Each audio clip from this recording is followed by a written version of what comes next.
All right, so this is gonna be the first video here on my new YouTube channel for insurance.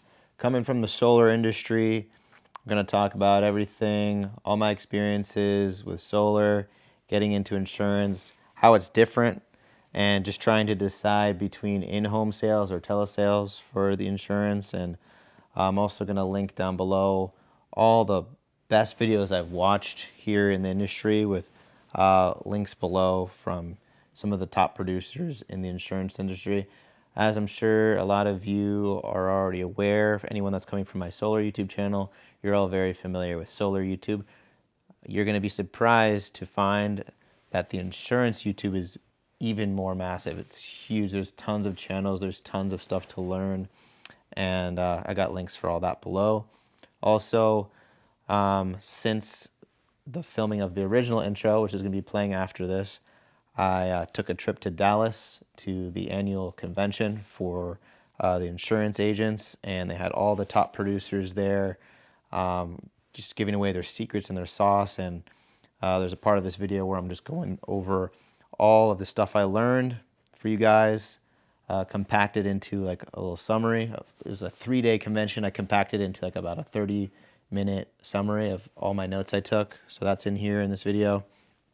Towards the end of the video, I got really sick on my way back from Dallas. I lost my voice, so I was out of commission. I couldn't even start doing the telesales until my voice was back in order. Actually, I take that back. I did actually get a couple sales even with my raspy voice, so that was that impressed myself. I was pretty pleased I was able to still get a sale with that terrible voice.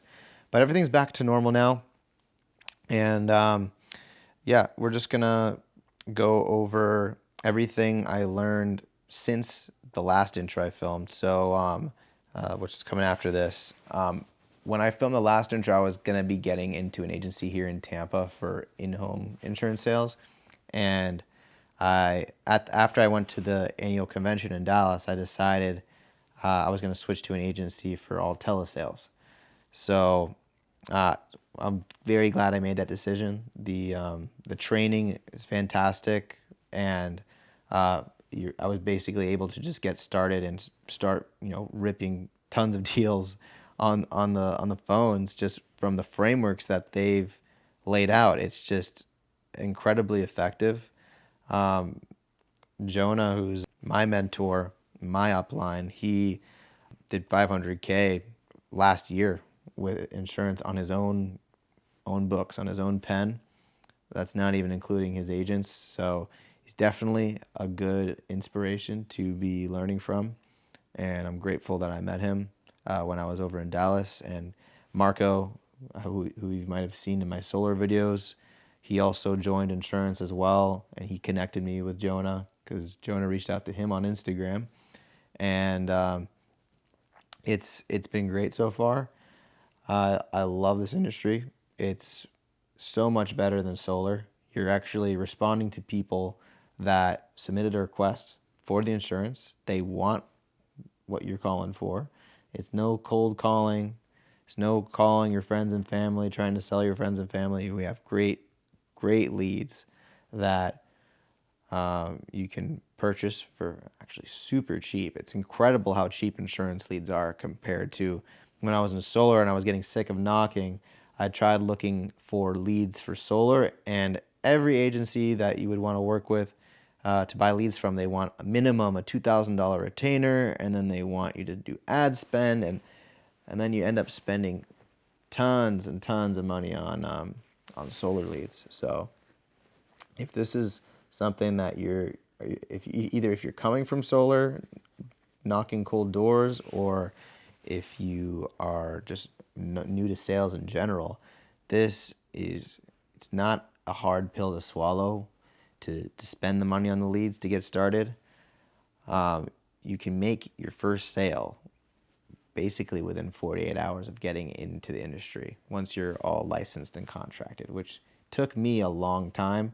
And I hope you guys don't make the same mistakes I did. Don't go into one agency and switch over to another agency. Make sure you learn what you can from this video and don't switch around. Make sure you find the right agency you want to be with because once you join one, the way insurance works, you are tied directly to the carriers. So carriers or companies, the insurance companies, they are paying you directly. So you have contracts with them directly. It's not like in solar where you have an EPC team and you have an installer. It's like basically as if the installer is paying you directly instead of the installer paying the EPC and then paying you out. So whatever agency you're with, there's going to still be a contract to the carriers. And if you want to switch to a different team, it puts you on a 6-month wait. So you definitely don't want to get stuck in that 6-month wait where you're with one agency and you switch to another agency. Make sure you're for sure where you want to be when you pick your agency. The way you pick your agency is you look at who's going to be mentoring you, what kind of systems they have in place, what kind of lead sources they have, and save you the trouble. Jonah has the best systems in place. He's got the best leads. And it's remote. It's telesales. I was a little bit opposed to that at first because the reason I got into solar and written initially was because I wanted to, get the exercise. I wanted to get my steps in. I wanted to be out in the sun, and I liked that. So that was the reason I wanted to get into in-home for insurance. But it turns out with insurance, you're not walking around like you do with cold solar leads. You're still buying leads. So you're going to interested homes. So you end up being in your car all day long, driving all over the place. You actually end up walking far less than if you can do telesales. And what I do, I have a treadmill, I have a stand-up desk, and I'm getting way more steps in than if I would be driving around all over the state stuck in a car.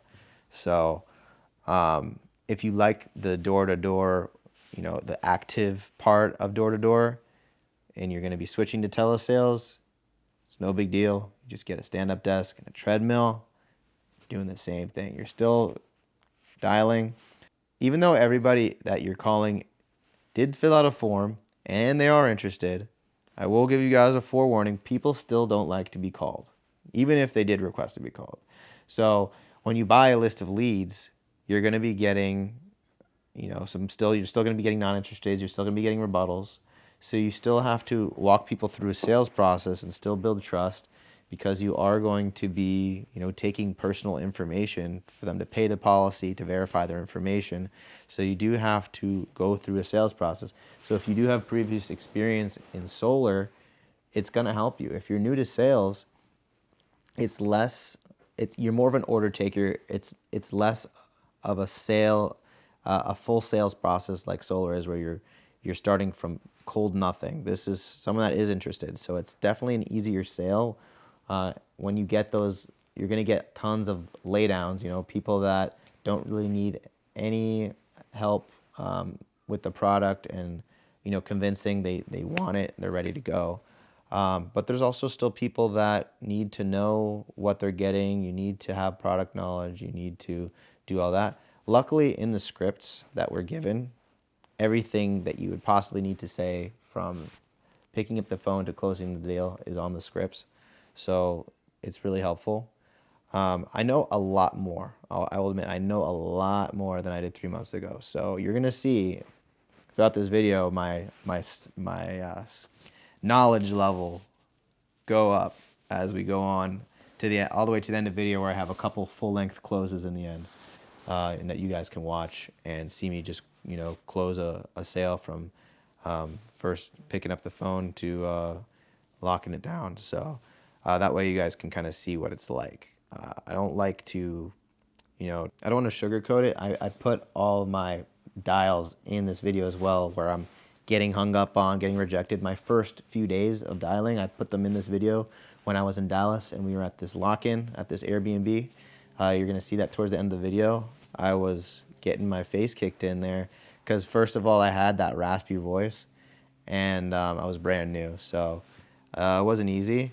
I didn't end up getting a sale at the lock-in because of that. But as soon as I got home back here to Tampa and started dialing on my own, I got my first sale that first day. So just full transparency with you guys, it took me about 4 days of dialing till I got my first sale. Some people, they try to get you within 48 hours. Actually, now that I think of it, my actual true first sale on my own without any help that was my first day of dialing on my own, actually. So I will call that my first sale, because my first sale, I had someone help me, and like they helped me with the application and everything. But my first sale fully on my own, dialing fully on my own that day when I had everything up and running. Yeah, first day. First day. Pretty dope. It's a plug and play copy and paste business. So you just follow the systems they give you, and it works. You just have to be willing to spend money on leads and willing to put in the work and dial those leads. If you're sitting on an old pack of leads that you've dialed 20 times already, you're going to have some trouble. So you have to always buy new leads every week and always have fresh leads ready to go. So when you're coming to put that work in, you have work to do. So you can't be scared of buying leads in this industry, because lead flow is your deal flow, is your cash flow in this industry. Yeah, so we're going to get into the actual intro, and then the video will start. And I hope you guys enjoy. Make sure you subscribe to this new channel here. The Solutions Insurance Group is the name of my agency. I am recruiting, so if you would like to join and get mentorship directly from me, from Jonah, from the rest of our amazing team, please reach out either on Instagram, my IG, I'll put it right here, or visit our website, solutionsinsurancegrp.com. You can submit an application on there. And yeah, that's it. Hope you guys learn a lot from this video. This is going to be one of the only videos you see in this industry where you're getting 8 hours of raw, uncut video of a new agent getting into the industry for the first time, going from knowing absolutely nothing to knowing a lot and making his first few sales already. And you get to see that whole process. A lot of people that have an insurance channel, they're already starting their channel when they're already an expert in the field, and you don't really get to see them from the beginning. And that's my goal with this YouTube channel, is to show you guys the full process of where I was from knowing absolutely nothing to getting my feet off the ground, getting it going, and being successful. And you guys are going to be able to see the full process, follow me along here on this channel. So make sure you guys definitely follow along, subscribe, come along with me. Don't just watch. I hope you guys take this opportunity, this amazing opportunity, to get into it yourself, and we can all learn together. What's up, guys? This is the intro to the intro. I've been filming this video for about 3 months. Ever since I got hit with that shovel in the last video on my solar channel, I decided, yeah, we're gonna go do something else where you're actually wanted and accepted by your clients instead of doing cold sales. Insurance, turns out, it's people that inquired. You have leads, so you're not reaching out to friends and family. You have leads, and you are just responding back to a request that someone filled out because they want life insurance. And whether you do in-home sales or telesales, those people want you there. They're not going to attack you with a shovel. So I figured, okay, this is the move. So what's went on in the past 3 months, I'm going to let you know, because I don't want you guys, if you guys do want to get into life insurance, don't make the mistakes that I've just done in the past 3 months. I'm going to save you guys a lot of time. One of the top IMOs in life insurance is Family First Life, and it's fantastic. Highest compensations in the industry. I love it.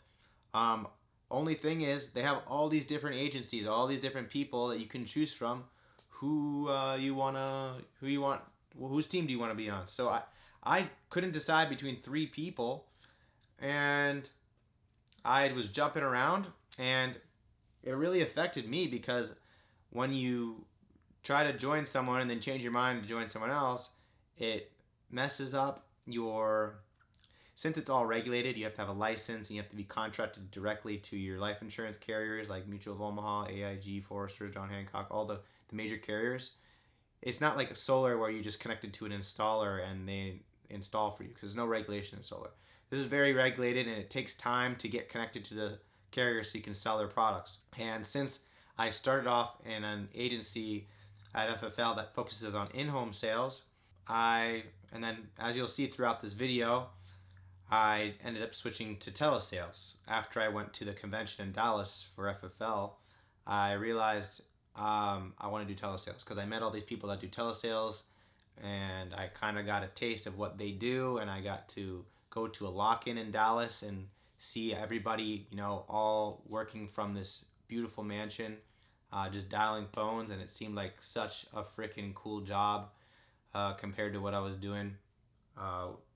And I shadowed a guy doing in-homes, and it just seemed like telesales was the way to go. It's just, I didn't want to be in nasty homes of, in the boonies, and it's just a better lifestyle to do telesales. So it really set me back though, because I initially wanted to do in-homes because it was something I was used to with solar, and I just didn't want to do telesales because I didn't want to be stuck inside all day. I liked being out. The reason I started solar is because I like being outside. I like getting my steps in, and it gets me a good amount of exercise. But when you do insurance, you're not walking around because you're not cold knocking. You're just driving in your car all day to different houses, and you're sitting a lot. So it's actually, I had this idea going into insurance that I was going to be, walking around a lot, but I'm not. So that's why I was like, okay, all right, let's ditch the in-home idea. I want to do telesales, but now I have to wait a whole nother month because now I have to get contracted with this other agency instead.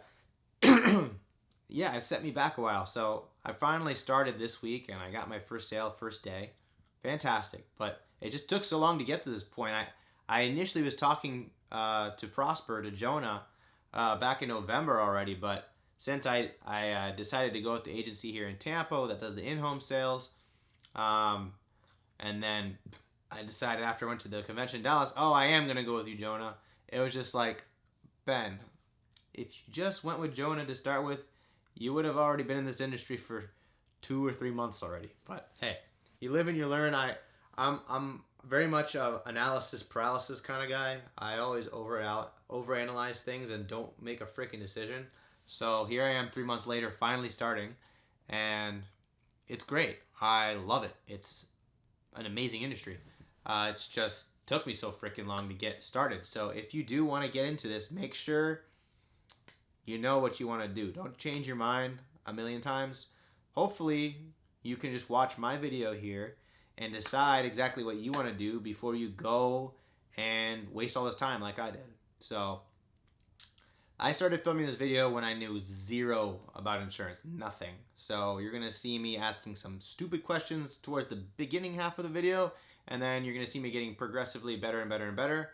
And then towards the end of the video, I have a couple full sales that I've made, full recordings of full sales that I've done. So you can watch that.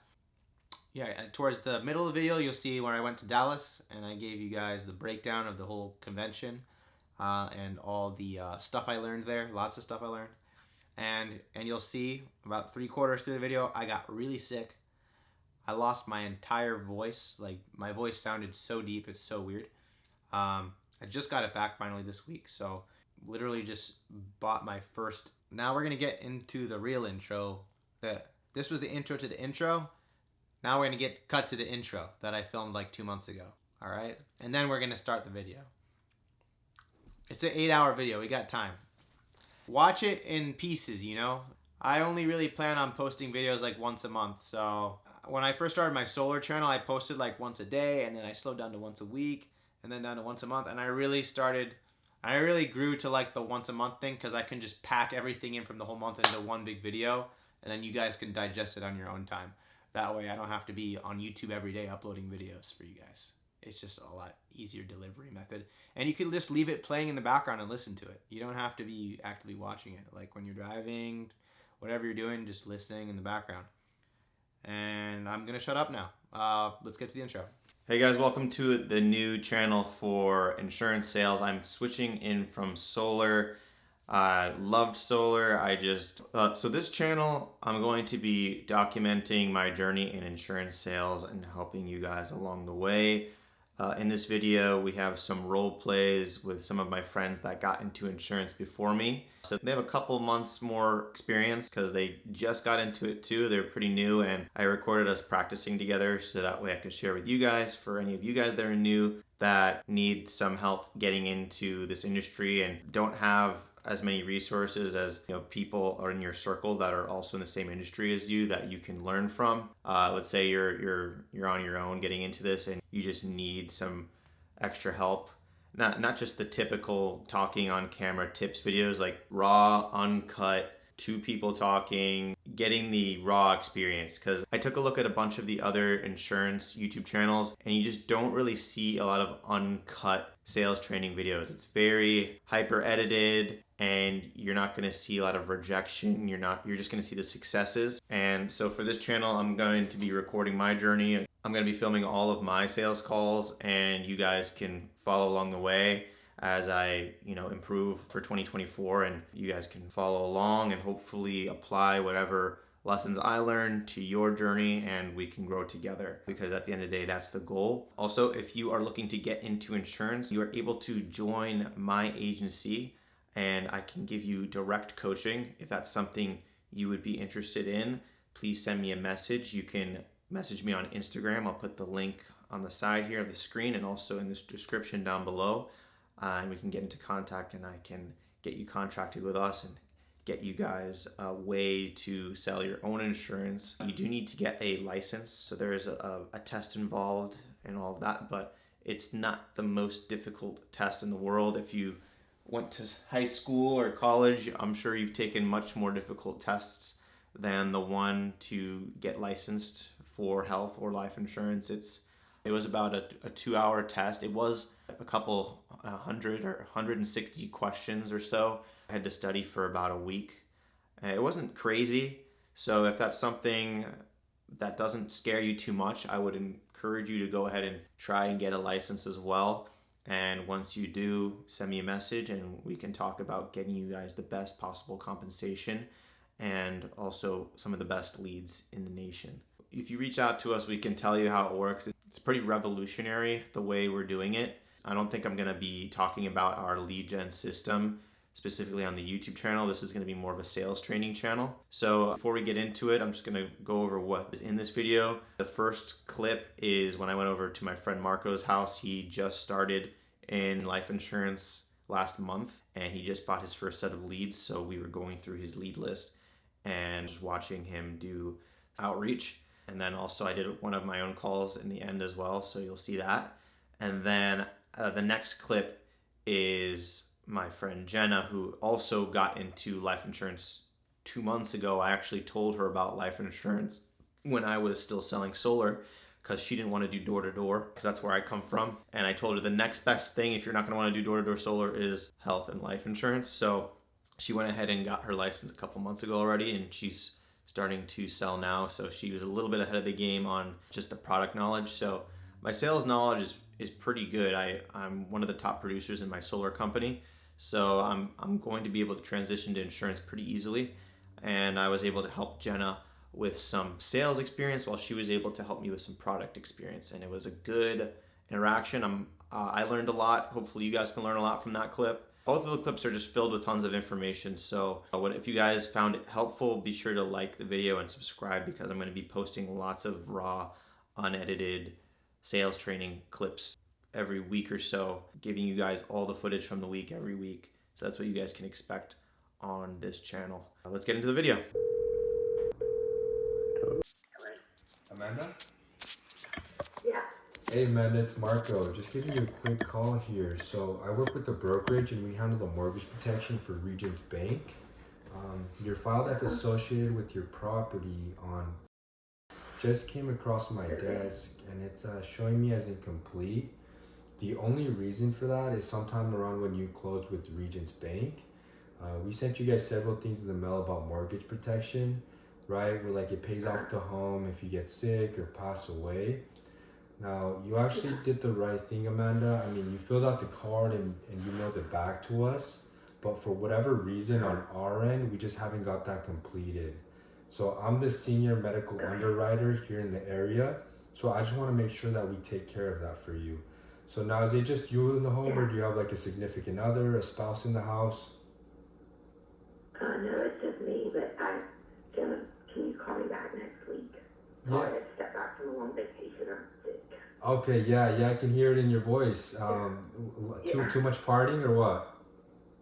No, in a cold weather place, and I was with somebody who had the flu, unfortunately. Oh, So, okay. So, I don't feel that. My voice sounds terrible, so I don't really.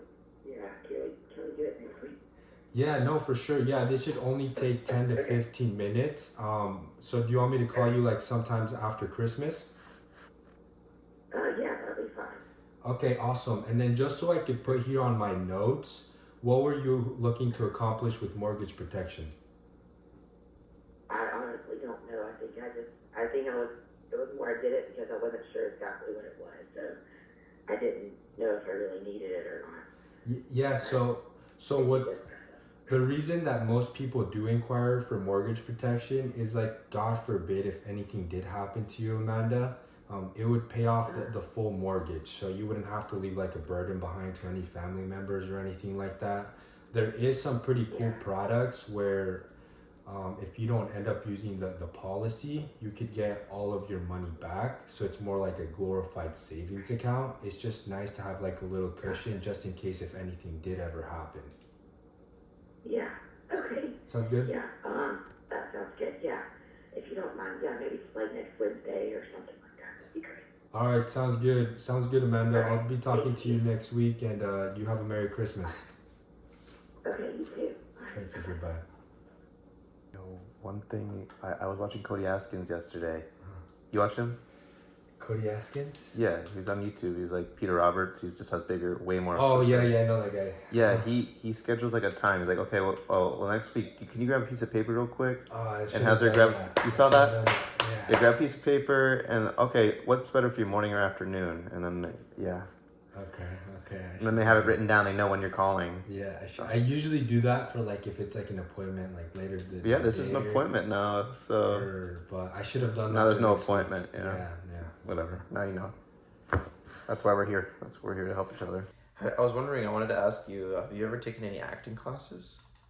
No, I haven't. Dude, it's when I first started sales back early last year. That was like the first thing I did was take acting classes. Really? It's actually so important.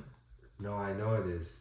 It's a good like idea. such a good training for sales, dude. Even who took Jeremy Minor said he took he hired actors Really? for his micro expressions because they're very good at their tonality, micro expressions. One of the all key, of those things. I can keep it short for you. One of like the best things I learned in acting classes is you think of yourself as the person you're trying to be. You just pretend like you are that person. So like, let's say you wanna act scared. You think of yourself as like someone that's being robbed right now. Oh, okay. Then you're gonna start acting a certain way. Or if you want to act confident and on the phone, you gotta pretend like you are Jordan Belfort. Like you literally are pretending like you're him, and then it's gonna come out. You know what I mean? I see what you're saying. Yeah. I see what you're saying. Yeah. That's good. That's a good piece of advice. Yeah, dude. Act That's as the best thing I got out of it. person. It really changes the game. That's a good perspective change. I've never even like Dylan. Hello? Ingrid? Mm-hmm. Yeah, Ingrid, it's a Marco. Just giving you a quick call here. I work with the brokerage and we handle the mortgage protection for NTFN Inc. And your file that's associated with your property on... Oh. Jane? Hey Jane, it's Marco. Giving you a quick call here. I work with the brokerage and we handle the mortgage protection for Citizens Bank. Your file that's associated with your property on... I'm not interested. You can take me off your list. Yeah, Thank you. I'm not interested either. So because this is a state regulated program, by law I have to show you guys your options so I can take you off the list. I don't. You have 10 to 15 minutes? See, that's right. That's what you're used to. Yeah. The other two people let you talk. Huh? The other two people let you talk. Yeah. This is the normal. Mm-hmm. So not interested. What did I use? Be like, yeah, you probably got called a bunch of times. I'm just the supervisor, or what? I wrote it right down here. Looks like we've tried to reach you a lot. I'm sorry about that. I'm the supervisor. I just see it hasn't been completed. Was it too expensive? Okay. Yeah. All right. Oh, and I mean, you can't do that on this one, but on those other ones that did answer, just pause a little bit. Like you're going too fast. Like Pause a little bit more. yeah, like even like a second. If there's a second of no talking, it's like okay. What's that book? The Psychology of Selling. I learned that. He's like, it's okay to have a little bit of a silence. It actually is good. Yeah. I'm gonna call this back. No. She hung up on me. You don't hang up on me. Yeah, you don't hang up on me, bitch. Jane, hey, you don't hang Your up call on me. has been. You're calling her back? Wait, when you just talked to her? Yeah, you can do that on the phone, and door to door, you do not do that because you get shot. Hi, this is Holly. Not available to take your call right now. Holly. Will you? Holly. But I think in-home, I've heard in-home's easier, bro. Oh yeah. Insurance. You can come shadow me after I get good at in-home. I'm down, bro. Oh, I'm down to do it at in-home, too. I heard in-home is easier, bro. It is because you can use your sexy face. Yeah. The only thing is, If you're ugly, you just stick to the phones. I want to get, yeah. I want to stick to telesales. Okay. Until I get it down. Fair. And then once I get it down, then I'll start like I mean, incorporating. if you already get in-home. telesales, you switch to in-home, then you'll be like superpower. Exactly. Yeah. Exactly. And then while But I'm in we- Tampa, I can go run appointments out Yeah. there whenever I want. And then if I travel, then I can Travel trips. Yeah. Yeah, Lock-ins and stuff like that. I heard about that. Like I was watching FFL primetime, and they do those like travel trips where they like book all these appointments and then they fly there and they. Oh, that's true. Yeah. That's what they used to do. Or lock-ins, what they do now, lock-ins. Lock-ins, okay. For telesales. Where okay. like I think in February we're gonna go to Texas. The way I see it though, we already have the superpower coming from solar. You don't really need to do telesales first. We're already like rock solid. Yeah. Coming from solar is the best background. No, for sure, dude. This should be an easier sell because solar is such a hard sell, dude, on the door. Yeah. And it's not quick. Like I need to sit down with you for an hour. Wow.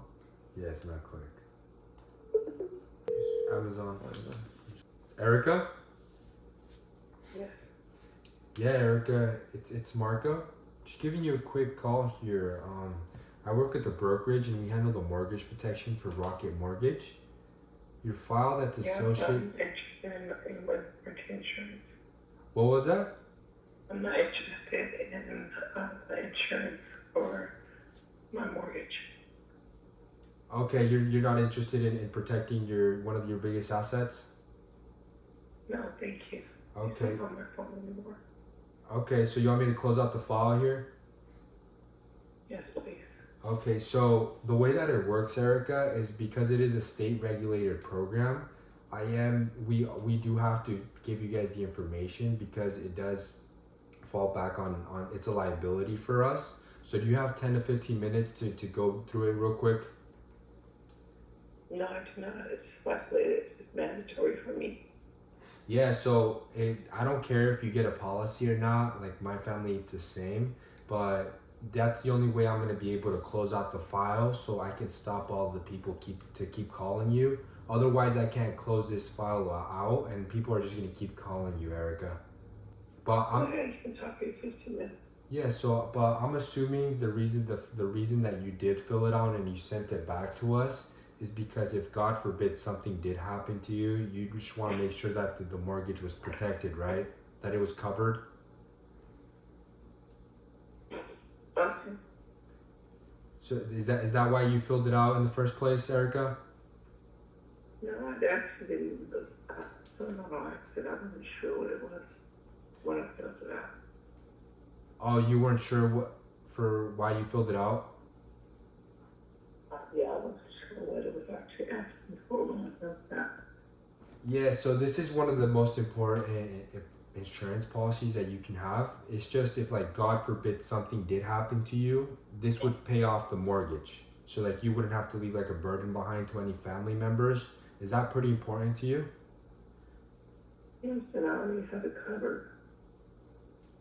Okay, so you already have a mortgage protection in place? Yes, that's why I keep telling y'all I need this. Okay, that makes sense. That's why it's open then. That's why it's flagged. So I'm the senior medical underwriter here in the area. So my job is just to check that the sales agent that sold you this policy puts you in the best place possible, because there is a bunch of new agents out there that are just giving bad policies to good people like you. Now, do you remember what carrier you ended up going with? USAA. USAA? Mm-hmm. Okay, and what was the coverage? Do you know how much you were covered? Not even everything. You don't remember that? I know it was a government mortgage. For your entire mortgage? Yes. Okay, and did you get your packet in the mail fine? Did I get my packet in the mail? Yeah, did you get your packet? I'm pretty sure I did. About probably a year and a half ago. Okay, and how much are you paying a month for that policy? I'm going to have to disclose that information to you. What was that? I just have to disclose that information to you. What your premium is? Yes. Okay. Yeah, I'm just trying to see if I could put you in a better situation. That's it, Erica. I have to figure I have to open my account and look, because all my stuff is bundled up into one big thing. All my insurance is bundled up, so I have to go in and look for that and do that. Okay. And is there any reason why you ended up going with like a tier 2 policy? Did you like have health issues when you signed up for the policy by any chance? More than likely. Okay, because it's showing me that you got like a tier 2 or tier 3 insurance policy. But we can check if we can get you with a top rated carrier here in the state of Florida. Should only take about 10 to 15 minutes. So you've gone through this. So have you gone through this mortgage process before? Getting it insured. Yeah, the mortgage protection process. Have you gone through it before? I would have had to, right, in order to have insurance. Yeah, but it's through USAA, right? Yeah. Yeah, that type of insurance doesn't really count. So this is pretty simple. Basically, Mortgage insurance. yeah. So that's so there's 3 types of insurance, right? So first is the PMI. So this is something that the bank requires on their end if you put less than 20% down, but does nothing for you or your family. Simply just put in place to protect the bank. And then number 2, there's the homeowner's insurance. This protects the physical property of the home in the event of a flood, fire, etc. I understand that. And then the third type of insurance is the mortgage protection, right? So the third and the most important type of coverage. This is what we would be taking care of today. This is the type of coverage that in the event that something happens to you while you're living. I understand that part, sir. You are really taking up a lot of my time. I understand that if something happens to me, my family's going to need us to support my mortgage. My mortgage will be paid for by this private insurance that you're trying to tell me, which I've already told you I already have mortgage insurance. Yeah, but it doesn't have any. Does it have any living benefits? Because this is in case something happens to you while you're living as well. So like if you get cancer, heart attack, stroke, it would pay off the full mortgage as well. And if you were in the case that you were to die. Yes, it does all of that. Okay. My husband's an insurance person for my ex-husband. Okay, so it does do all of that. Yes. Okay, well, sounds good then. Well, it looks like you're covered. So I'll close out your file, Erica. I was just checking if I could put you in a better situation or if you already have this in place. But it looks like you already have that in place and you already have it taken care of. and you don't remember the price, so I'm not sure if I could save you money on that on your mortgage protection. So. Thank you very much. All right, thank you, Erica. Have a good day. You too. Bye. So I kept her on the phone, dude, but fuck, I didn't know what to say. I don't know. Yeah, you were explaining. I didn't know what to say. You're explaining insurance to her. She already knows. Yeah. You I didn't know that. what to say, so I was just like what I defaulted to. Yeah. Fuck. I didn't know it here. You want to try it? Do I want to try? I'll try something. Can I help you? Miss Rivera? Yes, can I help you? Yeah, I'm just giving you a quick call here.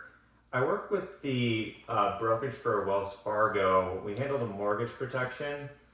Your file that's associated with your property on it just came across my desk, and it's showing me that it's incomplete. The only reason for that is Thank you. well, sometime around when you close with them, we sent you several things in the mail about it, where it says you. So when you pay off the home, when you get sick or you pass away, it would pay off the home for you. Did you have a chance to go over that? Yes, sir. Okay, so you actually did the right thing. I mean, you filled out the card, but you mailed it back into us. But for some reason on our end, we haven't gotten that completed. So I'm just the manager. I'm the manager here, so I'm supposed to. Sorry. Okay, we looked into it all. We decided that was not something that we wanted to do. Okay. After understanding more about it. Was it just too expensive? Our number of, Was it too expensive, or what was the reason for that? If you don't mind me asking.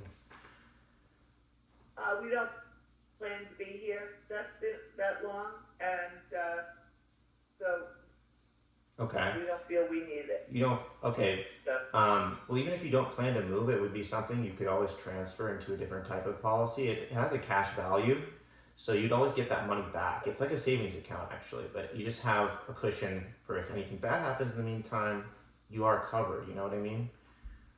So it's a good thing. It keeps you safe from accidents, and then when you do want to move, you just take that cash value and move it into a new property. Does that make sense? yep. Now, do you have a pen and paper with you? It should take about 5 minutes for me to go over with you, and then you'd be more educated on it, and then at least you kind of know better. Because it seems like you just didn't know that part. We understand. You did? You understood Something we that? don't wish to do.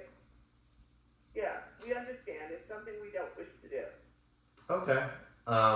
Just before I go, I just wanted to transfer you to my manager real quick because he actually knows a lot more about this. And he might be able to answer some more questions for you. Is that okay? No, I really don't. Okay. Well, yeah, all right. Well, God bless you, and I hope you have a great holiday. That wasn't bad. That was pretty good. That was good. Man, natural. Hey. Tonality, though. Tonality is fine, Yeah, right? dude. She listened to you. You hear my confusion? It's like, Yeah. just give me a quick call here. Very Jeremy Minor. I like Jeremy Miner's style. Yeah. He's my favorite. Yeah, I like this too. What did it feel? That was fun, dude. That was fun. I love this shit. Yeah, dude, it's not bad. Was I right that she can transfer to other property? No, yeah, she can because it's the policy isn't put onto the house. It's put onto her. I should have kept pushing. I need to figure out Yeah. why she doesn't want to do it. But Yeah. I don't know. What would you have That was done? good. That was good. I probably would have found out like why Well, she didn't want to get I it. tried. Yeah. Like I would have tried to like maybe build the pain, you know? Oh. How would that affect you if so and so? Yeah. I didn't say that. Yeah, exactly.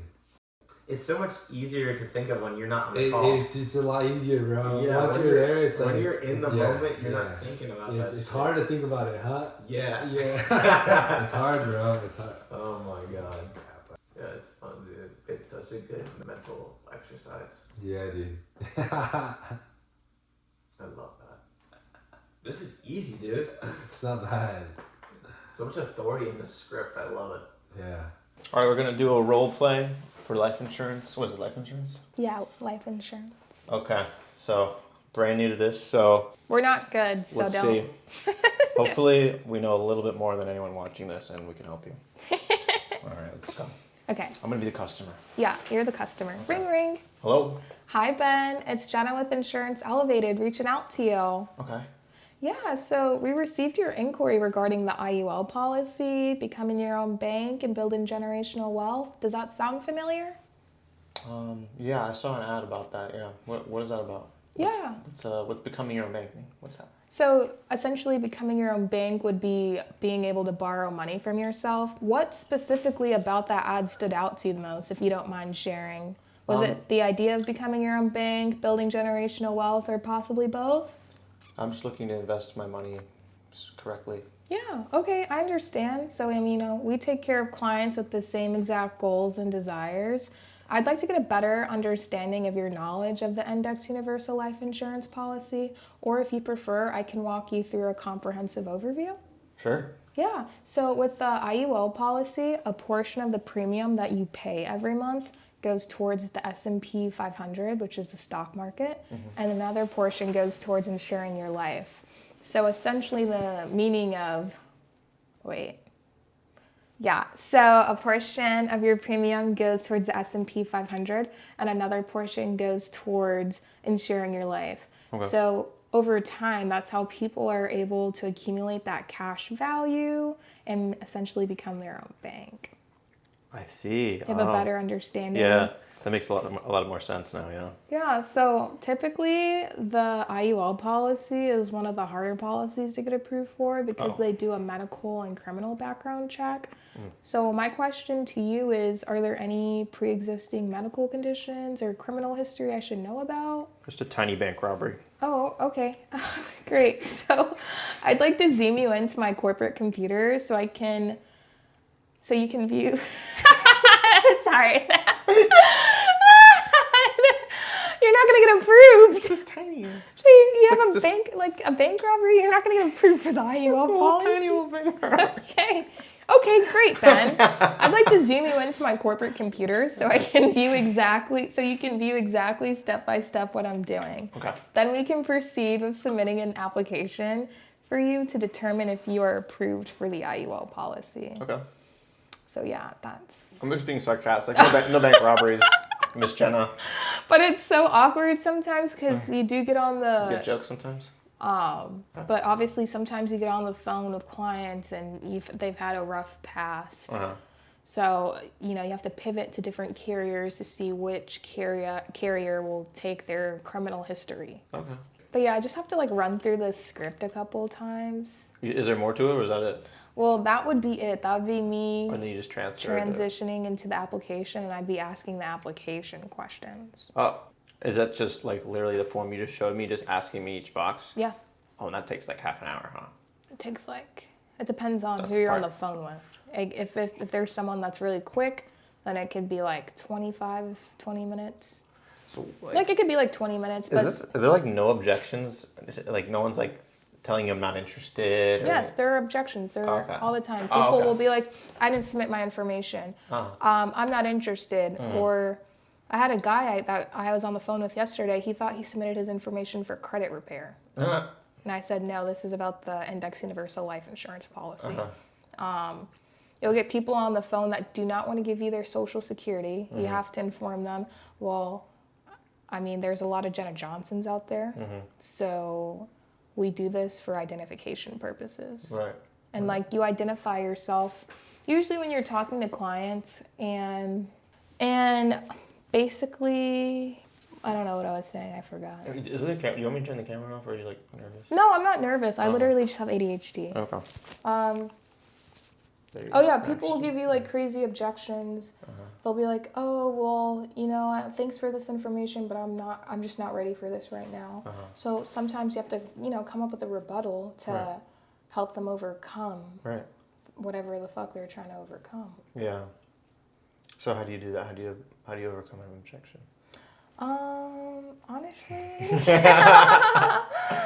I don't know. Gotta study some more sales. Gotta study some more sales. All right. One good thing you can just keep in mind is ARM. It's acknowledge, respond, and move on. You heard of that? Okay. Never heard of that? What are they training you guys on over there? You don't teach you basic sales stuff? Okay.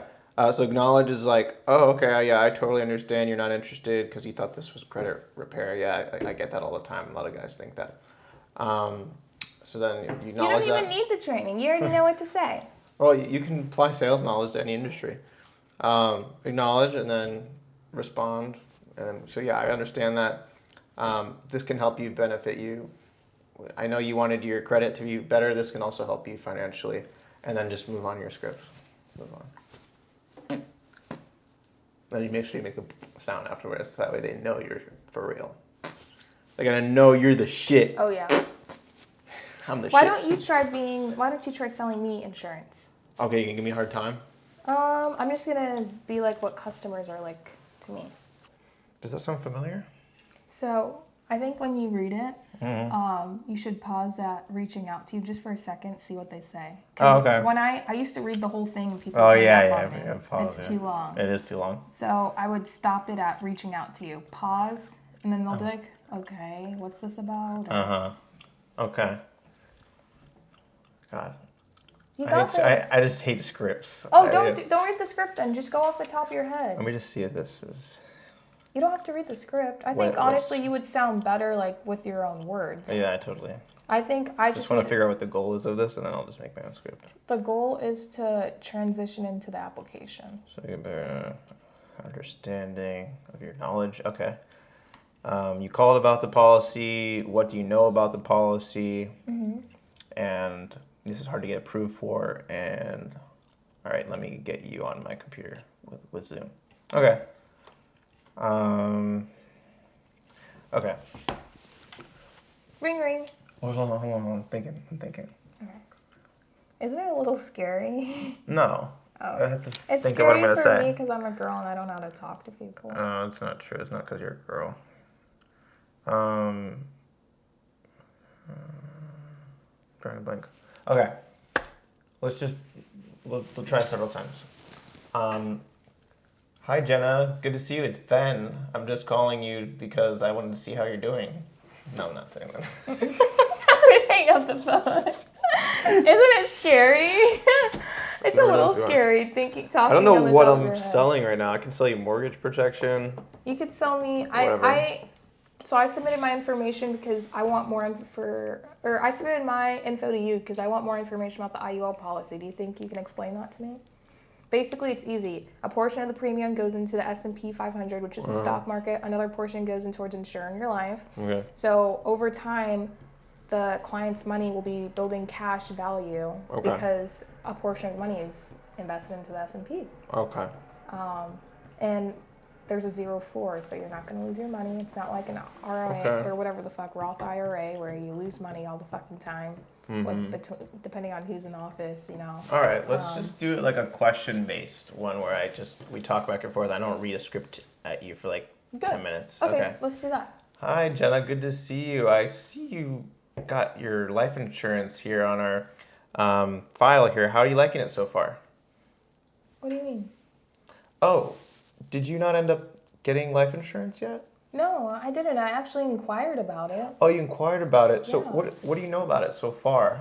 Honestly, I don't know much. I just know that a lot of people that I work with keep talking about like, is it EUL policy or IUL policy? I got you. Yeah. So it stands for Indexed Universal Life.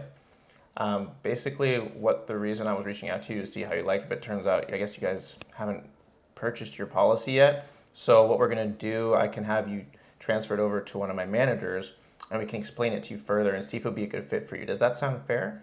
That sounds great. Yeah, Okay. let's do that. Oh, okay, great. Is now a good time for you?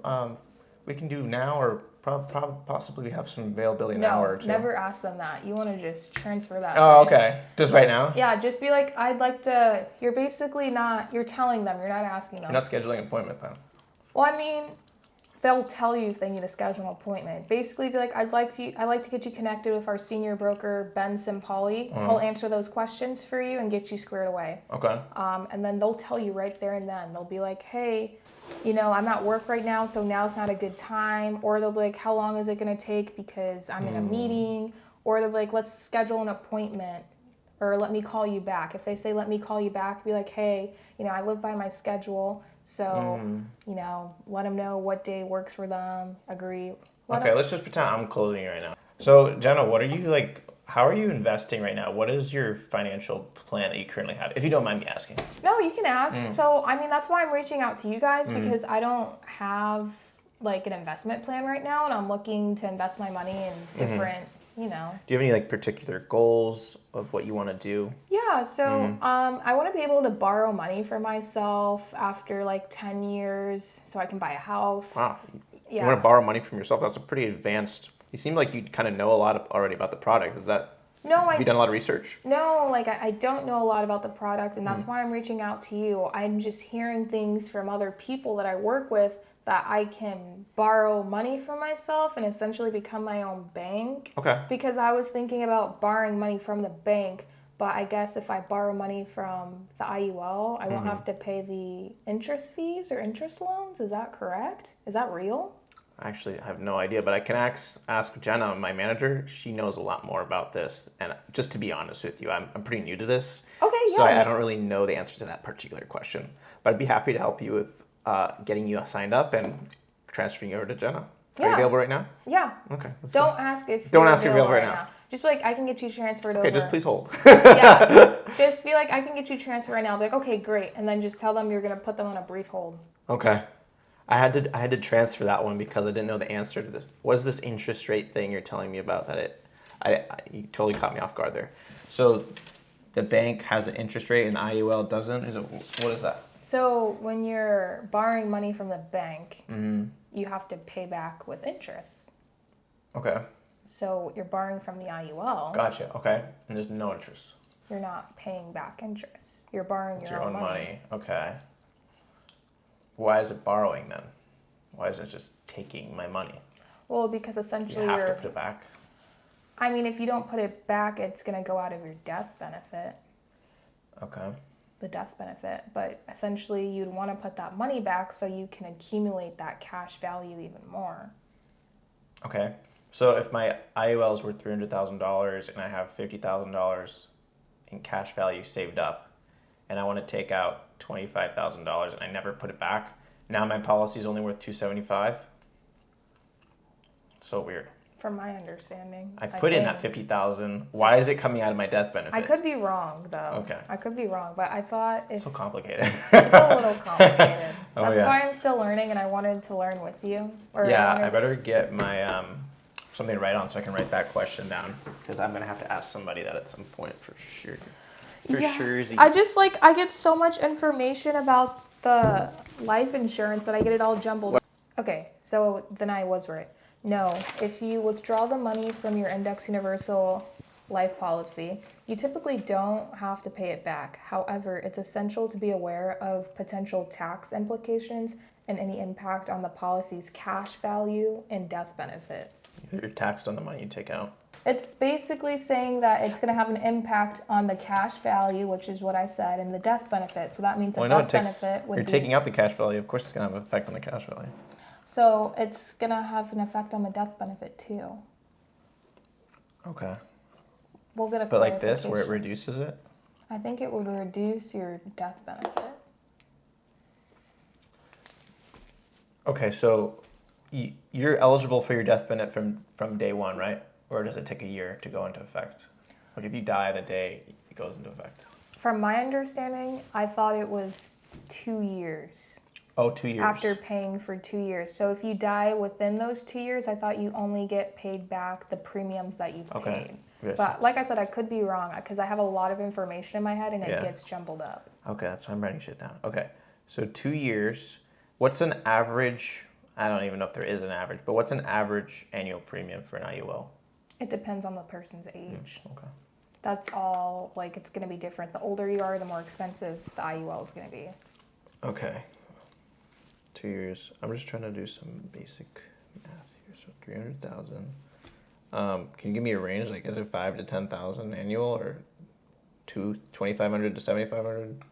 I can do like monthly. Oh, monthly. Okay. What's an average monthly cost? Maybe someone's monthly premium could be like $150. That's it. Okay. All right, well, if so you're like in your 30s. okay, maybe. so 150 times 12 times 2. So after they put in $3,600 in cash value, they're now eligible to die and get $300,000. That's what you're saying.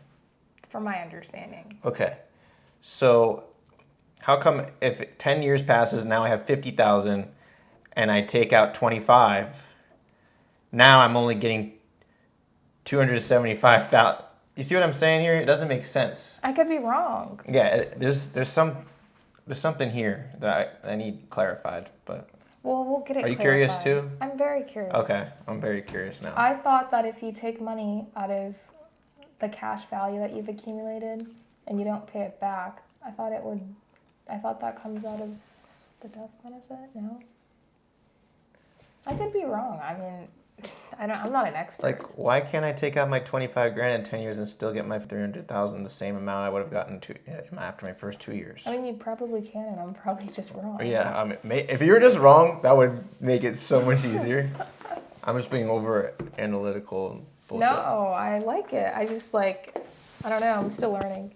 I'm still learning how to talk to people. Yeah. I don't even know how to fucking talk. Oh my god, I know, it's the hardest part. I'm gonna try it again. Okay. You're gonna be my client. All right, let's go. You're gonna be my client. Because I just get nervous to talk to people, and then Yeah, Oh, you're reading the wrong script if you're reading. I was. Okay. Okay. Ring, ring. Hello. Hi, Ben. It's Jenna with Insurance Elevated reaching out to you. Uh-huh, okay. Yeah, so we received your inquiry regarding the IUL policy, becoming your own bank, and building generational wealth. Does that sound familiar? Yeah, I want to get that. Okay. So, Ben, what specifically about the ad stood out to you the most, if you don't mind sharing? Was it the idea of becoming your own bank, building generational wealth, or possibly both? I just like the color of the ad. I think that's a great answer. I guess you could say we take care of clients with those same exact goals and desires. I'd like to get a better understanding of your knowledge of the Indexed Universal Life Insurance policy, or if you prefer, I can walk you through a comprehensive overview. Yeah, I already know what it is. I just kind of need it. Okay. Do you ever get that? Yes, we love that. Okay. Okay. All right, great. So I'd like to zoom you into my corporate computer so you can view exactly step by step what I'm doing. Then we can proceed with submitting an application for you to determine if you are approved for the IUL policy. Okay. All right, and so this is where you would open up Crank Wheel. Crank wheel. Yes. So this is Crank Wheel. I'm gonna send a thing to your phone. Oh, wow. Yes. Allow notifications, strongly, got it. So we're gonna do browser tab. Oops. Why is my computer? Guess I can't do it yet. Confirm. And then I'm gonna send, what's your phone number? 772. 772. There you go. And look how cool this is. Okay. I'm gonna send that to you. And then you're gonna let them know that you sent them a link to share your screen. Oh, wow. And then you're gonna press it. This is amazing. So Ben, Oh. are you able to see my screen now? Yeah. So you can see step by step what I'm doing? Okay. Oh my gosh. So Ben, I'm gonna ask you for your height. I'm just gonna put in my information. So I Okay. already have my social in. So Ben, can I get a good height for you? 5'1". You're 5'1". Okay. And then how much do you weigh? 250 pounds. And this is very important because if the ratio does not go well, so obviously clients that are a little bit overweight, they might get denied. Oh. Yeah. So you would have to pivot. Oh. Okay. So I'm 5'1". I'm 250 pounds. So what are we gonna do? We're gonna submit the application and see if you get approved. Oh, okay. Yeah. And then Ben, can I get a good street address? 123 Walmart Avenue. Awesome. And you can see step by step what I'm doing on my screen. Oh, I see. correct? Okay, there's your address. Okay. All right. And then can I get a primary phone number? Yeah. 424-911. All right. And then are you a citizen of the United States? Yep. Awesome. And then, does the insured have a driver's license? Yes. Awesome. Can I get your driver's license number? Yep. 1211111. Awesome. And then in the past 12 months, has the proposed insured used tobacco or any product containing nicotine? So if someone uses nicotine or tobacco, automatically their IUL rate is going to be more expensive because they're going to have you as a tobacco user. And they can only use Americo, correct? Americo. Okay. I mean, like, you can still get accepted with these carriers. You just but don't want to try. It's a waste of time. No, like, you'll get accepted, Oh. but you're going to have to pay more. Oh, so Americo has the Premiums. best prices for smokers. Okay. And then, were you born in the United States? Yes. What state were you born in? Texas. Texas, all right. And then, will you be the owner of this application? I think so. Yeah. Why wouldn't I be the owner? So sometimes people are writing IUL policies for like their husbands Oh, you can do or that. wives, Oh, okay. and like maybe the wife might be the owner. Oh, okay. Then we go next. It's just doing that because I've been out of session for a while. But isn't that cool, crank wheel? Zoom for old people. Zoom for old people. Do you want to try being the person to sell me insurance? It seems so easy. Like there's no objections. I mean, There are. I'll give you objections. Okay, go. okay. Hey Jenna, I'm just Wait, following ring, up. ring. Oh, hey Jenna, I just got your name. It came across my desk. I'm just following up to see how you like your life insurance policy. What? How'd you get my name? Oh, actually, it's just on a list here. Why is my name on the list? My company gave it to me. Why did your company give you my information? So, is this something that you've looked in before? It sounds like you don't have life insurance yet. Was there a Oh, reason wait, for that? this is about life insurance? Yeah. Oh, okay. Yeah, I think I actually did submit my information You did? about that. Yeah. Okay. Well, was there a reason that you submitted the application now? Is this something that you are looking into now all of a sudden? Yeah, I was looking into it with my husband. I actually just got diagnosed with stage 2 cancer. Oh my gosh. So I was trying to see if I could get an IUL policy. Good luck with that. I'm not gonna say that. Wow, I'm so sorry to hear that. No, it's okay, it's okay. I wish I would have gotten it sooner, but I didn't know if there was anything that you could do for me. Well, I'm actually pretty new to this, so I can't answer that question specifically, but what I can do But is... why can't you answer that question? Because I'm actually pretty new to this, and Oh, I'm still learning. I'm not sure if you're going to be able to get approved with cancer. You never tell a client that you don't know if you'll be able to get them approved. That is just the truth. You could submit through AIG, and that's automatic guaranteed. Oh, Yeah, AIG. so For AIG... for most health issues, you would submit through AIG, and it'll be more expensive. You can get life insurance with cancer? Wow. Not with majority of carriers, but AIG will... might for the most Oh. part, 99%. Well, 99.9% accept people with cancer. Okay. That's something I learned from one of our top producers at our solar company. Is like absolute like blunt honesty. People appreciate that and they'll trust you more. They're not gonna hang up on you when you actually just admit that you're new and you're learning, and they're gonna work with you, right? Don't you think? I think he's smart for that. But yeah, I didn't know that, but now I do. Yeah, so like Okay. when people, you'll be on the phone with clients, like, yeah, I'm type 2 diabetic and I take insulin and I have Wow, that's crazy. Mercer, can I get an IUL policy? Just always You those just say, problematic people send me AIG. just say, let me see what I can do for you. I'm gonna shop around through different carriers. That's good. That's a good way to say you don't really know. Yeah. Let me That's a good way to see. say no. what I can do. Okay, I like that. See what you can do for Thank them. you. Let me see what I can do for you. Okay, keep going. Sell me on insurance. Okay. Okay, so you're just diagnosed with cancer. Okay. Let me see what I can do for you. I'm going to write your name down. What was your name? My name is Jenna Johnson. Jenna Johnson. Gotcha. And how many people are in your family that you have to take care of at the moment? So right now, I'm taking care of my daughter. I'm taking care of my son. And I'm also taking care of my husband. Wow, big family. How long have you been married for? Yeah, we've been married for about 3 years now. Congratulations. Thank you. That's yeah, really we're exciting. just having a hard time with money right now. Oh, okay. Yeah, I understand. It's pretty rough right now. So basically, the process it's pretty simple. All I do is check out a bunch of different options for you. We have a ton of different options for all different types of people that have different situations like you. Oh, okay, cool. And what we're going to be able to do is get you the best price and the best carrier, and hopefully you'll be a lot happier with your situation, and we can get you into a better situation. Okay, yeah. Does that sound good? Yeah, do you know if they do credit checks? Because my credit's pretty bad. Credit's pretty bad. Let me see what I can do for you. So, no credit. I don't know what the answer is to that. No credit check. No credit check. Okay. AIG. Mutual of Omaha, no check. credit check. Wow, no credit check. Okay, that's a good question. Foresters, no credit check. AIG and Foresters have no credit check. Foresters, Mutual, about all the carriers, honestly. They should not be Okay. doing any credit checks. Does any of them in particular have a credit check? Not that I know. Okay, none of them do.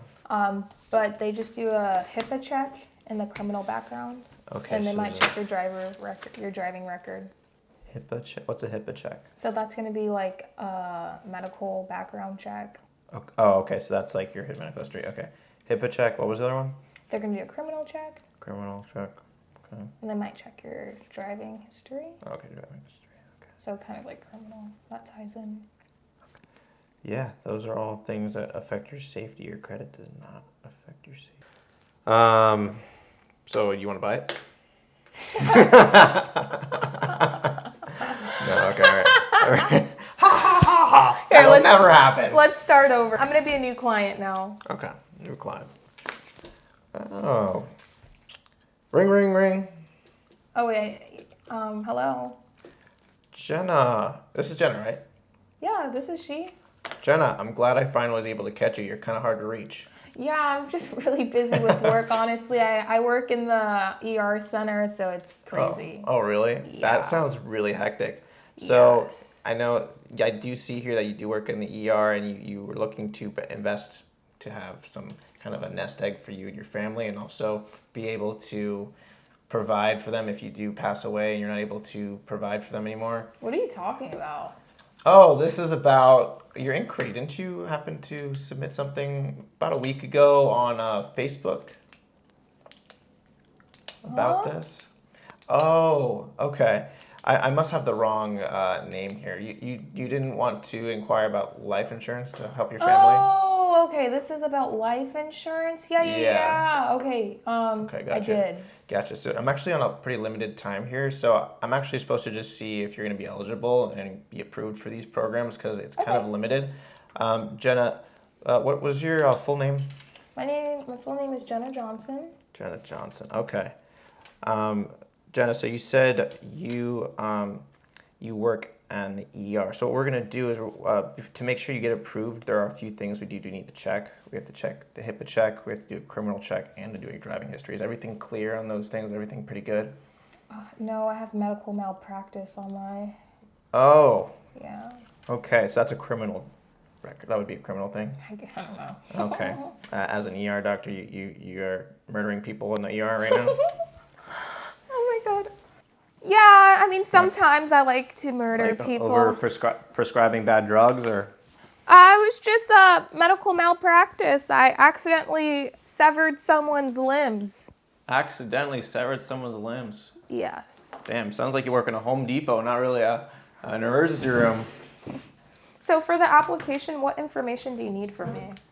Oh, yeah, I'm glad you asked that. So I'm going to need your date of birth, your height, your weight, and your social. Does that sound good? Wait, why do you need my social security number? Your social. It's just your social. But why do you need it? That's how we identify you. Why? Oh, okay, to like identify me. Okay, I got it. I understand now. Yeah. Also, with some of the applications, it's going to ask for people's banking info. Oh, banking info, okay. And people get really scared to give you their banking info. Of course, okay. And they can schedule up a time when they want the drafts funded. So if they want okay. their drafts funded the beginning of Birth height. the month, they can do that. At the end of the month, whenever they want the drafts funded, that's when it'll come out the bank. Okay. Okay. What else? Date of birth. Just another general things is what we're gonna need. Is now a good time, or are you gonna need to set aside some time to go through this? We're gonna need about a half hour. Don't ask me. Just tell me that's. Well, I don't know, I'm just being honest that that's how long it's gonna take, and I have a limited amount of time. My time's valuable. Blah blah blah. You know. You could just transition. Ask if that you want to go ahead and submit an application. Okay. Yeah. Like, honestly, just tell them, don't ask them. And then they're going to tell you if they can or not. And if they can't, you schedule an appointment with them. Do you want to go ahead and submit an application? Yeah, be like, great. Like, thanks for providing me with that information. Ben, I'd like to submit a free application for you to see if you're even approved for this IUL policy. Okay. I mean, you can ask them if you want, but I notice when I've asked people, like for Eric, like if I ask people to like, oh, well, you know, if you want, my senior broker is available right now. He can talk to you, blah, blah, blah. If you give them the option, they have the option to say no. If you don't give them the option, just transfer it and they get into the call, you know. Okay. They get really locked in. Okay. It's available right now. Well, I'm probably not going to have that. I'm gonna be going to people's houses, but. Oh, so you're selling in person, so it'll be different. Mm-hmm. You won't really have. I feel like this is even harder than it will be in person, so it's good practice. I feel like in person, like maybe people might give you rebuttals. I mean, not rebuttals. People might give you like objections about wanting to give you your social security. Mm-hmm. But I mean, that's how you identify someone. Because if they die, like I said, there's a lot of Ben Simpali's. Mm-hmm. We could give the payout to the wrong Ben Simpali's like family, you know? Right. Okay. All right. And they have to identify you to do the background check. I think. You're already pro. I have a lot to work on. I learned quite a bit, but I think we went over everything that you do so far, right? Or is there more? What would you like to know? If I know the answer. Well, I told you about the mortgage protection. The mortgage protection is just some objections I get with the mortgage protection is that I'm moving soon. And when somebody says something like that, you just tell them that it would transfer to the new home. It's not something that is tied to your home. Okay. It's a little thing. But I don't know if you're going to sell mortgage protection or not. I mean, we sell mortgage protection. Oh, you do? Okay. But no one does it? Yeah. At your office, okay. Mm-hmm. Gotcha. I've only seen like one kid sell mortgage protection. Oh, really? That's funny. And you're the one kid doing health. I'm going to try doing it without looking at the script, okay? Ring, ring. Okay. Hello. Hi, Ben. It's Jenna with Insurance Elevated reaching out to you. How are you doing? I'm fantastic. That's good to hear. Well, I see that you submitted an inquiry possibly about an IUL policy, becoming your own bank and building generational wealth. Does that sound familiar? Yeah, it sounds familiar. Yeah, so what specifically about the ad stood out to you the most? If you don't mind sharing, was it the idea of becoming your own bank, building generational wealth, or possibly both? I don't know. That sounds kind of scammy, that building your own bank thing. I thought the same thing. Oh, yeah? But the thing is when you get on the phone with these people, because in the ads that Eric is putting out, he's talking about becoming your own bank and building generational wealth. And that's essentially what life insurance is. Mm-hmm. They always tell us we're not selling life insurance, we're selling generational wealth, because that's how people build generational wealth, is through the life insurance policies. And becoming your own bank is because you're borrowing that money that you've accumulated in your IUL policy. So what do you mean by generational wealth? Are you saying that when I die, my son gets all that money? Yeah, your and son then when he dies, his son gets that money? So yeah, it's like when you die, and the beneficiaries under you get that money. And let's hope that they sign up for life insurance as well. So when they die, and if they have kids, they're getting money too. So that's how generational wealth is built. Right. I mean, that's not how it's always built, but for the most part, it's the easiest way to do it. It's the easiest way to do it, to leave money for your family when you pass. Gotcha. That's how a lot of people that I grew up with, they were very, like all the moms, they didn't work jobs. They were rich because of generational wealth. They had their parents that had died, and they got their life insurance money. Okay, what was your name? I'm going to be Christy. Okay, Christy. I just have a quick question because I saw the ad, but I'm really curious about how IULs work. Oh, I'm asking you. Okay, I forgot. Oh, no, but I'm still talking to you as if you're the salesperson. Okay, go. I'm Jenna then. So I just have a question about the IUL. So yeah, what's your question? I saw there's different policy amounts, like some are 300,000, some are more or less. Like, how do I decide how much I need? Yeah, so basically, that's just going to depend on the premium that you pay every month. Okay. So the premium that you pour into your IUL policy is going to determine your death benefit. Okay. And so let's say I'm putting in, I want to put aside $150 a month. How much money am I going to be able to get? So I'd have to, basically, you'd have to run a quote for them. So I have a quoting app. Okay. But technically, you shouldn't quote people on the phone. You kind of just let them know, like get them through the application. Okay. So they answer the basic questions, and HIPAA does the background check, so it can check their medical history, and then they will generate that quote for you. So Mutual Omaha is gonna tell me how much I'm like eligible for. It's not how much. I don't really get to decide. No, you can decide. Okay. So look, you're 25, right? Mm-hmm. I'm gonna put Florida.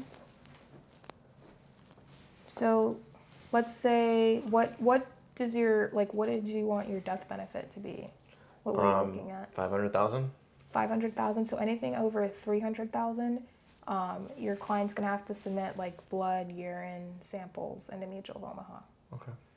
So I mean, if you want 500,000, you won't find out. I don't think you'd find out. Yeah, you wouldn't find out that day. But anything under 300,000, you'll get So you try to push under 300,000 so you can get paid quicker.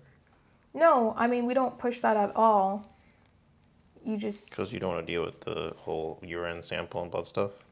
I'm going to put 300,000 because it's only giving me 300,000. Just usually people don't...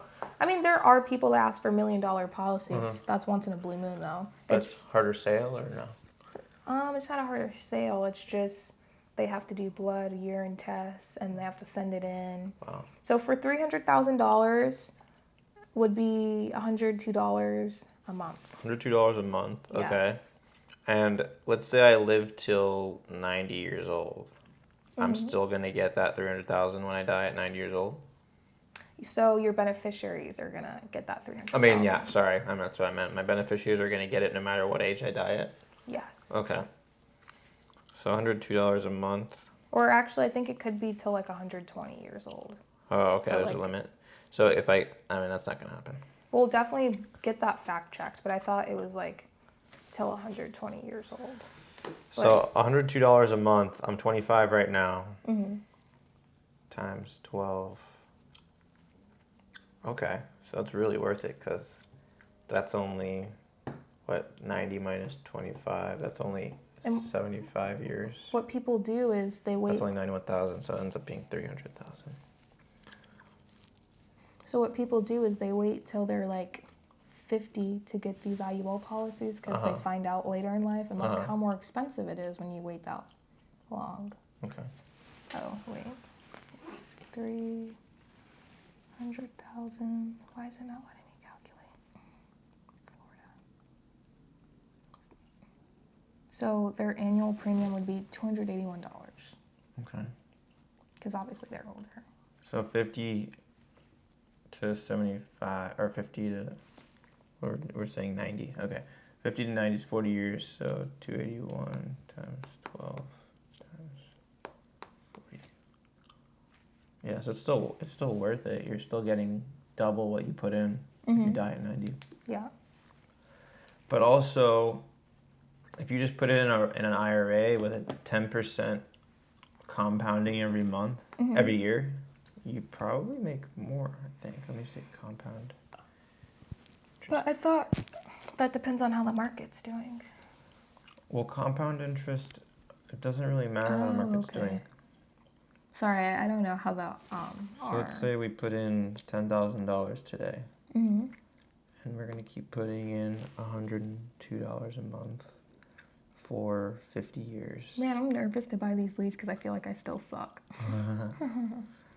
Estimated interest rate. But I guess you just have to go for it, right? Let's see. Yeah. Interest rate. Okay.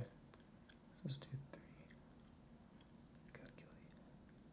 So if you put 102, you start with $10,000 today, and you start putting $102 a month into an IRA, and you just put it in the S&P 500, it's going to be worth $2.5 million, which is like a lot more. A lot more. So I don't know how I'm going to be able to sell life insurance policies to people because this is bullshit. I don't think it's bullshit. When you can get 2.5 instead of 300,000. Wait, how much are you putting in? Sorry. So this is the trick with the insurance companies is they're going to give you 300,000 and they're taking all this profit. That's why there's so much money in life insurance. You get it now? That's why it's a fucking scam. But I don't want to kill your conviction. You have to believe in the product to sell it to people. I so believe in it. Pretend you don't know this stuff. Okay. But I'm going to have I need Eric to freaking sell me on this because I'm going to bring this up to somebody that is a real expert with this stuff and see what they say. Yeah, I would bring that up to Eric. He'll definitely know what to say. Yeah, he'll know what to say. I don't even know what you just did. What did you just do? I just got a calculator with a $10,000 initial investment where I keep putting in $100 each month for 50 years. And then there's a compounding interest rate of 10% every year. Oh, okay.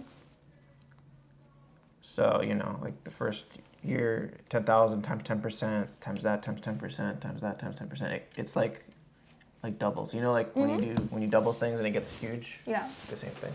I don't know. I don't think life insurance... I mean, obviously, they're profiting a lot of money, the insurance companies. There's the cash value and the death benefit, which is... But I've definitely, seen it help other families. Yeah. I think one of the main benefits is that you don't really see the compounding until 20 years down the road. You still have barely anything. I mean, that's how it is for insurance, too. Oh, really? Well, I mean, you'll see something the first year, but it depends on how much money you're pouring in. If you're not overfunding your policy, you're not going to see a lot of cash value. But for the people that are pouring in a lot of money, you're going to see a heavier return. Right, okay. Just goes off the charts. Off the charts, my man.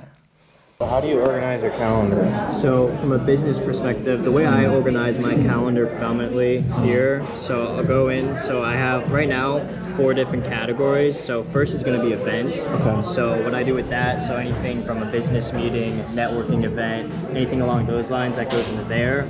And then for day-to-day, sales, stuff like that, client-wise, I have appointments, so just set my appointments, so I make sure that I'm there on time, and also I set reminders prior, so I get notified the day before, so I can touch base with the client. That's good. And then callbacks, there's a lot of things after sales done within that I need to call back for, or if I'm just, I set up a 10-day follow-up, try to hit for referrals. So if you see a brown spot on the calendar, that's when you're supposed to call them back at that time. At that time. On that day. Correct. Okay. And then financial-wise, that's just anything, with my business, okay, do I have to make a certain payment? Do I have insurance needing to be renewed for this year? I have that down there on that. Oh, okay. So at least right now, just those 4 separate categories within it really helps me. How'd you learn that?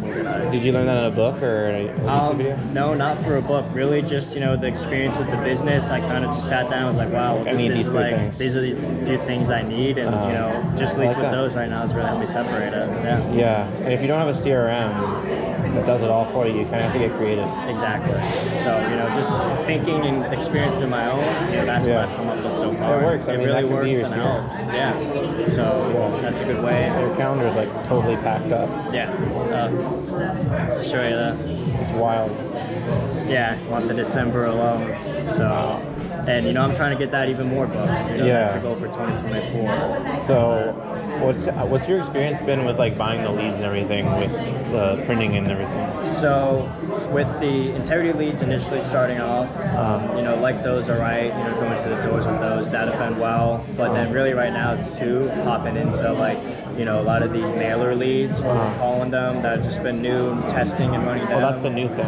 Right. Okay. With our partner, with Josh's dad. Okay. There. So So the integrity leads you've been doing for a while. For a while, and those, I mean, I've had, a $250 investment a week for leads, and, I've had an ROI of anywhere for 10 times that, Wow. 10 to, 20 times. I mean, I took one of my first months within this, I did, so a $250 lead investment, and in 3 days, I had $8,497, I believe it was, in upfront deposits just in that week alone. That's not even the AP, that's just the upfront That's deposits. the upfront deposit. Wow. So that's not even counting the back end of months 10, 11, 12, and then also the residual from the following years. Yeah. So, I mean, That was your first week? that was my first big week. So that was month of July, so that was about 3-4 months into it, and when I really things started to click and I had a really good understanding, and then hit the right leads, hit the right It takes spots. time It takes time. You really learn your products as well. And to be honest with you too, I mean, my first 3 months I was kind of slacking. Like I wasn't getting out there every day like I should have. And once I really started to just apply myself to that and get to it, then I really, things really clicked. And that's when I really realized, okay, why have I not been doing this in the past? Why didn't I just start and go hard into this? Because there's so much potential here. Yeah, you have to but pick you your own have butt, to take your own To be your own boss, because there's no Exactly. boss telling you what to do. Exactly. So no, definitely really love that. Hello? Walter? Yes, sir. Yeah, Walter, this is Marco. Just had to give you a quick call here. So I work with the brokerage and we handle the mortgage protection for Mr. Cooper. Is now an appropriate time? Mortgage protection. Yes, sir. So your file that's associated with your property at 3416 77th Court just came across my desk, and it's showing me as incomplete. Yeah, so protection. yeah, the only reason for that is sometime around when you closed with Mr. Cooper, we sent you guys several things in the mail about mortgage protection, right? Where it pays off the home if you get sick or pass away.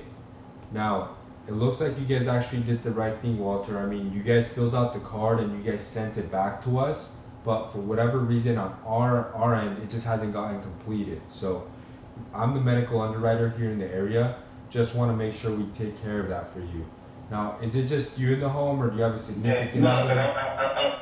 I'm not interested in protection. What was that? I'm not interested in that protection. Got it. Let me update the file here. So you filled out this card and you sent it to us. What changed from initially from when you filled it out? Because typically when families fill this out, is because if God forbid anything happened to you, Walter, this would pay off the remaining balance of the mortgage, so you don't leave like a financial burden to your family. Yeah. Does that make sense? Yeah, don't worry. I don't want to get the insurance or protection or something. Got it. So you don't want to protect your family. Is that what you're saying? Yeah, I got another insurance. Oh, okay. So you have life insurance? I got another one, yeah. Yeah, I have another one. Got it. And when did you get that one? I don't know, my wife is working on it. Oh, she's working on it. Yeah. Okay, cool. All right, I just need to confirm some information here then. I have your birthday here at 7/26/1979. Yeah. Got it. And then like the remaining balance of the mortgage is 246,000. Does that sound about right? Yeah. Got it. So go grab a pen and paper for me real quick. This should only take about 10 to 15 minutes to get knocked out. Right now I'm really busy. For that reason, I didn't think of that on the phone before. Maybe later I can help you with that. Okay, got it. Yeah, my job is just as a medical underwriter is to get you the information, and whether you put something in place, that's totally up to you. But that's how I'm gonna be able to close out the case. What time are you home? What time are you and your wife home together? I'm really working in Arizona right now, and I'm gonna be here for a while, and the zone time is different. 2 hours late over there, and I need to go first there and check it out my job if I can. I can pick it up because sometimes it's so difficult. Got it. Picking up that some phone calls or something. And Walter, it sounds like it looks like you're still young. Does your life insurance have like living benefits or no? Yeah. Okay, got it. Because what we would do is this would protect you in case you got sick. So like in case you were disabled, you got cancer, heart attack, stroke, or you ended up dying, you would be able to access the full amount of the policy to pay off the home. So 9 times out of 10, everyone on the list pretty much goes with something like this, just because they want to protect themselves in case they can't work, and they don't have to worry about the mortgage. Does that make sense? Yeah, I'm pretty sure that what is working on the insurance thing that one. 100% sure. Got it. Okay. Well, how about this, Walter? I'll call you back in a few days, and then we'll go from there. Sounds good? Sounds good. All right. Have a good day. You too. Yeah. So these guys pretty much told me like, you don't have to push. I like push too hard. No, I think I should have pushed. That was good, right? You did great, bro. Fuck that. But why not push too hard? But because they said that like if they can't get the concept of like you protecting your family in case something happens to you, like you don't want to work with a person like that, you know? Oh, okay. Yeah, but I get it. But no, I could probably turn those guys, huh? No, yeah, I have to turn those guys. What do you mean turn them? Like from oh, I'm not interested, like I don't want to do this, to like actually thinking about it, you know? Like, okay. like what if something happened to you, man, and you couldn't work, you know? Like I know you're either one, the main breadwinner, or 2, you're the sole income in the household, you know? Like what if something happened to you while you're living? Like what if you got cancer? What if you got a heart attack, stroke, where you couldn't work? Number one and two cause of foreclosure is death, and second is medical bills, right? Or a disability where you can't work and you can't pay the mortgage. Like, what do you have anything in place for that? Like, Okay. is $100-200 really that much in case something does happen to you? Yeah. You know, it just makes sense, bro. It does. It's just freaking idiots, bro. Honestly, I feel bad. I feel that way with solar too. And the thing about insurance, it's like $100, bro. You know, Right. like $200. Remember, solar, they save money. Yeah. Hello? Hey Nick. Yeah? How are you? Hey, how's it going, man? My name's Jacob. I'm the benefits coordinator out here in Polk County, licensed in the state. So good news, I got the application you sent out a couple days ago for the final expense discount programs, and you were approved. So they just sent me out here to go with you real quick. Usually just takes a couple minutes. Is this your date of birth, phone number, email? Yeah. Yeah. Okay. Perfect. So it usually just takes a couple minutes. We can do it in here. Outside, it's up to you. That'll be pretty fast. Wait, so what's it about? Yeah, so you should be on a fixed income right now, correct? So like Social Security, disability? Yeah, disability. Disability, okay. So you qualify for the state regulated life insurance. So it's like for people on a fixed income, it's heavily discounted. So they just sent me out here to go over with you. Usually just takes a couple minutes. Okay, gotcha. Yeah, come on in. All right, sweet. So I'm gonna skip connecting because everyone here should be able to do that. But the fort, so family, occupation, recreation, transition, you can talk about any of those stuff or whatever, you know. So I can talk to you all day, Nick. I do just have to show you this. So I'm licensed in the state of Florida, North Carolina, and Michigan. Obviously, you just want to make sure people are who they say they are. So I had to go through a bunch of exams, background checks, fingerprints, all that. They don't handle that at Walmart. So let me just verify why you got approved. So you should be on a fixed income right now, correct? Yeah, disability. Disability, okay. Sweet. And then do you get the Medicare and Medicaid or just the Medicare? Just the Medicare. Medicare. And then the disability, do you get that each month on a little green Direct Express card, or is it just direct deposit for you? No, it just goes right to my bank.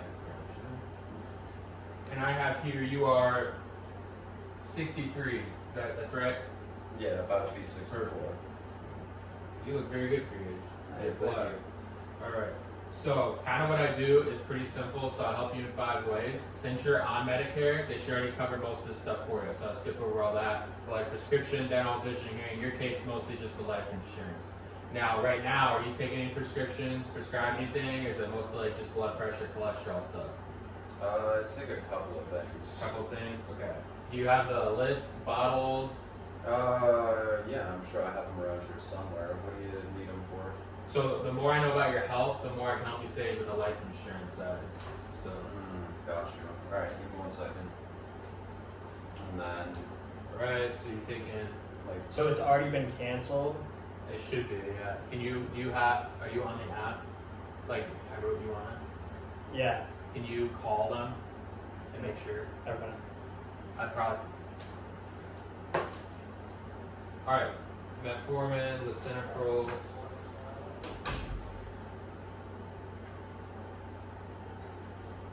Amlodipine. Alright, perfect. Sweet. And then do you smoke at all? occasionally, yeah. Occasionally. Right. And then have you ever had any heart attacks? No, Any strokes? don't think so. No. Any diabetes? You said you take Yeah, metformin. yeah. Okay. And then do you take any insulin or just the metformin? Just the metformin. Perfect. The little pill.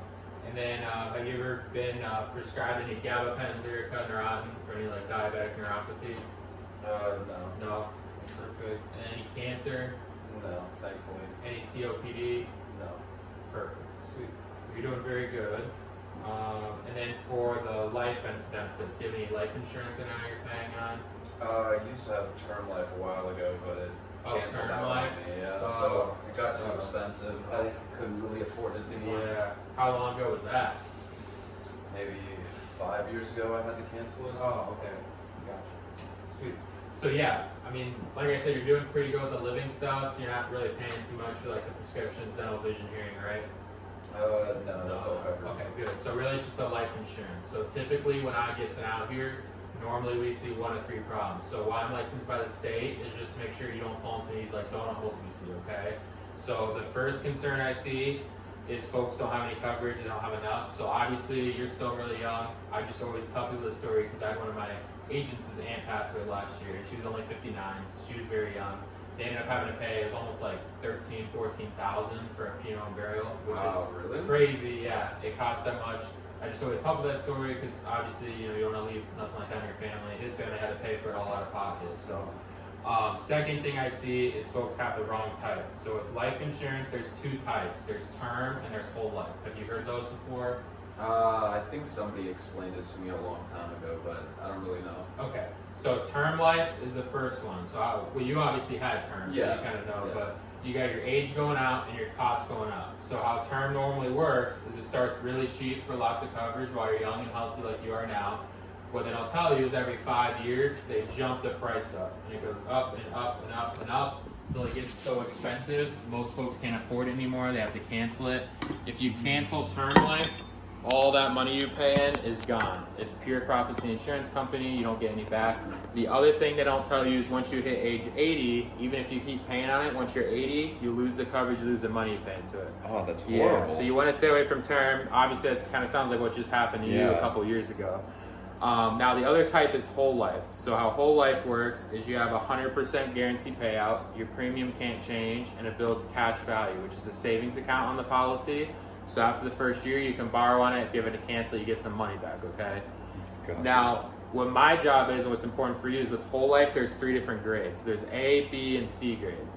C grades are called guaranteed issues. So that's anything you get through like the TV, mail, phone, online. So they don't see it face-to-face like this. Kind of like the $9.95 Colonial Pen commercial. You ever seen that? Oh, yeah, on the TV. Yeah. So how those work is everybody's approved, which is nice. But the downside is the first 2 years, if anything happens to you, they don't pay anything out. So there's a 2-year wait. So that's what most people don't know. You want to stay away from anything like that. They're also very, very expensive. B is standard, so not the worst, not the best. Usually you get it like a local agent, Allstate, State Farm, Lincoln Heritage, that kind of stuff. They don't have a waiting period, which is good, but they're also really expensive. And then A is preferred plus. So that's what you got access to because you're healthy enough and you're on a fixed income. So that's day 1 coverage, all the benefits and riders. since you are on a fixed income, it's heavily discounted because obviously if you get paid once a month, it's got to be affordable, right? So my job is to make sure you have the right type, which is whole life, and the right grade, which is preferred, okay? So give me a second. I'm going to give my product specialist a call. He's been doing this like, I think almost 11, 12 years now. So he's just going to see how we can help you out, okay? So I'll skip over this part because I don't really have anyone to play product specialist. So, oops. All right, just got off the phone with the product specialist. Okay, so it sounds like Americo is going to be the best one for you. Have you ever heard of them before? Americo? No, I don't think so. Okay. So give me 1 second here. So this is America. This is a little bit about them. So they've been around for over 100 years, so a pretty long time. They have an AM Best rating of A, 6.1 billion in assets, no medical exam or blood test required. Somebody comes to you to poke your pinch up like that. Now, I don't know if you heard him mention on the phone the Quit Smoking Advantage program. So are you planning on quitting smoking? If not, it's okay. I mean, I have been, but I've never really gotten around to it. Okay, that's fine. So what this does is it basically gives smokers a non-smoker rate for the first 4 years to give them time to quit. If you don't quit, no big deal. It just saves you a bunch of money in the first 4 years, usually about like 25-30%, since smokers pay a lot more. If you do quit, you just get to stay on that non-smoker rate forever, okay? So it saves you a lot of money. Now this is whole life. So how that works is the price can never ever change.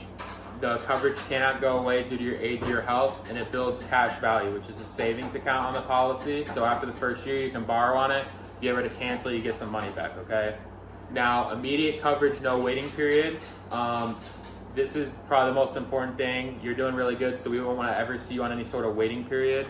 And it has 3 riders. So the first one is a terminal illness rider. So if God forbid you're ever diagnosed with a terminal illness, they allow you to take half the policy out early, pay for medical expense, go on vacation, use that however you want. Second one's a nursing home rider. I don't see you ever having to use that, but that just keeps any nursing home or third party from seizing the policy as a cash asset. Because what happens is it builds cash value. They'll try and come for that money and use it to pay for going into the nursing home. So that rider keeps them from doing that to you. Just make sure the money goes to your family and not to them. And the last one is an accidental rider. So when you slip, fall, car accident, wrong prescription, bad surgery, they pay double the policy out. So instead of like $10,000, they pay out $20,000. Okay. So that's for you. Give me 1 second here. And I know you're still really young, but were you thinking more like cremation, funeral, burial, or have you not really thought about it too much yet? Probably more on the cremation side. Cremation side, I mean, okay. I'm just going to be gone, so. And then this smoker's advantage you were talking about, is that like just smoking, or is that like nicotine usage? Like, how does that work? So it's if you use tobacco within 12 months at all, any form, smoking, vaping. Okay, so how the companies work is if you use tobacco at all, they ask have you used tobacco within the past 12 months. So if you have, then you're going to be put as a smoker, even if it's just like, dip or something. But basically, because of that, with the Quit Smoking Advantage program, they're just going to give you a non-smoker rate for 4 years. So instead of you going and paying a smoker rate or a tobacco rate, which is 25-30% higher, you get to be as a non-smoker for 4 years, even if you don't quit. So it saves you a lot of money. Oh, gotcha. Yeah. Okay. All right. So they have 3 options here for you, Nick. So gold, silver, bronze. This middle highlighted number is your natural coverage. The top is the accidental, okay? So gold is 18,000 natural coverage, 36,000 accident. That's day 1, that's 99. Now silver is what most folks go with. It's just the best bang for your buck. So that's 10,000 natural coverage, 20,000 accident. Day 1, that's 69. Now bronze is like the cremation package. So that's 6,000 natural coverage, 12,000 accident. Day 1, that's 42. Now the reason we do this now versus later is if you wait till next year when you're 64, instead of it being $69 for 10,000, it would be 77 because you'd be a year older. So that's why we want to just make sure it's locked in place now before next month when you're going to be 64, because that price will never ever change, okay? So what my job is, I'm just a field underwriter. I just see if you get medically approved. If you do, we push the payments out for a month so that way you have some time to get the paperwork and everything before you actually have to pay anything. So like I said, it just depends on what's best for you and your finances. All right.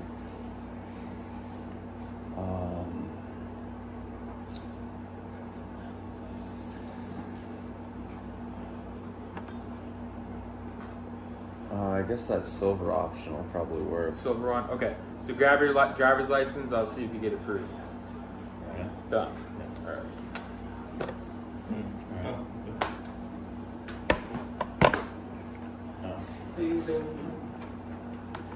Alright, we start a new for All right, Nick, and then for the life benefits, what do you have in place for your life benefits?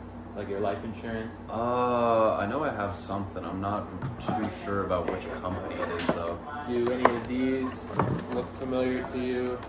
I know there's like a million of them. Oh, I think it's this one. Kemper, United Insurance. Okay. Yeah. Gotcha. All right, and then do you know like around how much you're paying on that? I think it's like 85, 90 around there. 85? Okay. And then do you know around how much coverage they gave you? It was like 5, 10, 20? I think 10. 10.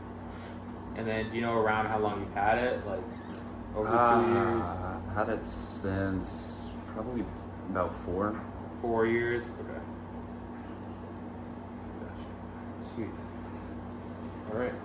So typically when I get sent out here, Nick, for the life insurance, normally we see 1 of 3 problems. So why I'm licensed by the state and sent out here is just make sure you don't fall into these like 3 donut holes, okay? So the first concern I see is not yours at all. You already have coverage, you got more than enough, so you're all good there, okay? Second thing I see is folks have the wrong type. So with life insurance, there's 2 types. There's term and there's whole life. So it sounds like you have whole life, is that correct? I think so. Okay, Yeah. good. Has anyone ever explained term to you? Are you familiar with how it works? I'm sure they did when I got the policy, it. but I haven't looked into it. Okay, so yeah, I'll just explain it so at least you know. There's 2 types. There's term and there's whole life. Whole life's the good one. That's the one you should have. Now, how term life works is you have your age going out and your cost going up. So it starts really cheap for lots of coverage. What they don't tell you is every 5 years, they jump your price up on you, right? And it goes up and up and up and up. So it gets so expensive, most folks can't afford it anymore. They have to cancel it. If you cancel term life, all that money you paid in is gone. It's profits to the insurance company, you don't get any back. The other thing they don't tell you is when you hit age 80, even if you keep paying on it, once you're 80, you lose the coverage, you lose the money you pay into it. So you want to stay away from anything like that, okay? Oh, that's horrible. Yeah, so luckily you have whole life. That's the good type. So how whole life works is you have 100% guaranteed payout. Your premium can't change, and it builds cash value, which is like a savings account on the policy. So after the first year, you can borrow on it. If you were to cancel, you get some money back. Have you ever borrowed on it? I don't think so. Okay, have they explained to you like how it builds cash, or like? Yeah, something like Okay. that. And you get like a loan and all that kind of stuff. So okay, perfect. So now with whole life, and this is what's going on with you, so this is important. There's 3 different grades. That's what most people don't know. There's A, B, and C grades. C grades are called guaranteed issues. So that's anything you get through like the TV, mail, phone, online, so where they don't see a face-to-face like this. How those work, kind of like the $9.95 commercial. You ever seen that? Oh, yeah, on the TV. Yeah. So how those work is everybody's approved, no matter age or health, which is nice. But the downside is the first 2 years on the policy, if anything happens to you, they don't pay anything out. So there's a 2-year wait. Did they ever explain you had like a 2-year wait? I don't think so. Not sure. Okay. So yeah, you want to stay away from anything like that. They're also very expensive, okay? B is standard, not the worst, not the best. Usually you get it like a local agent, Allstate, State Farm, Lincoln Heritage, that kind of stuff. They don't have a waiting period, which is good, but they're also really expensive. And then A is preferred plus. So that's what you got access to because you're healthy enough and you're on a fixed income. So that's day 1 coverage, all the benefits and riders. Since you're on a fixed income, it's heavily discounted because obviously if you get paid once a month, it's got to be affordable. So my job is to make sure you have the right type, which I'm already 99% sure you have whole life, but also the right grade. Because if you were given a B or a C rating, which is why I got sent out here, you're going to be owed a substantial reimbursement check back and an upgrade into preferred, okay? So let's give Kemper a call and see what's going on with your money. Is that okay? All right, ring. Hello? You can play it. Okay. Hey, Nick, this is Jacob. I'm here with Mr. Ben. He has a policy with you guys. We don't have the policy number. Could you look it up from like his name and his date of birth? Yeah. Could I get the last 4 of his social? Yeah, it's 1, 2, 3, 4, 5. Okay, Or 1, 2, 3, 4. And then what was the name of the insured? It was Ben. Ben? Yeah. Okay, got you. Yeah, so I got the policy pulled up here. So what did you guys need with it? Yeah, so this is a whole life policy? Yes, Okay. whole life. All right, and then when was this taken out? It was taken out in 2019, January 4th. Got it. And then how much coverage does he have? Is it 10,000? Yeah, $10,000 in coverage. Okay. And then how much is he paying a month? He's currently paying $92.28. $92.20. Okay. And then does he have any cash surrender value? Yeah, he has about $2,258.13.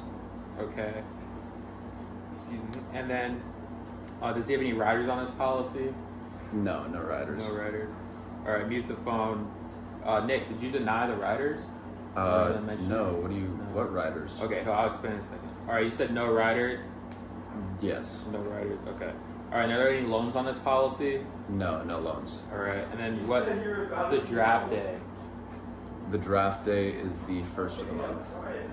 First, okay. And then with this policy, was he put on any sort of like waiting period, like 2-year wait, or was he covered right away? He was covered immediately. Immediately. So there's no like 2-year wait. He would have gotten the full benefit. No, it wasn't a graded policy. Okay. And then what's the policy number for his records? 1, 2, 3, 4, 5, 6. All right. And are there any other policies that you guys use? No. That's it. Okay. Thank you so much. All right. Hang up. All right. So yeah, it sounds like you're definitely given the right type here, Nick. So you definitely have that whole life, but you're given a standard rating. So what I'm going to do is give my product specialist a call. He's been doing this like 11, 12 years. He's going to see how we can help you out, okay? All right, ring, ring. Oh, perfect. So he says America. Have you ever heard of America before? No, I haven't. Okay. So this is a little bit about them. Let me see here. So, I know he asked you, so you said you're kind of planning on quitting smoking? Yeah, kind of. I'm Okay. still debating on it. Gotcha. So this is a little bit about America. So they've been around for over 100 years, so a pretty long time. They have an AM Best rating of A, 6.1 billion in assets, no medical exam or blood test required. So when it comes to the poke and stuff like that. Now they have a quit smoking advantage program. So basically what that does is even though you smoke, they're giving you a non-smoke rate for 4 years to give you time to quit. If you quit, you get to stay on that forever. If not, they just lower your coverage a little bit to match what a smoker would have. Okay. So it saves you a lot of money, even if you don't quit. Now this is whole life. So the price can never ever change, just like your Kemper. The coverage cannot go away due to your age or your health, and it builds cash value, just like how your Kemper life has been. This is immediate coverage, no waiting periods. There's no 2-year, 4-year wait. You're covered right away, and it has 3 riders. So I don't know if you heard me ask him on the phone. He said he didn't have any riders. So this comes with 3 of them. The first one is a terminal illness rider. So if you're ever diagnosed with a terminal illness, God forbid, they allow you to take half the policy out early, pay for medical expense, go on vacations, however you want. Second one's a nursing home rider. I don't see you ever having to use that. But what happens if you ever had to go to a nursing home, they'll seize that cash value as an asset, and they'll use it to pay for you going into the nursing home. So the rider keeps them from doing that, just so that money goes to your family and not to the nursing home. And the last one is an accidental rider. So when you slip, fall, car accident, wrong prescription, bad surgery, they pay double the policy out. So instead of like $10,000, they pay out $20,000. Okay, so that's for you.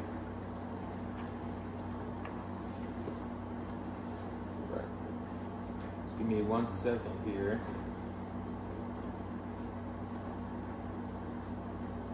Yeah, do you want like a water or coffee or anything? Oh, I'll take a coffee. Gotcha.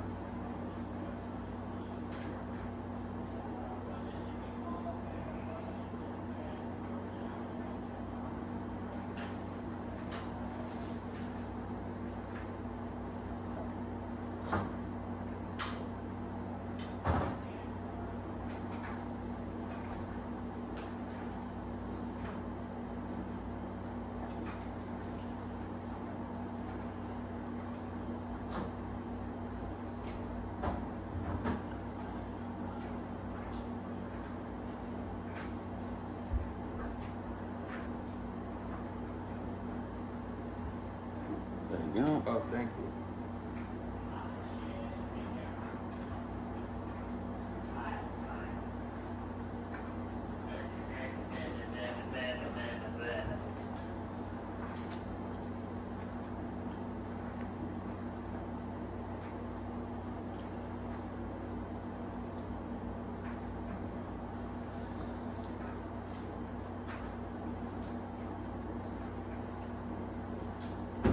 Alright, this is where I usually do most of my connecting, is I just like ask them questions while I'm writing stuff out.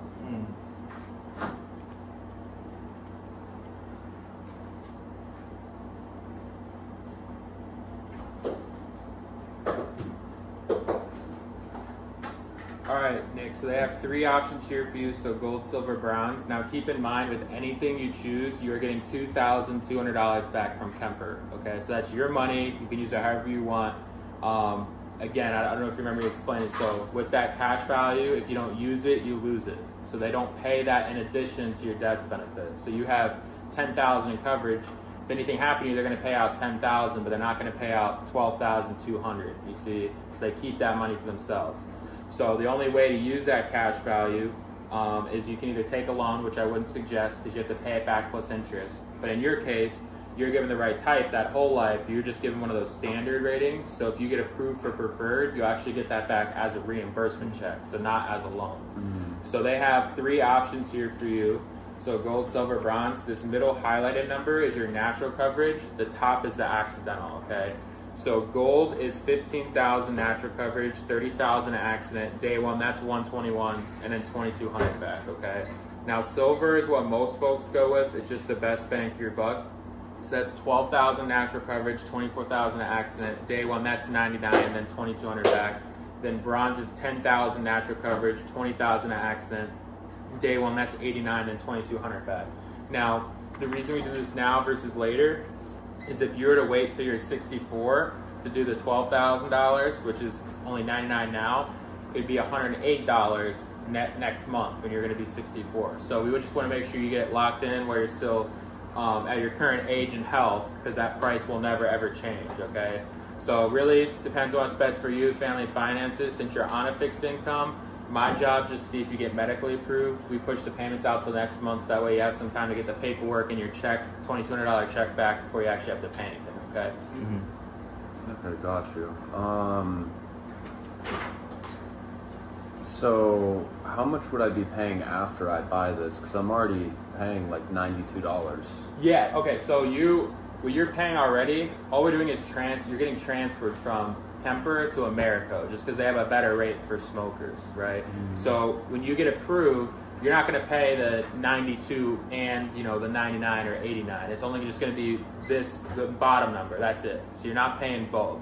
And then you're going to get a check back from Kemper for your cash value that you've accumulated, which is the $2,200.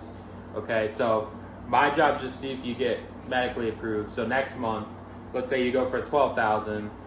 They're only going to take out 99. That's it. America's only going to take out 99. Kemper's not going to take anything else out. Okay, got you.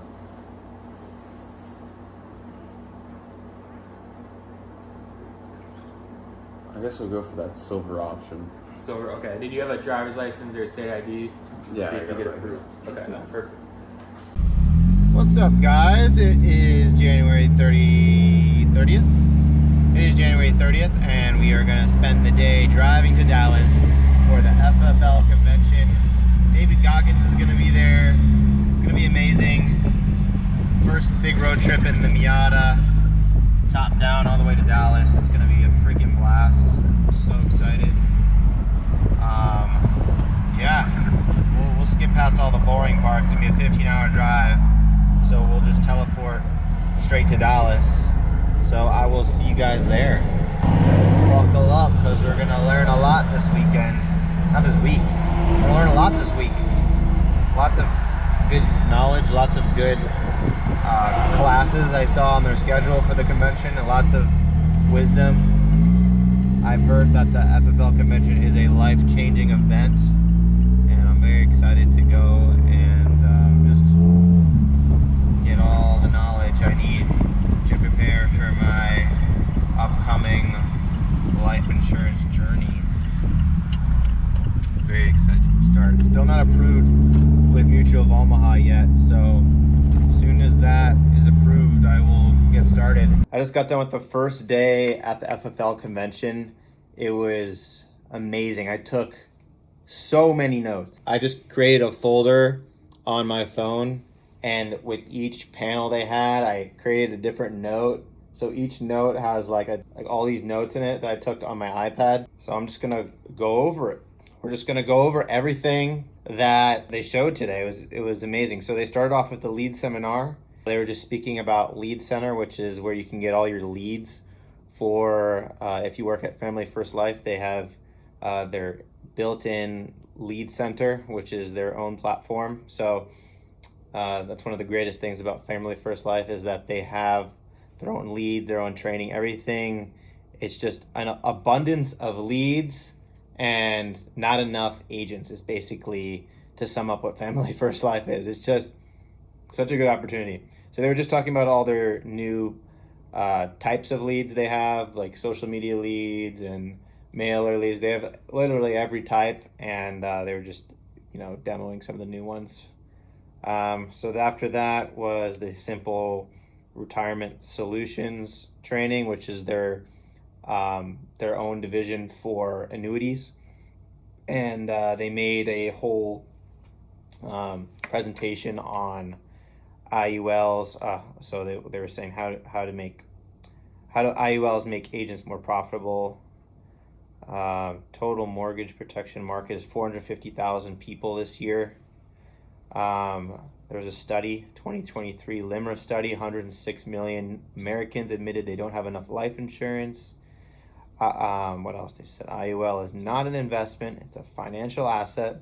So that was a big key thing they pointed out, is that people, they think that investing into an IUL is an investment, but it's not, because investments lose money. I put on my notes here, I put like exclamation points, investments lose money. And the difference here is that an IUL is a financial asset, so it's something that always goes up. So they were also saying life insurance is the only industry where you can provide guarantees to your client. And the reason why you can do guarantees is because there's no downside to the investment. It only either stays the same or goes up. It's protected from downside loss. So that's why you can guarantee your clients when they're putting their money somewhere and they want to feel safe about it. The life insurance is a good way to go. They're just giving us some other stats. 73% of Americans die with debt. Average lifetime earnings are $3 million. So, of course, that's a lot of money that people are earning. So if a family member dies, that's $3 million that their family isn't going to get, So that's why it's good to have life insurance. The tax code allows people to take money out of the policy. So anything from insurance is tax-free. The money that you put into the policy is not. Okay. So what else? What does $1,000 a month into an IUL look like? So you get day one coverage, and it builds cash value, gives compound interest. Someone asked if they have to pay the loan back if they take a loan on their IUL. They said it is recommended, or if you're already on retirement, you do not need to pay it back.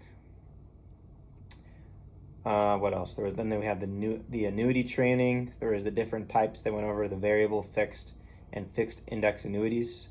And fixed index annuities is the one that Family First Life sells, because the other two are not as good. And then I took a note here to watch John Gavin's annuity presentation, because he was saying how good it is on stage. So I'm going to go and look that up on YouTube. Maybe I'll put it here if I find it. Let's see, benefits to an annuity. So there's principal protection, tax deferral, growth potential tied to the market index, guaranteed lifetime income options, legacy planning. So you can have it just straight to a beneficiary through a contract instead of using probate, which could take a really long time. And then there's also potential premium bonuses. There's a stat they went over. They said 10,000 Americans retire every day. It's crazy. And it's a no tax event. There's no tax event if they want to take their money from a 401k and put it into a PE10, which is one of the best annuities that Athene offers. I think it's called. Athene is the company that offers the PE10 annuity.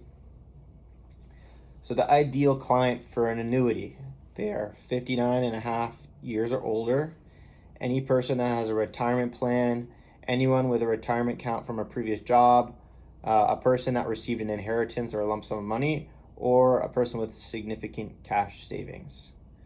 Now, how do you find clients for annuities? Let's see, I wrote this down. Do you consider yourself to be more of a saver or a spender? Oh, that's something you ask somebody in the appointment. And if they say that they are more of a spender, you recommend them an IUL.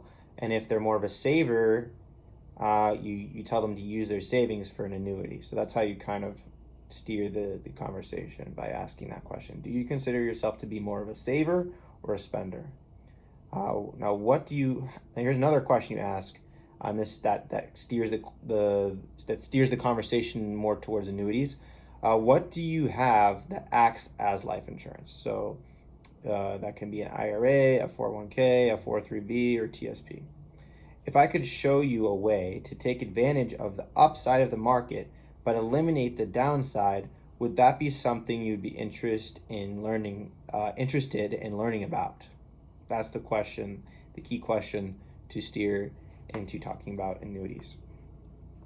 Use the ask of a specialist in Gateway. Oh, okay. I wrote this down. Use the ask a specialist in Gateway. So if you are a Family First Life agent, you have access to a portal called Gateway. And if you want to get help or assistance in selling an annuity, they have a new feature called Ask a Specialist.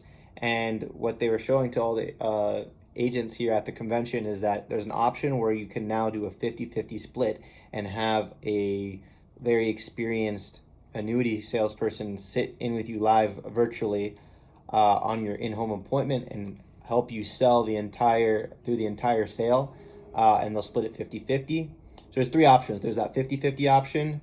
There's the 10% option where they have you like a phone a friend like on call. You can call them and they will assist you, but they don't sit through the whole thing. So that's only 10%. And then there's the third option where you hand the lead off entirely to the professional. You have no involvement at all as the agent, and they just give you 10% cut. So it's up to you on how you want to sell the annuity. But the key thing is that they're giving you the options on help with selling annuities. And the key takeaway is that it's better to get 50% or 10% of a lead than zero and not at all just trying to do it on your own. So that's why it's good to have that assistance. One of the advice that the speaker gave, he said illustrations are key. So to look up the illustration tools for each carrier that sells the annuities, because I'm assuming there's all the illustrations that shows how your money adds up and over time what it looks like. So that's why they recommended, that was Stephen Pandulo with Athene. He was recommending that to see. Okay, so that was the simple retirement solutions training. That was just one note file out of, I got 10 more here. I was there all day from 9 to 6, so there is a lot that they covered. I don't have as much notes for every single one, but I'm just going to go over. So this one the panel was for how to become profitable this year, and I didn't take too much notes for this one. I wrote, never be in a position where you have to choose between family and making money.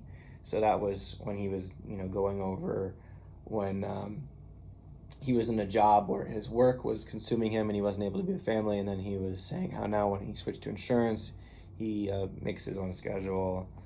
And now he's not in a position anymore where he has to choose between family and making money. I also wrote, do what no one else wants to do. Recruiting is the only way to build massive recurring income. That is right. The next one, let's see, how to become profitable, I wrote. Oh, that's the same one. Okay. Rob. Then I wrote some notes for Rob Richmond. Said some interesting stuff on stage. The further away we get from selling, the further away we get from leading our team. So he was referring to if you start to recruit a lot and you stop selling, you're not leading by example, and you're not going to have good results from your team. And I wrote, you don't have to do this, you get to do this, which is a key thing. A lot of people are not grateful for the opportunities we have in this country. So it's important to remember that you don't have to do this. You get to do this. And going back to when I said the further away we get from selling, the further away we get from leading our team. This was from one of the last speeches of the day, but one of the speakers, he said that your team will do half of what you do. So if you sell 10 policies in a month, that's very, very low, for example. Your team will only do 5, just for an example, but you should be selling way more than 10 policies a month. What else did I write? You need to be making your first call. Oh, this is for phone sales, but one of the guys was going over his schedule on how he sells insurance. The way he does it, he's making his first call by 8 a.m. and he has a deal by 9:15. I also wrote, he says, can you confirm for me, when he's asking people questions instead of asking them what is. So instead of saying, what is your date of birth? What is this? What is that? You say, can you confirm for me your date of birth? Can you confirm for me your phone number? So I guess it's some kind of psychological trick that makes it better on the phone. So the same guy, he said, you need to be making your first call by 8 a.m. and have a deal by 9:15, and to make 2 sales by 12 p.m. Great culture equals profitability. Don't build to quit selling, sell to build. So that's an analogy to don't start building an insurance agency so that way you can get out of selling and just rely on your team. That's not going to work. You have to sell to build a team, because when you are doing well, you will attract, and you have to maintain that to keep your team on top of everything. All right, let's go to the next one. That was Rob Richmond. The next one was Why Leads Matter with Andrew Taylor. He was saying to get on auto order for leads. So that pushes you to make your sales every week instead of, relying on buying leads whenever you are inclined to do it. If it's on an auto order, you have to stick to a schedule. Let's say you bought a certain amount of leads and you have a certain goal and you're running behind, and you have a date night on Thursday and you're not at your goal on Wednesday. And he was saying you've got to cancel with your girlfriend. She might be mad at you, but you got to stick to your goals. But I just thought that was funny though, because like not even 5 minutes, like a minute earlier, he was saying you're in a job where you don't have to choose between your family and making money. And then a minute later, he's like saying that you have to cancel on your girlfriend to meet your goals. So it was like a little contradictory, but I thought that was pretty funny. But still, yeah, both are true. Just make sure you work your butt off so you don't have to cancel on your girlfriend at the end of the day, Don't be lazy. If you find one good agent per year, the cash flow is better than one paid off real estate property. I found that pretty interesting. You just have to find one good agent per year to work below you. And the cash flow is better than one. It's true. I mean, cash flow isn't always the greatest on a paid off. Actually, on a paid off real estate property, that's pretty good money. Cash flow on a mortgage property is not as good. Anyway, I'm getting off topic. The next note I took, let's see. How I protected $10 million. I didn't take too much notes here. This guy was just talking a lot about his personal experiences and stories, so it wasn't as educational. It was more motivational. But what I did write is that consistency is the only answer. He was talking about a story when he was first getting into the industry, and he talked to somebody and was asking them what their secret was. And the thing they said is that consistency. That was their only answer. Consistency was the only way of being successful. And as long as you keep at it, you can't be bad forever. He was saying how 4 a.m. every morning, there's no alarm clock. He just wakes up at 4 a.m. every single morning with no alarm clock. That was crazy. It goes back to the routine. Game of halves. So he's saying, if you talk to 50, you set 25, you close 25, you close 12. That was all the notes I had for that one. And this one was how to build with proper structure. I didn't write down who the speaker was for this one, but it said, be the agent you want to attract. Your team will do half of what you want to do. Your team will do half of what you do. So that's what I was saying earlier. That was this one. That was a really good one. At the end of your presentation, this was good. At the end of your presentation, make sure you tell them that you are their agent for life. So if you have any other agents, don't let them mess anything up. Call me first. So make sure you're just setting a good tie down at the end of your sale, and making sure that if anybody else calls them afterwards, that they know to call you to make sure no one's screwing them over. Because if you did a good job, they should be at the best price and rate for their age. Here, hire your first staff as soon as you can. That was a good tip. So as soon as you get to 20 families a month, you should be hiring your first staff, because you should only be doing 3 things: selling, recruiting, and training. That's it. The rest you should be delegating to staff. Having staff allows you to maximize your earning ability. Totally right. So that was one of those, how to build. That was how to build with proper structure. And then there was writing 1 annuity per month will change your business with Frank Euphemia.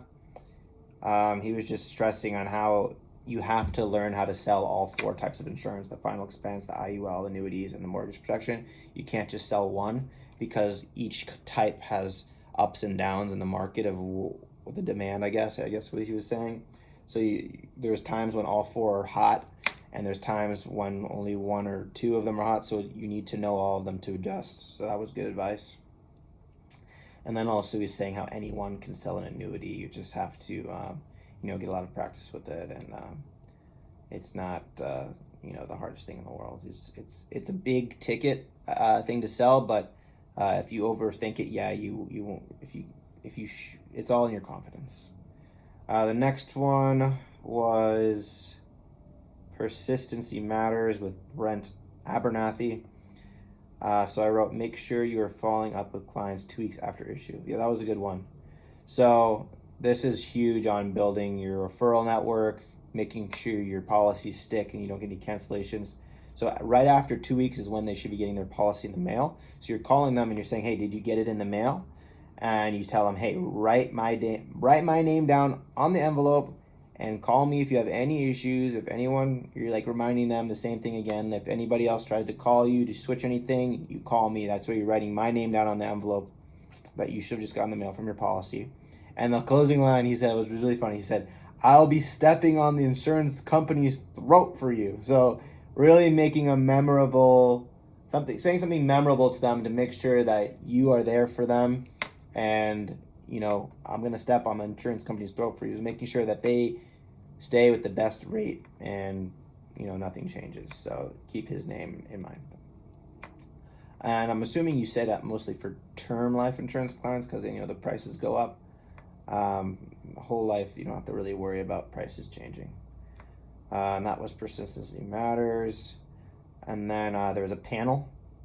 Integrity partner panel, so I'm assuming those were like the top performers here at FFL. I don't know too much yet, but they were going through all the top performers there on stage. They were all giving their own advice.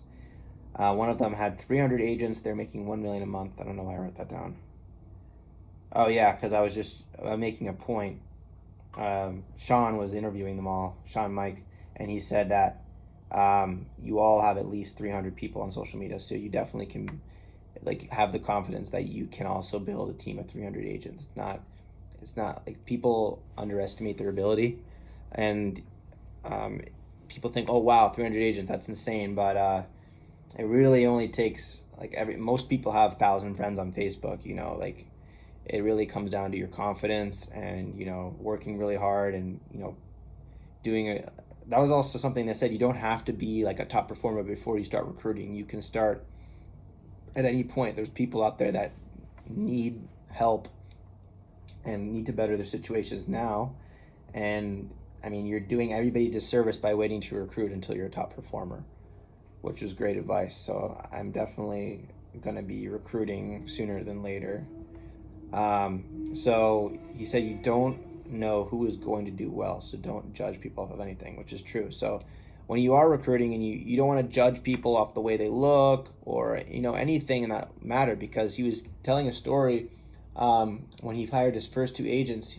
there's these two guys, and one seemed like he was super fit for the job because he was coming from sales already, and he already knew so much about how to sell. And then the other guy he hired the same day was struggling, and he came from a totally different. He just didn't see it in him, but it ended up being that guy ended up becoming one of his top agents. And the other guy, he didn't even remember his last name anymore. That was the story.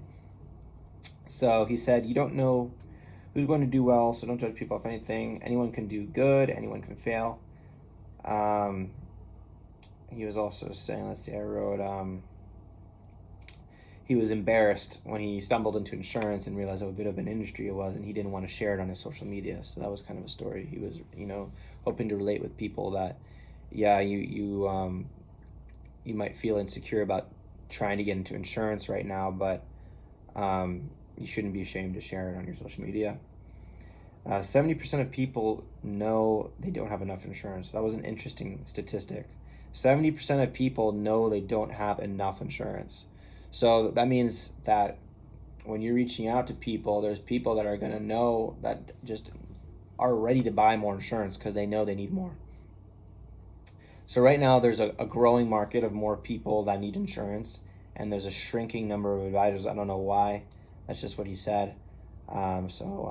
Just be cognizant of the supply and demand. The supply is low, the demand is high.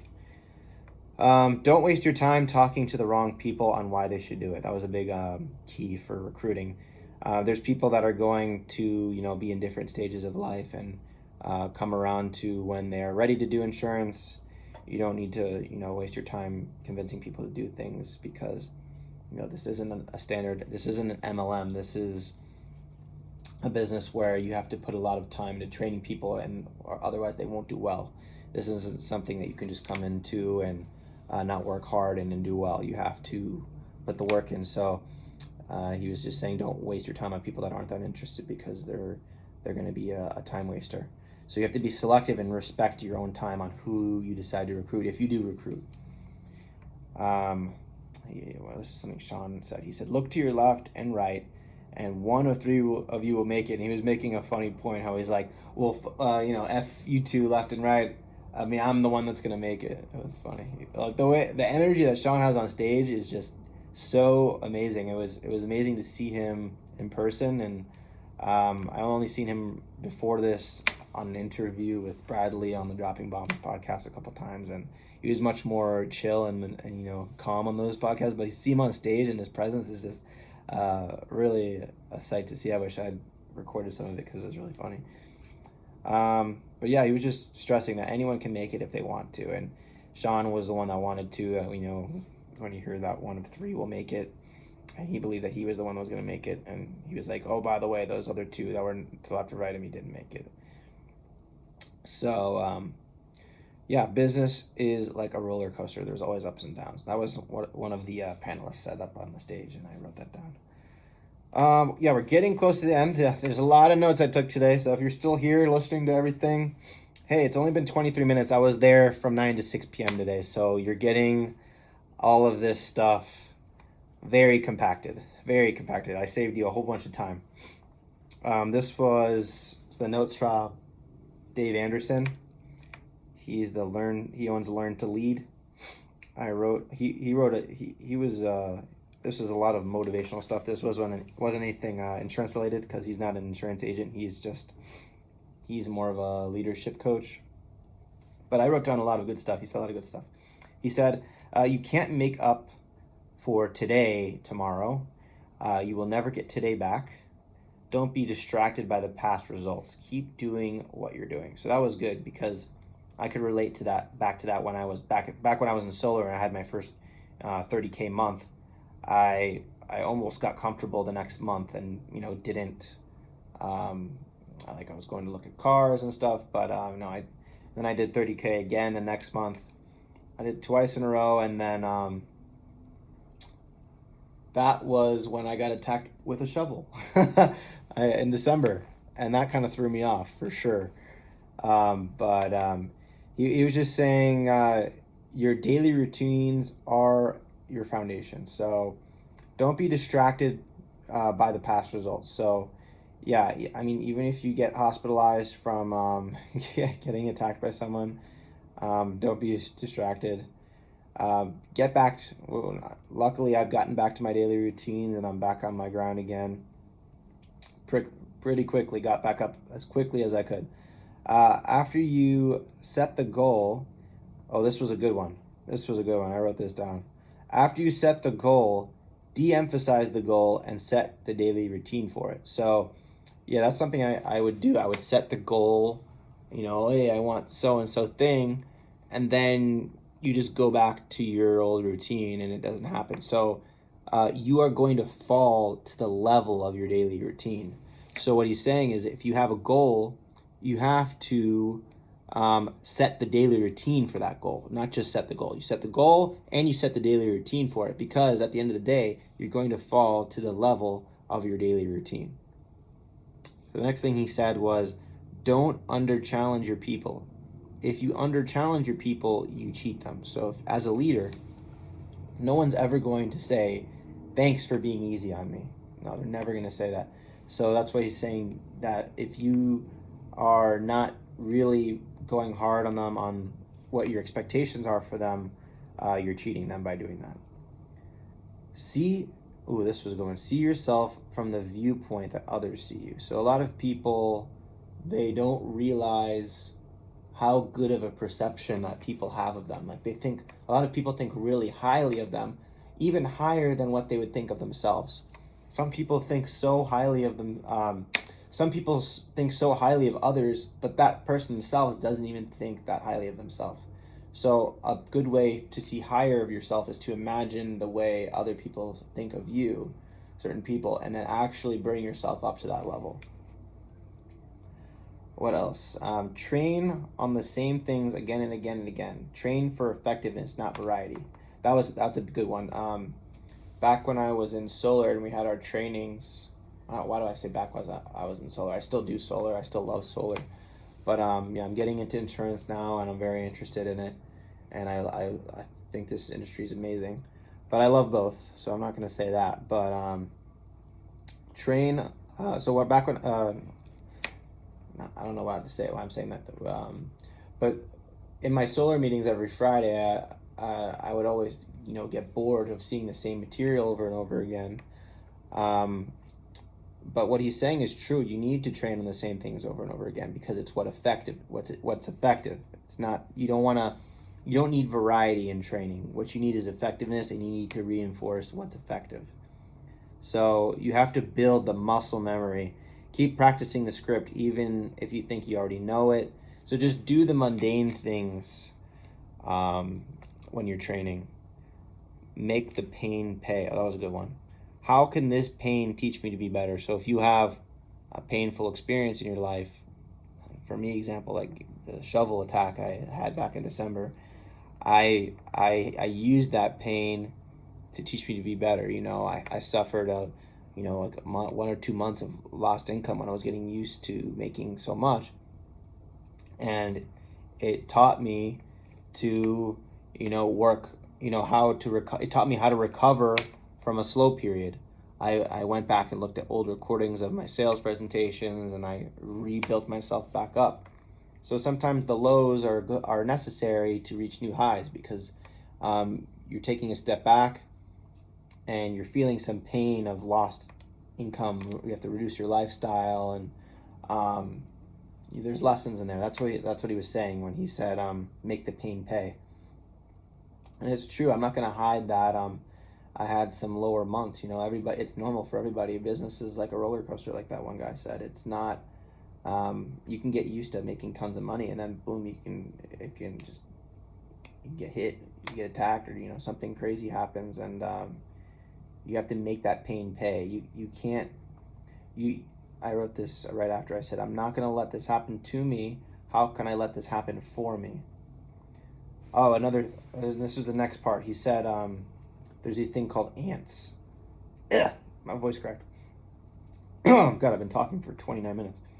It was called ants, automatic negative thoughts.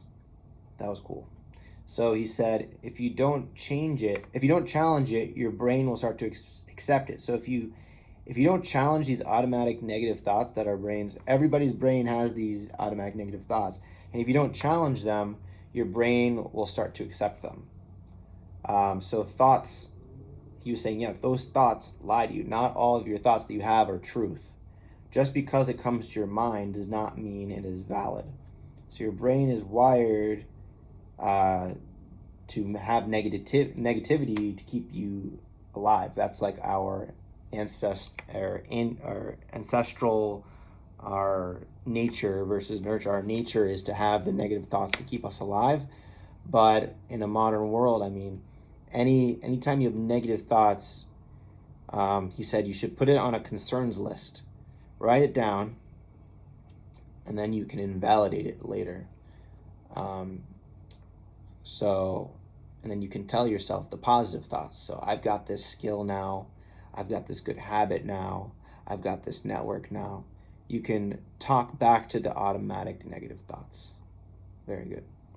The next part he spoke about was embracing the pursuit of wow. So if you're getting wows, you are doing it right. So if you're doing an incredible job with your presentation, you should be getting wows, because people are getting an experience that they've never had before. Like he said, think back to a time, the last time you had any type of purchase or any type of business interaction. He said it could have been when you're buying something from the food stand outside, or when you're checking into your hotel coming here to Dallas.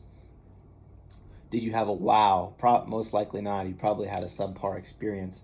Now, if you're getting wows, you're doing it right. So that means you're going to get more referrals, you're going to get more business. So focus on creating wows. What is the strength of your why? So that when he was saying that is some people don't have any whys at all, but it's very important to have a why if you don't already. But what is the strength of your why? Having a why is one thing, but creating a strong and unbreakable why is another. And you change your life when you act on them. Now, got two more notes here.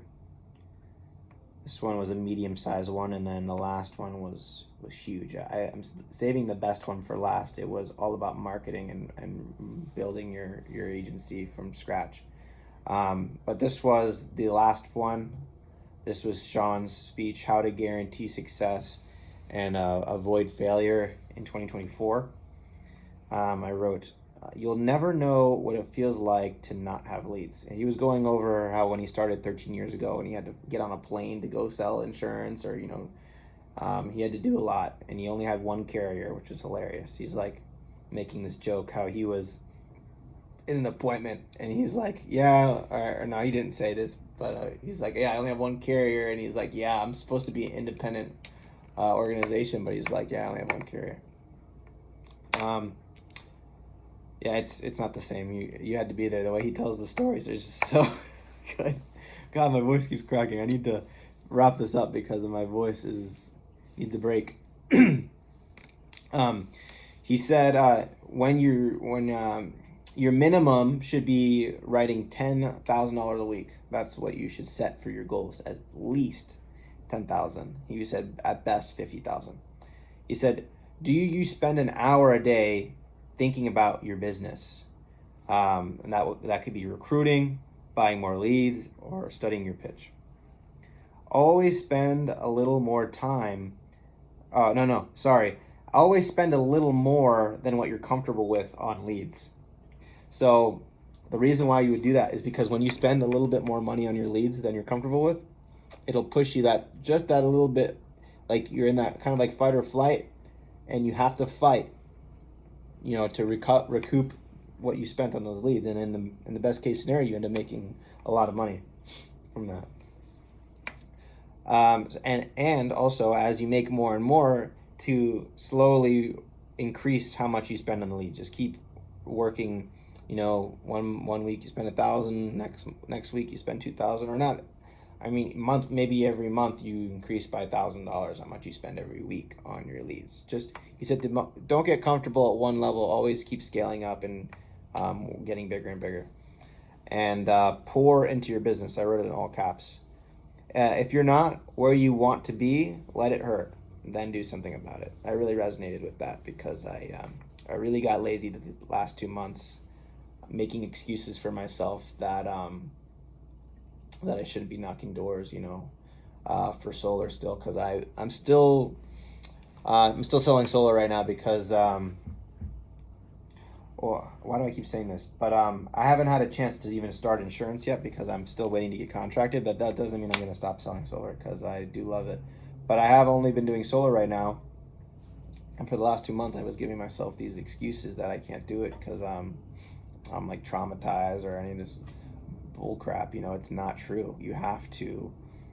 What did I write? You have to let it hurt, and so I did. And now I'm at the point where I'm like, yo, I need to get back to it, and I'm doing something about it. I wrote this: don't look at others, just do what you need to do. Who would you fire you if it wasn't you? That was good. That was a good one. Would you fire you if it wasn't you? So it really gets you to think outside of the box. So that was Sean's speech at the end there, and just to bring it back, this one isn't loading properly, but so wow, I wrote a lot more notes, but it's not showing up here for some reason, but I'll just go over it with whatever's here, and maybe I'll add it in later.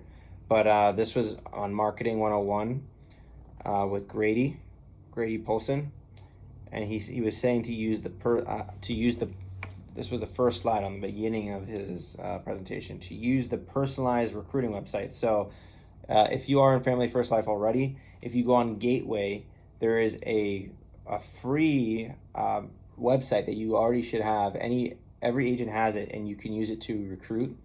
It has a video from Sean, like a 4-minute concise video explaining everything, and everybody has access to it. And I wrote all about the top contracts. Let me see if I can figure out why this is actually not here. I'm not sure. But yeah, that just about wraps it up, because I don't have the rest of this note. But that was everything, literally all the notes I took today. 38 minutes worth. Wow. And we will catch up tomorrow. I will go over what I learned tomorrow with you guys. But that was day 1, and hopefully you guys got some stuff out of that. I'll see you guys later. More so, like, start out with like adversity mind. When I came into the industry, like, I got sent an email that had contracting, training videos. Like, they weren't even titled. Like, they were like, it was like just a guy talking, and you're like, what is this? And he's like talking about leads and sales and some other stuff. And I'm like, okay, like, I guess I got to figure this out, label these. And it was like, here's leads, go figure it out. And we had to figure out one vendor. I remember there was one, it was like Lead Gorilla. It didn't work. And it wasn't even titled. Like, we put in an order for like $1,000, and I called, I was like, hey, I haven't gotten leads in like 2 days. Like, oh yeah, that company's out of business. I was like, okay. I was like, okay, can I get my money back? They're like, yeah, we can get your money back. This here, how many of you guys are brand new? That's a good part of it. Let's go. How many of you guys were at convention this last week? Okay, that's strong. Like, to be able to come here and be like, hey, literally just like the cruise, like the money for leads, that's all cool. You just made $2,400. Yeah. Like, you literally like, hey, just come here. We'll train you for a week. Watch other people making 10, 15K. You got Jonah, freaking stud, Hall of Fame producer. Malad, Chris, first year. Like, the team, like, it's insane. Like, so just come in. My first advice, Jonah said a second ago, we're here to work. Like, be focused. Like, be laser focused, guys. I was in direct sales for over 10 years before I found insurance. I've done everything. I've done energy, I've done lawns, I've done cable, I've done like anything you can name, construction, roofs. Like, I've done everything. I made decent money doing it. There is truly no opportunity out there like the insurance industry And there's no opportunity out there like there is with 320, Prosper, Flow State. Like, it's not there. Even among you guys, I don't know how much you guys understand. I'm not just saying this because this is us. But among FFL, everyone knows that what we got going on is different.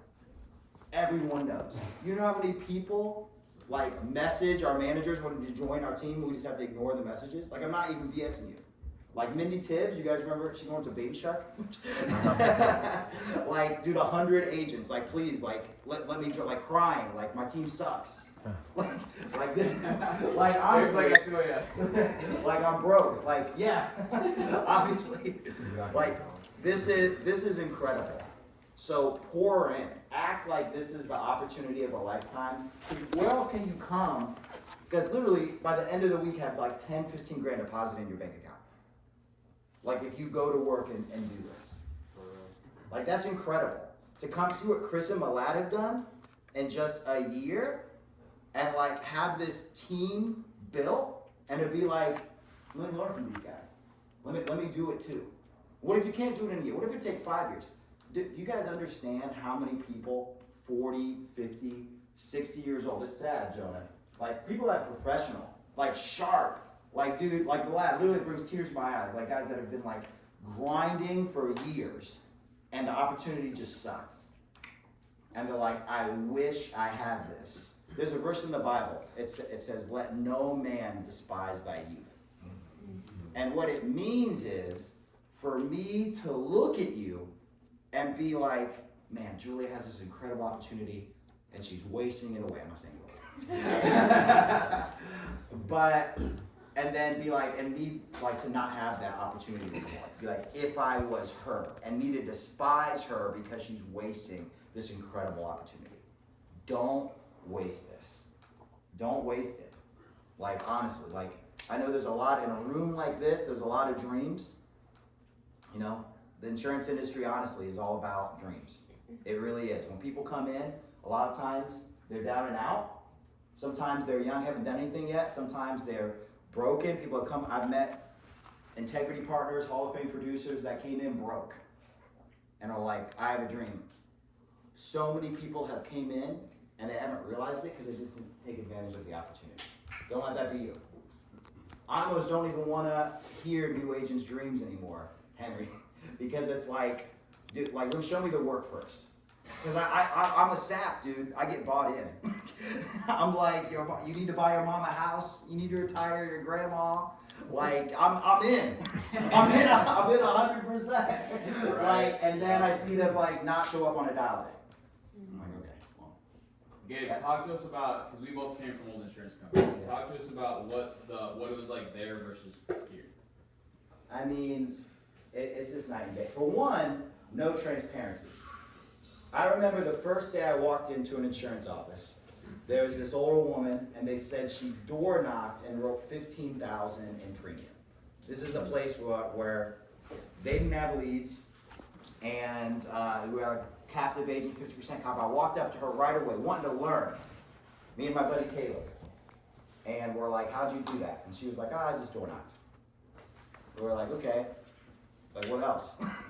Like, what, door knock what? Like, how do we do that? And she just walked away because she couldn't tell us the truth, Maliik, that there was a secret group of agents that got leads, but there wasn't enough for everybody.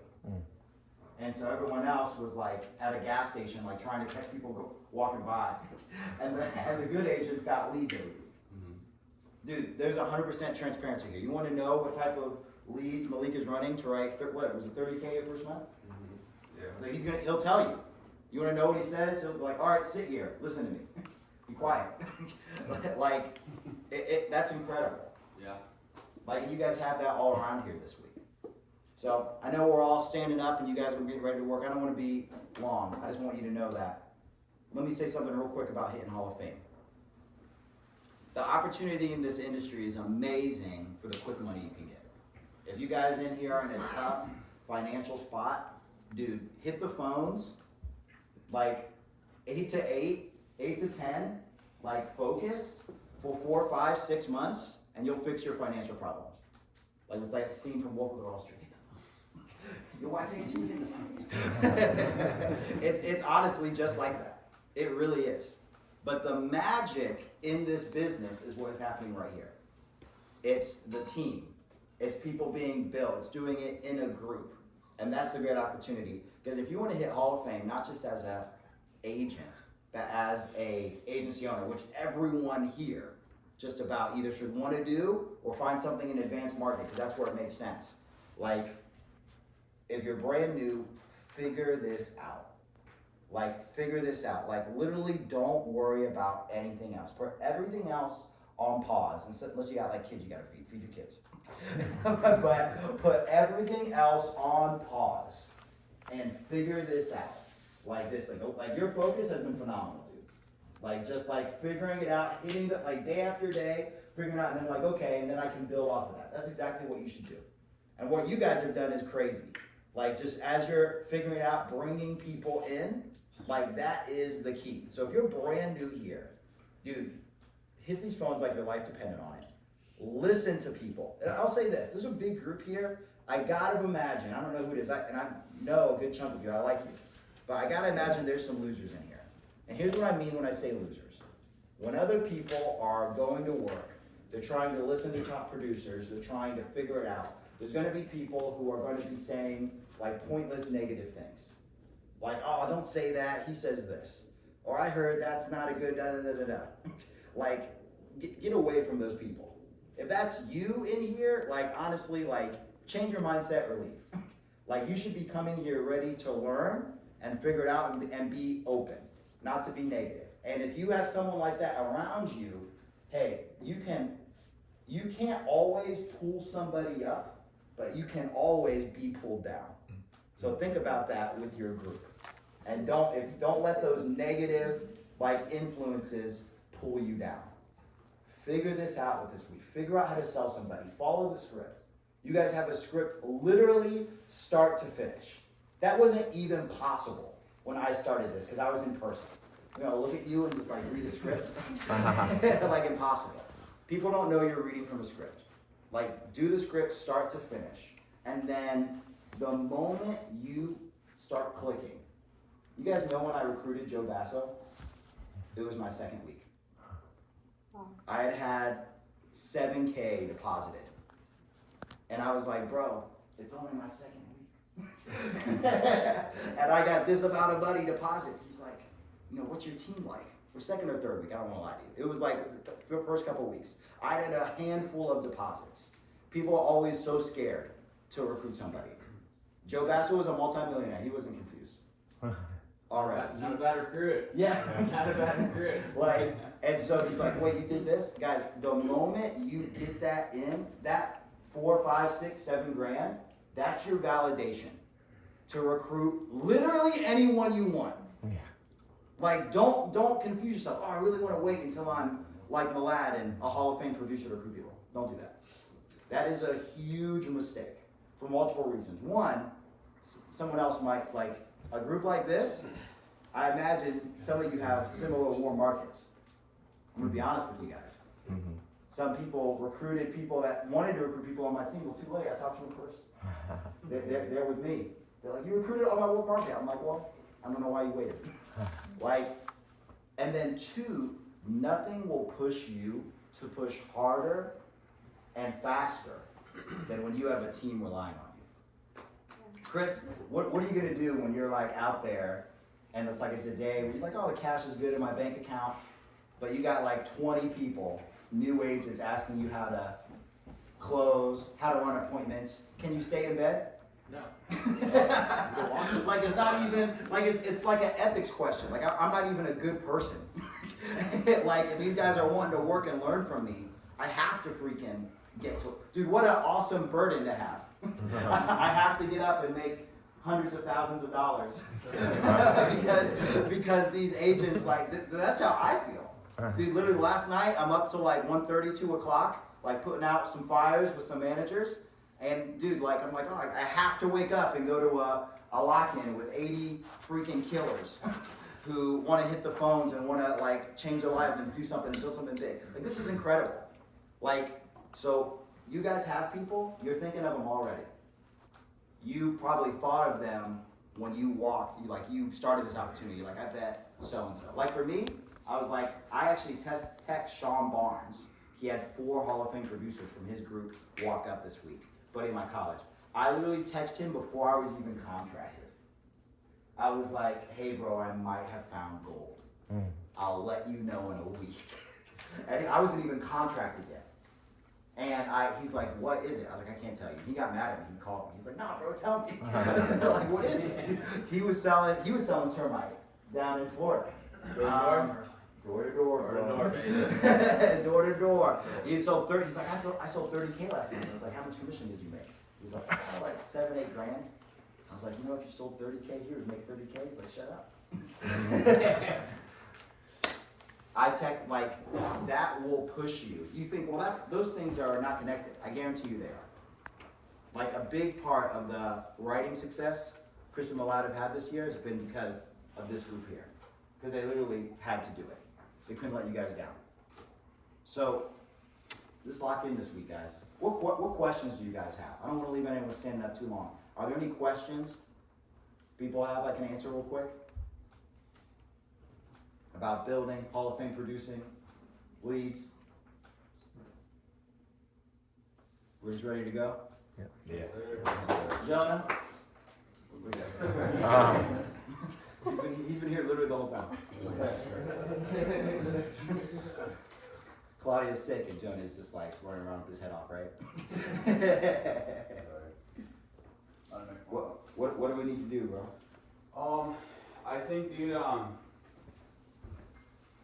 we got a lot of new guys here, so let's simply go around, and for anyone that has questions, like, we obviously can't do everybody here, but one thing that you guys are struggling with, maybe unsure about, maybe you think you can improve on, you know, anything regarding that.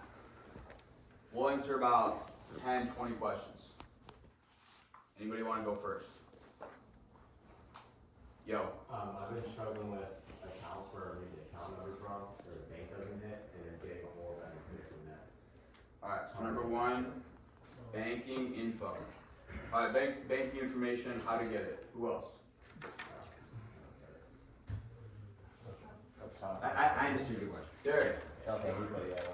I guess when you're recruiting people, a lot of people starting out, like, especially because I just got out of college, a lot of people got their first job.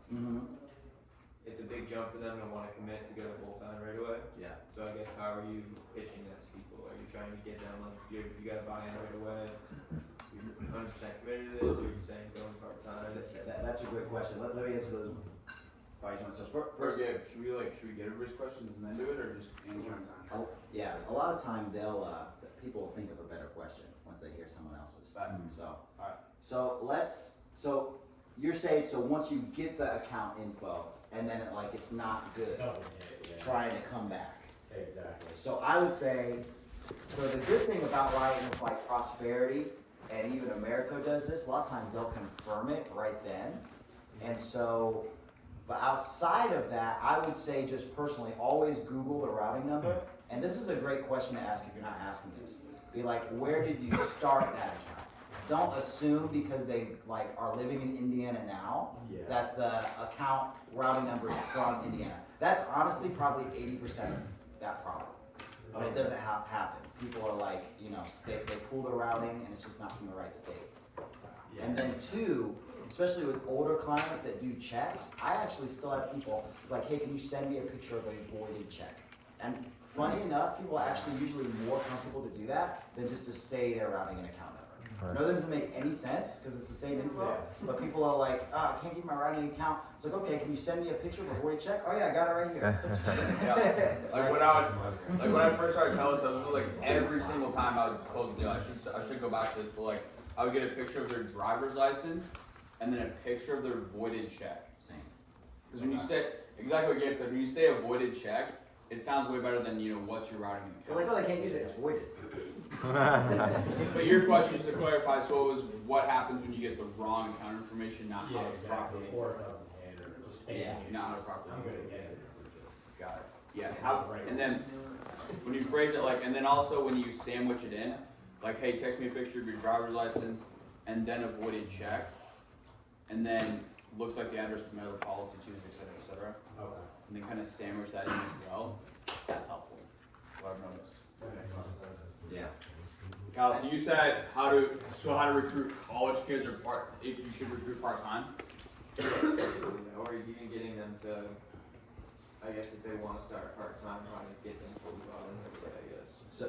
So I just brought up her name a second ago. So everyone here know who Mindy Tibbs is? Yes. So Mindy Tibbs' team and Prosper had the most growth in our agency this year. You guys are right about head-to-head. So don't get beat by a mom. but let me tell you something about how powerful this is. When she started, bro, she had been full-time in real estate for 3 years. We knew each other from college. Okay, she knew real estate for 3 years. She loved it. She literally said the words to me when I brought her, and she's like, Gabe, I'll always do real estate, even if this money is better, just because I love real estate so much. And you got to be okay with that. Like, you know how she talks. I was like, yeah, I'm cool. I'm like, that's fine. I was like, come in. Like, at first she wanted to do it 1 day a week. I was like, maybe it's going to be 1 day. It's not even going to work. But you can have 1 dial day, 2 run days. She's like, okay, I can do that. Bro, her first appointment, she sold 3 apps. And then literally her second week, she's like, Gabe, I've really been thinking about it. I'm going to take a big step back from real estate. Because this seems like it could be really big for my family. Literally 2, and I'm like, yeah, whatever you think. And literally 2 months later, she's like, Gabe, I was really thinking, I just don't have time for real estate anymore. this is good money. I think I'm gonna change. And then she came out with this whole thing on social media. Maybe so dramatic, but like, you know, I'm changing. It was like a 10-minute video. But honestly, that's like, she's like, to all my devoted followers. Well, you have 3,000 followers. But, I mean, those 3,000 followers, so just if you guys have any doubt about social media and like putting yourself out there, that is her. She is literally never, when we were doing it, Jonah, when we had 15 recruiters, Mindy was like, I believe in one market. And it never has had a recruiter doing $800,000 a month. Or I think 650, you guys were. Yeah. But, like, I'll be honest, like, our recruiter's a waste of money. Yeah. Indeed ads, job ads, like, dude, me and Gabe have both poured thousands of dollars into it. Millions. Like, your warm market, like, your Instagram, your social media, that's your personal brand. Like, all you guys here, like, you should be posting on your story like crazy. Like, because we didn't have lock-ins when we first started like this. Like, just strictly, not only for, like, the value you guys are gonna attain here, but also just simply marketing purposes. I mean, you want to build a business. When we were in person, like, we couldn't have this couch of people in the same state. and work as a team. Because the leads, because we were in person. Like, we couldn't, like, but it's no big deal here. But, yeah, guys, I know this wasn't the question. 2021 was a dramatic year of growth for us. We went from 250 at the beginning of the year. By the end of the year, we were doing 1.6 million a month. I had 15. Let's go. But check this out. Check this out. I had 15 full-time recruiters, salaried recruiters. How much were you salaried? I can't remember. Too much. Because at the end of the year, I had spent $1.3 million from this business, rolling it right back in that growth. But here's what check this out. 70% of that growth was still from warm market. So I'm looking at the end, I'm like, I wasted $1 million. Because that 30% that I grew from cold, if I had redirected that energy toward warm, I probably would have got way more. Like, so I just wasted that money. So what we're saying about like evolving your social media, like your presence, letting people know this is what you do. And to your question, so I want to answer it more specifically. So, dude, just like I talked to Sean Barnes and Mindy, just let them know what you're doing. Like, hey, Jonah, just want to know, dude, I know you're in sales, or I know you're good at talking to people. Like, I recently started this insurance gig. This is what I'm doing. I would send people screenshots of my bank account. I'd be like, hey, so this is what I'm doing. I said, this is from leads. These are my deposits. And this is how I get paid. Like, I would call people, and I wouldn't even lie to them. Like, well, I recruited Turner, and you would be here without Turner, so. Yeah, I wouldn't try to be like, oh, hey, Malad, trying to reconnect. Like, no, I'm calling you because I think you'd be good at this job. And just seeing if there's something you'd be open to throwing at. Dude, that's strong. And then tripping on them, putting them in Slack. Get those people in Slack. Yeah. Get those people on. We're about to start up the Facebook group again. Get those people into those Facebook. Let them see people's stories. Let them see the numbers. Just let it drip on them. Dude, that stuff is strong. Bro, Grady Poulsen. How many of you guys know who Grady Poulsen is? Integrity partner. Dude, so Andrew Taylor talked to him, and they just simply had a conversation, tried to recruit him. Grady wasn't interested, but Andrew Taylor put him in their Facebook group, and he watched that Facebook group for a year. Wow. An entire year. He was in there and just watched, never posted, and then finally a year later, he's like, all right, I'm ready to get started. And now he's built a massive business. Justin, I didn't know this, but if you could share how you were recruited and your mindset before you came to the first one. Yeah, so a lot of you guys are at EcoShield, you know how it works. So yeah, just kind of following out. I've been in sales for a while, so one of my buddies have been doing medical device sales, and I wanted to do that for like a while. So when I stopped working at EcoShield, I was like, all right, me and my girlfriend plan to go to Bali for a month in October. And like already bought everything, so I'm like, all right, I'm doing that. I'm gonna go home, chill for a month, go to Bali, come back, start med device. Like I have that lined up. Malad hit me up. I thought he was bullshit about everything, so I kind of I was like, dude, there's no way. So I really didn't even consider it. And then he called me a couple days after. First, I was like, yo, what do you think? And I was like, I think you're fucking lying, first of all. So he showed me his bank account. I'm like, okay.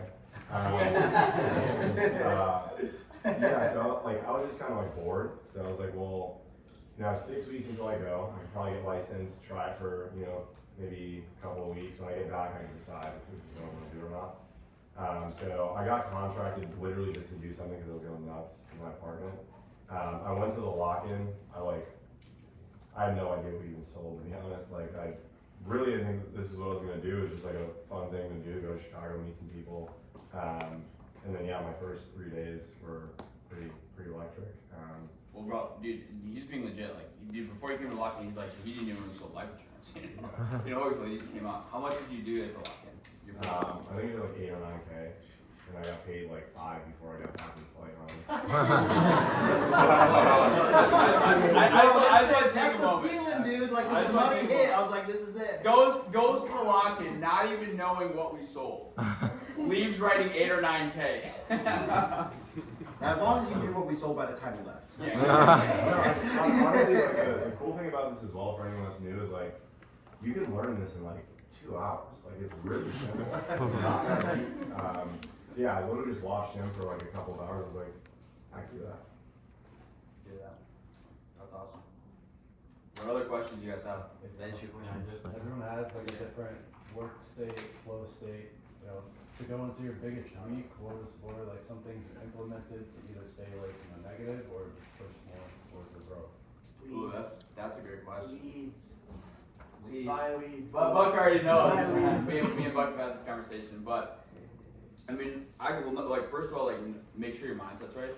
So getting your mind and body right first of all, because if you have a shitty mindset or a negative mindset, or you're just not in a good place, you could have the best of the world, and you could have the best setup, but you're just not going to perform. So I think first of all, because this is a very performance-based job, so first of all, making sure you're getting right. That's why worked out this morning. Pretty much 99% of people here work out. Work out, read your Bible, develop on your mind, read, whatever you have to do. But answer your question, yes, make sure you have a good lead flow. Because if you don't have leads, you're not going to get very far. Make sure you're consistently buying leads. But honestly, it was I was telling another agent this the other day where it was a lot harder for me to figure out how to write 20, 40K in a month than it was for me to write 100. Yeah. Because when I wrote 100, it was just simply doing more of what I was already doing. But I think that really the hardest part about this business is getting that initial stride. And I spent 3K on leads before I made my first sale. It took me 3 weeks to do my first sale. So I think Sean Mike talks about attitude and activity, and that's important. As long as you're simply because it's easy to psych yourself out. It's easy to psych yourself out, get in your head, focus on things that you don't control. But instead of that, just simply, I'm going to do everything in my power. I'm going to get up at this time. I'm going to get on the phones at this time. I'm going to work at this time. I'm going to be intentional with my time. Because nobody gives a shit if you're on Zoom all day if you didn't make any dials. So I'm going to be intentional with my time. And then I'm going to try to ask for help. Do you think, how many people here you know, like you have access to like such a great market. Like Malad, dude, Malad did 7K his first day. He's slinging. Chris Maka, myself, like Claudia, like I mean, like so many people here are here to help you. So like, dude, as long as you have the right mindset, you have the right attitude, and obviously investing in yourself in terms of leads and proper workspace, that's huge. And also, do you work from your house? Yeah. Okay.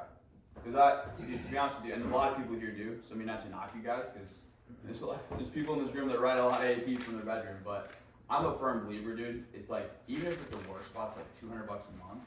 It's like, dude, because for me, I can't work from my house. Yeah. Like when I'm at my house, that's when I go to relax, I go to chill. And when I was working from my house, because I did it for 9 months, it was like, it was much easier to get distracted with this, the dishes, the laundry, this, and I would lie to myself. I'll be honest. Like I would lie to myself. I would tell myself I was working. I was not working. I wasn't working as hard as I could. Because you know, I would work and then I get distracted and then I do the dishes or put this away, etc. And then, so then I wasn't as productive when I was working. But when I wasn't working, it was hard for me to shut it off. Because I was in the same area. So like my work isn't as productive, and then like when I'm actually not working, and then it's like I feel like I should be working, and it's just like working out from your house. Like, who wants to work out in the bedroom? Yeah. Mm-hmm. So I think that's important as well. You know, having a dedicated workspace so you can be able to focus. Anything you'd add to that? I'd highlight two things that Jonah said. I don't know if you guys caught, I mean, a lot of you guys probably already heard his story. Jonah, how old were you when you came in here? 20. And you went $3,000. And how many weeks? 3 weeks. 3 weeks before he made a sale. There are some people I've seen come into this business who they sell their first appointment. And then like a week or two later, a month later, they convince themselves that they can't do this. Like that's happened so many times. And it's like, I don't think I can do this. Like so big a part of anything is just your belief in yourself. One reason I love Jonah's story so much is it's just really about belief. He was 20, didn't have anything to look back on and be like, I crushed this. You know, I crushed this before this, and I know because I did this, I can do this. You guys saw that picture of Jonah? Like he had a vision, but I mean honestly, I'm making a joke, but at the same time, he had a vision of who he could be, who he wanted to be. He wasn't that person. Like he wasn't even close. He hadn't had the success. He wasn't taking care of himself. He wasn't doing any of that stuff. But he had a vision of who he could be, and he believed with no proof available. I have people who like they want me to convince them that they can. I'm like, dude, there's no proof. Like, and you don't need any proof because if you believe and you're gonna push, like it'll make it happen. So, bro, to answer this question directly, I literally had an agent 2 months ago reach out to me, and he's like, hey, what's the biggest first week an agent has ever had? And I was like, the biggest first week? I was like, I don't know, I feel like I had a guy have like a 12K week his first week or something like that. I was like, honestly, I don't remember. But I tried to tell him, right? I was like, why? He's like, how much? He's like, how much will I have to spend? I was like, you know, I'd probably say, like your first week, I was like 4K. Like, but bank on a 2.5x. You know, your leads and getting lucky. And I was like, hey, dude, I was like, I love that question. I don't hate it, but focus on this. This isn't a sprint. It's a marathon. And like, you got to be like, what's your first year should be your real question. Like, how can I be consistent and grow? Because it doesn't matter what your first week is. A lot of our top agents, I was like, bro, I didn't sell a pop. I sold one at the seventh day. Literally the end of the first week after grinding all week. 3 weeks in. There's a lot of people with those stories. And it's like, dude, if you just commit yourself to consistent, like, growth constantly. Like, how long have you been here? About a month doing it, like island on my own. My training started in summer. That's awesome. How much have you earned so far? Like 3,500. Okay. So, dude, the way I would think about this if I were you is I would be like, let me just look at how I can get better every single day. Like every single day, even if it's just a little bit. If I can grind and put my head on the pillow and know that I got just a little bit better, that's a win. Because sometimes, guys, where it is, it's like, this is where success is, and this is where we start. And it's like, we're like, every day a little bit better. A little bit better. We're like, you're not here yet, and so you're not gonna feel it. And then you like finally hit it after maybe 3 weeks, and it's like everyone else, it feels like it was an overnight success. It wasn't. You were constantly growing for 3 weeks. So bro, you've been a month, 3,500. Dude, there's a lot of agents who haven't even written $100,000 their first year who have been Hall of Fame producers and agency owners. So my mindset, if I were you, would be let me just get a little freaking better every day. And like that was a great question. I'm not like saying that wasn't, just to clarify. That was a phenomenal question. But yeah, leads, but just that constant improvement and belief in yourself. Like, I think I would roll my eyes when I would hear stuff about self-belief when I was like in my early 20s. Like that feels like such a sales line. That's not real. Now that I know many millionaires, a couple billionaires, I'm 100% in on self-belief. Like that is it. Like these guys, like some of these guys are so, like you are going to be startled by the amount of idiot millionaires you're going to meet in your life. Yeah. You're like, this guy's a freaking idiot. Like he believes in himself. Right. Like he's so dumb. Like you'll be shocked by how dumb people with money and success are. Well, Gabe, if I could add one more thing, I agree with everything you said, except one thing where you're like, I didn't have the proof. Whereas like, I mean, you look at guys like for me it was like Patrick or David, guys like Joe Rogan. You pulled from other people. I pulled from other people, and coming into this business, that's exactly what I was looking for. That's exactly what I had. It's not like I got my insurance license and then I'm starting this all on my own, and then I got my contracts with the carriers, and I'm trying to do this deal with like sourcing these leads. It's like, dude, for me, like what kept me going was like, dude, I did have the thought for me, Jonah, was if them, why not me? Yeah. And like all I needed, like literally when I was like before I did that and I didn't know if this was gonna work, all I needed to know is it could be done. I was like, as long as it could be done, and then I called 7, 8 people, asked them what leads they were working, doing this, et cetera, and then I was just scrolling through the Facebook group, and all these people are throwing down these numbers. And that was back like in person when like, we'd post like selfies with like, helping clients. Yeah. I'm like, dude, these guys look like idiots. I'm like, that guy just wrote 12K? Yeah. It's like, I would get pissed off. And I'd be like, dude, I simply like, I came to the conclusion, I'm either gonna figure this out or I will be homeless. Simple as that. My first conference was in Maryland. I was like 2 months in. So I already made some sales, and there was a conference going on in Maryland. It was like an hour-and-a-half flight away. And so me and my buddy were like, let's hop on a flight, go over, check this out. And I went over, and I'll never forget the story that inspired me the most. It was a lady from Primerica, who had been homeless. She'd been working at Primerica for years, tried to go full-time, and it just sucked. And she got homeless, and she had a picture of like this little couch where she slept. And she'd become a 30K producer with FFL, and like showed pictures of like her new home and her car that she bought. And also it was a very inspiring story. Sure, people like shed tears, all that stuff. But I'm gonna be honest with you, and I love that sort of inspiring note. Hate on that lady at all. I don't want you to misinterpret what I'm saying. But that was, I'm not gonna lie, John, it was a weird lady. Like just hearing her speak, and like she was like kind of bizarre.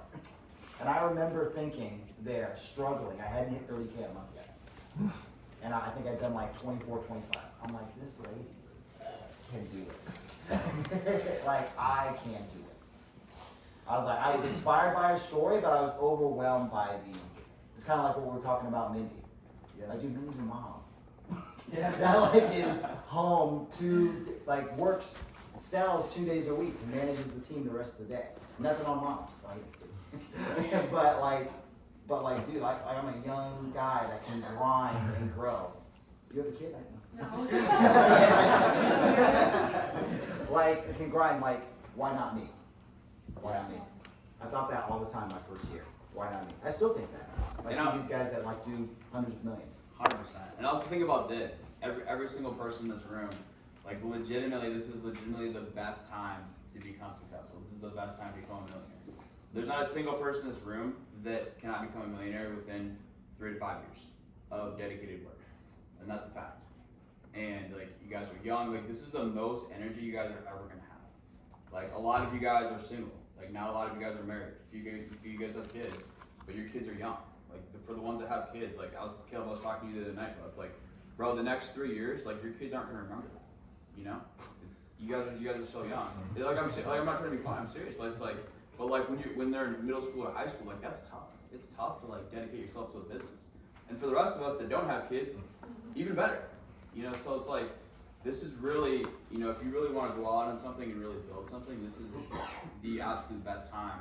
And then not only that, but the best time to build something, but you combine that with selling life insurance. Yeah. Dude, there's been no better time in the history of America, or even the world, to sell life insurance. Yeah. Than now. Like, you combine with tech, the power of technology. Like, I was talking to a few guys about, like, you had family members and parents that sold life insurance, and like back in the day, you had to get referrals and, you know, drive 3 hours off their home, and like took you 20 years to build a book of business. Like, dude, you can do that in 2 here. So the opportunity is incredible. Yeah. Google it in your own time. What industry has made the most millionaires? It's the financial services insurance industry. There's so much money in this industry. It's not hard to understand why. Like, it's just math. Like, the insurance companies aren't providing a service until people die. Most people don't die. Why they have the policy. So that's a lot of money. That, like, obviously for the people that do die, it's everything for their families. They're glad they had it. And with like things like IULs and ROP products, it's like a no-brainer. Why wouldn't you get it? But there's so much money in this industry. And there's so many people that have done it. You should be overwhelmed by the idea. Why not? Why not, man? 100%. Well, what's the question?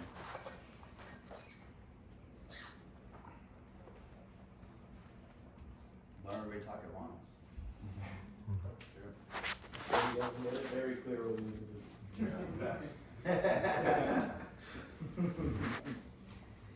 Anything else you guys can improve on? You guys are working on? Advice on? Well, like for me, like I just kind of find myself like word vomiting when I'm like talking to someone. Like, what do you do to kind of just keep it short and sweet, like when you're on the phone with them? That's a great question. Because I'm glad you brought that up, because I hear that from a lot of agents, but a lot of agents won't admit it. But it's, I mean, like the thing that everybody says and we all tell each other is like, stick to the script. You know, stick to the script. But the mindset you want to have, like what I always would tell myself is, number one, how can I get my point across in as few words as possible? Because like it gets to a point where the more you talk, just the deeper and deeper of a hole you dig yourself. Like, you guys hear Melad on the phone? Like, he's strategic. He's a surgeon, bro. He's like boom, boom, boom, boom, boom. Like, everything he says has a purpose. Like, when you listen to him Melad on the phone, like, there's not a single word that he says that's not intentional. Like, everything he says it for a reason. And anything after that is just pointless. But, you know, and on top of that, and secondly, is how can I keep this on a 3rd grade reading level? Like, how can I keep this as simple as freaking possible? Because I feel like a few people, like, they try to use big words, or, you know, they try to be professional and make, like, if you do that, like, you have to realize we're dealing with middle American families, guys. Like, they just want to know their family's gonna be okay when you pass away. And if there's confusion at any point in the process, they will not buy. I promise you. And they will tell you they need to think about it. So, like, how can I, number one, again, how can I keep it as simple as possible and as few words as possible, and keep it on a 3rd grade reading level? Like, if you can do just those 2 things, like, you will have massive success. Promise. Thank you. 100%. I don't know if anyone like is into music, but one of the best piece of advice I've gotten in sales is the most powerful music note is a rest. And it's like similar in sales, so like using pauses helps a lot. Pauses, yeah. Pauses, fluctuating your tonality, 100%. And also pausing in weird areas, not pausing at the end of the sentence. Pause at the end of the sentence and then let it make it out. But ultimately, it's simply be confident. Like, confidence is the number one thing. Because if you sound unsure and you're hesitant, how can the client have, and if you're not even confident in yourself, how can the client have confidence in you to protect their family? So, how do you become confident?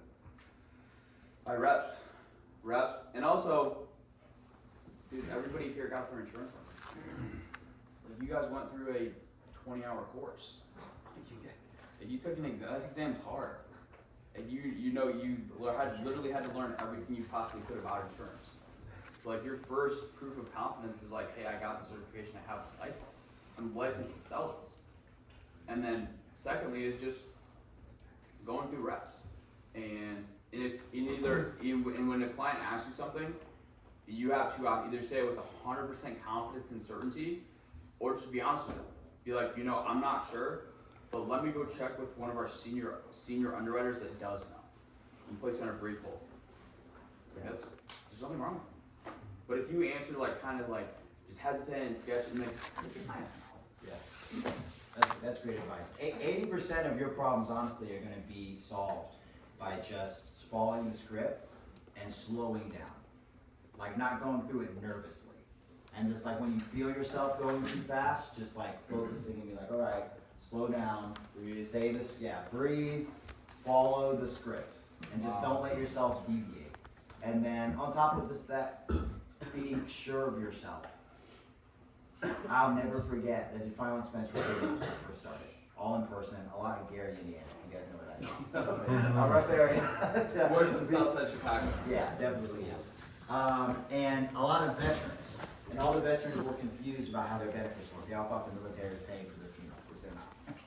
Newsflash, if you didn't know that. And I'll remember Jonah Googling it and understanding that it didn't. Calling the VA, confirming that it didn't. And then, but being too shy to just be upfront with veterans. I'd be like, they'd be like, oh, yeah, the VA pays for my funeral. I'd be like, oh, actually, I don't think they do. They'd be like, nope, they do. I'm like, oh. And then getting that place where I'd be like, hey, who told you that? They don't pay for the funeral. It's like, oh, then I'd be like, I was like, they don't pay for any da-da-da-da. I would say so sure that we wouldn't even have to do anything else. Like before I'd be calling people with the VA to try to get them to hear it from them. Then I'd be like, you want to call the VA? And they're like, no, I trust you. Because I was just so sure about it. So that's strong. Chris, what are you going to say? Question, kind of. I feel like a lot of agents, when they come on, have this expectation that they're just going to start selling everybody they talk to. And the realization of the people that do the best is that the skill set will sharpen, right?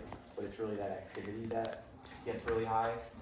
When you were struggling when you started, what did your workload look like, Joe, in those first 3 weeks and then even a month after? Like, what was your schedule? Like, how much work were you putting in? Oh, I was simply working from 7 a.m. to 10 o'clock at night, and that was intentional. It's like I wasn't working 4 hours a day. I was working to figure this out because I had to. I invested my last $1,000 in dispatch leads, and I had to make it work. So it's simply going to make it work. So like if you guys are struggling and you're not trying to figure this business out, like a lot of times it's because you simply aren't putting in the work. You're not putting in the reps. And then on top of that, like I was focusing on what was in my control, attitude and activity. And I'm like, well, I'm gonna just focus on everything I can do. I'm gonna put in the work. I'm gonna be coachable. I'm gonna reach out when I need help, and I'm gonna figure this out. And it was very, very, and I didn't overthink it. It's not that deep. You sell life insurance.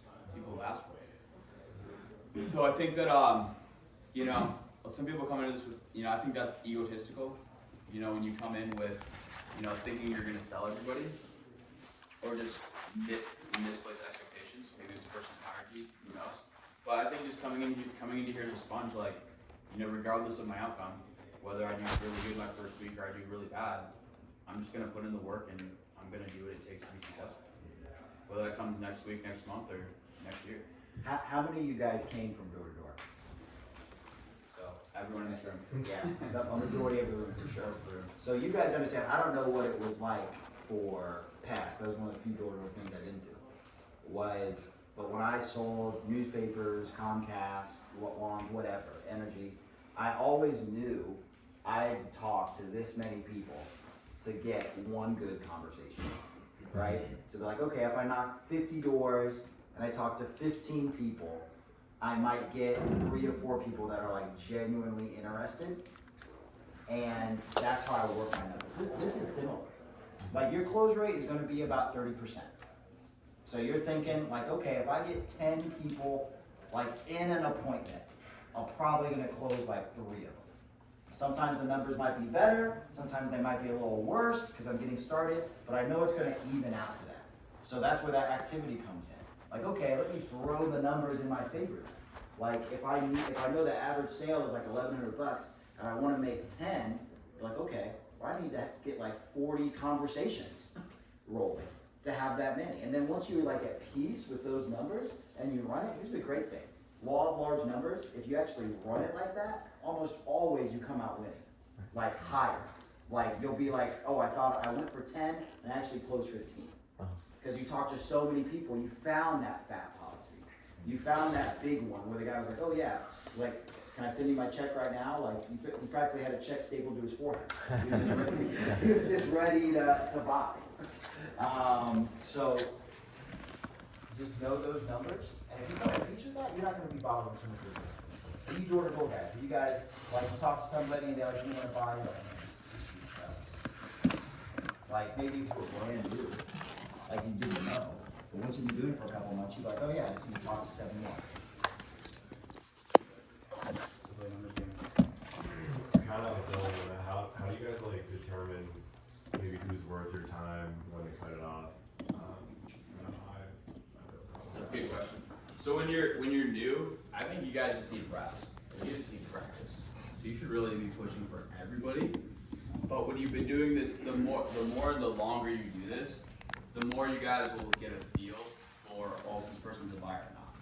Like I get, me, Gabe, Melad, Chris, like we simply get somebody on the phone and within 5 minutes we know if we're closing or not. Because we've done it so many times, but you have to put in the reps beforehand. And that's why, that's probably why in the script, why the script is set up the way it is. Because it weeds out the people that aren't buyers right from the beginning. So once you get through the intro, you pretty much, you know to like 98% degree if you're helping that family or not. Yeah. Just like you said, like when you start, you need to get your reps in. But here's the beautiful thing. Like you guys have the script. Like, you guys ever heard of the straight line method? Yeah. And if you haven't, look it up, read the book, Way of the Wolf. It's a great book for new sales reps. The script lets you do it automatically. Because like as long as that person is following the script with you, like bro, keep it going. And then when it starts getting crazy off script, like it's probably time to shut it off. Mm-hmm. Then just doing it as much as possible too. Like making the mistakes, it's good to make the mistakes. Like I would feel like I'm lying and I'm not. Like I would feel good when I would get off of like a sales call, like I messed up. Like I would be mad that I didn't close them, but at the same time I was like, well, I learned something.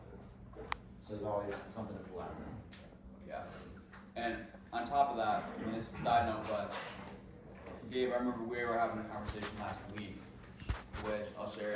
And you've been doing a lot better than you were before. You're really crushing it, but you got ways to go before you hit your goals. You got big goals, and I love. And you came into my office and you're like, hey, today's been a tough day. I presented X amount of times, didn't close anything, and I asked you, I was like, well, are you tracking your balance? Well, I've tracked my balance. I was like, well, are you recording your presentations? He's like, yeah, I've recorded my presentations. It's like, I compared it to, if we're playing sports, like you played hockey. That's like, as a hockey player, you're like, well, did you practice? Like, yeah, I've practiced before. Like, do you work out today? Yeah, I've worked out before. It's like, you have to continue, like, you have to do it on a daily basis, every day. And you have to really, like, if you treat this like a sport, and you're that disciplined, that dedicated, that motivated to not only get results, but also get better. And like every person you get on the phone, simply once you end the call, re-listen to the recording. Figure out what you could have improved on, how you can get better. Because, and just like game film, like, did you watch your hockey film? Yeah, same thing. And it's like, even if you closed it, like, I've closed a lot of clients where I closed the deal and it was great, but I reflected back and I'm like, damn, like, I could have done that better, or I could have done this really good. I was like, just because you closed it doesn't mean you did it right. A lot of times people are just buyers. So, every single sit, I guarantee you, if you guys listen to it back, you guys will pick up one or two things you guys could have improved on. Like one good time to do that is to listen to it? Yeah. After money-making activities. Money-making hours. So after 8 p.m. or before 8 a.m., we're like, just any free time you have in the day. If you're like taking a quick lunch break, listen to it then. If you're in the car, listen to it then. Just some downtime. And that's where downtime value. That was a super effective conversation. Like, I took a lot of that to heart. Treat it like a sport. You guys ready to go? What would you say to an agent that feels like they have no responsibility? Just keep it simple. Don't overthink it. What I tell is, because, I mean, it's easy to feel that way, but just simply let them know, like, hey, it's not that deep. Like, hey, we have the script. Like, just say exactly what's on the script. Don't deviate from the script. I love it when new agents come into this and they try to rewrite the script before they fill their first policy. It's like the script works. It's like we got a lot of people using the script, and then like you're probably referring to the products, like knowing all the products. Yeah. So what I tell them is, I'm like, hey guys, like we have the log dials for a reason. Like there's always 8, 10, 12 people on there at all times. Like between Turner, myself, Claudia, Chris, Malak, etc. Like not only that are 12 people on there for when you need help and you're in presentation, but we also have 4 or 5 people at all times that are welcome to call. So there's never going to be a situation where you need help. But for every new agent doing this, as you've heard me say, I said it 100 times. Like the only thing you need to focus on right now is simply presenting and filling out the financial inventory. Get through the presentation, fill out the financial inventory, and then after every single financial inventory, simply unmute the Zoom. And we'll tell you what to do with the next steps. Yeah, I have a question. So how would you handle an agent that doesn't want to dial because they're highly confident that they're going to close, 1 out of 5 people? Like they just will not dial. They'll call very limited people. Okay. Because they call them at specific times and it says on the postcard, best time to call is 5 o'clock. They won't call them in the morning and they won't dial. Look at, Joe, let me do this one. Let them lose. I'll say Let them loose. It's not going to work. So just let it not work. And then when it doesn't work, be like, hey, that didn't work, right? And they're going to be like, yeah, like, this is how you do it. Yeah, because they're automatically wanting to buy like very expensive leads. And we're like, you haven't even called 100 people yet. Yeah, I would say, I mean, you gotta let them loose. I would be really honest, like, let's say that were you. Mm-hmm. I'd be like, look, we've helped literally thousands of agents. Like, train multiple Hall of Fame producers. We do millions a month of business. That is not gonna work. And I'll tell you why. One, you're not that good yet. Like, because you're new. Even if you come from direct sales, I would say it to someone, I'd say that to a Chris. We have good Chris, like, like, in your sales career, it took you a little bit to get good, right? You're like, yeah, this is something completely new. It's gonna take you a little bit of time to get good at this. Like, I don't want you to burn money. I don't think you do either. I was like, you need to put in reps to be successful. If you buy like $1,000 and maybe they get like $80 leads, and you get like 12 leads, are you gonna be okay? And this is the real question. Will you be okay if you don't make any money from that? Because I'm letting you know, I just want to be honest, there's a very strong possibility you won't. Yeah, and I mean, like, I obviously think it's stemmed from just like the dial jitters, like just not wanting to do it because you're nervous about it, and I get it. But. I would say, but just be really transparent with them. If if they're going to do that negative activity, just let them do it, and then when they change, they'll come back and they'll be fine. I've had people who do the same thing. I was still on try, but I just thought of the question. I was like, I'm gonna ask I do have something to add on that though. What would you have him do when he's just not dialing? Because it's very. Because he works from home, so we're not obviously gonna call anybody out, but he'll come and kind of chill and sit on the couch and play on his phone and maybe make a couple dials. Yeah. But it's like we tried. It's like, hey. Pretty much a strong point. I'm pretty biased on strong point. Yeah. You can work with strong point. Yeah. And you didn't always have it. My first batch, I don't think I broke even on my first batch, but I'm grateful because it's always a learning lesson, every time you get to present. So I just take, little pieces from what I learned and kind of implement it into the next appointment. So, what were some things that you had to implement what were some things that you had to change to get success on the front lines?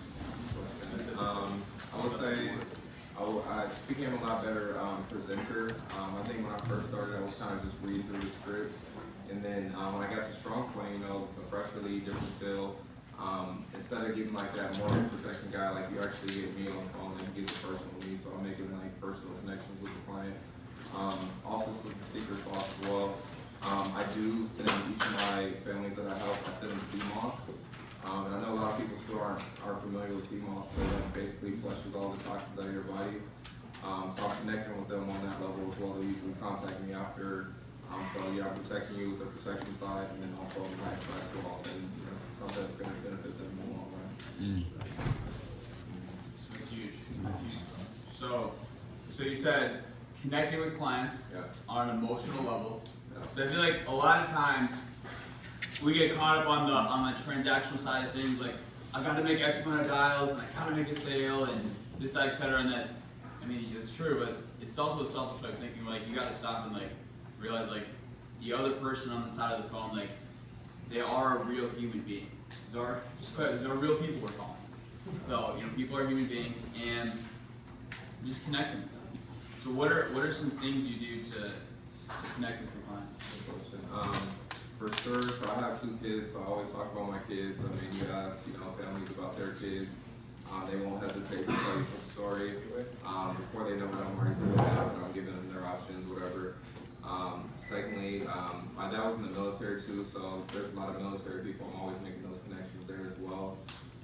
So those 2, and then also why I got into the insurance industry, how powerful that was. I share a story of before I got into the industry. My dad had policies on the whole family, and I didn't know that until I got into the industry. So just like, you know, realizing the power of that, and make your own connections. You know, those are like my 3 go-tos. So me hitting on those 2 points with families, that just brings me to a whole other level. You know, after I get on the phone, people are like, you know, I consider you family. So that's really was a game changer for me. That's huge, bro. That's huge. And also, we talked about on the phone about sharing stories. Yeah. About how you share stories. What are some stories? What are some stories that you share? For sure, on how I always share the power of insurance. Touching back on my dad, he had policies on all of us before we even got into the industry. So just explaining that, I always share a story of my grandma that passed as well. She did have some sort of protection in place, so I just knew the power of like what that was. So I always kind of make those connections like that because everyone, you know, has lost someone. So connecting on that emotional level, like that's what got me to the next level, being a presenter for sure. Because at first I wasn't making those sort of connections, so I was, you know, kind of wondering why. Putting that into perspective, it's like, hey, you know, you gotta connect with these people on a real level, and not just, you know, someone across the phone, and just someone that, you know, you're gonna be in a relationship with the rest of your life. So it's powerful. That's huge. Are you doing that before you dive into inventory, or after? Like what is your timing for report building? Usually, when I get to the FI, and I'm not like all at once, I just throw like bits and pieces, like, you know, what you used to do for work. You know, kind of hop into that, and then I'll ask like I'll say something about my kids, so I'll kind of like drip it in there, like little by little with the FI. Before they know it, like I'm already, you know, super personal with them, and then, you know, it's no problem. Questions. Yeah, I don't really get like any objections or anything when I go to ask for like social banking and stuff like that. How are you automating your like gifts after an appointment? Is that like something you have in your computer like automatically set up? So I do have my younger brother helping me as well. So if you guys have someone that you know you trust or whatever, bring on. So he is helping me. He does like all my back office stuff like that, recruiting and referrals. So I can just focus really on personal production. So I do have someone helping me with that. Yeah. Okay. So when you get right into it and you start first contact, are you really going into who you are too? Like, Maliik, you send in your card, like, this is what it stands for, this is what I'm trying to help you with. Yeah, for sure. I would say always give to get. So first thing when I get on the phone, I share about who I am, my credentials, stuff like that. So before we even talk about anything, I'm sharing about myself before I ask them anything. And now when I go to ask them, it's like, got it, you already have all my information. It shouldn't be a problem to, you know, go from there. Yeah, good question. Because I know we talk a lot about Strong Point, like it's like a one-call close, or you know the show rate's horrible. Yeah. So like, what are you doing to either keep them on the phone to close them right then and there, even if they're, because you're calling them all day, right? Yeah. So like, what are you doing to keep them on the phone, or if they, you know, give you the objection over and over, like, hey, I really don't have time. What are you doing? in that situation? I'll just tell them I'll call them later. My no-show rate was ridiculous with setting appointments for them. And they actually are busy, you know, they're working, so I'll just tell them I'll call them later. I'll give them like a window. The only time I'll book an appointment is if I can feel like the intent is super high. I know they're gonna answer that dang phone. If not, I'll just tell them now, let's give them a window or I'll call them later, yeah. So yeah, I'll dial all the way through my phone point list. I'll try one call close anything I can, and then I'll just dial back. Yeah, I'm calling from my personal number too.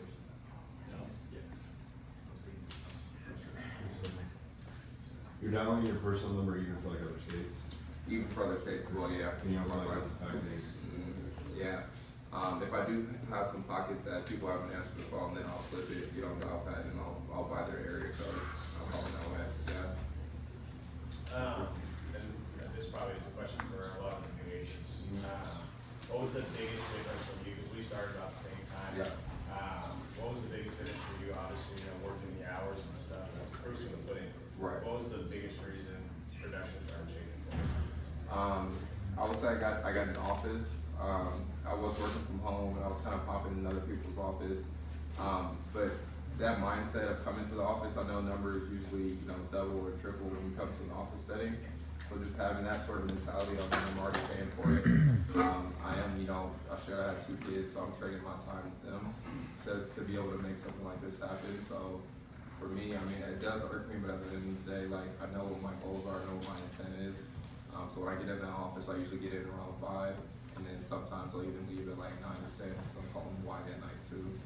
So, I mean, that's really, there's no like secret sauce, it's just putting in the work. I also meet with Jonah as well on a weekly basis, so that's why I love having a team, because everyone has the same sort of mentality, and everyone's just gonna grow. But in terms of lead spend, you have to take that seriously. Every time I talk to Jonah, he tells me bumped up another $2,000. So yeah, currently I'm spending anywhere between $10,000 to $12,000 on leads. A month? Yeah, a month. Yeah, a month. But pretty much all strong point though. And how much did you sell last time? Hopefully 80 if it's stuck. We'll see. Yeah, I submitted 80. We'll see. Like, how much of a game changer was it when you got your office space? Complete flip changeover. My numbers more than doubled. Yeah, more than doubled immediately. What were you doing before you got your space? Working from home. Or well, like what AP wise? Oh, maybe around 30. 30K. And then now that you got the office space, how much you doing? Maybe 80, something like that. Yeah. So literally double. Yeah. That's huge. Okay.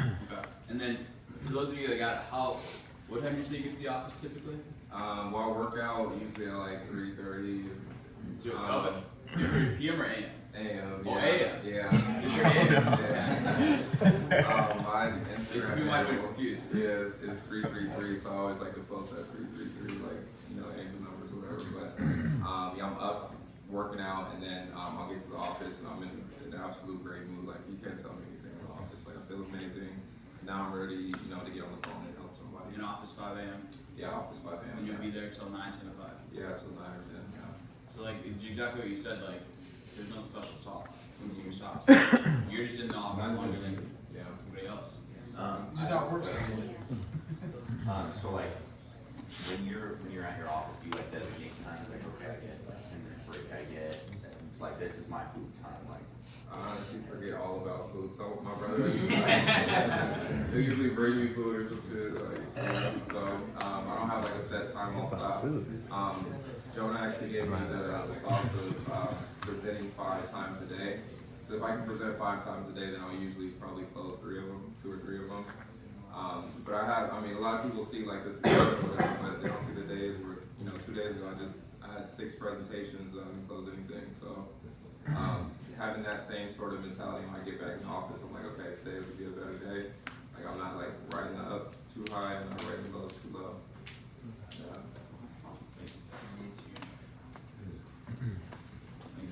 Yes. You stress pretty hard on building a bond with the clients. Is there specific questions aside like what's going to happen, you know, with your wife or whatever, if you're going to come home tomorrow, that you ask them to kind of dig deep into their emotions? Yeah, for sure. I'll usually grab the why before I even get into the FI, because I really want to understand like why you want this before we even dive in. So I usually just ask them straight up, like, who is it that you're looking to protect? Who's at home? I want to know if they're working, if they live close. I want to know if they have their family of their own. So I usually ask those questions before I even get into the financial inventory. That way, when I get into that, I mean, it's a lot more direct connection because I know their situation. I'm calling everyone by their first names. Right. So it's super personal. I already get into that, but I know pretty much a lot about them already. Yeah. So I find that out immediately. So you find out like who that they were trying to protect, and then you constantly say like, oh, I got it for my daughter Rachel, and then you constantly bring up Rachel's name throughout your pitch. Yeah. Funny. That's pretty funny right there. Yeah. What is so you said you're getting about how many? Your goal is 5. Mm-hmm. How many are you getting presentations? Are you getting on average? I'm probably getting that anywhere between 5 to 6. 5 to 6. 5 to 6 presentations. So you're getting 5 every day. Yeah. You're not stopping until you get 5. No, I'm actually pretty pissed if I don't get 5. One time, this was last week. I think I finished with 4, and I tried my hardest, like absolute hardest. Like, it was like 10 p.m. when I was going home. But yeah, I try to get that 5 every single time. Yeah, and then I mean, we had a conversation a couple months ago now, and I remember talking to you. I was like, you know, we were talking about how you can level up, and you know, because you told me you want to raise a kid.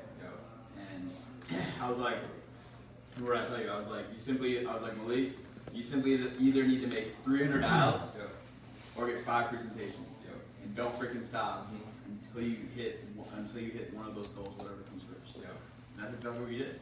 And now you're ready to get your pay. So that's huge, man. That's huge. Let's role play. Are you comfortable? Role play? Yeah. With everybody? Yeah. Let's do it. All right, bet. So I want like verbal pacing, tonality, like everything exactly like you're talking to me like a client. Okay. So call me like I'm a leader. Hey, Jonah? Yeah? Jonah, this is Maliik calling from the Mortgage Protection Department. We did receive your request for coverage on the home. Looks like John Jr. listed as a beneficiary. Be the one receiving that check if anything did happen to you to pay out that mortgage balance. Now I got you listed at 66 years young. Is that correct? That's correct. What is this? What is this for? This is for the mortgage protection. So this would pay off the home in case of death or disability. Remember filling that out? Yeah. Okay. Can I get a quote? Gotcha. Yeah. So we're gonna go through a couple things here. Now, is this your first time in the mortgage protection process, Jenna? That is. Okay, perfect. So I'll go ahead and explain everything so we're on the same page. And then I always go into the 3 types. I'll read that verbatim from the script. That's pretty much the only thing I read. From there, okay, gotcha. Now, we're gonna spend a couple minutes asking some financial and medical questions. Now based on that, my job as a medical underwriter, running through the state. But being on the medical side, I am a broker with the state. So I do have access to just about every enlisted carrier across the board. So with that being said, no matter what the age or health conditions might be, I can definitely get you some coverage put in place in the home today, okay? Sound fair? Okay. Now, what we're looking for is that maximum amount of coverage for the least amount of insurance. So, I mean, ultimately, Jonah, I do work for you here, so I just want to make sure we find you some good options. If we do find one that meets your needs, coverage-wise for your family, also, most importantly, at the right price point. From there, we'll just simply submit a request for coverage to see if the insurance carrier actually takes this amount, okay? Okay. Yeah. Yo, I was kind of just filling it out to get some more information. Yeah, perfect. So yeah, we'll go through all those things. But again, this is based on your age and health. So we just want to make sure, we fit you in the right product, to match that up for your family. From there, we'll just simply submit a request to see if we actually get an approval. That's all my job is.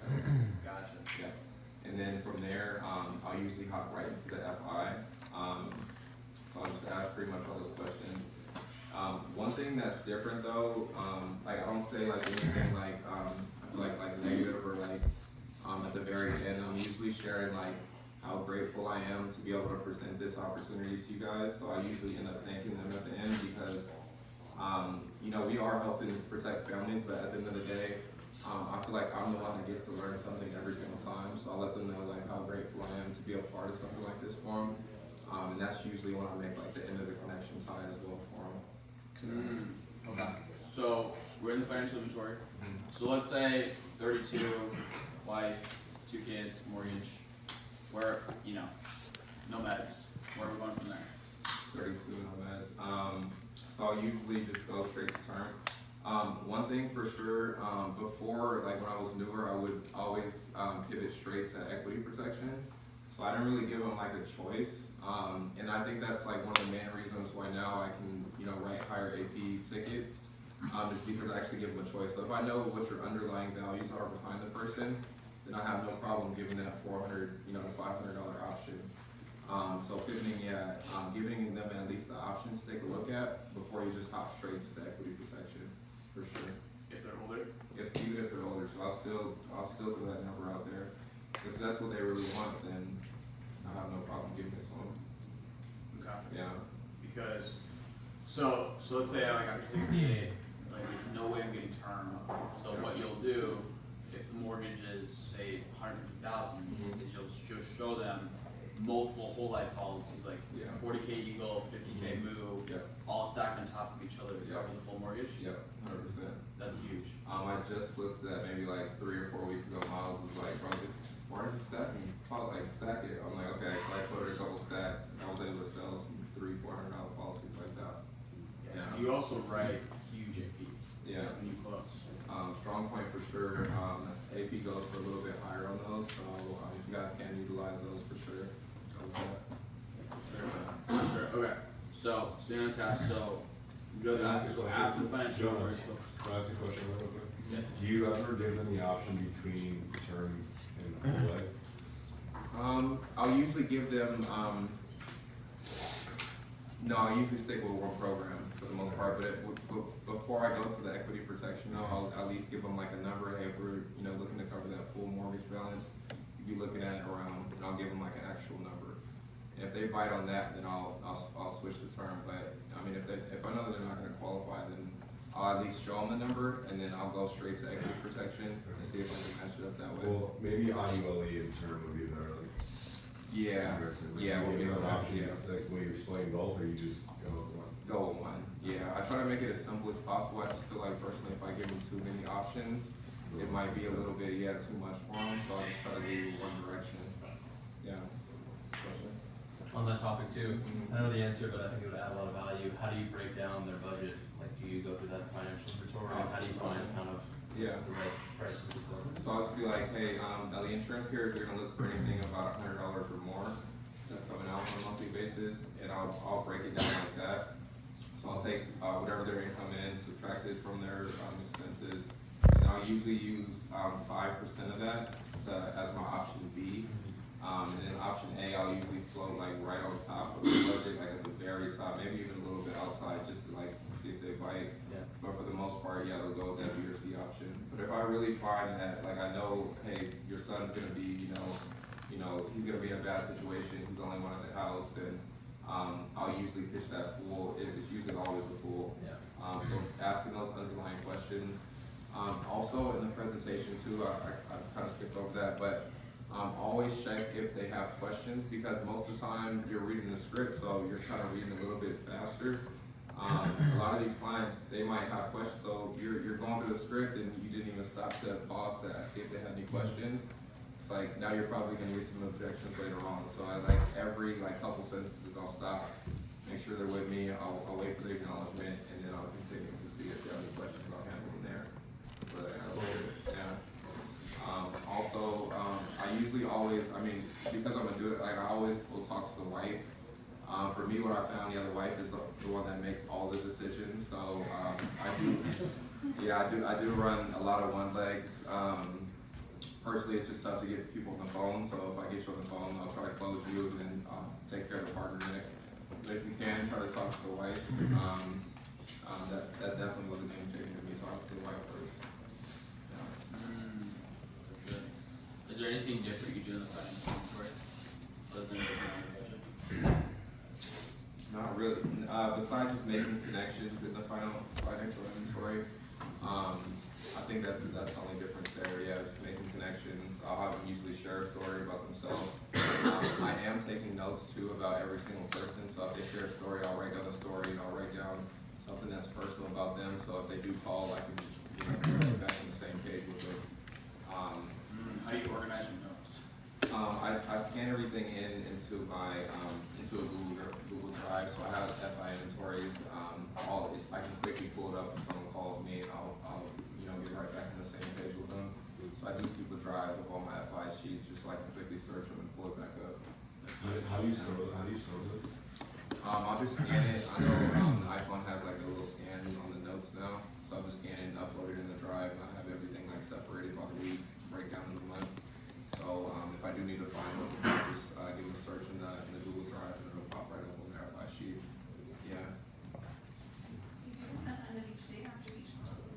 Usually at the end of the day, yeah, I was trying to do that for each close before, and it like started building up too much. I'm like, I'm wasting time here. So yeah, at the end of the day, I usually will scan them in.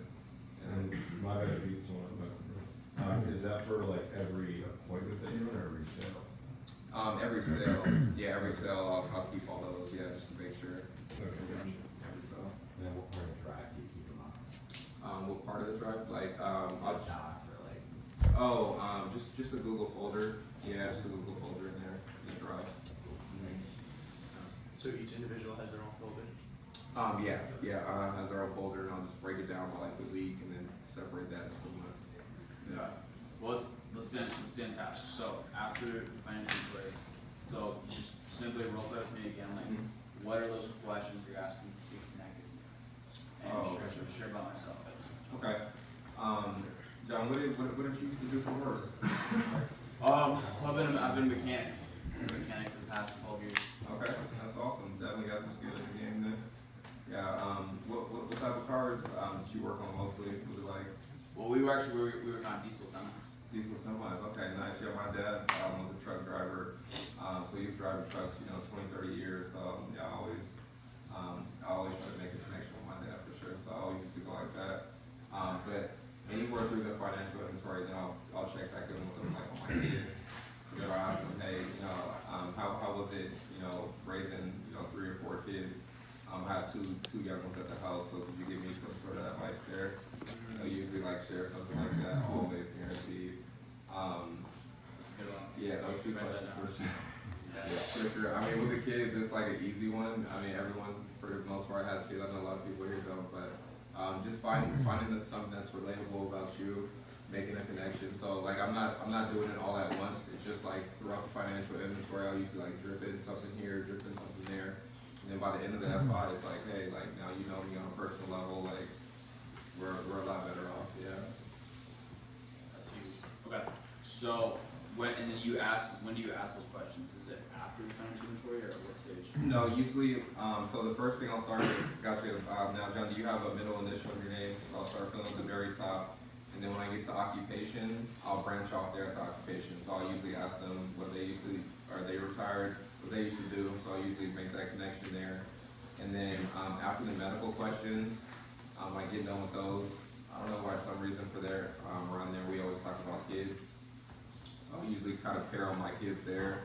And then at the end of the FI sheet, I'll usually share why I got into the insurance industry. So I'll make another connection at the end right there. And then I'll go into breaking down their options. That's awesome. That's awesome. Mm-hmm. Okay. So do that, and then walk us through building. When do you build the why? Usually before I even ask, or before I get to the financial inventory, I'll ask the why straight up there. So I usually, who are you looking to protect? And then when they name the person, I'll usually go from there and branch off into another 3 questions. Hey, do they live with you? Are they working? Do they have their own job? Are they anywhere near? So I'll usually have their why right then and there. Gotcha. So it'll probably be pretty tough if something was to happen to you. They would have to move back, or are they looking to sell a home or stay in the home? So usually before I even get into it, I already pretty much know their whys. And if it is, I'll kind of like paint that picture for them. I think that I wasn't that good at that at first, but a lot of people don't know what happens, when they pass, right? So actually painting that picture of what actually happens, that gives them a lot more vivid decision. So yeah, your family's gonna have to move out here because they have a family of their own. Gotcha. Now they're gonna have to take time off of work as well. I mean, of course, they're gonna need time for mourning grief as well. So I mean, all those things take time. So I'm just gonna work and be able to show you some good options, make sure we find that right coverage for your family, to put you in a better position. Yeah. Okay. What percentage of your sales would you say is equity protection? I would say probably 60% is equity protection. 40%, yeah, actually can get them in the term. So yeah, probably like 60-40, 60 equity, yeah. I could definitely always do better on my equity protection. Terms definitely I can sell all day, but equity protection, I definitely think it takes a lot of work. So what do you say when Maliik was like, oh, I filled that out because I wanted to cover the full mortgage? Yeah, those are always interesting conversations. Now again, John, this is based on your age and health. So if we were to cover that full mortgage balance, you'd be looking at about, $1,000 a month, which none of my families actually go with. They actually go with a more practical and more affordable solution, so if you're right. Just to make sure, we find something at the right price point for you. Now, has anyone ever walked you through, how equity protection works? Gotcha. Now, I mean, you guys will work hard to protect this. I'll usually say the exact amount, this $100,000 worth of equity in the home. So we just want to make sure we're doing the right thing here. So usually on the second missed payment with the bank, that's when the bank will not only take the home, but the equity as well. I know you guys will work, hard tremendously just to make sure you guys preserve that. So instead of covering that full mortgage balance, what we're going to look to do is preserve the equity in the home, right? So that'll be anywhere between, 6 months to 18 months worth of mortgage payments, just to make sure you're not, falling behind on the mortgage and forced to sell the home for, $10,000, $20,000, $50,000 less than what's actually worth, because you can afford to keep it with the mortgage payments. So what we're doing is we're providing that time needed to, time to mourn, time to grieve. If they were looking to sell, get the house, cleaned up and listed. And from what we see, across the board, it takes anywhere between, that 6 months to 18 months, just to make sure, you're not burdening anyone on their end. Yeah. Gotcha. Okay. And then, so going back to where we at, so after the FI is filled out and completed, where are we going from there? From there, so after the FI done. Well, don't even explain it, just role play it. Okay, That's okay. so fine. Gotcha. Now, John, I'm gonna have you just grab a piece of paper to pen. We'll go through a couple things just to make sure we're on the same page. Okay. So you have them grab that. Got it. All right. So we're gonna start with the program benefits, and then we'll hop into the options to take a look at to submit a request for. So starting off on the benefits, I usually read all the benefits. Okay, this is permanent coverage. We're building that cash value. There's no probate period. I'll read that whole benefits page. And then at the end of the benefits, always ask if they have questions, because a lot of people, you go to the options so fast, you want to make sure that you built the value and the benefits before you even move on to the options. So I'm really explaining, even in equity protection, I'll still pitch the heck out of a terminal illness rider. So I'll really build a value of, hey, if you had less than 2 years to live, then you would have access to this policy while you're alive to be able to, get back on your feet. I usually really build the cash value option in there as well, so that's super important. Because I wasn't at first, I think I was just kind of going through the equity protection too quick. But every word you say is delicate right on the phone, so building that value with the benefits is very crucial. 100%. Yeah. 100%. Okay. So, right on the options. Yeah, so I'll have them write down the options. I usually read them back a couple times, and I'll make sure, hey, you want me to... Hold on. We got to role play. Okay. We got to hear it verbatim. Maliik. Okay. So option A here, we're going with equity. Option A here will cover 18 months of mortgage payments. So if anything happened to you, John Jr. will receive that full 18 months mortgage payments, tax-free, just to make sure, you're still making a mortgage payment, right? So that option here is $120. Okay, option A, that was 18 months, that was about 120 bucks. And then I'll go to option B. Option B is around, 1 year worth of mortgage payments, so that will cover for that full year, right? And that's about 80 bucks. And then I'll usually go to option C. Option C, that's about $40. Now, do you want me to? You say that's about, or do you give the exact? I'll give the exact amount, so I'll say 40. I won't give like the cents, but I'll be like, yeah, that's about 40 bucks. 40 bucks. Okay. So don't say that's about, but you say that's 40 bucks. That's 40 bucks, yeah. And also, small tweak when you present the numbers, you say bucks instead of dollars. Because I'll say dollars for the last lowest option, but the first two is I'm like, all right, that'll be $200 a month. All right, that'll be $140 a month, and the last option is gonna be $85. And always pick either the middle or the higher one. Every time. Because bucks sounds cheaper.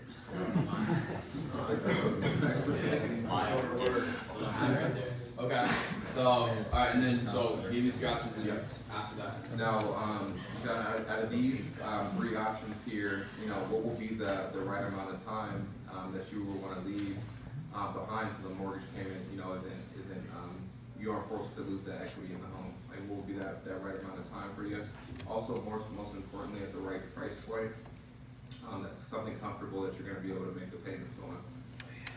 Can you repeat that one more time, just so everybody got it? You can write that down. Gotcha. So, out of these 3 options, what will be the right amount of coverage, or right amount of time, rather, that you want to leave John Jr. to be able to continue to make that mortgage payment, so the equity is not lost in the home? Money. Let's go. I think about a year. About a year worth. Time. Okay, but that year was about $132 Yes. for that year. Okay. So what we're gonna do now, John, I'm gonna see if we can actually get you an approval here. Keep in mind, if you are approved, the policy will be to give the mail within 7 to 10 business days. Usually comes a little bit sooner, but I always say 7 to 10 just to be safe. And then, Jonah, before we continue here, you do have my number already saved. I just want to make sure I'm your point of contact moving forward with this process here. Oh, I don't. Hold on. Okay. All right, I gotta save now. I usually always wait, make sure they got it saved, and then I'll go straight to the application. I check like 2 or 3 times in the presentation if they have my number saved, because I really want them to know like I'm their guy. So I always, and at the end as well, I'll give them my schedule. So now, John, my schedule here, I work Monday through Saturday. I'm always available. On Sunday, I will answer the phone, but I'm usually with the kiddos. But if you call, I'll still answer the phone as well. So I just want to make sure like they know like I'm available at all times. They have my number saved. I've asked them 2 or 3 times in the presentation. Little things like that, I think started like building the value of like, damn, like this guy's always available. Like he's someone that I can rely on, that I can trust with my protection of my family. Bro, that's money. Yeah. Repeat that one more time. Yeah. Your schedule. Yeah. So my schedule here, I just want to let you know I am available. You know, Monday through Saturday. I will answer the phone on Sunday. I'm just usually with the kiddos. But if you call, you know, I'll be there for you. So I always will share that I'm always available, and that usually, you know, makes it a little bit more. They usually laugh like, "Oh no, I'm not gonna call you on Sundays" or something like that. But I would answer the phone on Sunday if they did call. So I just want to let them know that I'm their guy basically. Think about how much more comfortable and relaxed. Yeah. The client feels like. I'm sure like as soon as you say that, I'm sure that just like drops a wall. Oh, for sure. For sure. And then they get CMOS. So I have And then a you question. get CMOS. So like all of it, like value built, and then do you like ever have trouble getting banking info, social? No, from there? no. I think I actually took this from Malad. I've heard his presentation so many times that he builds the value so well. So when he goes to ask for any of their information, well, he shared everything about himself. He's explained everything to them in detail. They have all of this, like, when he goes to ask, there's no problem, like, damn, I had to get like that. So building the value before, and then sharing all your information beforehand. When I get on the phone, the first thing I'll do is I'll send my credentials over, share who I am, and then I'll ask for their information. So yeah, just building the value early. When you're building like the why with your client, you're connecting with them, how do you keep them from not getting too carried away, staying on track with the appointment and kind of what you're trying to accomplish? Like staying on, like, are they kind of distracted in the background? Like, are they doing something else? Maybe? No, like if you're talking with the client, you're sharing stories about each other. Some clients, you know, they just go on and on and on. They like to talk. Yeah. So how do you keep them on track and keep them through that presentation? So that's a great question. You wanna present it in a way towards, like, I'll ask them a question, and I know they're probably gonna share on that. So if I'm asking about their I don't know, if I'm asking them about their kids or something, well, I've already had all their information, so it's like I'm filling stuff out while they're talking. So I'll only ask a question when I know I can like get some work done. So I ask a question, and then I'll like fill in a couple blanks, ask a question, and when I come back in, hey, real quick, John, I just want to make sure. Now you were originally born in California. Got it. Okay, and then I'll go back to their conversation. I'll keep going through that. So you are kind of staying in control, even though they feel like they're in control. So I'll only ask those questions at specific spots when I know I can like get a couple more answers already written in.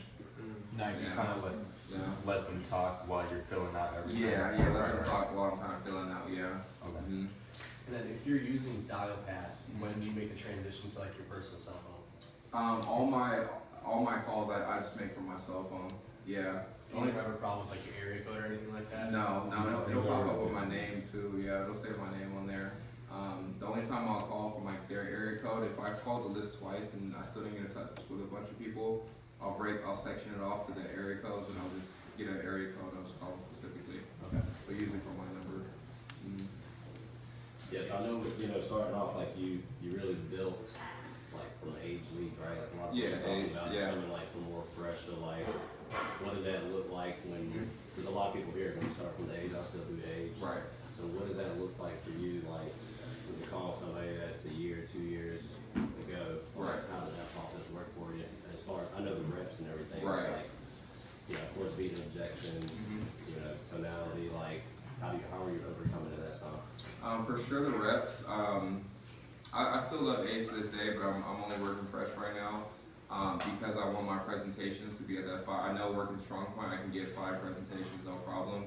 But the transition from the age, I didn't, I think I kind of just worked my way into it. Of course, just reinvesting. But the age builds a lot of character, you get a lot of reps. I actually just hit my 100 presentations, so I still have a ways to learn. I just feel like I'm comfortable now, but I still have so much to learn. I mean, I call Anthony all the time asking about product questions. So product knowledge, yeah, I definitely got to put some time in before, not money making activities for hours. So I assume I know the answer to this question, but I know a lot of people that produce as much as you don't really get that quoting objection. Are you in the same boat, or are you getting like, I need to think about it at the end? The quoting objection, I'll minimize it so quick. So if someone tells me they need a quote, I'll be like, gotcha, yeah. So again, this is based on your age and health, so I'll just like minimize it and get right back into the presentation. I guess more so at the end of when you present numbers, saying like, okay, I'll think about it. Oh, good question. Yeah, okay. So I got one of those and actually was able to convert it. So how I phrase it is, hey, now what we're looking to do here is just put something at minimum in place to where you're covered. I mean, I see here that it sounds like there's no sort of protection in place beforehand. So all we're looking to do is see, something comfortable. So if I could recommend, I would recommend, hey, either a B or C option, just so we can get you that approval, and then we can always add on coverage later. You just give me a call. You're in a better financial situation. You have a kid. You need more coverage. We can always add on coverage later. We're just looking to put something in place at minimum, the way the family's protected. That's huge. I spun it that way actually last week. I got her, yeah. I really like that because I feel like a lot of agents pitch like the 30-day look period. It's like never, you should never, they say that on trainings, never pitch that. Because A, it gives the client like, they're like, oh, I have 30 days if I want to cancel it and get my money back, which if you charge back, you will get a lot of chargebacks. But B, just put the pressure on time. Instead of saying that, like, just be like, hey, like, simply give me a call anytime. Yeah. We can always bump it up for you. Yeah. I'll call you in a year. We'll revisit this stuff. I like that. That's huge. So getting back to it, so then going with the middle option. All right, and then we're jumping to the app. Where are we going? Where are we going from there? So from there, I have the why, I have the option. From there, it's really on myself. Like I'm typing the application, now I'm like joking with them, I'm making other connections. So it's like by the time I even hop into the app, like now you know me on a personal level, I know you on a personal level. I'm super quick with the apps now, I'm a lot more familiar with the reps, but by the time I get to the end of it, I get that approval. That's where I'll usually, hey, you did get approved. Now I just want to make sure I'll give them my schedule. So hey, I'm available from this time. Again, it'll take 7 to 10 business days to get that policy in the mail. But no, ultimately here, I do help protect families. But at the end of the day, I get to take something from each one of these conversations. So I'm grateful to be able to actually share this with you. Again, I'm available at all times here. This is my cell phone. Make sure you guys have my cell phone saved. And then I usually just go from there. So I just share something like pretty much from the heart. Like with the strong point leads, you don't have to be like the strong, mortgage protection guy like you were on the age side. Don't be afraid to let a barrier down and show your true self. I really feel that they can feel me over the phone. Talk to us about your verbal pacing and tonality. Tonality, I I'm talking very slow.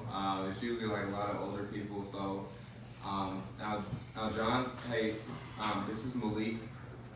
Just giving you a call here from the Mortgage Protection Department. We did receive your request for coverage on the home. Looks like John is listed as the beneficiary. Be the one receiving that check if anything did happen to you, paid on that mortgage balance. Now I got you listed as 66 years young. I always say young, 66 years young. Is that correct? Gotcha. Now, John, who are you looking to protect today? Who is it that you're looking to put this protection plan in place for? It's your son. Okay. Now, John, is he working? Does he live close? Does he live with you? Got it. Does he have a family of his own? Okay. Now, would it be pretty fair to assume that it'd be a tough situation if something were to happen, to lose the home, put it in his hands today? Got it. Okay. So I'm gonna help you figure out a couple options that hopefully you can qualify for. That way, at minimum, you can have something in place for your family. That's pretty much the case. I'm reading very slow, and also after every little step, so I'll explain like in detail. I'll go through the 3 types of insurance on the home. I'll go through what the process entails. Then I'll check back with them. Hey, do you have any questions so far? Anything at all? Yeah, just stop me at any time, and then I'll continue. So I want to make sure after each like 20 to 30 seconds, because I'm talking most of the time, even though it feels like they're talking. I want to make sure they're on the same page with me. Like every 20 seconds, I'll usually stop and ask, like, hey, do you have any questions so far about anything we went over? On the same page. Okay, got it. So they kind of feel like, hey, like I'm that presenter that's going to check in with them, rather than just like spewing through the whole thing. It's like now you're going to get an objection to him. Pay attention to Maliik's like his not only like obviously his pace, very slow and controlled, but also his charisma. We're like very calm, very cool, calm, collected. You're the authority figure, and you're making it very, very clear. Like, hey guys, I'm simply here to help and serve you. I'm simply here to help and serve your family.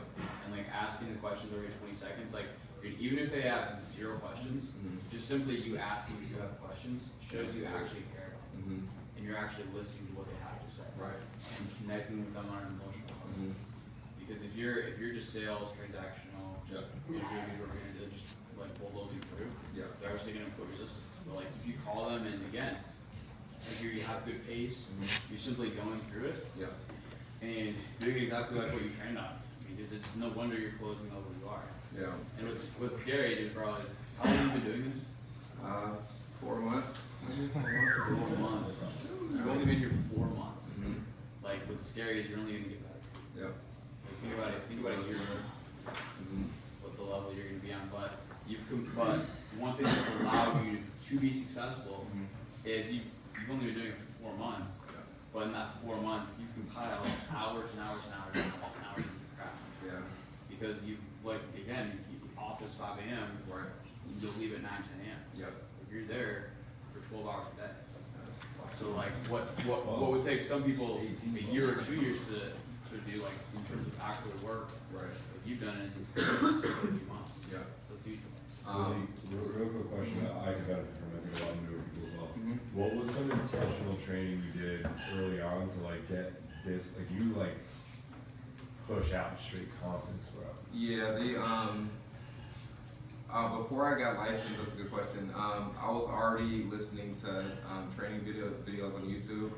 So in terms of my license, I thought it was gonna be quick, but it took like 7 weeks, maybe almost 8 weeks for the state of California for mine to come in. So I didn't let that get me discouraged. I had my AirPods in, I was just listening to training. At the time I was doing DoorDash because I quit cold turkey when I heard about the opportunity. Quit a corporate job, making good money, whatever. I heard about this, I quit. And then hop straight into DoorDash and Instacart to try to hustle up some lead money. So the whole time I was just listening to training. Also, I was with my upline, Miles Gray. I was with him just sitting into his training as well beforehand. I was doing script role playing with the script and stuff like that. So all that stuff just added up. By the time I got my license, like I bought leads I was selling the first day. No questions asked, already knew what to do. So just having that experience beforehand. Okay. And once you like started dialing, like again, I found out like I don't know what to do with training at a certain point. Like you role play more, do you listen to your pitches more? Like what are you doing now to Good question. So I have a couple agents that, so first of all, let me back up. For recruiting, I'm not pitching working from home. I'm only pitching, hey, you're gonna come to the office. So everyone that I'm bringing on now is like, they already have that vision, like I'm coming to the office with you. So I've already had agents that don't even have their license yet. They came in and shadowed me a couple days, just hearing my presentations, kind of hearing my tonality. I do like some script, role play with them. So all those things take into account because you want to shorten their learning curve as soon as possible. So before they even get their license, I already pretty much have them inside training with me and just listening, hearing the tonality, stuff like that. Yeah. So you said you read off the benefits page. I know you're pitching a lot of America. You said, right? Yeah, pretty much all America. So you're telling them about the accidental coverage, triple accidental, all that stuff. You're just getting from your websites. I'll usually read it straight off in the time to roll drive. They'll have like the whole life benefits, stuff like that. So I'll go through all of those, make sure they don't have any questions. Honestly, by asking them, hey, do you have any questions? I ask them that like the first 20 seconds of the presentation when I'm diving in.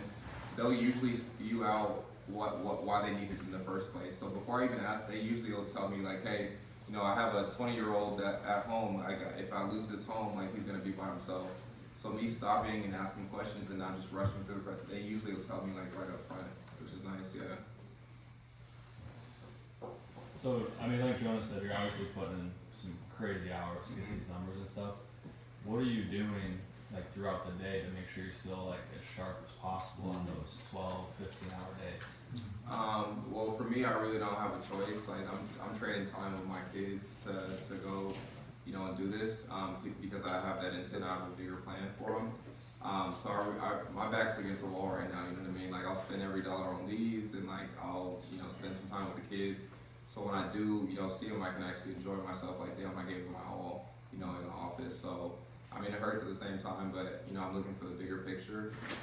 So that's like my main goal when I get in there. Plus, when I get to the office, I mean, I know I'm not at home, so I don't really have a choice. I got my brother there. I got agents coming in. I hired a bunch of agents as well.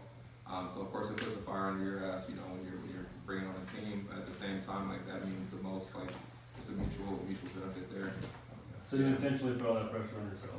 Yeah, I think I perform the best personally, like under pressure. I've always been that way. So for me coming in, it's like, hey, I started with $1,000. I worked that age, and then putting that whatever 5 or 6 that I made all back into it. Like for me, I'll spend my last dollar on leads because I know I have to go get it. Like no problem. Do you think there's a difference between putting the pressure on yourself as opposed to just having like pressure out of your control?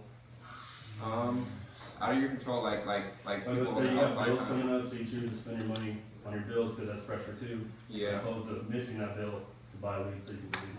Okay, don't go with what I go with here. But yes, I have missed some bills to buy leads, and I'll flip it and pay the bill. Yeah. But it's intentional. Yeah, it's intentional. Yeah. So I have done that before, and I'm not telling anyone else to do that. But Bro, any accountability comes in with Claudia. She'll tell you. And she talked about herself. Like she's missed rent before. Yeah. Buy leads. Yeah. But then she turned that into 3-4x. Yep. And then she had rent 20 for the next few months. So yeah, I mean, just take your business, like put your business first, because if you don't, your business will die. And the one thing I was told when I was first starting that, I've always abided by is, no matter what stage you are, whether you're a solo producer or you're building a new team, it's your business is an eating, breathing, sleeping capital. It's your baby. It's like an actual baby, and it needs constant, nourishment, attention, development, and if you don't give it what it needs, it can die. Unfortunately, it can die really fast, especially when you first start. Once you go to a certain point, then it starts to grow and feed itself. But I mean, for everybody in this room, it takes a lot of work to really get to that point. A lot of work, investment, time, blood, sweat, and tears. Yeah. So, but the other part to your question, just keeping your mind right beforehand. So I do, work out, of course. I do like meditation. Sometimes I go to like hot yogas and stuff like that too. But whatever it is, if it's going to the beach for you, or if it's hanging with the kids, whatever it is to like raise your vibration before you even get to the office. Like I get to the office, I've worked out hard. You know what I mean? Like I'm feeling like a million. Like there's nothing you're gonna tell me. I don't care what you're gonna say on the phone. Like I'm gonna try to protect you. If not, I'm on to the next person. So having that healthy amount of leads too, Like personally I only need one call close. So I'll dial through the whole list, try to one call close anything I can, and then just dial them through right back. So in terms of setting appointments, I'll only set an appointment if it's like super intentional. Other than that, I'll call you later. I'll give you like a window to call you in. So yeah. Would you say you'd be as you'd have the production you had if you just roll out of bed and went straight to the office? No, I've tried that before.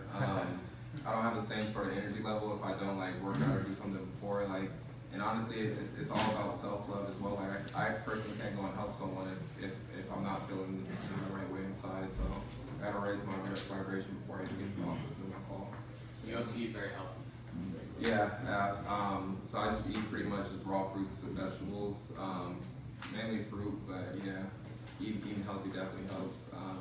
I never being in the office too, like a lot of people, that's when a lot of people, eat a lot of snacks and like, you don't want to really do that in the office, you're kind of like shooting yourself in the foot. So making sure, I always have like a grocery bag or something that I'm taking with me. Because that plays, we always forget about that part of it. I know we're busy as well, but at the same time, we have to make sure we're taking care of our bodies too. Else it won't last long. Yeah. Okay. Well, in closing, so I picked the middle option. You've written the application. How do you try this out? Role play with me through that. Exactly. Pick the middle option. I always repeat it back to them so we're on the same page. Gotcha. Now this option B here, this was for that year worth of mortgage payments, correct? So if anything happens to you, John Jr. will receive that full year worth of mortgage payments tax free, just to make sure that equity is not lost in the home. Okay, so that's the option you want to go with there?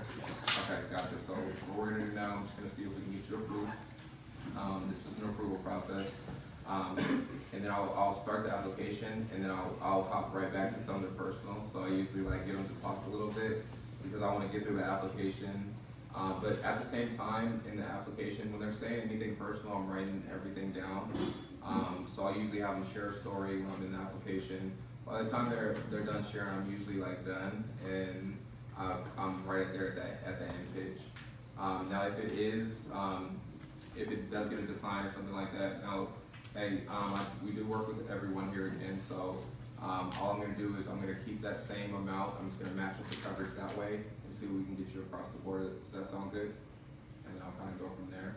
So when I get to the application, yeah, I'm just pretty much myself, like just shooting the shit with them. Do you tell them their decline? Do you actually say their decline, or are you just pushing to the next one? I'll let them know, hey, it looks like there's a prescription that was, are you sure there, and I'll usually dive in more into something, so I usually read the charts beforehand, so if it is something, then I'll usually dive back into their prescriptions and see if they know like the name of the medication if I missed something. Gotcha, it might have been one of those, so I'll usually get information there, and then I'll go straight to the next app. So, there's no really like downtime if I am going to the next app. I'll usually kind of like minimize it. Hey, it looks like one of the prescription checks didn't come through. We're just gonna route you with another carrier here. I'm just gonna match up that same coverage amount for you. See if we can get you something better that way. So I know you were saying that you have them like talk stories while you're doing like the application.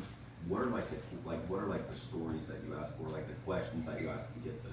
I know. Like for them to just talk. Jonah was asking me, so I'm trying to give you like it has to be like a real presentation. Like if if I'm on the phone with you for real, it has to be real. So I'll always ask definitely, hey, how many kids do you have? I always ask about the grandkids, because that's super powerful. They, older families, they love the grandkids. So I always ask them, hey, you get like pictures, you get to see them often, because my kids are always with the grandkids too. So that's a super strong connection that I bring up every single time. So whatever it is for you, you just want to make some sort of connection with the clients. I usually make 3 connections. How I got in there, about my family, military. There's definitely a connection in there for everyone. So if you can make 3 or 4 connections somewhere in that FI, then you'll be a lot better off, I feel like, when you go to pitch. Because at the end of the day, they're not buying the product. I feel like, they're buying you. So if there's someone that's relatable, someone that they can always get in touch with, someone that they can trust, someone that's going to present the information to them in a level that they understand, it's almost like a no-brainer. I mean, I have people say, hey, if it wasn't you, then I wouldn't have gave you this social, or I wouldn't have gave you this, because they know me on a personal level. It's like, it was no problem. Yeah. How are you dialing your strong point leads as far as how many dials you make per contact? What time are you getting them because they're instant? Are you dialing them right away? Like, how does that work? Yeah, pretty much dial them right away. I was waiting beforehand, but as soon as it comes in, I'll give them a call and just let them know that, hey, at least we received this request. I used to leave voicemails, but I am kind of leaving voicemails now with my fresh leads. Just so they know it's me, and they see my name call in, they hear a voicemail. Even if they don't answer, I'll just call them back at a different time. And then after I dial through 2 times, if I still haven't gotten in touch with people, I'll just break it up, and then I'll call from their area code. So you do double dial? Double dials, yeah, double dials. Nice. You leave a voicemail the first time you call? The first time, yeah. So I'll call them twice. If they don't answer twice, I'll leave a voicemail, and then I'll just go to the next person. But personally, I'm only looking at 1 call close, so I just want to get to the next person as soon as possible. Then I'll work my way back through the list. Were you leaving voicemails with age, or just? No, yeah, I was leaving voicemails with age, but everyone has like a different. So I don't want to tell you if it's working for you. Yeah. Yeah. With the strong point, when we leave voicemails, you're being pretty direct. Like, compared to the age mortgage, you're like, oh, we're having audit on your mortgage, you know, do with that, right? No, I'll just be like, hey, we did receive your. I'll just be like, hey, we received your request for coverage. It's like, you had John Jr. listed as the one receiving that check. If anything did happen to you to pay on that mortgage balance. Hey, again, I'm just looking to find a time that works for you. This is my direct line. This is my cell, and then I'll go from there. I know we've talked a couple of times, never really dove into it, because I know you're getting a couple referrals a week. What is I know it might not be strong point related, but what's your referral strategy? And are you asking for referrals from your closes through strong point, or is it, all warm market? Like, what does that look like? That's a good question. Recently, I think, I don't know, I think my connections have been so strong. Usually, they'll at the end of it, they'll say, hey, I also have a family member that needs some help as well. So some of the referrals just come to me without, me asking, just maybe just give that good energy there. But I do have my brother working with me too, and we already have pretty much a big network. So he'll usually bring in like 2 referrals and like two recruits a week. So I can kind of focus more on personal production. But let me see if I even ask. At the end of the presentation, sometimes I'll ask, but yeah, sometimes they'll just give me a referral. I think it's just because I made just a strong connection with them. Like, hey, I also have someone else that needs protection as well. So I do think I can get better about asking even more about referrals. But usually if I help someone, they'll send me someone else. Like this happened last week. I helped someone and they sent me like their daughter, and she sent me someone else. So it just kept going like that. Yeah. And then Maliik, off of the referral question, like, do you know some ways that your brother goes about getting those referrals? Like, does he have like a certain target group of people he goes for? Yeah, so I know for sure on social media, I think I made a mistake of asking too direct if you need, like, I won't say life insurance because of course that brings like a negative connotation. I'll say, hey, do you have any sort of protection for the family? So I'll kind of phrase it that way. Because that hits like home a lot, and that'll kind of bring like an emotional tie. Or even just building the team too, like, like getting like people, does that make sense? Okay. Yeah, so how we do it with like our warm market, I won't ask direct, so I'll kind of pitch it on like, how can I help you? So if you have something entrepreneurship going on, I'll meet with you about your idea, and then somewhere in the middle of the meeting, I'll say, do you have any sort of protection for the family? So again, it's that give to get. So I always want to help someone, and then I'll usually ask, hey, do you have any sort of protection? Or hey, have you heard of an IUL? Like, are you making any sort of money on it? So I'll usually phrase it like that, yeah, and then I'll get it into the app. So give to get all. So you try to get them a policy? I meant more so like building a team. Oh, building a team wise? Yeah. So my brother, my younger, he's 2 years younger. Yeah. He posts like all my numbers and stuff. Personally, I don't post like any of my numbers on my social media because I want to be like that family oriented guy. For me, it didn't really make sense to post like all my numbers. I'm like, trying to protect, I don't know. Yeah. So I'll have him do that, and usually he'll get a bite that way. But they do see on my side like the lifestyle. Hey, I'm traveling, or I'm doing TV meetings, or I'm with Jonah, or I'm, you know what I mean. If I'm with one of the guys, I'll post that way on my content. And then they kind of that kind of base the hook, like them, like you're traveling or you're doing this and that, like you're meeting these people. So those kind of like lifestyle content posts, that's what kind of like draws their attention as as well. But yeah, my brother will post it. He'll get people like what are you guys doing? And then he'll usually run the first interview and then send them right to me to get them in. Okay. Yeah. So you like build a brand and people kind of come to you. Yeah, I would say so. Yeah. Maliik, when you run engaged, and like someone's giving like a lot of pushback, are you trying to overcome every objection, or do you think it's like not really worth your time, like they're not gonna buy anyway? Question. I'll minimize it maybe 3 or 4 times, and if it's honestly, I have so many leads now, so it's like if you're not intentional, like I want to get to the next person. Yeah. So gotcha.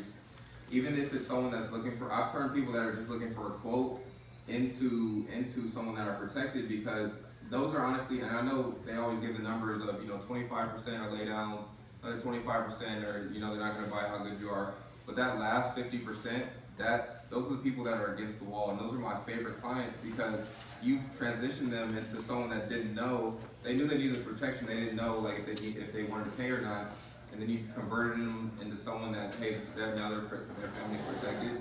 Those are the policies that usually sell for more. So yes, I will try to beat some of those objections over and over, because those are the policies that end up selling for more. 100%. Yeah. Okay. How are you getting them from when they say you give them the numbers, you regularly down, they're like, yeah, I still want to think about it. I need to look at my budget. Gotcha. Are you just pivoting to we still have to find out if they want you? I'll usually, so I'll be like, hey, now what I recommend here is, we put in that option C, B or C, we start small, because you can always add on coverage later. So I'll usually get them a C option, get them approved, and then tell them, hey, this is my availability, so I'm gonna change it later. Then we can get you covered, with more protection later. Just trying to we're trying to find out now if you are. Yeah. Again, we just have rough numbers here. We still gotta get you approved.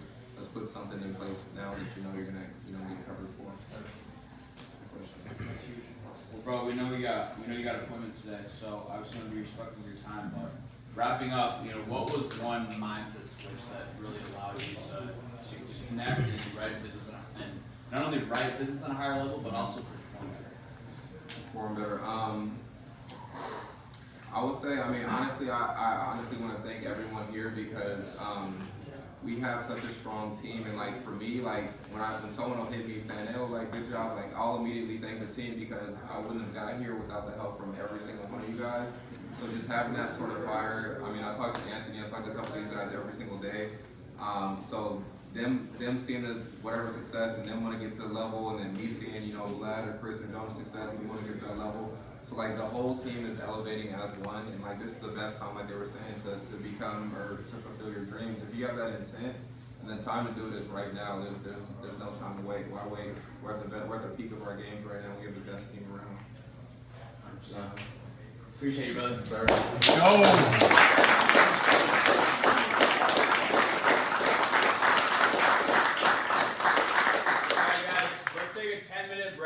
We have Chris and Melad up next, and definitely take over for that. And then after that, we got your very own Joe Basso. Because you guys have obviously recruited a ton, you guys write a ton. So let's really talk about like how to break that down and the balance between them. So how long have you guys? When did you guys first start? Your first day? So we started December 29th. Yeah. So just over a year. So we got over a year ago. Yes, sir. And what does your daily schedule look like? So typically in the office by 8 or 8:30. We're getting our personal production as much as possible up until noonish. At the same time, right after noon, we're kind of dealing with a lot of recruiting stuff. So a lot of people reaching out, inventory sheets, and a lot of managers that we have under us, so kind of just soaking a lot of time into them as well. Kind of pretty much throughout the day, and at the same time just trying to balance both, trying to get some personal production in, teaching them how to do the same thing. Do you have a schedule for that? So, say personal production up until noon, from noon till about 2 or 3. We're doing some sort of training and then helping all our guys under us. And then from there, we're pretty much back on the phones till about 5, 6. And from 6 till about 7, 8, same type of thing. Just training guys and recruiting calls. So it's pretty busy day.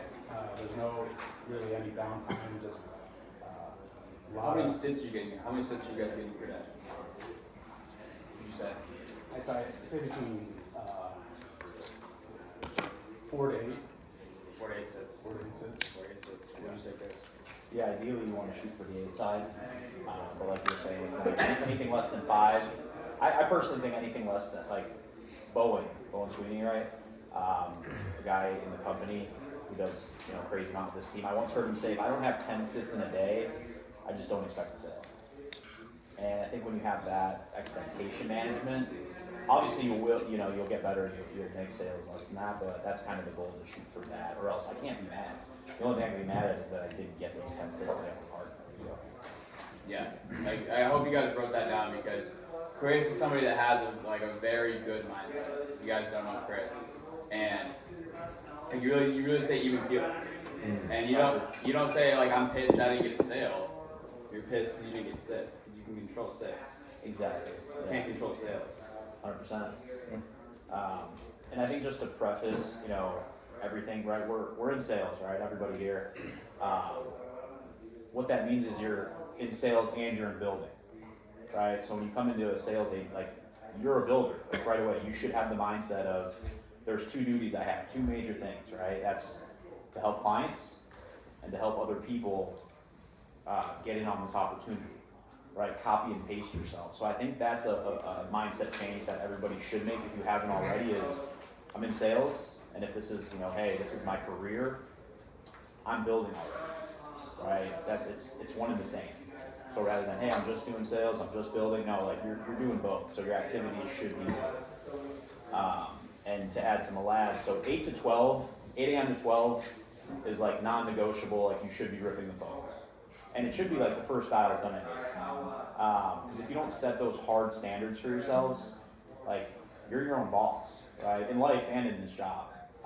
So if you're not going to be hard on yourself, other people can be, but like Jonah chirping me or Joe, that's only going to do so much. They can't always watch, right? So I think that hard fundamental of like I'm dialing at 8, because if you don't, then 9 o'clock hits. Now you're checking your emails. Now it's a good time to do the dishes, right? Take the dog out. Before you know it, it's noon and you haven't ripped anything, right? So 8 to 12, I think, is like dial. When you're running a team with this many people, organizing like team time and dial time is tough, because your team always needs you, right? Like I team over everything. My guys over, like if it means I have to sacrifice some calls or an appointment or whatever it is, I want to make sure my guys are there getting the resources they need. So I think it's a little bit of an abstract schedule of like, whenever your team needs you, they need you. But leaning on your tools, your systems, which we have really good tools and systems here, right? The live dials, that's more powerful than any one person could be. So if you're on there working as an agent, you can also lead from there as well, right? Because all your agents are on there. They have a question, they chirp me, they chirp Claudia, they chirp Jonah. So leaning on those systems is really, really huge when you're trying to scale. You voice proper systems. Okay. What was how did you develop your mindset for both you guys? Because like you guys are both like even keel. Like Malad, I've seen you roll in the office. You could be having the worst day, having a terrible day. But as soon as you get on the phones, like it's almost like you flip a switch and you're the exact same, and you're in the zone.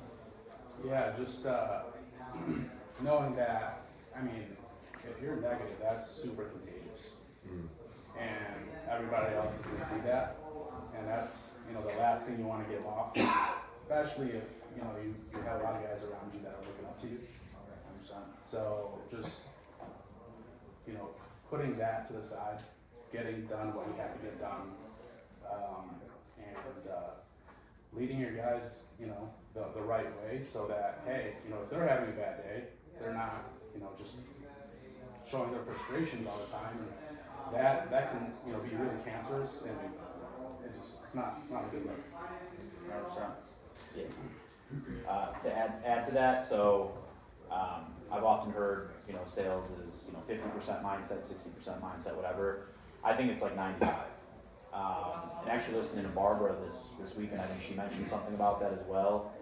A big realization for me when I got into sales was you have to deliberately be positive, right? Like, you don't just wake up and like, how do I feel today? Okay, well, I don't feel great today, so I'm just gonna ride that out, right? We're way more prone to negativity, so you have to be deliberate, right? You have to force those positive thoughts, or else, you know, you're gonna have a rough day here, and you're gonna slip, and you're gonna get in your head, you're bageling, right? You're getting a 0 on the day, and you just have to be so deliberate with positivity, so, yeah. Yeah.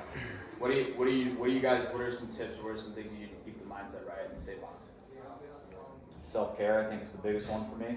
If I'm not taken care of, then I can't function properly, right? So, and I know that. I will, right? I can adjust, but nutrition, fitness, getting in the gym every day, whatever that means to you, right? I like to lift heavy stuff. Some people like to run, but yeah, like, properly nourished as well. When you're burning out, you're worse on the phones. You're more fatigued. When you're not properly nourished and energized, you're more prone to burning out, is what I want to say, actually. You're not going to be sharp. And in the fourth quarter, that matters. So, yeah. And just like seeing how hard both you guys work, you know, between running business, you know, recruiting, building a team, for both you guys, what are some things you guys do to like push during those days where you don't feel like doing it? Or you want to go home? So, earlier, when Gabe was speaking to us, he actually asked me, he's like, you know, why would you get up if you're going to get paid today anyway, right? If your guys are calling, because I have to, right? The biggest difference, we all made a choice to come here. That was your choice. You didn't have to. But if you want to succeed in this industry, there's certain things you have to do, right? You don't give yourself a choice. If you give yourself a choice, you're one of those days you're not going to make the right choice, right? That I think is the biggest switch, because it's a non-negotiable, right? You have to. If you have these goals, these are the things I have to do to get there, right? There are no choices once you've decided on your goals. Either you got to change your goals or change your have-tos, right? What do you say for yours, Melad? I'd say, you have daily goals, you have monthly goals, you have yearly goals. So, you wake up, whatever you have in your bank account is what you have. That's not going to prevent you from doing what you have to do. So just having the morning, pretty much having those affirmations in, knowing what you're going to do that day, and just going executing daily. Rent's due every day, so that's the mindset for me. Yeah, and we had David Goggins at the convention, and one thing that a philosophy I've abided by for the past 3-4 years is his 40% rule. How many of you guys know what that is or heard of that? So a few people. Where it talks about, where David Goggins talks about once you think you've given it your all and you think you're at your limit, you're really only at about 40%. And that's just the governor in your brain. And you have another 60% left in your tank. And that's been so true. Like, those days where it's been 10 o'clock and I'm an hour and a half from the house, I don't get home till almost midnight, and I'm running business or running appointments, or you're on the phones all day. It's like, I remind myself, like, you're simply just a mindset. Like, you're really only at 40%, and that's one thing that's really allowed me to push through and excel for the past few years. But in closing, you got a lot of you guys here. A lot of guys are with your group. What's one piece of information you can give the new people here to really hit the ground running? Not only this week, but this month. There's going to be, times throughout the day where, hey, you just want to call it, you want to quit, and just really, putting in your head, hey, I have to put X amount of hours in to see the results, right? You could go 4, 5, 6, hours and you're not seeing the results you want. It could be on that last hour where everything just starts clicking, and it makes the biggest difference. Just put in all the hours daily, put in the time. It builds up, and you'll see the fruits of your labor. Yeah, that's obviously, that's it right there. Easier said than done, right? I think it all boils down to your belief system, right? So if you don't have undeniable belief in this vehicle, you've already planted the seed that when this gets tough, you're gonna bounce, right? Or your negativity looms from that seed. When the going gets tough, your thermostat's always gonna change back to who you think you are or what your beliefs are. So I challenge you to have that undeniable faith that this guy did it, bageled for weeks before he got a sale. Malad's doing it. I would like to actually highlight, if you don't mind, one of my guys, because I know coming in a lot of people are like, well, yeah, Malad crushed sales for years, Jonah's killing it, Maliik, they're gifted. Lucas, if I could really quick, you did door-to-door pest, right? Sir. Okay, how'd you do in that? I was average rep, 110K. 110K. That's below average. Yeah, so yeah, if you don't know pest, and then Lucas, how many people did you recruit for this before you were even licensed? I think 5 before I was licensed, just because I already kind of knew what was up. My thing was because they're doing 20, 30 deals, if I do the same amount of pests there at 100%, right, it's gonna mean a lot more. So. That belief was strong, right? Yeah. Belief.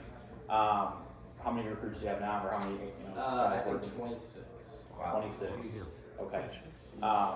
You don't chirp it that much. You don't spread the love like that unless you firmly believe this is it. So I did want to highlight that, and also none of us are that special, right? That's one thing I do want to get out there is we're literally putting in the work. That's all it is here. And then one thing, how much did you do in January? 20K. 20K. Let's go. Let's go. How was that?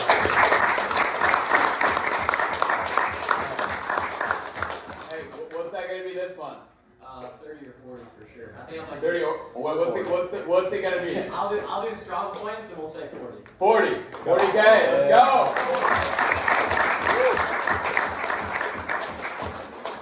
All right, guys. Well, dude, I've enjoyed working with you guys this past year, and excited to grow with you guys. Can I ask a question? I have a question. Yo. Obviously, you guys have scaled a huge team in a very limited amount of time, so you definitely have strong systems in place. What does that look like exactly for you guys as soon as you bring on a new agent? What's that process that you put them through to get them ready for the phones as soon as possible? Yeah, so they're going through multiple calls, organization calls, script work, objections, training. So they're going between, I'd say, 4 to 6 different training calls. And the biggest thing that helps new agents is definitely hopping on those Zooms and live dials. So that is crucial. The help is always going to be there. Everyone's around you, so willing to give that help. And again, soaking your time, that's more than anything into those guys. They see that, they appreciate that, and at the same time, you're building them into leaders.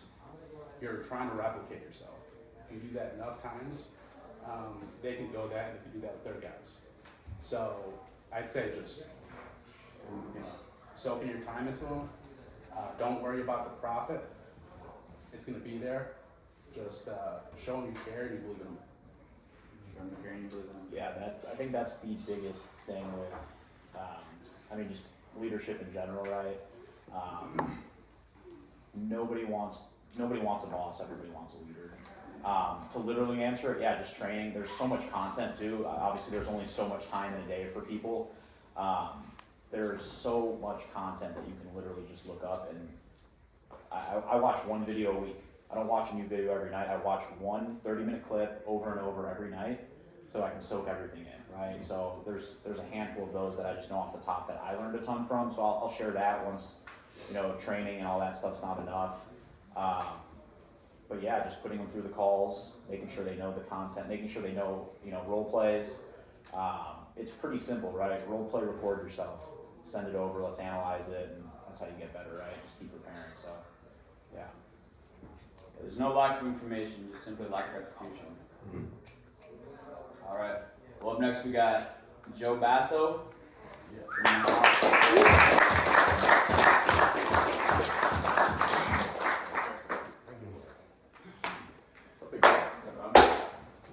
What's up, guys? What's up? Good week, huh? Yes, sir. Y'all ready to get this thing rolling? Yeah. Let's go. Jonah wants me to talk a little bit about recruiting, so I'm not going to spend too much time just on recruiting. what I want you guys to really be thinking about is what the long-term possibilities are in the life insurance space. I'm gonna spell it out for you. All BS aside, let's talk real numbers. Some of y'all know my story, some of you don't know my story. I started out like most of y'all. I started off in door-to-door, and man, the man you see today, pretty confident, that's not the man I was when I started off in door-to-door sales. I definitely, man, you talk about, you said something, he's below average, Lucas, below average. Dude, I was well below average. I was, my first 12 weeks, I think it was 70 some reps at the office that I was in. I was in the bottom 5, 12 weeks in a row. Wait, what did you sell? I was selling newspaper subscriptions door to door in Chicago, in the cold. I started off in January in Chicago, and my very first week in door to door sales, we had, some of y'all, you're too young, you won't remember, but it was 2010, there was this massive snowstorm, it was like 30 some inches of snow. And that was my first week in door-to-door sales. So I lasted. I'm here. That's the point. But if you're one of those people that got a slow start, maybe you're in a slow start right now, that's not your whole story. That's a chapter in the book. Does that make sense? It's a chapter in the book. What is going to determine if you're going to turn it around? What will determine your future? There's a couple key things. The first being your own head. The thing between your ears, the voice that speaks loudest to you is your own. What are you telling yourself all day, every day? What message are you preaching to yourself all day long? What controls that? Man, there's so many things, but the biggest thing that helped me early on, genuinely, was putting myself around the right people. Putting myself around the right people. Because if you got the wrong voices around you, you're going to have the wrong voice in your head. I promise you that. You can determine who you decide to put yourself around. You cannot determine how those people influence you. Does that make sense? So you have to be very, very specific, very, very picky with your group, with your circle. For some of y'all, that's difficult because your friend group prior to this, maybe your family, people close to you, they're saying the wrong things. They're not whispering the right things in your ear. You know what I had to do? Dude, I had to move. I'm just being straight up. I had to get out from where I was, change my friend group, change everything. It changed my life. Does that make sense? It changed everything. So for some of y'all, that's step 1. Step 2, Chris and Melad just put on a clinic up here. And I love how reserved they are. They're just so chill. I wish I could be that chill. I'm just not that chill. I'm fairly aggressive all the time, like my personality. They're aggressive with everything. So personality's more chill. But dude, like what Chris just said, he watches, think about that, one video that he'll rewatch over and over and over. So like, he's not just listening, he's not just hearing, he's listening. And then he's taking it, he's making sure he's applying whatever it is that he's listening to. What content are you feeding yourself all day long? Jonah said it, there's no shortage of information.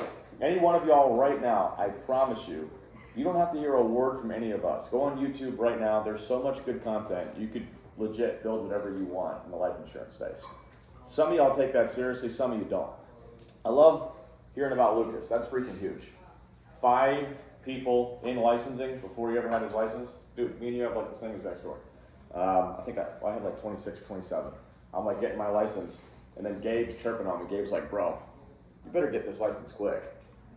It became like a race. I'm like, dude, I gotta beat these people because Gabe's like, dude, if they get licensed first, they're going to my downline. I'm like, no, they're not, boy. So, had to hurry.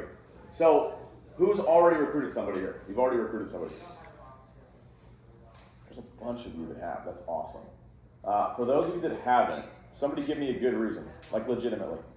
Somebody that hasn't recruited someone, give me like a fear, a doubt. What is the thing that you're telling yourself for why you have not recruited someone? Just yell it out. Credibility. Credibility. I feel like that's a good one. I get that a lot from new agents. Somebody else, shout something at me. Why have you not recruited somebody? No proof from I guess the credibility thing, but like no proof from me to show them like the No bank proof accounts, from you. like the deposits and stuff like that. Okay. Energy required instead of producing. Energy required? you guys are all around, like orbiting the same problem, which is, you guys ready for this? Just write this down, because this is what helped me so much early on in my career. You don't have to be the guy. Write down, I don't have to be the guy. The beauty of having a team like this, like look around this room. I was outside talking to Jonah for a minute. I was like, dude, you got $3 million a month sitting in this Airbnb right now. I'm not talking about like what you guys will recruit and what y'all will do. If y'all actually roll your sleeves up and everybody goes to work, there's $3-4 million a month here right now. Like, promise you there is. You think Jonah had all the answers when he started recruiting? He definitely didn't. I definitely didn't. I'm recruiting like crazy, dude. I didn't know what the difference was, like whole life and term. IUL, what's an IUL? I had no idea. Here's what I knew. Family First Life had all kinds of content out there. Gabe had deposits. I met this dude, Mark Mead. I'm like, yo, he built something huge. So everybody that I talked to, I didn't have to be the guy. I pointed them to other guys. Does that make sense? Yeah. Third-party credibility is actually way more impressive than your own credibility. Does that make sense? Yeah.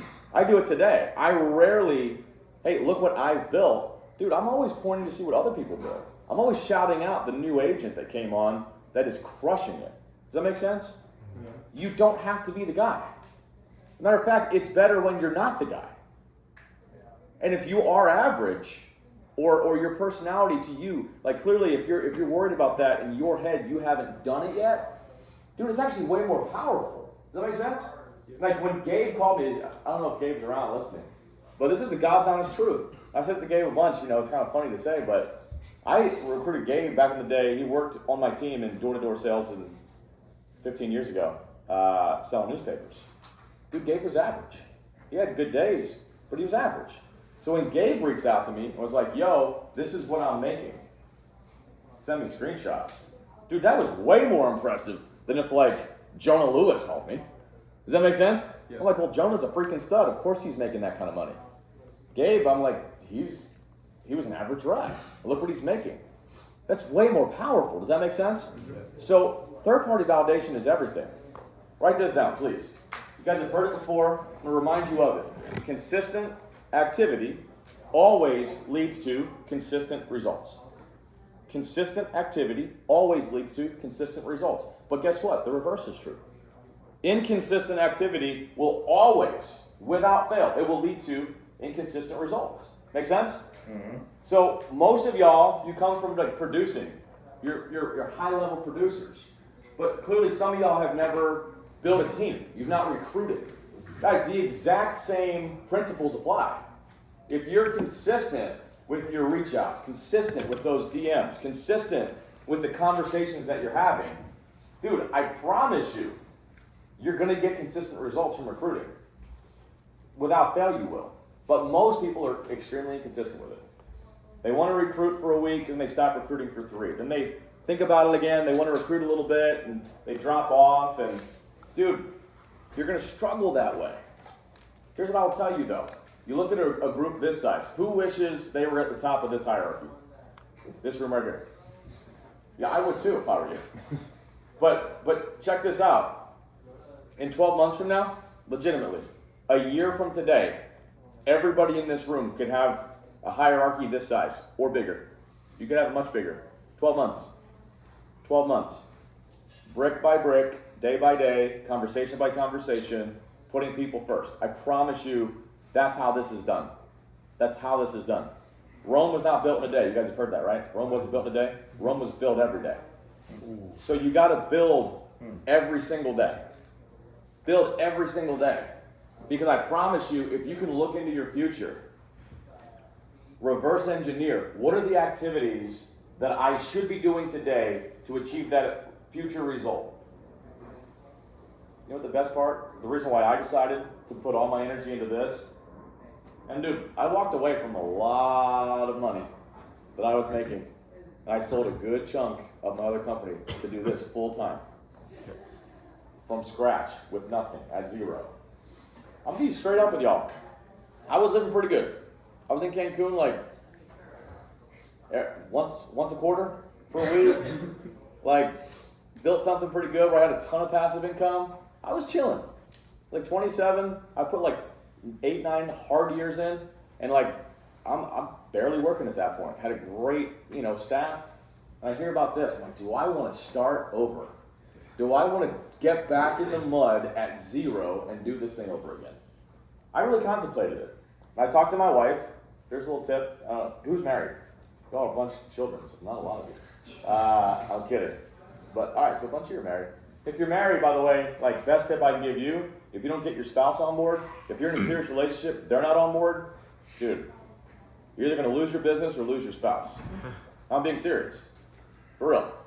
So I'll never forget it. I flew down to Boca. It's where the corporate headquarters are. And I sat down for what they called a business opportunity meeting. Family First Life. This was late 2020. I think they did like 200 million the year before. That following year they doubled. So it was a much smaller company at the time. And I'm sitting there in a meeting just like this one. And some of y'all just heard Maliik talk about these 16, 17-hour days. You're like, oh my God, that's wild. Do I want to put 16, 17 hours a day? First off, let me say this. Temporary pain for long-term gain. You think Maliik is going to work 17 hours a day forever? Oh, he's not. Oh, he's not. I promise you he's not. But I promise you this. Let's just say Maliik is a 10 out of 10 talent. We got 10 out of 10 talent all over here. I'm not saying he is. Maybe he's a 5 out of 10. I have no idea. But let's say you have the same talent level as Maliik, or even lower. Whoever puts in more time, whoever grinds more, 12 months from now, they're going to have a bigger team. They're going to have more money in the bank. It's just that simple. Does that make sense to you guys? But I'm in Boca. I'm hearing all this, like a meeting like this. And I literally remember thinking, holy smokes. I'm going to go talk to my wife again. Because I promised my wife, at that time we were married for like, let's see, would have been 7 years. So we're married for 7 years. You guys know the deal. You guys are married know the deal. You're like, babe, just 2 more years. Let me grind. Because I'm like Maliik. Like, I go hard. I'm like, when I'm in it, I'm in it. Like, I'm either full throttle or not at all. Like, I don't know what's in between that, right? So I'm like, all right, babe. Can you give me 5 more years? I need 5 years to go super, super hard. She's like, are you freaking kidding me? I'm like, no, babe. 5 years, your life will never be the same. Guess how many agents I had at that time? 20. I had 0 at that time. I had people in the pipeline. I didn't have a single writing agent. I go home, give me 5 years, your life will never be the same. I had no doubt. And guess what? It wasn't because of me. That make sense? Mm-hmm. Write this down. If you draw your confidence from your talent, that will lead to ego every single time. If you draw your confidence from your talent, it will always lead to an ego, and ego will always lead to failure. You might say failure in what? I know a lot of egotistical people that have big businesses. Sure they do. They have broken families. They got mental health issues. Hey, what was the second half? It'll lead to an ego. Will lead to an ego. Large ego will always lead to failure. And the failure isn't always visible from the outside. But I promise you, there's failure with massive egos. I promise you. But check this out, since you're taking the note. If you have confidence through discipline, it's humility, it'll always lead to success. Always. So where are you drawing your confidence from? Is it from your talent or is it from your discipline? I was at the place, dude, I just believed, just like I hope y'all believe. I'm looking at people that have built $1 million agencies, $2 million a month agencies and more. And I'm like, dude, they look pretty normal. They look pretty average. Like, and the beautiful part is they're all saying the same exact shit. They're like, yo, do this and you're gonna win. Do that, you're gonna win. Get on the phones, buy leads, recruit. Get on the phones, buy leads, recruit. Get on the phone, buy leads, recruit. Teach people how to get on the phone, buy leads, recruit. Over and over and over again. Because like if I could just do a few simple things consistently, all day, every day, dude, this is exactly 3 years. This week is exactly 36 months for me. I'm at 3 months exactly. 3 years ago, 3 months. 3 years ago, I had nobody. I had no agent. I had not a single issued policy in my agency. We did 2.3 million in the last 2 weeks.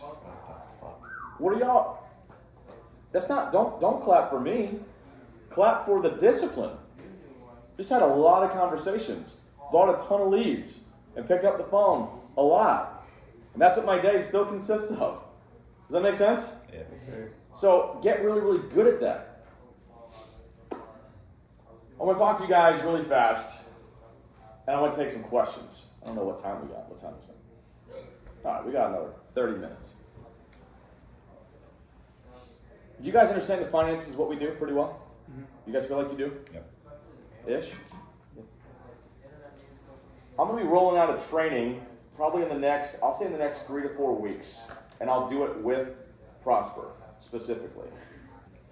I want to teach you guys in great detail how to build a massively profitable agency in 12 to 24 months. I'm going to show you, I've been putting together a comp chart and promotional guideline sheet that I think will be massive for every single one of you guys in here that are building right now and are excited about building right now. And I think I can teach anybody in this room, genuinely. Not just me, Jonah can, Chris Melad can, a lot of you managers can, because that's the beauty, it's not that deep, it's pretty dang simple, right? If you can get to $500,000 a month, by the way, if you don't know the numbers, write this down. In the industry, the average agent in the life insurance industry does $10,000 a month issued. That's average in the life insurance space nationwide. Our team, we average $17,000 a month. So, I'm pretty proud of that, because we got a bunch of savages.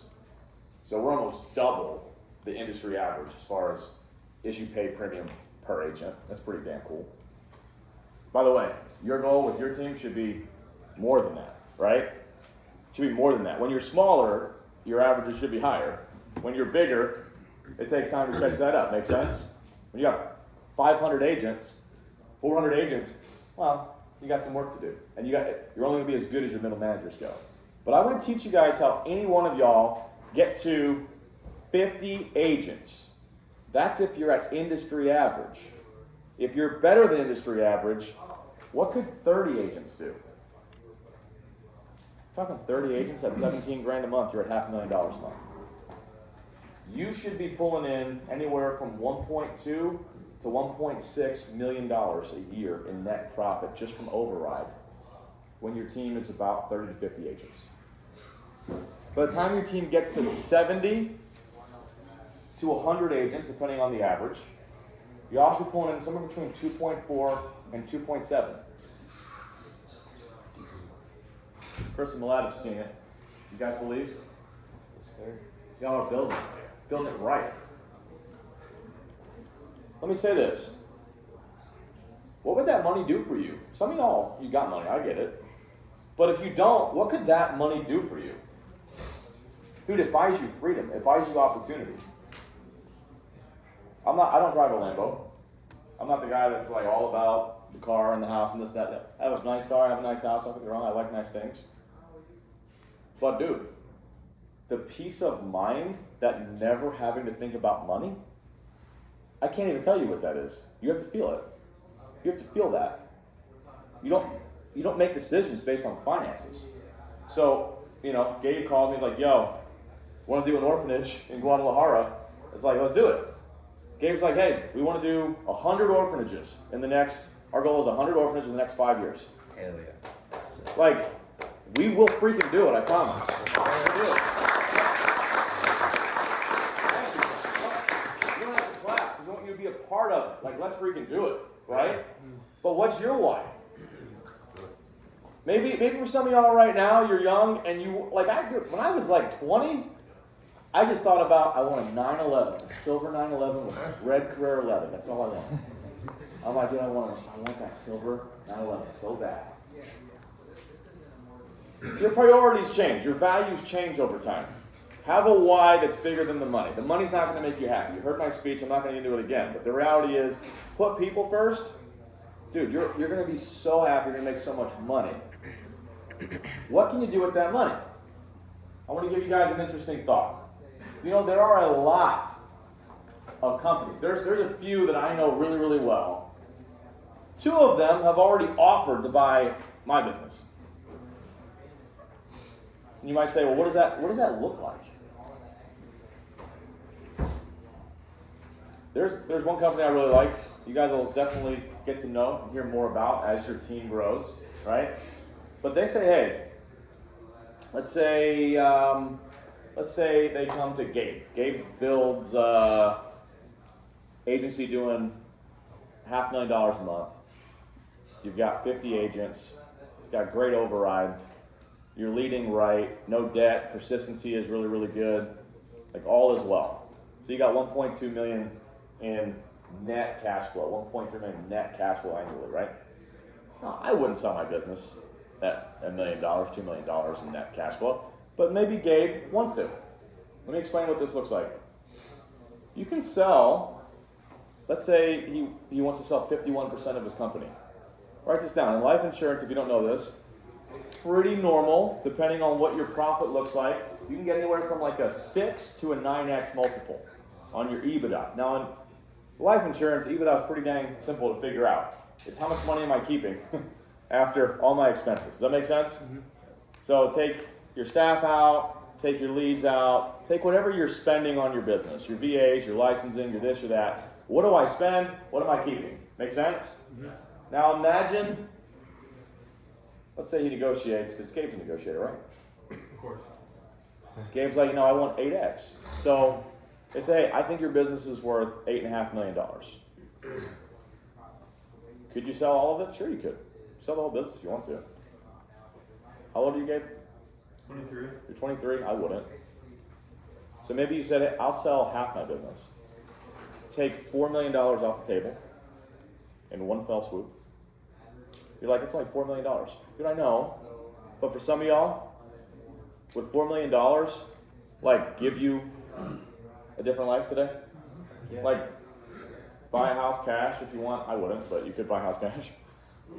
Depending on interest rates end up in a year or two from now, right? But buy a house. You buy whatever car you want. You obviously got to pay your freaking taxes. So I'd invest pretty well so you don't have to get crushed by the IRS. You got plenty of money left over to not even think about money.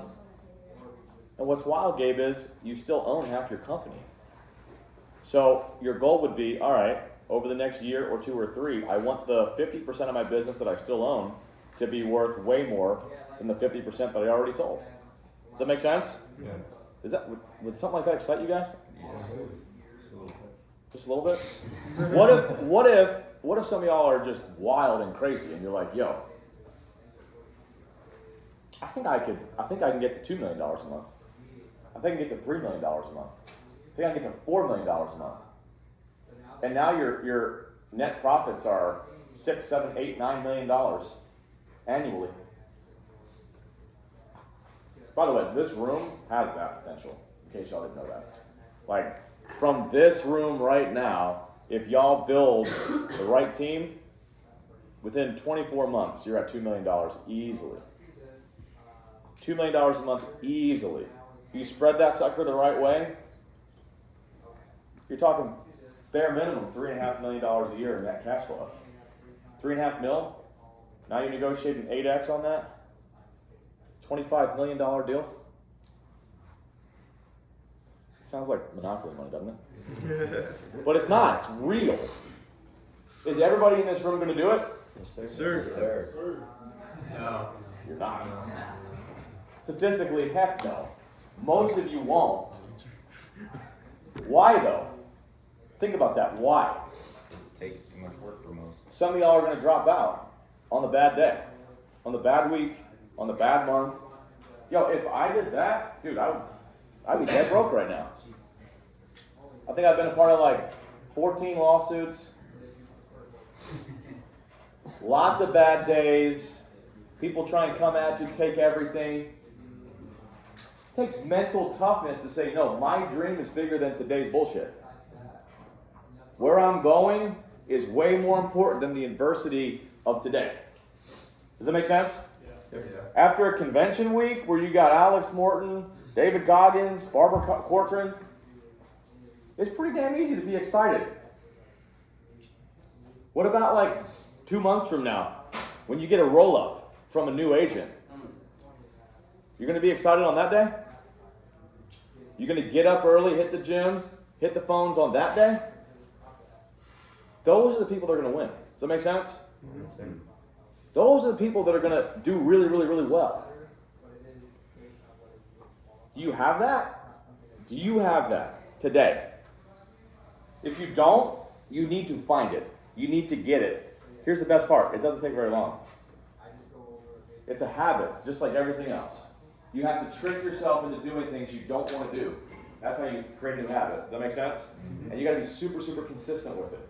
So it's real easy. Let's talk about momentum. Momentum goes both ways. Good momentum carries. Bad momentum really carries. So the key is, when you got good momentum, bro, you better keep that gravy train rolling. Does that make sense? Mm-hmm. Don't take your foot off the gas. Bad momentum, dude, you better break that freaking thing quickly. Quickly. Because a bad day, if you're not careful, turns into a bad week. Bad week, bad month, bad quarter. Dude, I've seen bad quarters put incredible people out of business. Was it fatal? Heck no, it wasn't fatal. They let it become terminal. It was their fault. They just decided they were going to stop fighting. Make sense? Mm-hmm.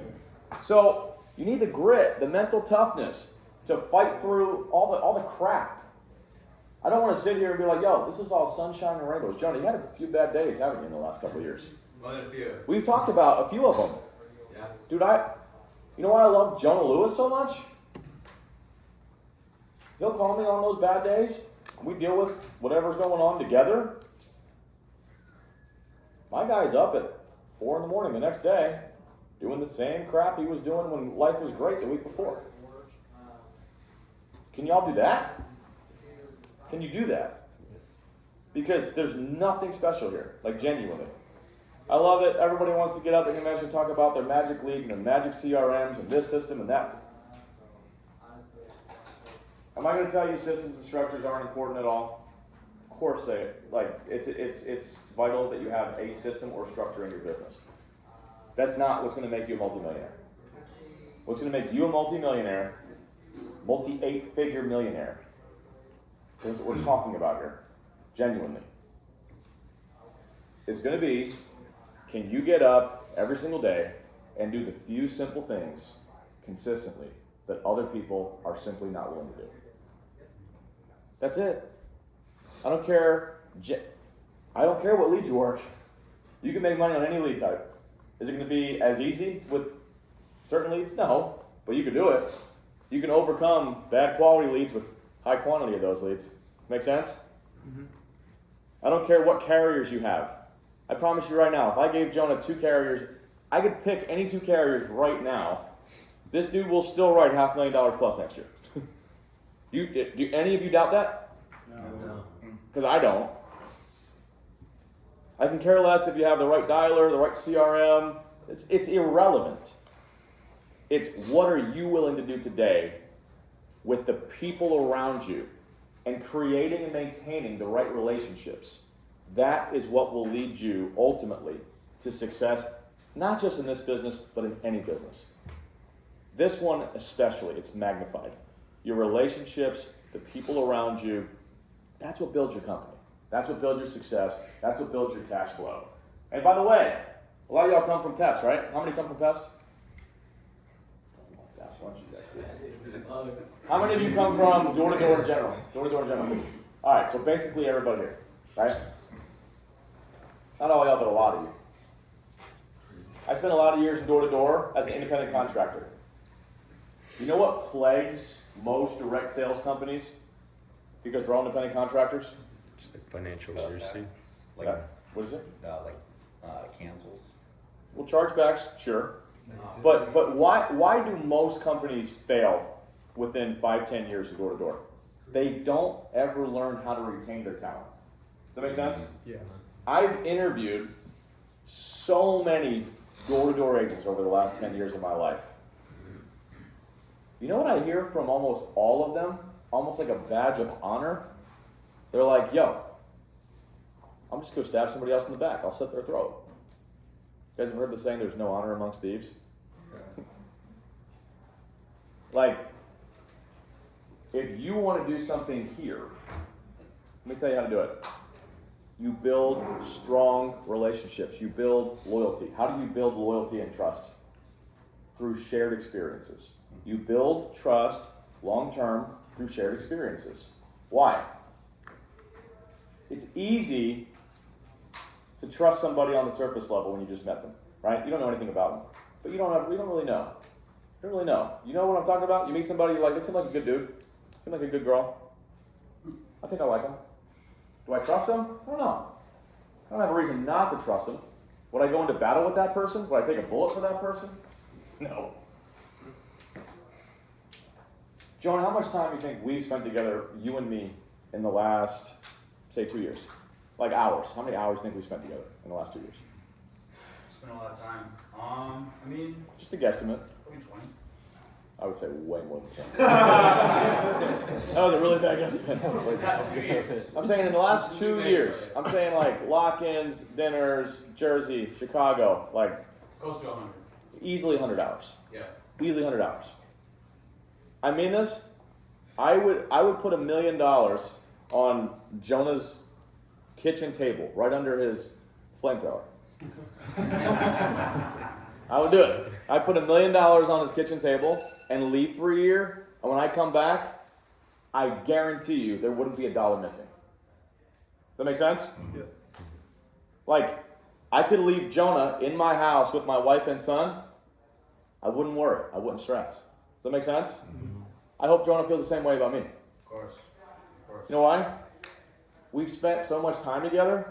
I know what he thinks on a bad day. I know what he thinks on a good day. I know what he thinks when he's stressed out. I know what he does when no one's around but me. I know what he says about other people. I've been around him to know how he reacts to every situation.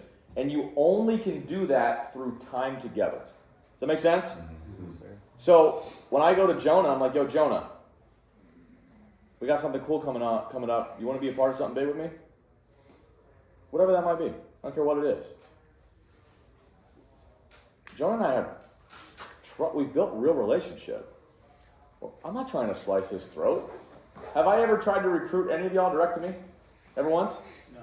Never once. Not a single person in this room. Some of y'all, I don't think everybody in this room, hopefully. But people do it all the time.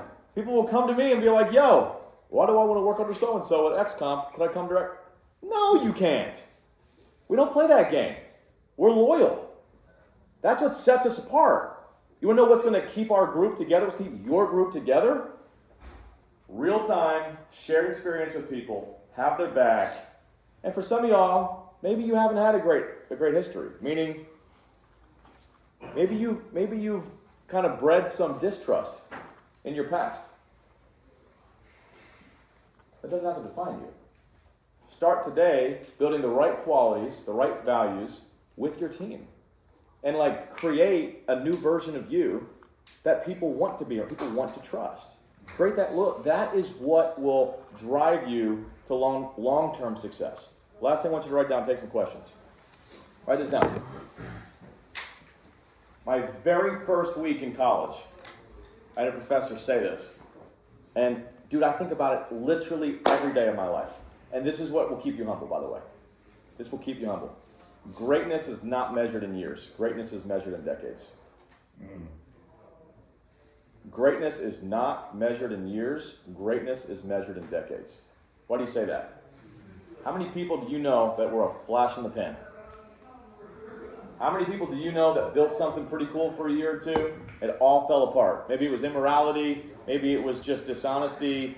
Maybe it was, God knows, the situation. But it always stemmed from, they got a big ego because of their success. Then they went screwed something up, screwed somebody, did something they shouldn't have done. And the team loses respect. Loyalty goes away. Does that make sense? If you can draw your confidence from the right things, stay humble, maintain your relationships, put people first, people over profit. I'm telling you right now, y'all are so young, it's insane.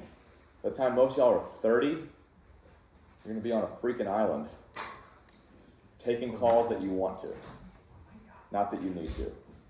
That's a reality. Some of y'all 40. You're a little older like me. That's what I got. Jonah, what time do we got?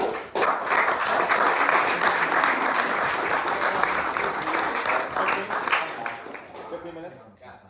Let me take some questions if you guys have any. So like with door to door, when we would recruit, we'd send like a script, like every single time. It was like copy paste. Do you have anything that you send out, or are you more so?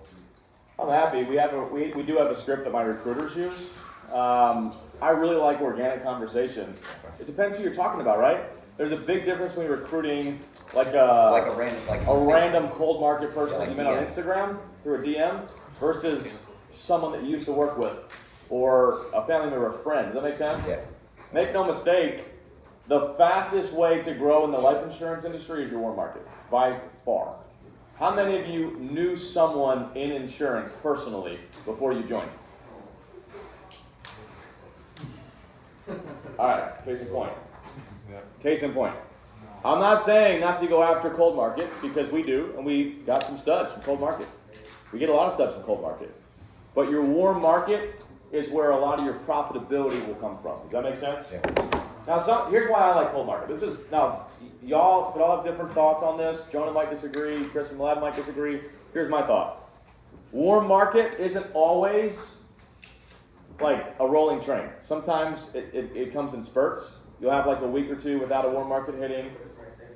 I like cold market because I believe this. If you're not growing, you're dying. If your business isn't growing, you're dying. Stagnation will kill you. Make sense? Stagnation will kill you. So I use cold market, to keep my brain rolling. I don't ever want to sit on my ass and just get bored and stagnate and start going backwards. Make sense? So I use cold market to make sure we got fresh blood, which is the lifeblood of every organization, all the time. Every day fresh blood. New agents hitting. Are all of them going to be superstars? It's not for me to say. Of course, obviously, statistically, no, they're not. But new blood, fresh blood, cold and warm. Different scripts for all of it. I would get with people that are, I get with Chris and Melad on warm market, with Jonah on warm market. Jonah's crushing cold market, I would say. His cold market is unbelievable. Chris and Melad, how many of you, in some way, shape, or form, come from Chris and Melad's warm market? Yeah, I'd probably talk to these guys about that. Yeah. Ooh. Who else? Question? I'm curious, starting at the beginning, when you're first starting out producing yourself and then recruiting as well, obviously it's important to lead from the front of sales. Coming from Pest, we kind of had a framework where it's I'll shadow him on the doors for 2 days. Yep. And then I'm probably not going to go again for a couple weeks, and then he's just kind of on his own. Yep. I know you guys mentioned obviously you call every day up until 12, but I'm curious if you have a set system to where once they if they make it through that or not, I'm not giving them any more of my time. If that makes sense. We do have a system, absolutely. However, I would say this.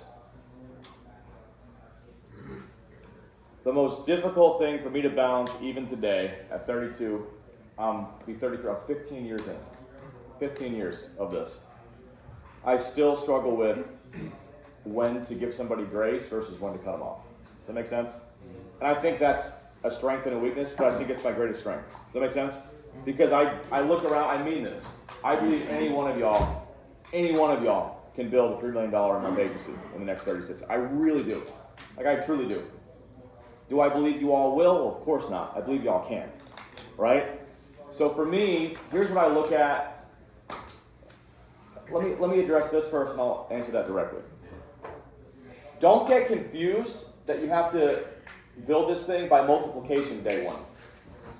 Because if you move too fast, dude, you're not gonna do anything well. The quality will be garbage, and you're really gonna struggle. Imagine this. To this day, dude, Gabe and I, we'll hit 4 million next month. You know what we focus on? We talk about it every single day. Because we have a vision, we know what our vision is, we know who we are, we know where we're going, we know our core values. We know those 3 things, we talk about them all the time, we keep the ship running straight. Make sense? Here's what we talk about all the time. We want 2 new writers every single month that can be 40K producers. 2. Not 7, not 15, not 40. If I can get 2 new writers every single month to be $40,000 producers, I'm adding $80,000 a month to my team. It's $1 million a year. So any one of y'all with 2 $40,000 a month producers, just 2 a month, you could be at $3 million a month in 36 months. You ever think about that? Like, break this down into small goals. So for me, we're independent contractors, right? So I'm independent, you're independent, we all get to be independent, which is really cool. Which means I'm not hiring employees, so I can say this kind of shit to you. I rate every single person comes in the door. Like legit. In our system, in our CRM, I give them an A, a B, a C, a D. If you're a C or a D, I ain't spending a lot of my personal time with you. I'm just being honest. Does that make sense? I'm spending my time with the A's, and I got them people spend time with B's. If you're a C or a D, here's our system. Prove your worth. Does that make sense? Yeah. The A's, those are the guys that I look at, the girls I look at, and I'm like, yo, they've already proven they've had success elsewhere. Do they have to have success in insurance? No. Success in door-to-door? No. Sales? No. But if you're like 25, 30 years old, and you haven't done shit in your life up until now, I don't care what you tell me, you're not an A. Does that make sense? So I'm going to give you an opportunity, but you're going to have to prove yourself. If you've already proven yourself in other areas, you're going to get more of my time. Does that make sense? And I'm just going to get 2 people every single month to be a $40,000 producer. That's it. That's it. Don't overcomplicate this thing. Now, are you going to be able to hire 2 people and get there? Heck no. Because you're going to hire every month. Like in my head, I got to find 20 to 30 people to talk to, bring into my business to find the 2 $40,000 a month producers. Does that make sense? And actually break it down. Wait, sign 30. I want to get 20 to 30 people a month through either warm market or cold market into pre-licensing or hire licensed people. And then I'm going to look at it. Maybe we hire out of 20 people a month. Maybe I've got 5 of them that I say are true A's. If I got 5 A+ talent people coming into my business every month, I'll get 2 of them easily. Or more, be a $40,000 producer. Does that make sense? Now what happens to the B's, C, D's? Dude, some of them make it too. A lot of the B's make it. But I'm using the B's, the B talent, C talent, I'm using them to stimulate growth elsewhere in my team. So if I've got another A talent, like let's say, Jonah was brand new and I'm trying to get him into building, I'm gonna say, Jonah, here's what we're gonna do. And I do this with a couple people on my team direct. Some of y'all should think about this and plan it so you can really explode later on. Caleb Combs is one of them. Some of y'all know Caleb Combs. So Caleb's a stud, he's young, he's learning, he produces a lot of insurance. So I say, Caleb, here's the deal. If you can put up $40,000 every single month, I'm gonna keep your comp here, and I'm gonna feed you agents every single week. I'll hire them, I'll get them licensed when they come into my business, but I'm putting them on your team. As long as you produce X. And when I give you an agent, if they don't succeed, if I give you, say, 3 agents, 4 agents a month, if they don't have this level of success, next month you don't get any. Does that make sense? Is that the same with not hitting the 40K too? If he doesn't? 100%. But that's never complicated. So there's different ways you can kind of slice this up and stimulate growth on your team, help your other managers, help new people that you're bringing in, help your total volume. What you lose in margin, you make up in volume. Make sense? And in any business, including this one, write this down, volume cures everything. Volume cures all. It truly does. Anybody else? Question? What's up, bro? At the end of your first year, what did your your team do in production? How many active writing agents do you have? And then how many people do you actually bring in the pipeline to get hired? Great question. The first two are great answers. The last one is really bad, but I'm gonna be honest with you, okay? February 21 was my start.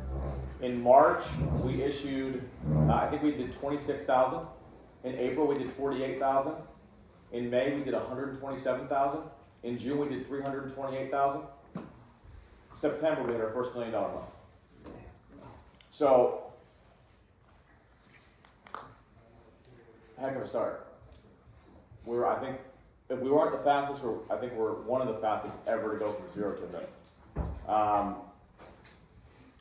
I hired a lot of people to do that. I spent a lot of money and I hired a lot of people. I made a lot of mistakes. So what I teach today is how I would do it if I knew then what I know now. Does that make sense? Yeah. Like, we were hiring a bunch of people, we were spending time with the wrong sorts of people, we didn't have clear measurements in place to know where to spend our time. Does that make sense? Yeah. So I would say in 2021, dude, we probably recruited 350 people. And, you know, we ended up, I think, with 80 to 90 agents that were producing on a weekly basis. I don't regret any of it, by the way, because we've learned a lot, and here we are today. So, I promise we made it all back. Anybody else? I'll take one more if you got it. Anybody? What time do you wake up? That's a great question. I'm a 6 a.m. guy. I'm a night owl. I'm not waking up at 4 in the morning. I'm usually up till 1. Wake up at 6. Read my Bible. I spend about 30 minutes with my son. I like to feed him breakfast. Because I'm gone. I get home at 7 p.m. usually. I spend 30 minutes with him, put him to bed. It's my schedule. So I run, I'm usually out of the house by 7:30, get home at 7. I put him to bed, and Jonah knows. I'm usually back on the phone or on Zoom from usually about 8 to 11 p.m. And then I'm weird like this. I need at least an hour of TV every day of my life. I just do. That's how I unwind. So, some of y'all, you come to my house at some point, got a pretty nice theater. I go to my theater and I watch something for an hour. Some of y'all see my pad, right? I have a Remarkable. I look at my day the next day, write out 5-10 minutes of what my next day is going to look at my calendar, make sure I'm ready to rock, go to bed. That's my schedule. Pretty simple. But I'm pretty efficient during my day. I'm moving. You know what I mean? And that's what I would say most of y'all will have to really work on. It's can you squeeze more out of your minutes? Does that make sense? Because I think most of y'all are probably working 12-hour days, right? Most of y'all, well, if you're not, then you're gonna really struggle. But you better get used to 12-hour days. But working a 12-hour day isn't just the game. It's how do I squeeze more out of 12 hours? Does that make sense? Yeah. So instead of having a 17-minute phone conversation that should be 6, I'm having a 5-minute conversation and kicking somebody off the phone. Does that make sense? Mm-hmm. Jonah and I, what's our average length of time on the phone, Jonah? Oh, not long. Like 2.5 minutes? 2.5 Maybe? minutes, if that.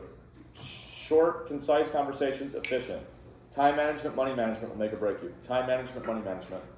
If you fail as an entrepreneur, it's because of those 2 things. If you succeed, those 2 things. I got one more. I know the answer to this, but for everybody here, because you've been in business 10 plus years, and what's kept you consistent working hard that entire time? There's been different things at different times. If you ask me right now, the overriding thing throughout 14, almost 15 years now, it genuinely, and if you get to know me, it's not about the money. It's not. Because if it's just about the money for you, once you get yours, you're going to slow down. And you're going to stop caring about the people in your business. Does that make sense? Mm-hmm. That's what a lot of people do. That's why most companies end up crumbling. Because the guy that started it, the owner, the CEO, he got his, and everybody has a number. I don't know what your number is, dude. But once you hit that number in the bank, dude, you're just chilling. You got the big house, you got the land, you got whatever you want. You got the jewelry, you got it all. And you stop. I just decided I wasn't going to stop. Because it's not about me making money. It's about, hey, dude, I want Jonah to be worth $40 million, bare minimum, in the next 5 years. I want Chris and Maliik. These guys are grinding. I want them to be worth tens of millions of dollars. I don't judge a man by how much wealth he's created for himself. I don't judge his business acumen by how much money he's created for himself. I judge a man by how much wealth he's created for his ride or dies. Does that make sense? So that's for me, dude, that's what keeps me rolling. Well, share in the manager meeting the other day. Share about your story when you were younger and before. Yeah, dude, I mean, I said it from stage, so most of these guys probably heard me say it, but like, I talk about the 9/11. I remember, Everybody was at convention. Oh, got it. I would say 2021, 22, like it was all driven by, dude, I wanted, all right, millionaire by 23 was my goal, right? Want the 9/11. I wanted to buy a house. I bought my first house at 23, right? Got a really nice house at 25. So I've got the 9/11, I got the nice house, I'm eating out at nice steak restaurants all the time, I got 7 figures in the bank, and I'm freaking miserable because it was all about me. Does that make sense? Yeah. And like, what do? You're 25 years old, you're like, all right, I've already checked off my dumbass goals that I had. I'm 25 years old, what am I gonna do with the rest of my life? Because if this is all that it is, it freaking sucks. And you hear those, like, people win the Super Bowl and like they talk about, like, they think about suicide. Because you have these goals laid out for yourself, and you reach them, and you realize, oh man, this was just about me, and a goal that wasn't deep. It was a surface level goal. So for me at least, I figured out if I could make all of my goals focused on other people and focused on their success, bro, when I get a call from, Maka Chumley, he called me recently, literally like in tears. Because like he and his wife, they've been wanting to buy a house for like 10 years. And they just got a pre-approval to buy a house. Let's go. Like, dude, that makes me my Rolex, buy a Rolex, I'm like, that's really nice. And then I set it in my case and don't think about it again. Micah Chumley calls me with that story, I'm riding that for weeks. Does that make sense? Yeah. That's what it becomes. Gabe, I haven't been to any of our orphanages just yet. Gabe goes, he sends me videos all the time. I think he just likes to get more money. But no, but he sends me videos all the time. And when you look at these kids, and you see like what you're doing in their lives, like, dude, I'll tell you one thing. My last thought, Jonah, I'm gonna let everybody roll. I was one of those guys who I remember arguing in my early 20s. And, we listen to a lot of motivational type stuff. We all do. All day long, right? We got the podcast, the YouTube, we got it all. And so I was like, anybody can do anything they want to do.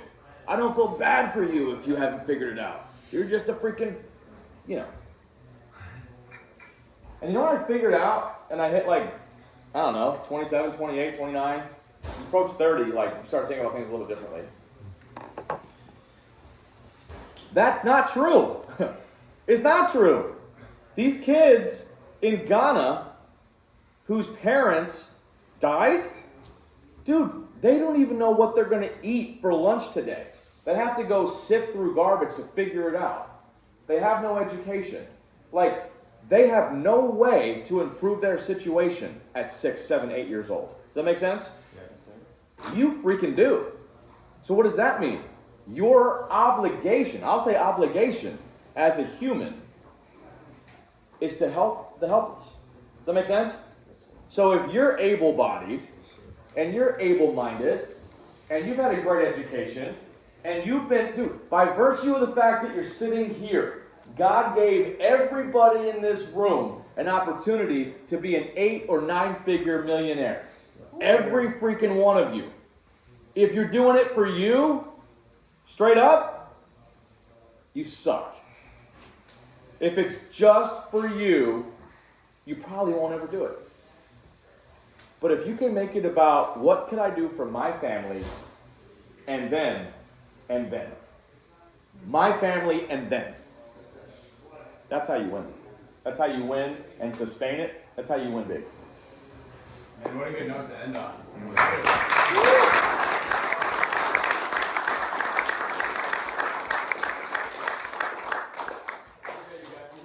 All right, guys, we're gonna take a lunch break, and then let's reconvene back. We're gonna break into smaller groups, and we're gonna do some role play. Can we go after? You just gotta put it in the notes. So, the guys, Brandon, anybody got their first sale this week? First sale ever? Did you know? Yeah. Good job. Good job, guys. How many of you guys, I know most of you, everyone came from direct sales here before or no? Anybody that didn't come from direct sales? Oh, okay. A few of you guys. I was in for a year. And then, how long average, a lot of you guys been in, like 2-3 years? Anybody in direct sales longer than like 2-3 years? Everybody. All you guys are pretty young, right? Really, anybody who's over 25? All the beards. Every beard is over 25. So Jonah asked me to talk a little bit about some practical stuff, which I'm happy to talk to you guys about as far as different situations with clients. I love that stuff. And then, but also about some adversity and kind of overcoming.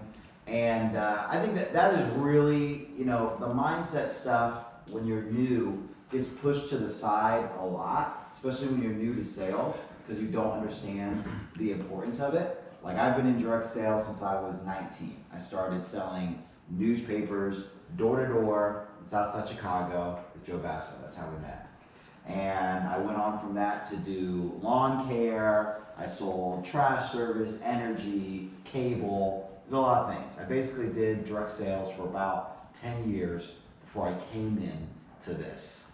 And a lot of ups and downs. I would often like upgrade to another sales gig because everything had a cap until I came here. This really didn't have a cap.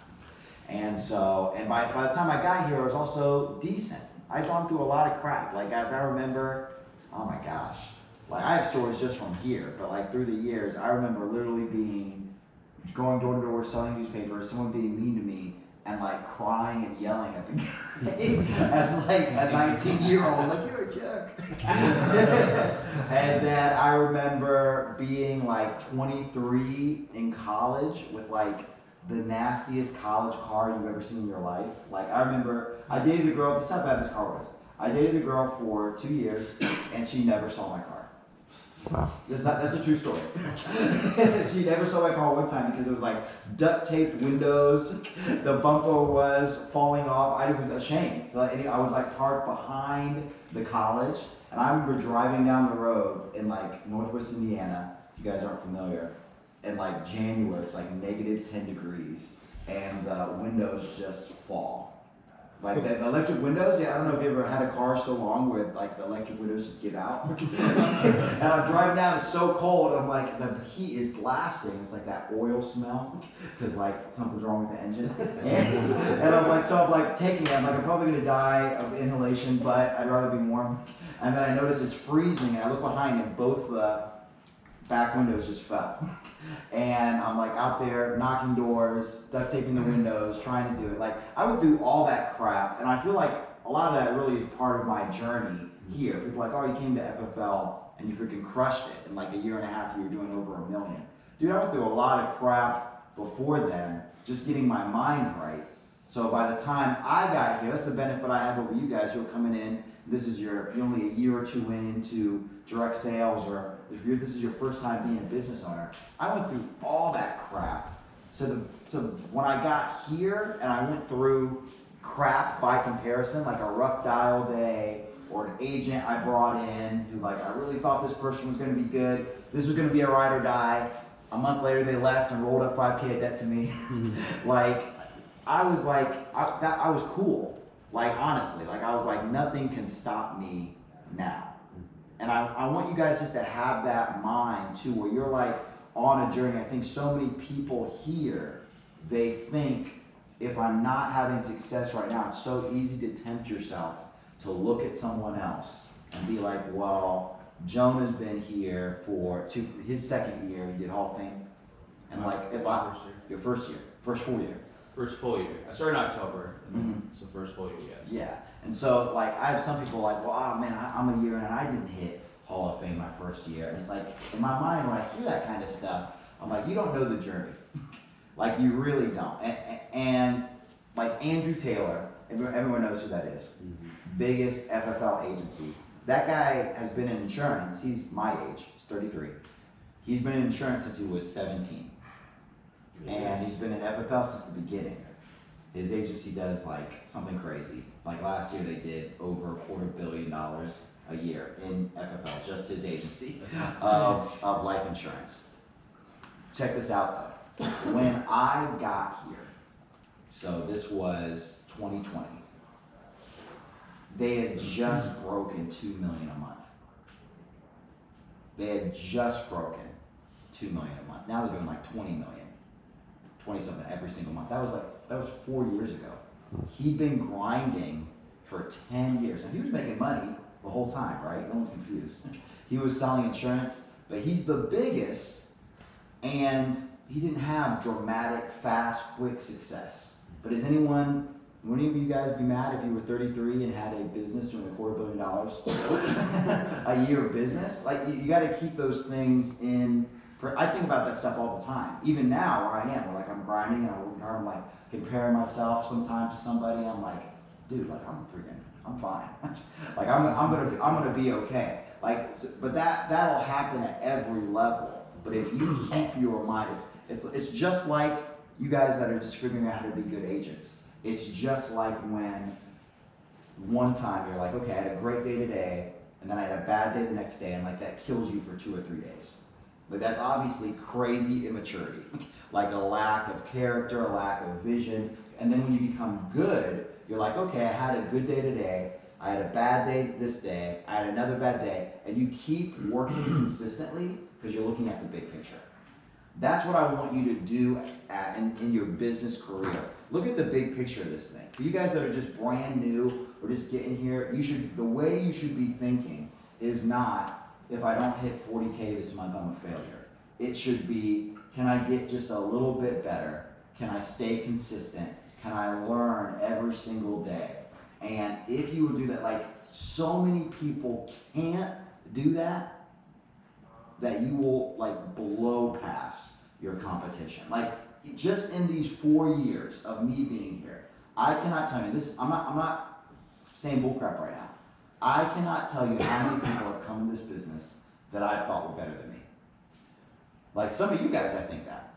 I'm like, man, you're so freaking talented and like you're sharp and you got great networks. And the reason that I beat them is not because necessarily I'm more skilled or smarter. It's just that like, dude, I'm showing up every day. Like I'm gonna be consistent. Like sometimes I need rest. Like usually Sunday, you can call me, you're not gonna get a hold of me. But like, I'm gonna keep going. And you just see those people go into the rearview mirror. I promise you, it is crazy. I know this already, and it still surprises me when I see it. Because I'm like, well, sure, that guy's gonna crush. And then I'm like, no, I whooped his butt. Just because I showed up every day. Any questions about that? Does that kind of make sense to everybody, what I'm saying? I know I hope you don't think I'm rambling.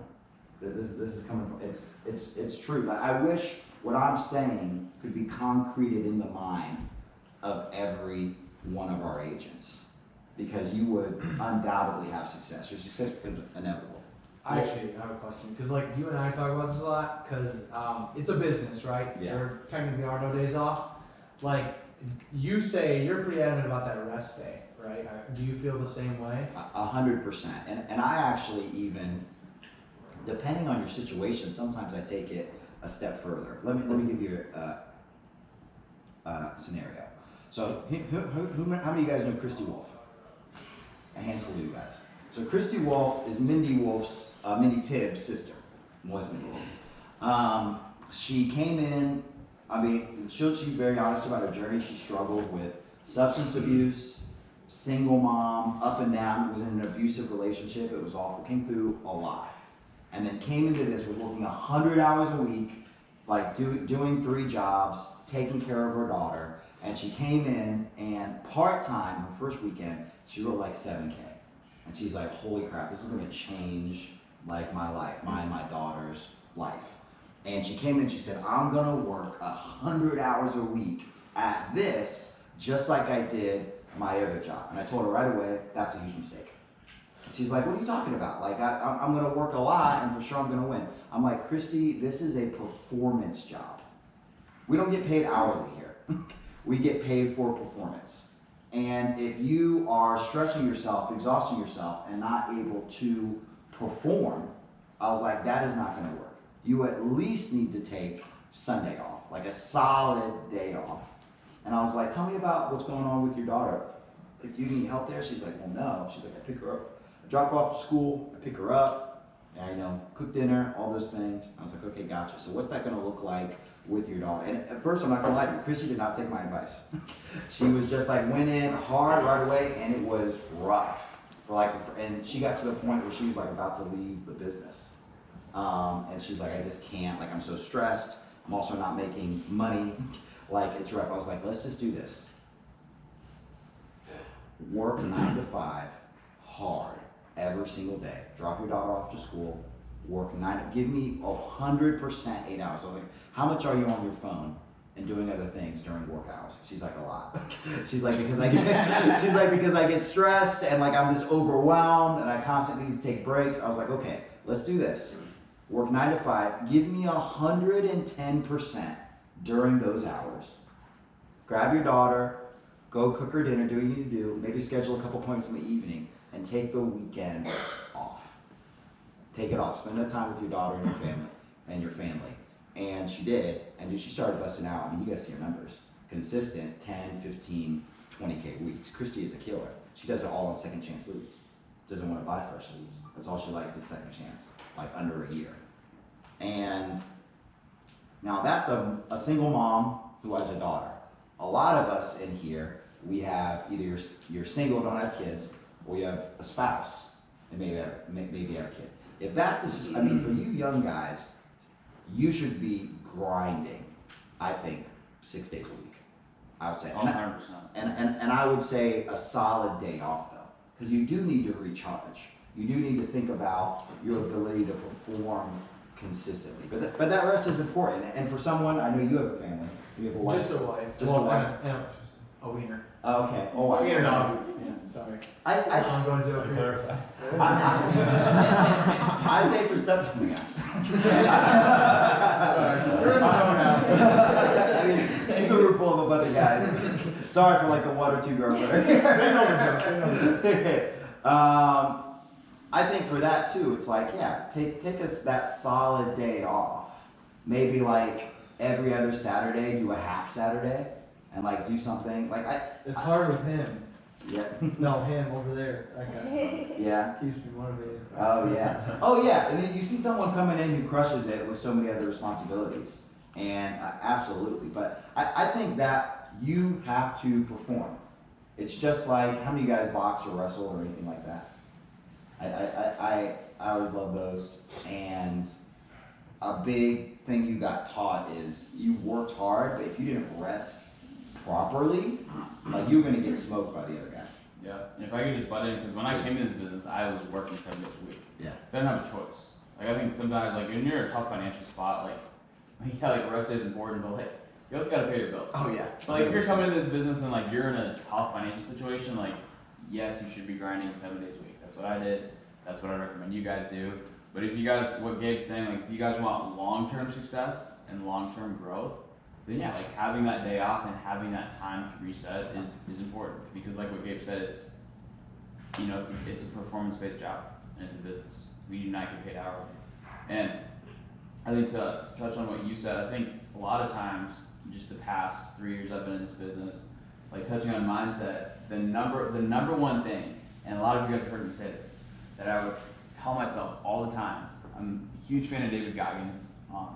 And I'd always go back to his 40% rule, where he says we live in such a softened generation. He says it's so easy to be great nowadays because so many people are soft. And when you think you're capped out, like when you think you've given it your all you're exhausted, you can't go anymore. I gotta rest. You're really only at 40%. And there's really 60% left in the tank.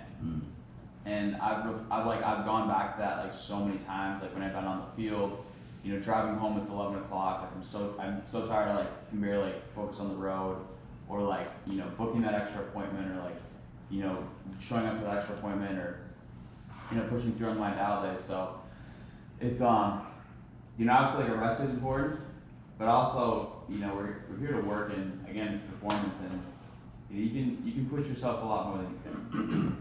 That's a fact. Yeah, that's true. That's very true. Any other questions about that? Pretty self-explanatory. Yeah, I think so. Let's go into some practical situations, and if you guys have questions about situations, think about it. I'd love to answer. Talk. I think your biggest ticket sales here. Here's what you got to think about whenever you're talking to a client. Your biggest ticket sales. Who's an Alex Maliik fan? Everyone, because of Jonah. Like I didn't know what I would. They might have times to do an Instagram reels for me. Yeah. A Hormozy quote. His content is really good, and it really pertains to what we do. So much of it talks a lot about sales. One of the biggest things that he says that applies to us for sure is he's like, solve rich people problems. Have you seen him talk about that? He's like, rich people pay better. And that is so true. I did final expense for 3 months. Let me tell you guys, the time that I spent, an hour, 2 hours in a house in Gary, Indiana, for like convincing somebody to, pay their funeral for their son or their wife or their husband for $40 a month. And they're like, I don't know if I can give you that social. And then they cancel it a month later, and I get that charge back. Insufficient funds. Or it's insufficient funds, or something like that. Like, don't get me wrong. Like, I want to help those clients, absolutely. But when you're talking about longevity in this business, when you're talking about building a team and everybody, being successful for your family and their families as well, and being able to continue servicing those clients long term because you're making money and you can afford to have that conversation and not pay out and you not, get the money from that sale. You really want to become good at solving problems for everybody, but specifically people with money. People with money are often worried about one of 3 things. If you're taking notes, write these down. They're concerned about preserving what they have. That's huge, and I'll elaborate on that in a second. They're consumed with the idea, this is number 2, the idea of taking care of their family and loved ones. I'll explain that. And then 3, legacy. What was number 2? Number 3 was the idea of taking care of their family and the people they love. There's a difference between practical and someone loving the idea of it, and they're both important. They're both important. So let's talk first about preserving what they have. Let me give you guys an example. So I was field training an agent out of Chicago one day, and she was really sharp, became top producer. And we have about 8 appointments on the books. We sit with 6 of them, and we close 5. So it was a good day in the field. I think it ended up being like a 7 or 8K day, something like that. The one we didn't close was actually the smallest premium of the day. Would have been the smallest premium of the day. It was going to be like 70 or 80 bucks a month, and everything else I think was over 100 a month that day, and 1 or 2 were like good size. And the situation was, it was a little condo in Crown Point, Indiana. I know Claudia and Jonah know. And the husband was getting all the income. They were both retired, older couple. And he was getting like a ton of VA, a ton of pension, just stuff that was not going to translate to his wife when he passed away. And it became, she was going to lose like $50,000 a year. And it became immediately apparent, we're doing the survivorship. And I just looked at him, I'm like, you guys understand, Bob, when you pass away, Mary is going to lose the house. Is that completely clear? And he's like, yeah, we get it. I was like, so doing something about this is it fair to say it's top priority? And of course the wife is shaking her head. He's like, well, yeah, of course it is. And so we go through the options. He had some bad health too, so it was an equity protection option. We talked about, you know, they actually had some okay equity in the home. And so we're setting it up, and at the end, I just could not close them. I could not close them. And this guy was saying crazy stuff. Like he's like, oh, like I'm paying so much for cable, like this or that. And I just stopped him. I was like, guys, can I be 100% honest with you? And that's, if you guys know me, you know I'm about to say some crazy stuff. If I ask you if I can be 100%, if I ever ask you that question, get ready. I'm about to say something super insulting. So I'm like, can I be 100% honest with you? And they're like, yeah, please. And I'm like, Bob, I can't believe, like, we're talking about your wife losing the house, and you're talking about your kids.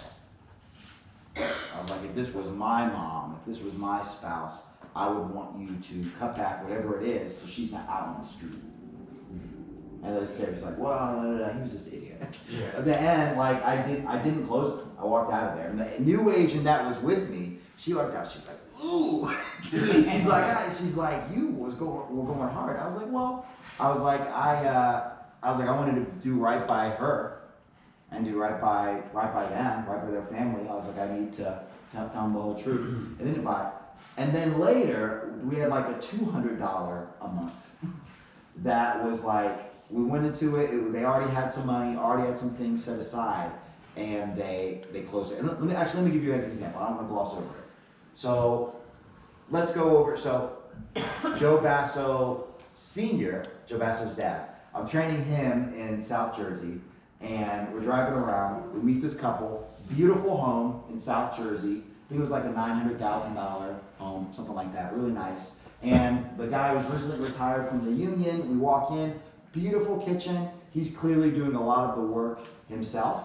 And we get into their financial situation. Turns out they owe about $500,000 on the home. They have about $400,000 in their 401k.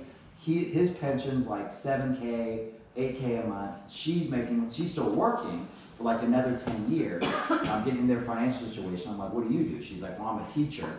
I was like, how much do you make? She's like, about 10K a month when I'm working. I was like, so what does that look like a year? She's like, evens out with everything to like 100, 111, depending on, you know, how much I'm working. I'm like, okay. And I was like, so I'm looking at this whole situation, and they already have life insurance too. They already have like a State Farm term for like $500,000. And so they've got a good chunk. You know, they're making good money. They've got a good chunk of insurance. They've got money set aside. They've got equity in their home. And so I'm looking at the whole, I got it all on my spread. I did the financial inventory. And so I'm like, okay. I was like, how much longer are you gonna be working, Mary? And she's like, she's like 6 years. She knew exactly how long she was gonna be working. Like 6 years. So I was like, okay, got it. And I was like, are you guys paying additional towards the mortgage? And like, yeah, we pay another $2,000 a month towards the mortgage. I was like, okay, got it. I was like, the way it's looking here is like you guys are working aggressively to, in 6 years, Mary, have this home paid off, have a fully funded 401k, and then kind of ride off into the sunset into retirement with no debt and plenty of money in the bank. Does that sound about right? They're like, yes, that's exactly what we want to do.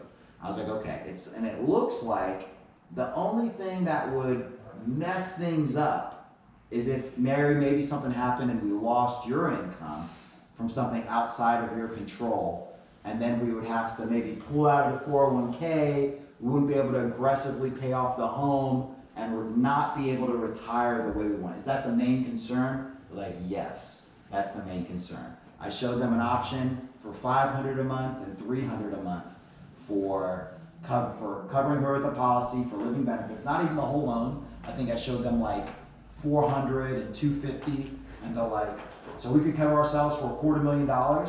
So if anything happens, critical chronic illness, it'll pay off, so we don't have to pull from a 401k. Like, yes. Like, why wouldn't we do that? Of course, we're going to do the $300. Think about those two situations.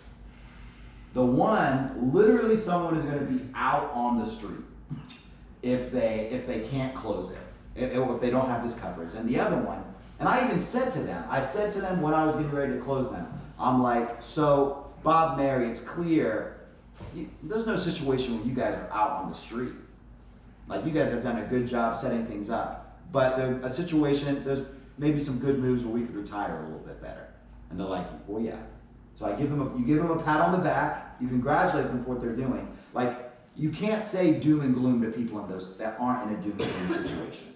Like, they're gonna feel like you're trying to sell them. They're not gonna think you're being genuine. If I had said to them, hey, you don't wanna, if something happens to Bob, Mary, you're gonna lose the house, or vice versa, that's not gonna be the situation. Like, either of them had the income to pay the loan, they had money in the 401k, they already had life insurance. And so that wasn't gonna be the situation. I didn't try to paint that picture. I talked to them about what they really cared about was their retirement. And dude, instantly they were cool with dropping 300 something a month. Do you remember how much life insurance they had? Yeah, I think they both had a $500,000 each. See, like, a lot of agents would get intimidated walking into that. They're like, oh, they have a $900,000 mortgage. Mm-hmm. They already have $500,000 in life insurance. Mm-hmm. I don't know what I can do. Yeah. They don't need it. No, I love that. That is the perfect buyer. That is when they already have every time you walk into a client that already has life insurance, you should be like, I got a leg up in this situation. Because clearly they believe in life insurance. And yeah. So that like thinking that they have life insurance is the reason they wouldn't buy is like someone like being in a car lot and someone pulling up in a car and being like, well, I'm not gonna buy one, they already got one. That'd be the dumbest crap ever. Like, no, like they believe in insurance, and literally all you have to do is one, and if you guys don't have this format already, write this down. One, help them believe you understand their situation. Help them believe you understand their situation. If you do a good financial inventory, this is not an exaggeration. If you do a good financial inventory, you are 80% of the way to the sale. Like, there are many clients, and Joan, I know you can back me up on this.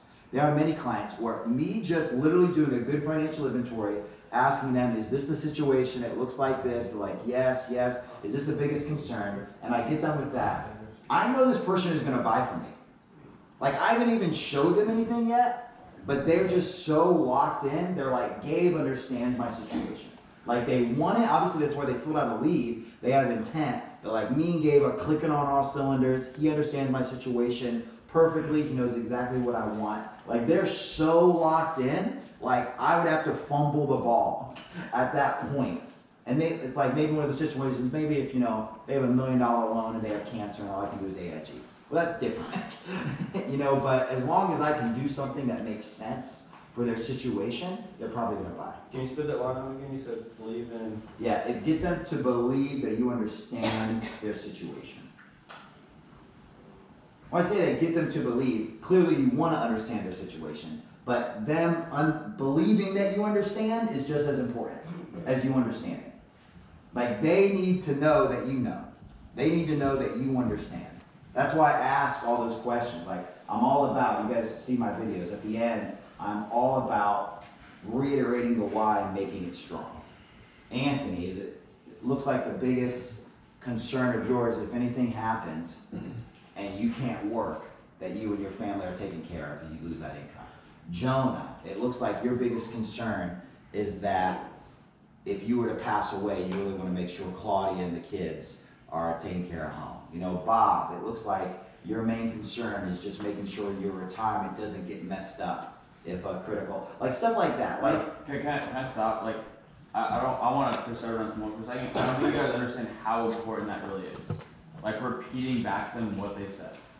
Like, they did a study. How many of you guys have read Never Split the Difference?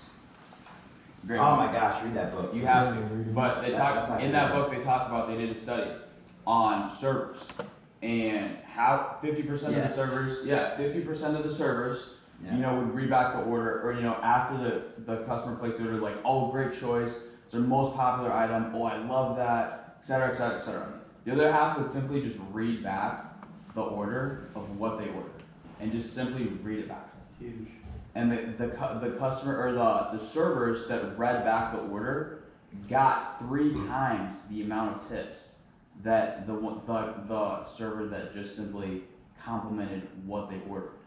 Like people want to be heard. So when you, exactly what Gabe said, like I hope you guys wrote that down. When you really like truly analyze the financial inventory and look at it and look at their situation and you turn on the creative part of your brain a little bit and just like repeat back to them what it looks like they need, not only are you going to be able to help clients, but you're also going to enjoy your appointment so much more. You'll connect with them. Write this down. Kill, I think, and my recommendation. Kill those. Kill, I think, and my recommendation. Use, it looks like. Based on, Yeah. correct me if I'm wrong, looks like. Exactly. Big. Boom, boom. Big. And doing that too, I say that all the time. Like, it looks like, and tell me if I'm wrong here. Or like, Third party yeah, bias. exactly. Like you don't want it to come across as your opinion. You never want it to come across as your opinion. You want it to look like you're just looking at the data, which, I mean, you are. You're just looking at the situation for what it is. Like, Can I say one more thing? Yeah. Because this is actually like I was listening to a few of you guys, and you guys said that perfectly on the phones like this week. You guys said it verbatim, but you said it with the wrong tonality. Mhm. Again, like you've heard me say it. You probably roll your eyes because I say it 1,000 times. It's not what you say; it's how you say it. And you guys, when you guys said it, you said it like you weren't really sure it's a genuine question. Or versus you hear Gabe's tonality now, like, hey guys, what it's looking like here? You correct me if I'm wrong. Like very confident, very assumptive, very assertive. Like he's not saying it as a question, he's more so saying it as a statement, but what he's saying isn't coming across pushy. So when you say that, make sure you're saying it with confidence and conviction, you know, like portraying that, hey, like, I understand your situation, I hear you guys, and this is what I'd recommend, without saying, again, this is what I recommend.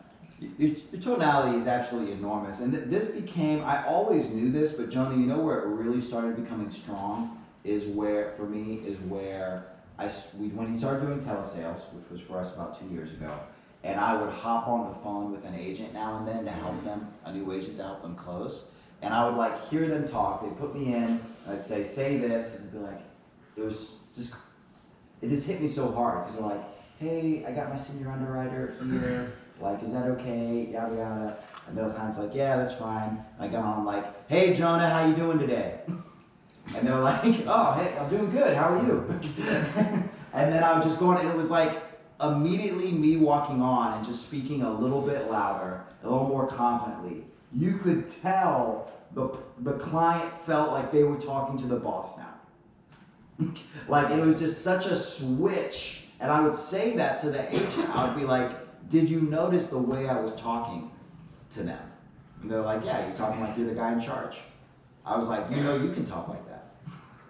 Like, why don't you? They're like, and sometimes they'll be like, oh, I'm not as confident yet. I'm like, yeah. I was like, I don't know as much or this or that. I was like, okay, but you not knowing as much, what does that have to do with how you talk?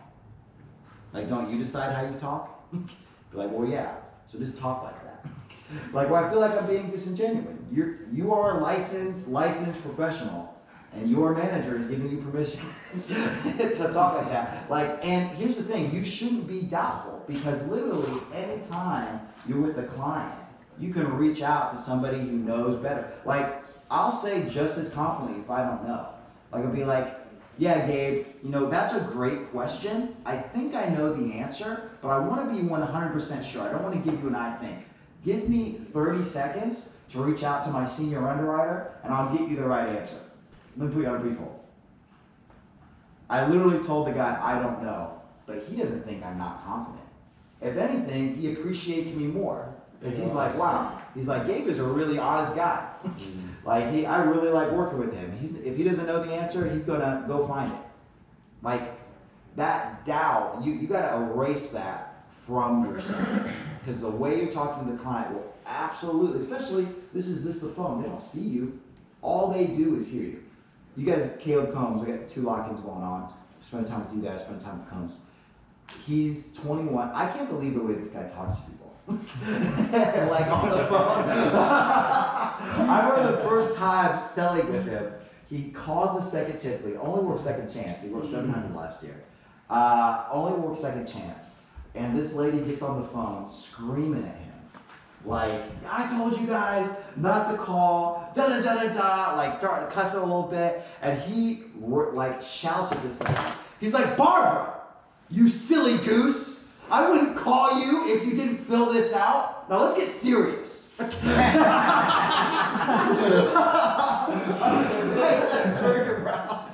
was like, did he just scream at this lady and call her a silly goose? And he sold that lady for like $2,500 AP. I promise you, I was there. We were in Florida at a lock-in.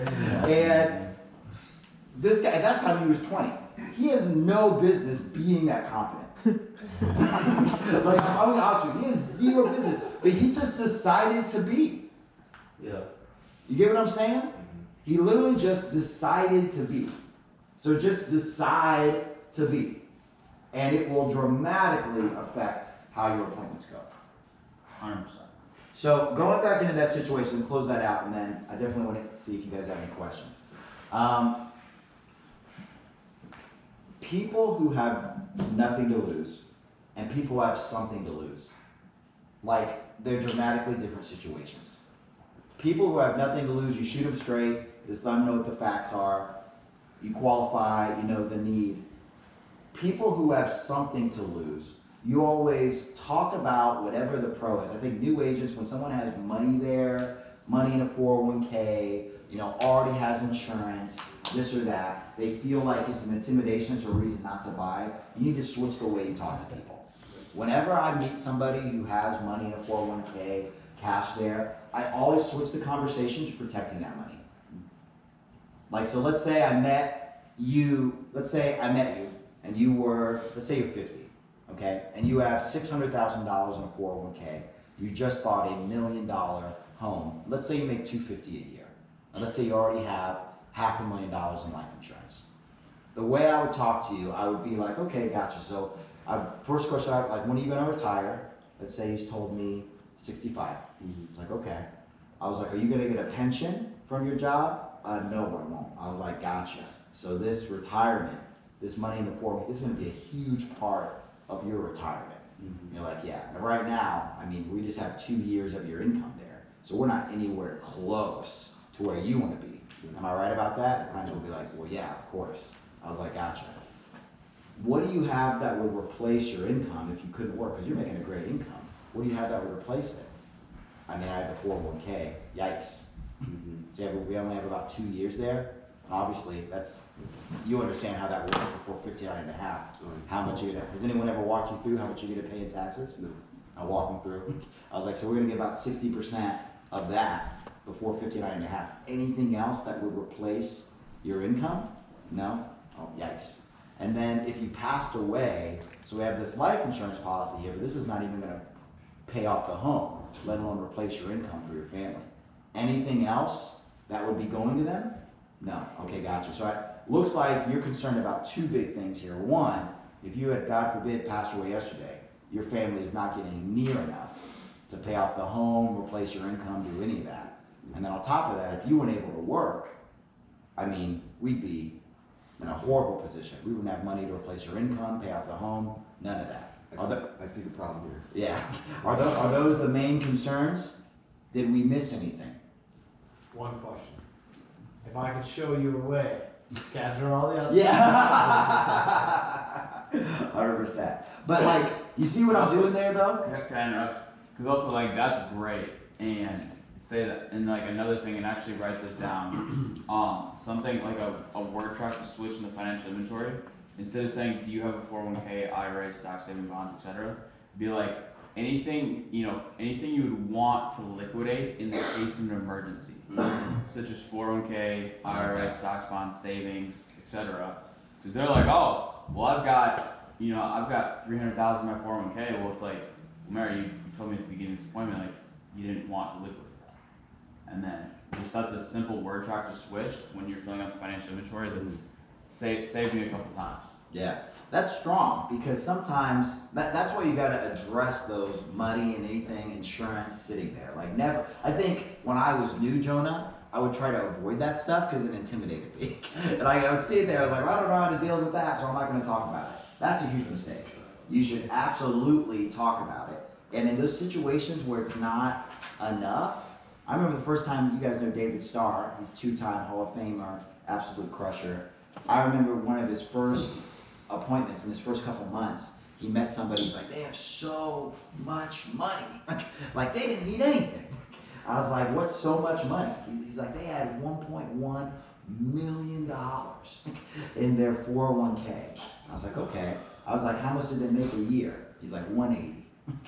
I was like, okay. I was like, do they have any other pensions? He's like, no, I don't think so. I was like, how much did they owe on the home? He's like, 500,000. I was like, David, so what you just told me is, this person, they were like in their early 60s. This person is about to retire.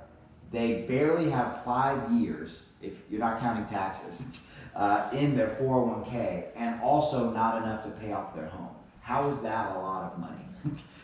And he was just like quiet. And he was like, I was like, David, dude, I get it. I grew up poor. I used to see someone with $200,000 on a 401k and think they were rolling. But that's not how it works. Like, these guys are not in a super strong financial position. They absolutely could use some life insurance, and probably a lot of it. Does that make sense to everybody? So, talking to someone about their situation, pulling out, like those, do not get intimidated by those clients. They are your money clients. Like, whenever you see someone with a good chunk of life insurance, money set aside, good income, your first thought should be, this should be a $200, $300, $400 a month premium. Because that's what goes through my head. Like either that or something advanced market. Like this is gonna, the only thing I'm worried about in those situations, I'm like, good, let's see what their health is like. That's the only thing I'm worried about. It's like, because yeah, if they have 400K set aside, all they can do is an Eagle Premier. You might have trouble, yeah, but you might have trouble with that one. But outside of that, a lot you could do, especially now what we do with IULs, annuities, there's so much we can do. Do they have to be in good health for annuities as well? No, annuity, it doesn't matter what their health is at all. It's all about their financial situation. Gotcha. IULs, they need to have good health. Right. Or decent. To be honest, F&G approves a lot of stuff that America would deny for term. You can just call them too and be like, hey, I have this client that has this. Tolerance We assessment. get a pro. Yeah. Yeah, we get approved. 100%. Any questions first about what we covered, and then I'll open it up for situational questions. I'm super new, so sorry if this is like a newbie question, but how does someone that's like 60 years old that only has 1.1 in their 401k, how does getting life insurance better their retirement at that time? Sure. So a lot of times it is who they're trying to protect. So like, let's say in that situation, he's looking out for his wife, who is, never worked. He was the breadwinner all those years. And so now he's got a pretty decent size. Let's say he's coming in $6,000 from Social Security, and they have that 401k.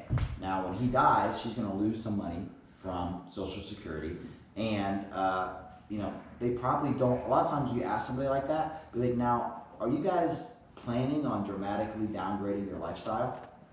What do you guys think most time the answer is? No. No.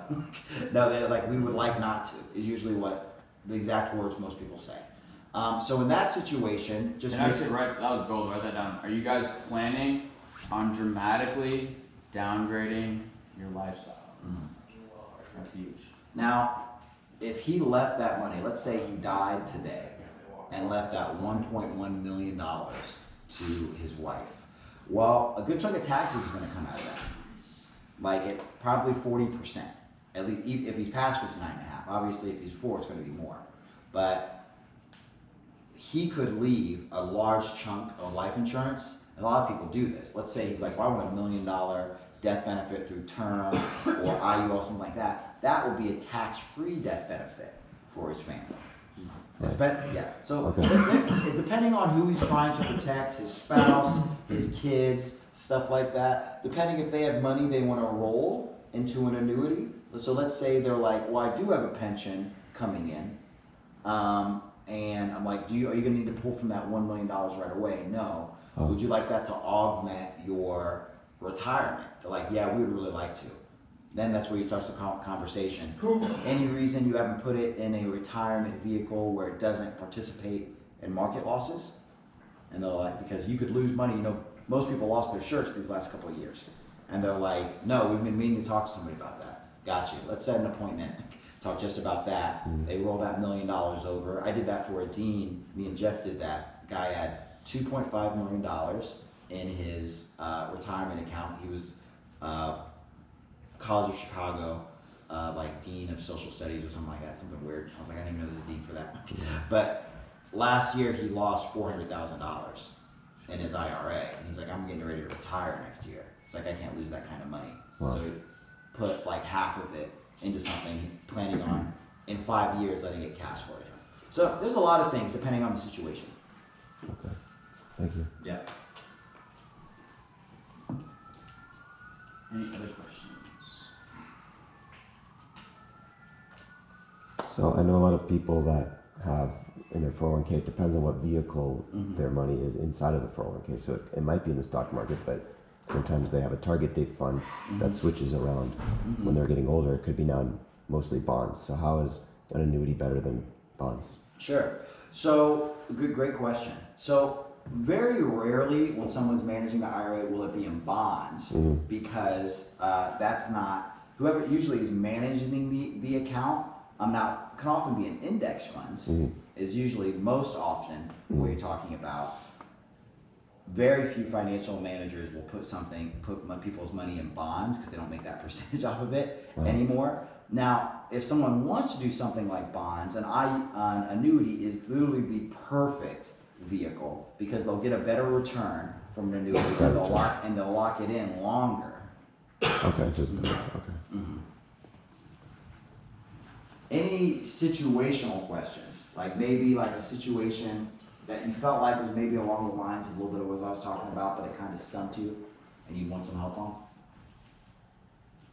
People with VA benefits, like a lot of people are very, I guess, like, think they know exactly what they're getting from the VA and how to actually get them to understand what they're getting.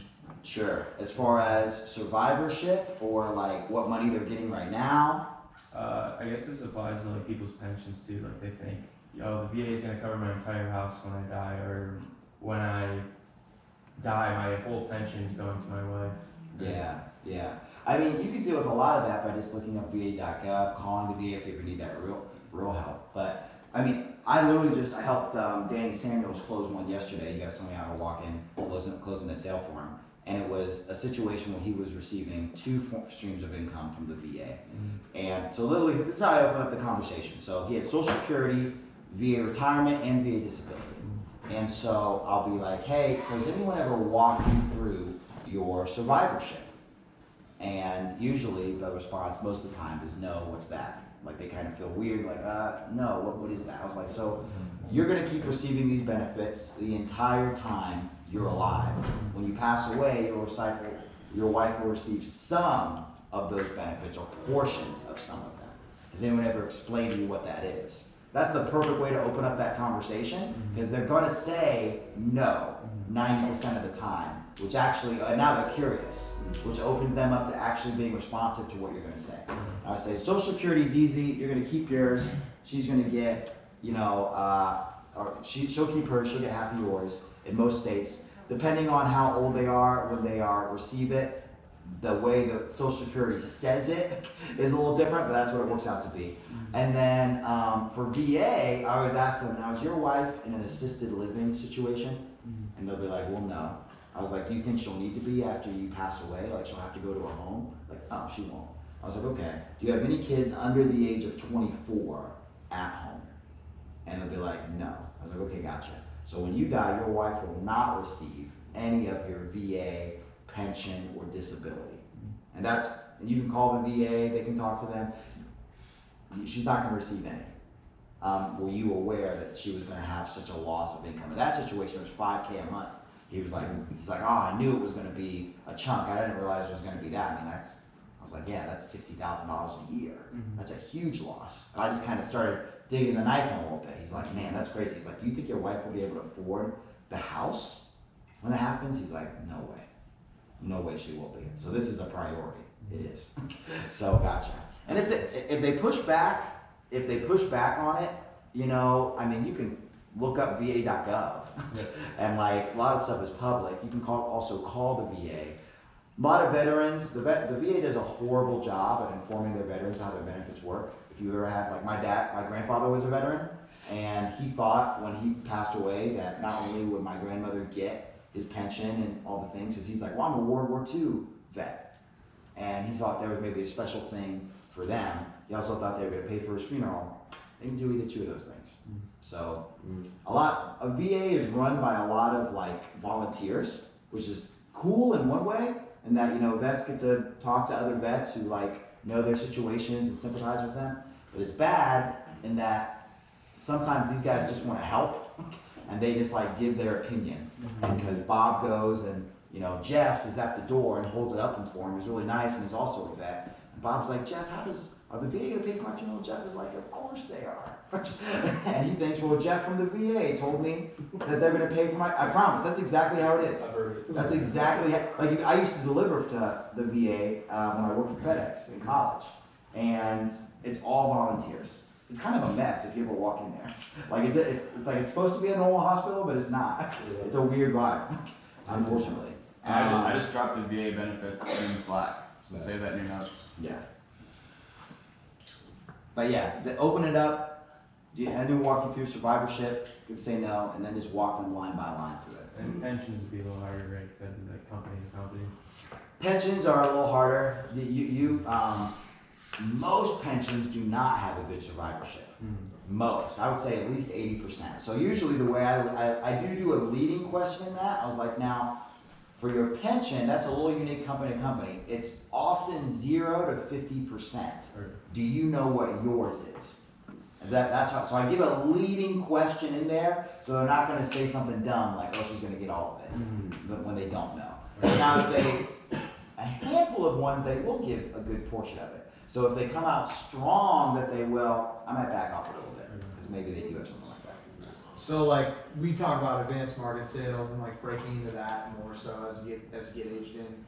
Like I feel like I always try and attack people to have large income for those IULs.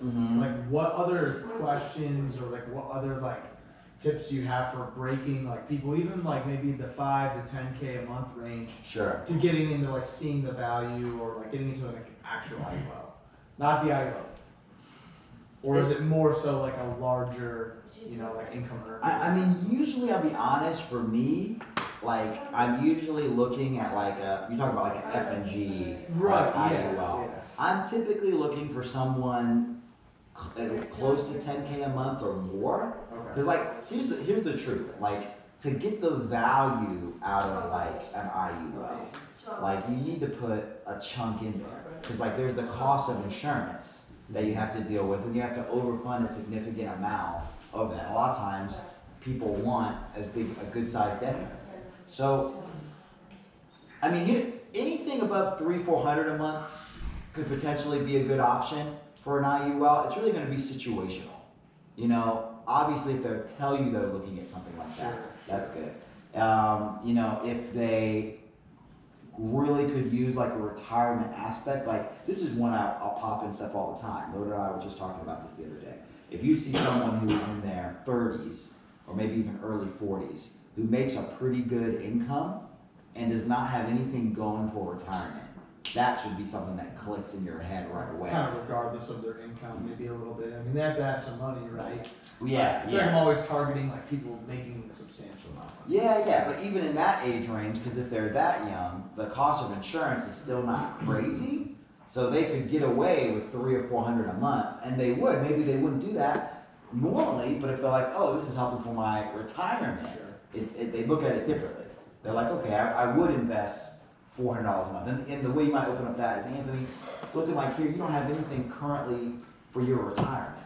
Is there any reason for that? Have you just not gotten around for it? And they're like, well, yeah, I haven't really gotten around to it. Is that something you aspire to do? Like, yes, I would really like to do that. I was like, okay, well, there might be a way we can kill two birds with one stone here. And then I'll position an IUL, talk about how the cash value, talk about how it's going to be a permanent death benefit for their family, you know, and like, you know, Anthony, did you know how much money people normally leave their family members when they pass away? It's like $160,000. I was like, would you like to leave significantly more than that? I would. here's something that can help you for retirement, and we can leave more of a death benefit. And hey, we're gonna get the living benefits and the death benefit. Take care of this house right now. But IUL is real easy, so. So that's why I think, unless it's a bigger policy, you don't want too much of your business floating around for 3 weeks, waiting for it to get approved. So I would generally say try to keep it above the at least 300-400, maybe a little more. Sure. Like anything under that, just do an IULE, just do a term. And you can also max fund an IULE. Yeah, you can. I mean, I've done that before, and that's great too. But exactly what Gabe said, like it's easy to get, you know, like Hermosa talks about the woman in the red dress, where, you know, we were talking about this last night. We're like, I'm not like discouraging you, like, cause that's great, but every time I've had a client like that, I've always like, they fill out a request for mortgage protection, if it's a mortgage lead, for mortgage protection. So like, I'm like, hey guys, let's simply take care of the mortgage protection now. You know, it doesn't have to be anything crazy, you know, FFT, IULE, whatever it is. And then after I've put a policy in place for them, well then I'm like, all right, let's look at, you know, getting an IUL or an annuity set up. And then, you know, book a follow-up appointment for that. And then the next step, because like, not only are you able to help them with actual coverage and get paid quickly, but they're more likely to buy a larger IUL or get an annuity because you already helped them with their mortgage protection. Because I made the mistake in the beginning where I got all excited and then started pitching that, they're like, then they get confused and they're turned off and you lose the client. That's a phenomenal point. A lot of times, if like there's not like a big chunk of excess money there, like the clients you're talking about, often would be way better to lead with something just simple, fits in the budget, and then use that IUL, that annuity as a second business. Yeah, or even like a year, the review. Annual review. Wait for an annual review. Dude, annual, you guys all should be thinking, I mean, Jonah had laid out a great example this year. I think 2 months this year, you had 100K months where you basically were only working your book of business. 85%. Yeah. Yes. So majority. Right. So you guys got to think, these people that you are making your clients, it is going to be even bigger down the line.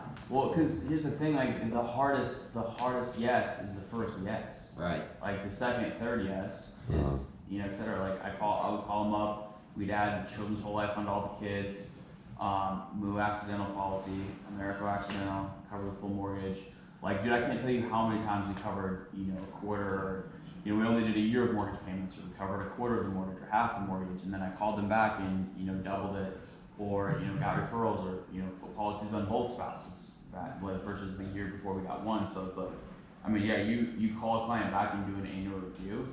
I mean, not only is that an easy sale, it's typically takes about half the time it took originally. They already know you, they already know the process, it's just boom, boom, boom. 30-minute appointment, app them up, and you just made another sale. Yeah, and the trust is so big, especially for things like IULs and everything. They already trust you. Those products just make sense already. Usually the only hesitation is they don't know if they trust you. You know, but after that trust is already established, Like send cookies out to their home, notes. You guys should all be sending gift baskets. Yeah. $25 on Amazon. I send it out to every single client that I sell. You sent a big one. I'll never forget my first IUL, good size IUL, was a client that already, there's a guy in Illinois, he had already bought like a $390 a month term from me. I called him back. I asked, hey, what are you doing for retirement? He's like, oh, they match my 401k. It's like, how much do they match? He's like, 4%. I was like, how much are you putting in? He's like, 10%. I was like, did you ever think about diversifying that 6% to something with less risk? He's like, I would love to do that. It was $900 a month. I will. Just like literally 10 minutes, I showed him the illustration. He's like, yeah, I'll do that. How do I get this set up? Boom. Money. Any other questions? Any questions? All right, guys. Well, it's almost 9:30. I have numbers. Yes. Can we? Yes. Wait, I want Should we? Claudia, do you want to go over numbers now, or do you want to go over them when we? Well, I just kind of want to tell people where we're at so far. So, Okay. day one, Tuesday, we did as a team 61,421. Let's go!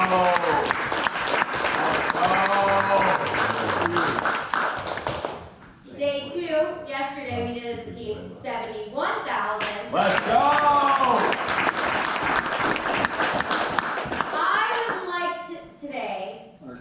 break at least 85.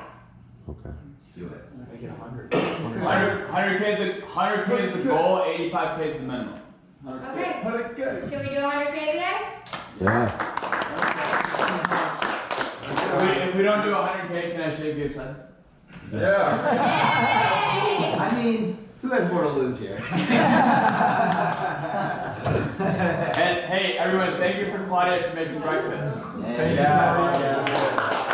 We have cinnamon rolls, sausage, and eggs in the kitchen. Anthony, it's Ben. I'm just giving you a quick call here because I work with the brokerage and we handle mortgage protection for PennyMac. So your file that's associated with your property on Bay Drive just came across my desk. It's showing me here as incomplete. The only reason for that, Anthony, it would be sometimes when you closed with PennyMac, they sent you several things in the mail about the mortgage protection, you know, right where it pays off the home if you get sick or pass away. So you actually did the right thing. You filled out the card and you mailed it back into us, but for some reason on our end here, we haven't gotten that completed. So I'm the manager here in the area, so I just want to make sure we took care of you, okay? Is it just you in the home, or is there a significant other or spouse there with you? It's me and my wife. You and your wife? Okay. So I just had a few minutes before my next call. Just grab a pen and paper for me real quick, and we can get this knocked out. I can't. I'm at lunch right now. I don't have a pen and paper on me. Oh, you're at lunch right now? Okay. Yeah. All right, no problem. So that's perfect because I usually go by appointment anyway. So what's like the latest you'll be home today? Probably, I want to say, I usually don't get home until about like 7 o'clock, 6:45, 7 o'clock, because I'm in Tampa. Okay, gotcha. Yeah, me too. Unfortunately, I don't have any time available then, but I can squeeze you in between like 8 or 9 p.m. My wife will be there. Do I gotta be there? I probably gotta be there, huh? Yeah, both would have to be there, yes. Alright, so then what, 9 p.m. tonight? Yeah, I have time between 8 p.m. and 9 p.m. Is 9 p.m. gonna work for you? Yeah, that's fine. Okay, perfect. And what is this regarding? This is in regards to just tax-free income in case one of you were to pass away. Okay, 10-4. Okay, yep, 10-4. So, anyhow, how do you keep track of your appointments? Is there any reason you wouldn't be able to speak at that time? I have to help a couple families today at the same time, so I just want to make sure I fit it in.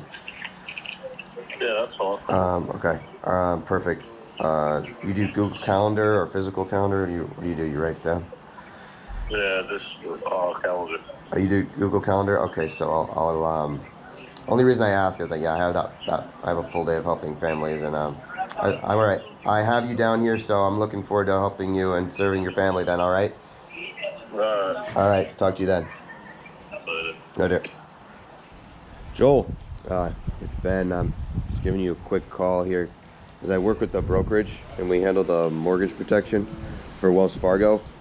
Yeah. So your file that's associated with your property over on Creekfront Drive, it just came across my desk and it's showing me as incomplete. The only reason for that is sometime around when you closed with Wells Fargo, we sent you several things in the mail about mortgage protection, right, where it pays off the home or if you get sick or pass away, right? So you actually did the right thing, Joel, but you filled out that card, you mailed it back into us, but for some reason on our end, we haven't got that completed. So I'm the manager in the area here, so I just want to make sure that we took care of you, okay? Yeah, well, Wells Fargo doesn't have my loan anymore. Okay. Well, that's exactly the reason I'm calling, because they did switch over to a different lender, but the mortgage protection is still in a separate department. So now, is it just you in the home, or is there a significant other or a spouse there with you?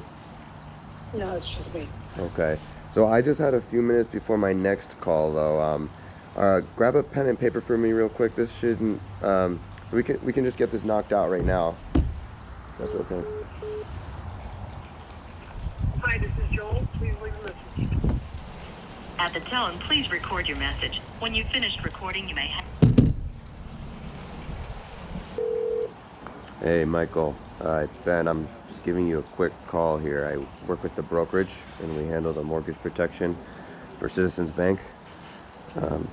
Okay, your file that's associated with your property on Hawkeye, it just came across my desk, and it's showing me as incomplete. The only reason for that is sometime when you closed with Citizens, we sent you several things in the mail about mortgage protection, right? Where it pays off the home if you get sick or pass away. So you actually did the right thing. You filled out the card and you mailed it back into us, but for some reason on our end, we haven't gotten that completed. I'm the manager in the area here, so I just want to make sure we took care of you. Okay. Now, is it just you in the home, or is there a significant other or spouse there with you? Oh, they always hang up on that fucking question. And I'm just giving you a quick call here. I work with the brokerage, and we handle the mortgage protection for Indian River County. It looks like, oh no, this is Hillsborough. Are you, is this Raymond? Yes. Okay, yeah, so we handle the mortgage protection for Hillsborough County, so your file that's associated with your property over on Center Drive, it just came across my desk, okay? It's showing me as incomplete. So the only reason for that is sometime around when you closed with your lender, we sent you out several things in the mail about mortgage protection, right? Where it pays off the home if you get sick or pass away. Are you familiar? Okay. So, Raymond, you actually did the right thing. You filled out the card here and you mailed it back into us, but for some reason on our end, we haven't gotten that completed. So, I'm the manager here, okay? So I just want to make sure we took care of you, okay? Okay. Now, is it just you in the home, or is there a significant other or spouse there with you? Ben, Yes. I'm sorry, you got me in the middle of a situation here. Okay, Can you perfect. give me a call later? Yeah, Okay? yeah, that's perfect. I typically run by appointment only anyway, so let me see where I can Okay. squeeze you in here. What's the latest you'll be home today? I'm not home. I'm traveling right now, so. Okay, so yeah, I'll be what's... home next week. You'll be home next I'll week? be home next week. Okay. Do you want to wait till you get home? Because we could actually do it today, later, if you're available. Yeah. Wait until I get home. 'Cause Okay. I have, All I'm right. traveling, like I said, and a lot of Understood. things I gotta do, so. Yeah, I'll put your file on hold for next week then, all right, Raymond? Okay. All right, thank you. All right, bye. All right, bye-bye. Yeah, what time do you get home? Well, always go for one call close. That's what we need to work on, especially this week with this group. Like, perfect. I'm working as well. Grab a pen and paper. It takes about 10 minutes. Okay. Well, can you just call me back? Well, John, like, listen, this has been pending for about 9 months now, and it looks like you've been contacted by a few of our junior vendors. I know how important this is to you, and I'll make this quick for you. It should take about like 7 to 10 minutes. You guys have pen and paper. And then if they give you pushback again, then look at the point. That makes sense. Shoot. Mitch, I already got this taken care of. Already got it taken care of. Okay, great, Jonah. So, just so I can fill out this form here, which one of our carriers did we get you set up with? I got it in third party. Third party, okay. Yeah. Which carrier though? Mutual. Mutual of Omaha, okay. So we actually work with them. Do you have any major medical issues going on right now? Or when you took the policy out? Okay, I know they're a reputable company, but we usually send a lot of our health issues to Mutual of Omaha. And you said you don't have any health issues, right? And you're only 25? Yeah. Huh, okay. So let's do this, Jonah. I know you obviously want the best coverage for you and your family. You don't want to get price gouged by anybody, but you want the best coverage, right? Yeah. All right, let's do this. Let's actually set up a appointment, or we can even do it right now if you got time, where we can do a policy review, make sure you're in the best position for you and your family, and then we'll go from there. How's that sound? Okay. Dude, that was good. You wanna know how I rebuttal that? So I'll role play with you. So tell me, we already got it taken care of. We already got taken care of, Donna. Perfect. Yep, that's the reason for my call. I see that on your file here. You got the policy packet in the mail yet? Yeah, we did. You got it? Perfect. Okay. And it looks like you were helping some of our junior underwriters. I know you've been getting a lot of calls, right? Yeah. I apologize. I'm the manager. I'll make sure you get this updated for you so you don't have the call stop. Mitch, is that the complete plan or the partial plan? Partial. Partial? Got it, okay. And which one of our carriers were you helping with? Mutual Omaha. Mutual Omaha? Got it, okay. That's perfect. Let me pull. Looks like I got your file. I got the policy pull up here. Looks like the address we mailed that policy out to is 123 Main Street. Yes. All right, and just to make sure I'm speaking to the right person, looks like your date of birth on the policy as 1/26/97. Yes. All right, perfect. Yeah, I'm looking at this here, and because Mitch, you don't have any health issues, do you? No. Okay, because Mutual Omaha, because they're a fairly decent company. You know, they are A-rated, but you know, typically when we send our more and healthier individuals to our, what medications are you on? I'm not taking any. Oh, you're on no meds? No. Okay, because I don't know if you looked at your policy. I'm looking at this. You're on a substandard risk class. So nothing? Any UIs or felonies? No. Shoot. Okay. Well, grab that policy. Let's review that, and then that's actually why your file is placed on my desk. So what I'm going to do here is I'm going to run you through other carriers. No promises, Mitch, but I'm going to see if we can get you a better rate on our file. Okay. Grab your driver's license. We'll get this knocked out for you in about 10 minutes. Like that. And just be super assumptive. So, I mean, they're like, what you said, basically we pretty much said 50% the same thing. Yeah. So I said a lot of what you already said. So, but I think that being very coming across strong, not strong in a pushy way, but strong in a confident way. Yeah. And acting like you already know, perfect. That's the reason for my call. I see that on your file. Looks like address we have on file for the policy. I don't say address we have on file for the policy that we mailed out to you. Over there, I got your date of birth here on the policy as this. Perfect. And then I'm the supervisor, so on, et cetera, et cetera. It is really going to allow you to get the client the best option. And then best case scenario, they have the best rate, great. I'm the first one to let them know. Yeah. I'm on and off the phone in less than 10 minutes. But if we can get the client a better option or save them some money, 100%. Can I add something? Yeah. I wish Dylan was out here because he This does. is all he does. Because he does it in a certain way where he when he calls somebody and they say oh, they have this coverage, what he'll tell them is gotcha. It looks like maybe one of our newer agents helped you. They never uploaded the financial inventory sheet. So what I'm gonna do is I'm gonna go ahead and fill this out for you. I'm gonna look through everything, make sure that everything was correct. If I find an issue, I'm gonna give you a call back. And it's weird because he gives them a fucking call back and they always answer and he always replaces them if he finds something better. Oh, But he uses the inventory sheet. He's they never uploaded it. Wow. Pretty good. I like that. Yeah. I've never heard of that either. So then he really goes to the health questions and everything again. And then, Purposely waits for you. yeah. Yeah. Hey Jake, is this required? It's required. Yeah. Well, Jonah, nothing in life is required, right? But a lot of things are necessary, right? Protection for your family, right? If anything, God forbid, if it were to happen to you, get sick, chronically disabled, God forbid, pass away, right? That protection is going to be free. Yeah, it would be. Boom. That was money. Same. What's another one? What's another one you guys have got? No, we're not there. I don't have time for this. I don't have it. Perfect. I'm just going into a meeting. I typically run by appointment only anyway. But I know how important this is to you, so grab a pen and paper, and we'll get this knocked out in about 5-10 minutes. Well, what's another one you guys have got? I have to put this out. I have to put this out. Okay. I'm looking at this here, and it looks like your date of birth is this.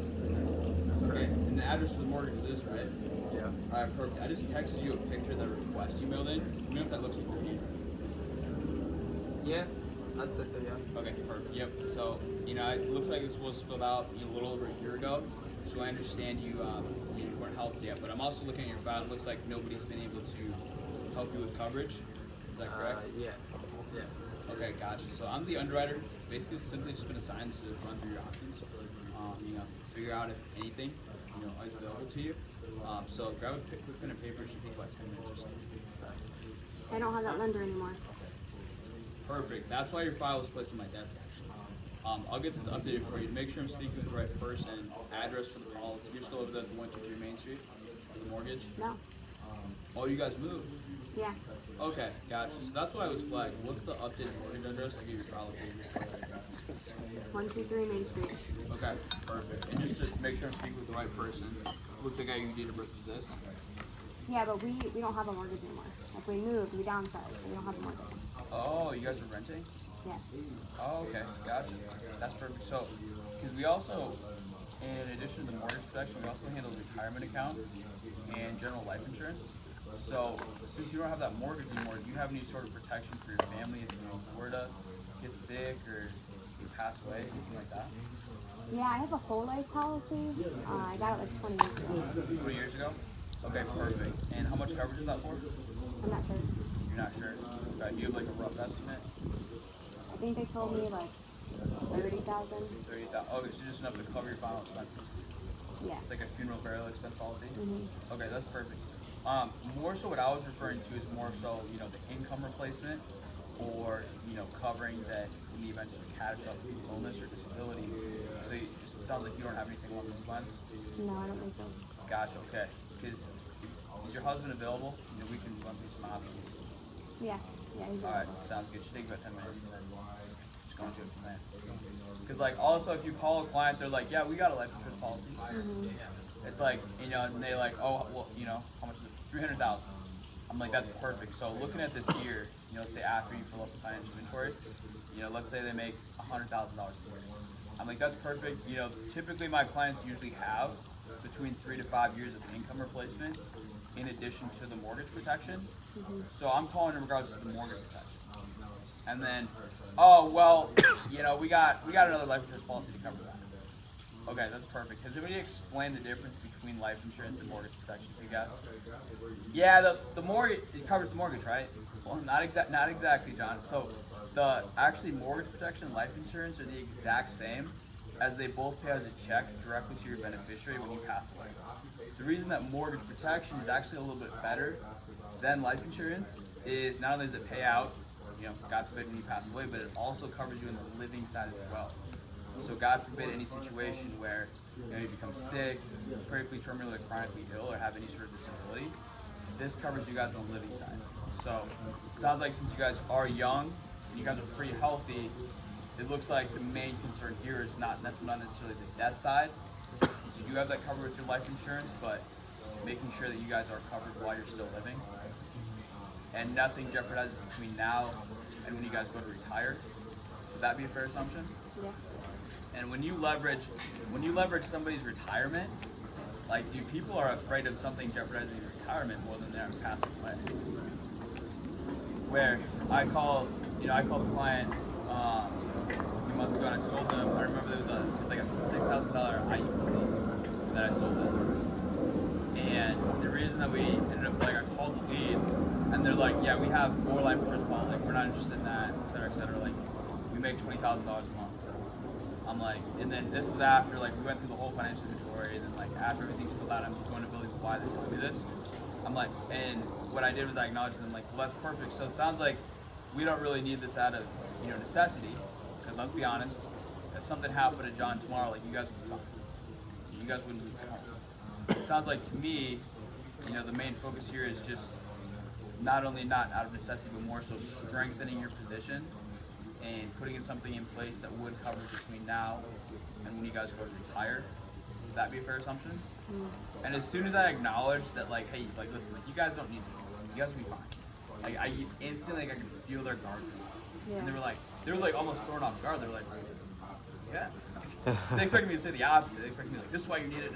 But like, hey guys, like, listen, like, I'll be honest with you, you guys love this. Yeah. And then when I did that, and then I think he was like, he's in his upper 50s. He planned on retiring at 65, so in 10 years. And I'm like, so really it looks like the main goal here is protecting and preserving between now and when John goes to retire at 65, so just making sure the next 10 years are covered. Would that be a fair assumption? He's like, yes. I'm like, really? I mean, honestly, the only thing that would jeopardize that is you know, since you guys would be fine if you passed away, is simply just any sort of, you know, critical, terminal, or chronic illness. If you had cancer, heart attack, stroke, disability, anything along those lines. And they're like, well, shoot, we never thought of that.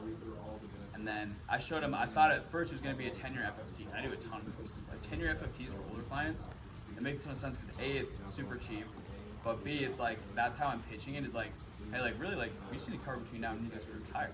But then I showed them the IUL, talked about the cash value, the 80% living benefits, and then they really liked, you know, because it also covers if they, you know, are put into a long-term care facility, nurse school. And I'm like, well, John and Mary, we don't even need to get into how expensive that can be. And they're like, oh God, yes. Like, this is gonna last until age 120. It builds cash value, it's permanent. And they're like, oh, that sounds great. And they had a bunch of disposable income. They're like, yeah, that makes sense to me. Just went on from there. Because I think that's one thing a lot of people struggle with, is the client that, like, they don't, like, they would be fine. And just simply acknowledge it. And like, it's not a, like, exactly what I said before, like, it's not a necessity. It's just simply putting you guys in a better position. So they already had general life insurance, and you got them an additional policy with the additional riders to protect them? Is that what you did? Just living benefits. So the other policy they already had didn't have the living benefits? No. Because, like, and we're also, like, when we explain, like, the difference between life insurance and mortgage protection, we're also not lying to clients. Because living benefits are a new thing. Oh. Like, they just came out in the past 10 years or so, you know, and added on to policies. So when you really pitch the living side, especially to younger clients, they love it. He's like, bro, if you call Maka up, he's like, dude, I work out every day, like, I'm jacked as shit, like, I'm not dying, I'm never dying. It's like, I eat honey every day, like, I'm dying. But, like, you know, if I called Chris and I was like, you know, I talked about him becoming disabled, you know, at the job, or, you know, having cancer or anything along those lines, well, that's like, he can see that more. You know, and that's more realistic. Like, it's weird, like, same as, like, you know, positioning their retirement. So I feel like a lot of people are, like, doomed to, like, oh, when you pass away, well, number one, most people don't want to think about when you pass away. And, like, low-key people, like, people are egotistic, like, they don't foresee themselves dying. Yeah. To add to that, they're egotistical. A lot of times they care about themselves. Yeah. If I die, I'm gone. You know, if I'm sick, life's, damn, that's rough, right? Uh-huh. Can't pay my bills. Not to mention, bills are getting exponentially larger with medical bills stacking up, so that's just like a double negative.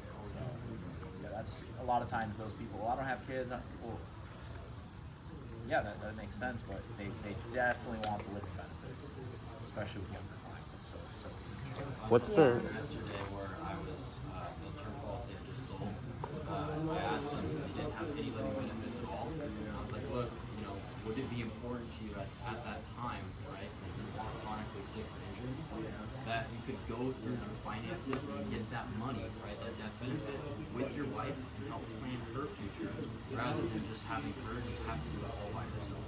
And he was like, wow, like, you know what, you're right, like, that makes so much more sense, like, you might want to not do it.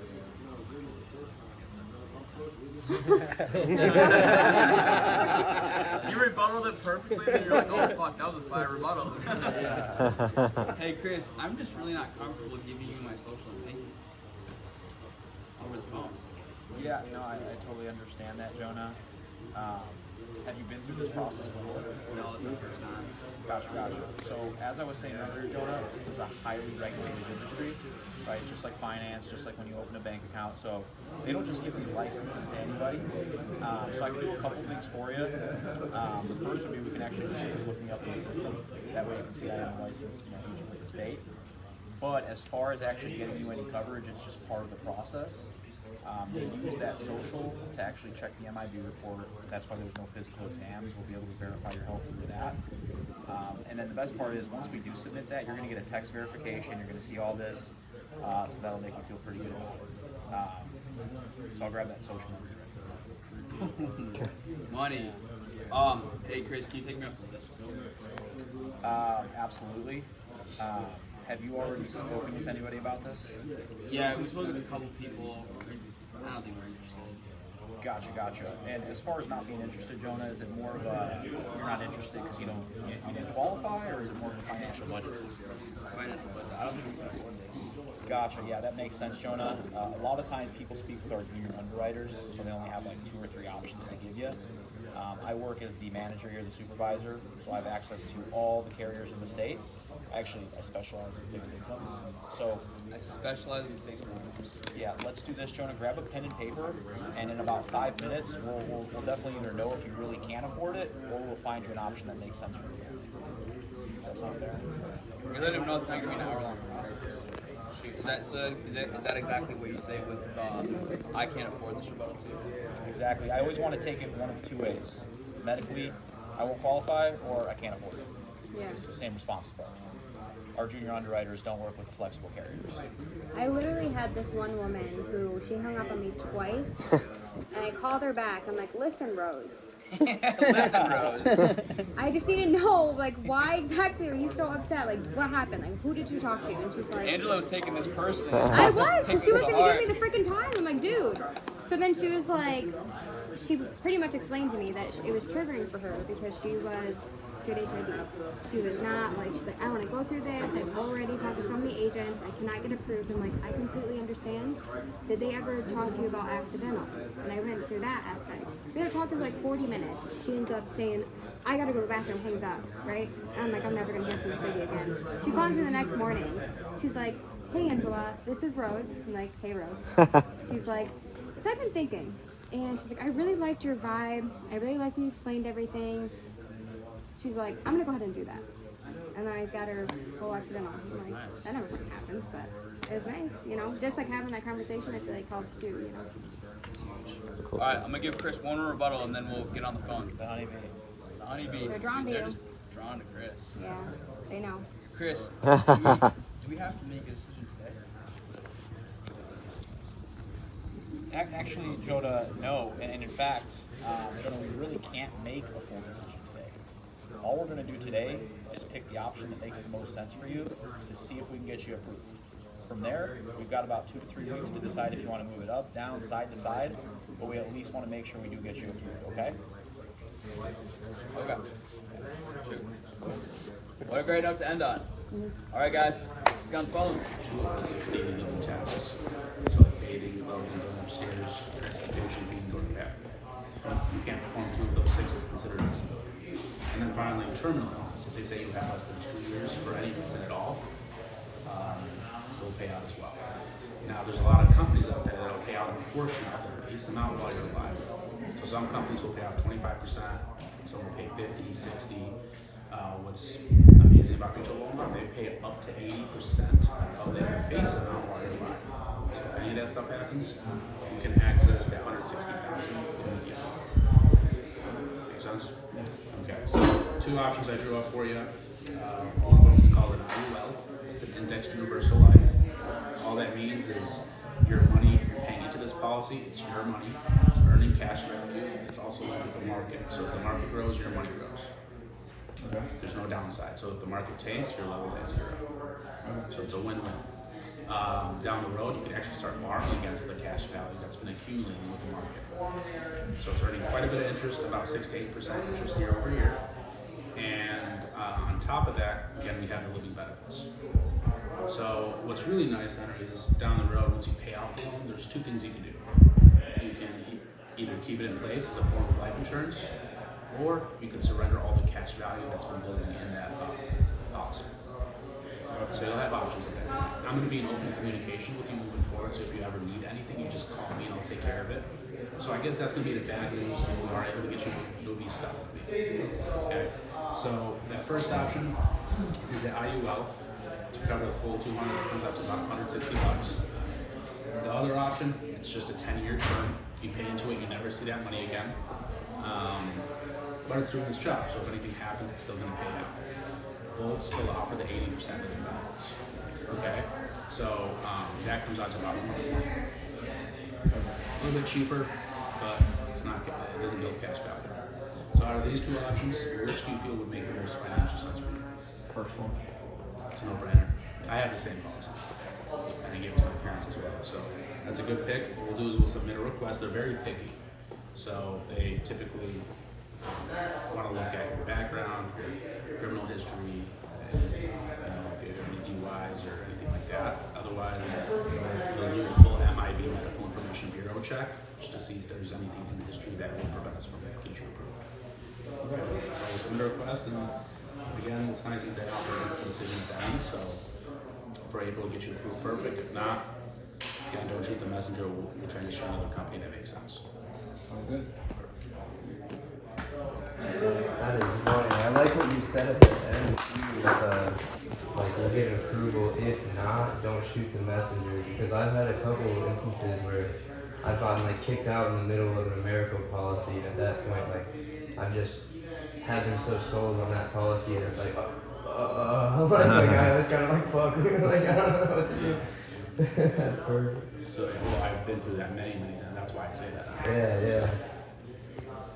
It'll work, guys. Yes, sir. That's freaking precious. Thank you, bro. Of course. Yes, sir.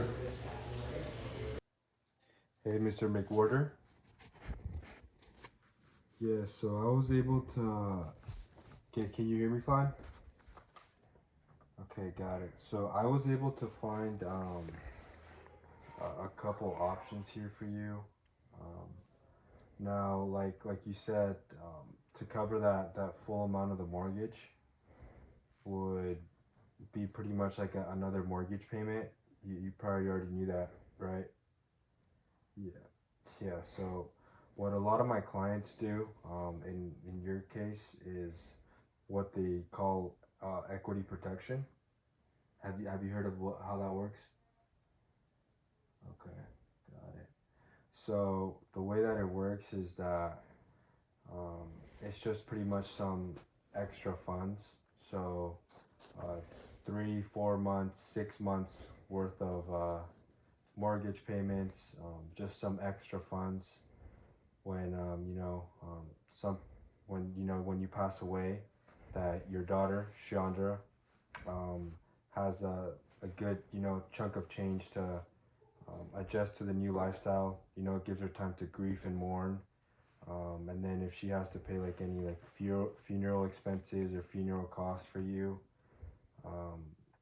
it would really help out with that. Does that make sense?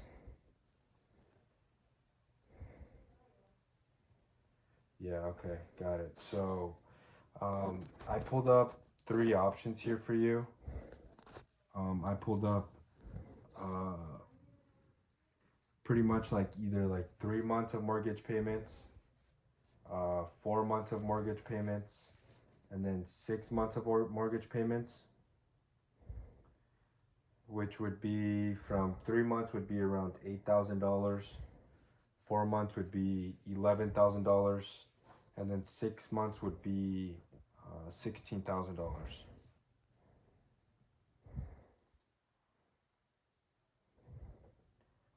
Do you have a piece of paper to write these down? Okay, got it. So we'll start with the 6 months. This is Malik. So I'm the senior 6 medical months underwriter for the mortgage protection department. We did would be we did receive your request. $293. Looks like Sheila would be the one receiving that check if anything did happen to you to pay on that mortgage balance. Okay. Is that correct? 4 months, so Sheila, $11,000. okay, covered.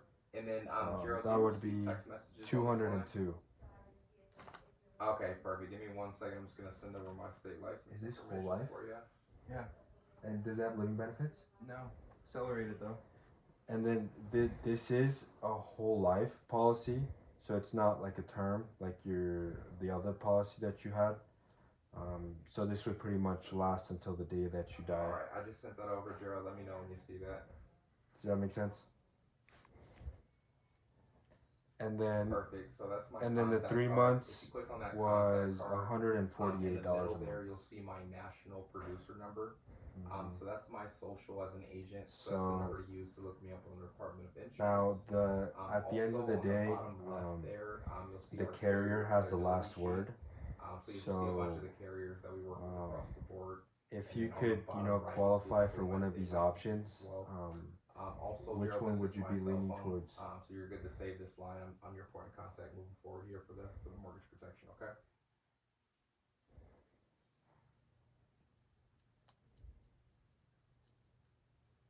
The 442-433-2416. perfect. All right, so let's get into it here. Jared, is this your first time in the mortgage protection process for home? Okay, perfect. So I'll explain everything in detail for you. So I'm just gonna spend a little time on the background here. So there's 3 types of insurance on the home. Number 1 being that private mortgage insurance, just something the bank requires on their end. You know, if you put down less than 20%, that simply protects the bank. Number 2 being that homeowner's insurance. Okay.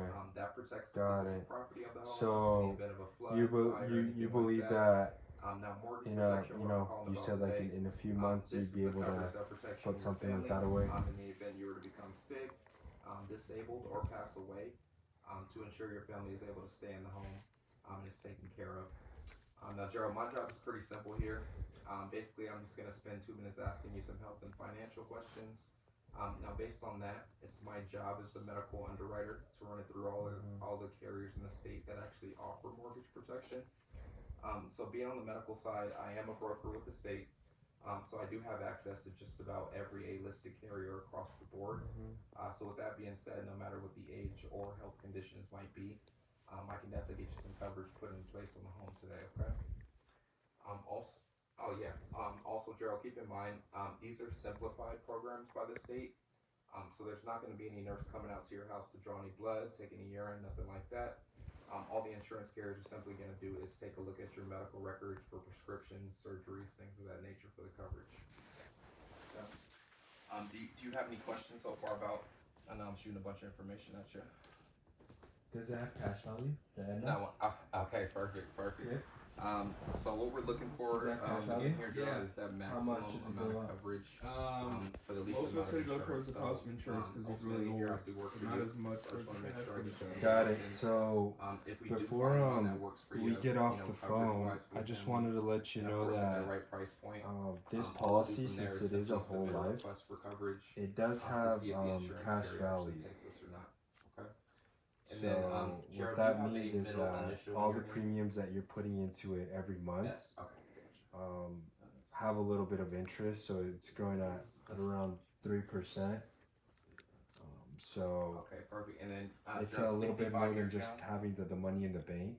All right. So And then can you what confirm that your date of means birth? is that $148 that you're putting into it every month, you Perfect. pretty And then pretty your much current can height take and out weight? at any time. So say that in 2 years, 3 years, you need 6'1". some extra cash. And then Gerald, are you you a know, smoker or non-smoker?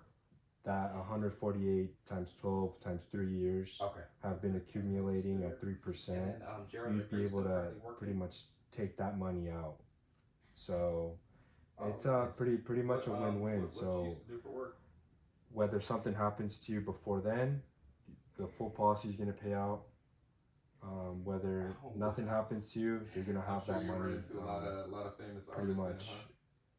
building interest at 3% more than what you're That's having awesome. it in the bank would be. Oh, okay. That makes sense. Oh, okay. That's awesome. What do you mean by and that? then currently retired. What is about your monthly income coming in for you, Gerald? No, so this would be so no- day no, one like, Social coverage. Security, So anything like that? as soon as you pay that first Social premium, Security, you're okay. covered. So if if they Yes, approve of course, you, yeah. say in 2 days, something happens to you next week, the okay. policy would pay out. 39. Okay.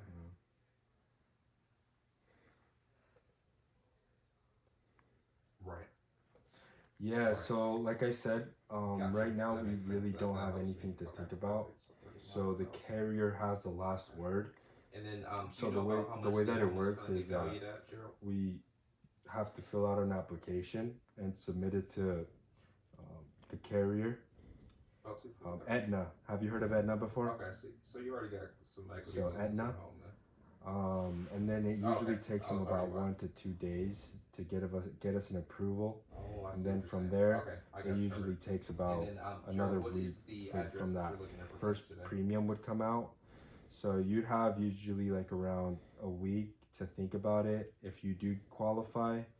Now, for whatever reason you don't want to put the coverage in place, you just call me before those 7 days, and you're like, hey Marco, I don't think I want to go ahead and put this policy in place, then we can just cancel it. But the most important part would be to get you qualified, because you know, as the older you get, the harder it is to qualify for these type of things. From the net, okay.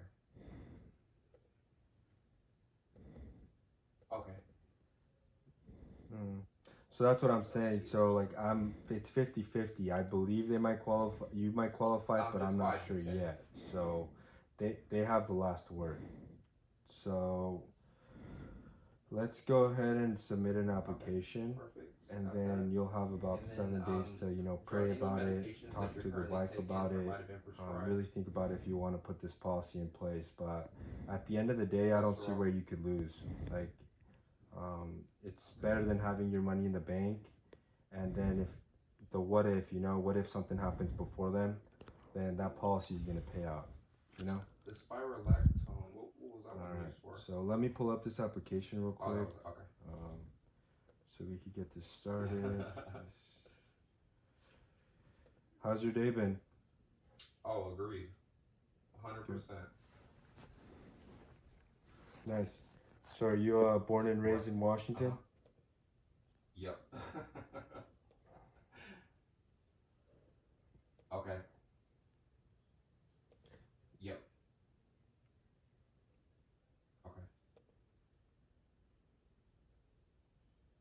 Okay, nice. So how long you been living in Washington? Oh wow.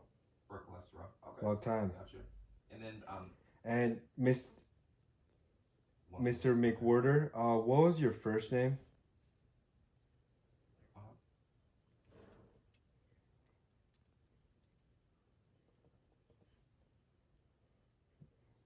Earl. Okay, so oxycodone. Earl.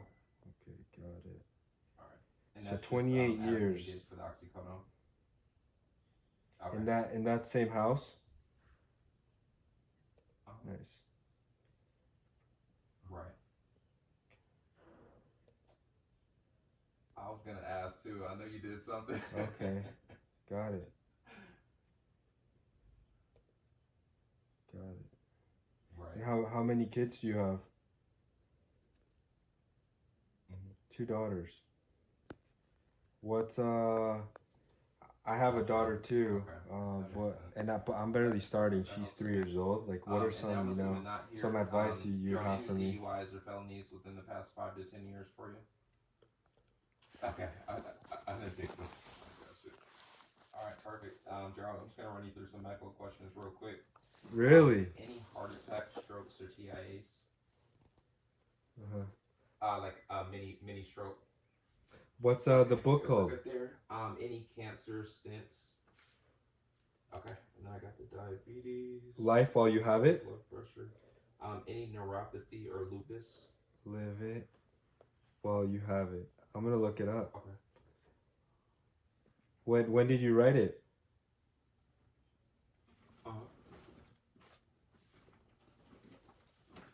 Wow. Oh, I see what you're saying. Okay, so it wasn't diagnosed then? No. Okay, perfect. So we're good there. Breathing wise, any asthma or COPD? Nice. No. Any thyroid, anxiety, or depression? And do you have it in is it like on Amazon? Could I purchase it on Amazon? Oh. Should be okay.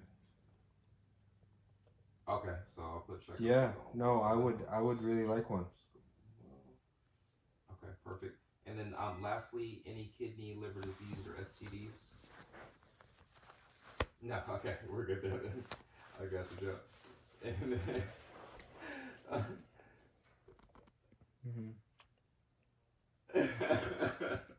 they'll usually disclose it as something general. I don't think they'll ever give me exactly what it is. Yeah. That's hilarious. And then, Gerald, I'm assuming, was that a 30-year mortgage term for you? I'm excited to read it. So I have a couple more questions, pretty much health questions for you. Okay. So. Okay, perfect. So have you And then have you been confined or been advised to enter a hospital, nursing home, skilled nursing facility, psychiatric facility, correctional facility? Exactly, 397. Okay, perfect. No. And then I just want to make sure And I can then explain correctly. have for you Gerald. received or been advised for to receive Sheila, home health care or Sheila, hospice care? Is this your daughter, wife? Do you use a What is the wheelchair relation for or a mobility scooter? Oh, your sister. Okay. So Any like physical or mental impairment requiring assistance? Samir, I don't know if you remember or not, but when you either closed or refinanced on the property, I'd send you that form in the mail about the mortgage protection, right, where it's going to pay off the home, you know, God forbid you get sick or pass away. Samir, sure. Hello? Yeah, no worry. What was your name, sorry? Aline, nice to meet you. I'm Cal. I'm the senior medical underwriter for the mortgage protection division of Rocket Mortgage. I was just calling Samir. Is he your dad or what's the? Okay, cool. I didn't want to make assumptions, but I just want to know who I'm talking to here. So if a customer So yeah, I was says, calling "Hey, who's this Samir, for your you?" dad, just because his file in regards to the property Part of the at script. 3668 Barberry Circle came across my desk as incomplete today. There's a thing for text. When he either closed or refinanced on the house, I'd sent him a couple forms about the mortgage protection. What this does is pay off the home in the event that any critical, chronic, or terminal illness, or God forbid, death. It'll pay off the home, so nobody's stuck with any additional financial stress or anything like that. You can just properly grieve. But most importantly, it's going to keep the bank from taking it back from them after that, and keep it in your guys' family.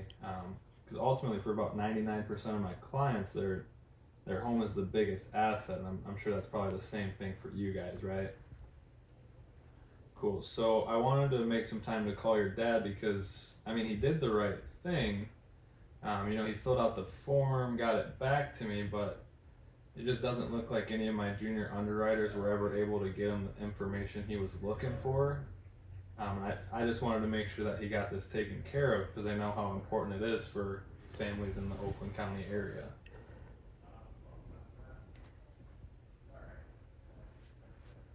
Yeah, great question. So, it's not like the FBI is going to come running after you guys if you don't get it. But when you close on a home, have you ever closed on your own place? Okay. So when you close on a home, there's 3 different types of insurance. You got your PMI insurance, which is, for if you put less than 20% down. It's what gives the bank the right to take the home back if you lapse on payments. Yeah.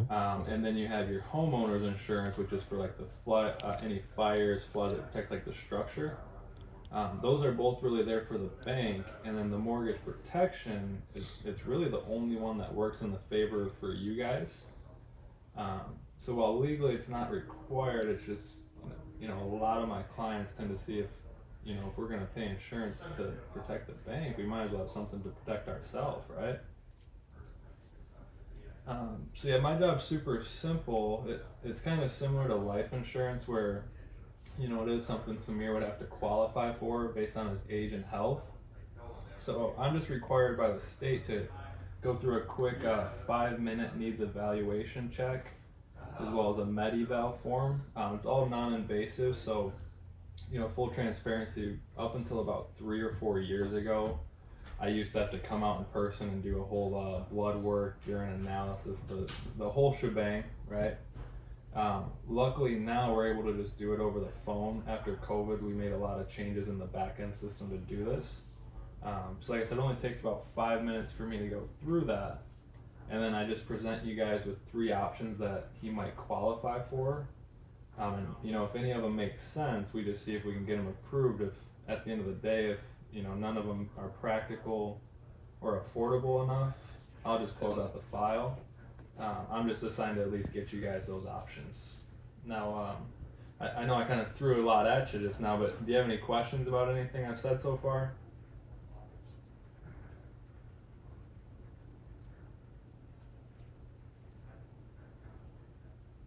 Sure. no worries.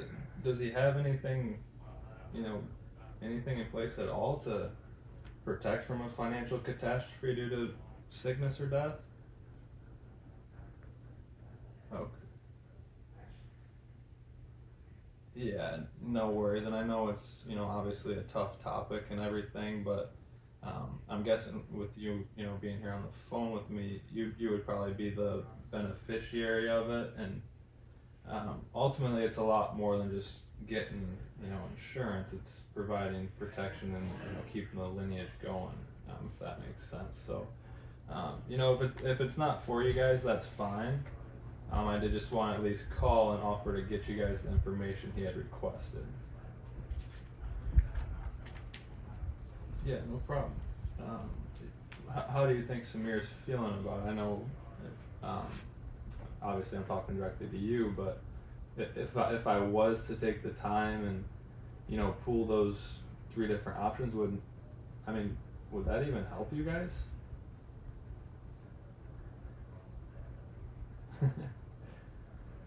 Okay, no worries, no worries. Is it just a tough time right now? You guys are in the middle of something, or you want me to just close the file out completely?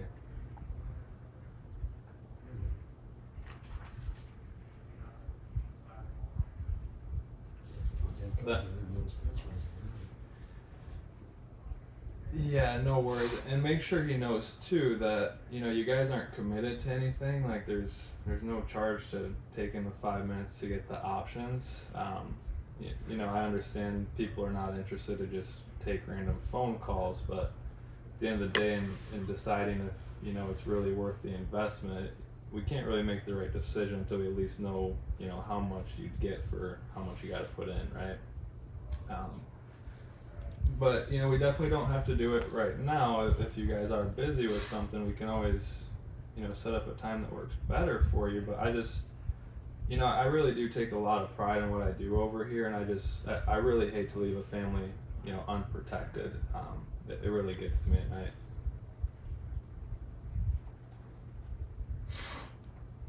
Yeah, no problem. Would you like me to set up a different time to call or just close out the file? Okay, no worries. Have a good one. Low. Okay. But I think in sales, that's one of the biggest indicators on if somebody's going to thrive or have a lot of trouble thriving. Yeah.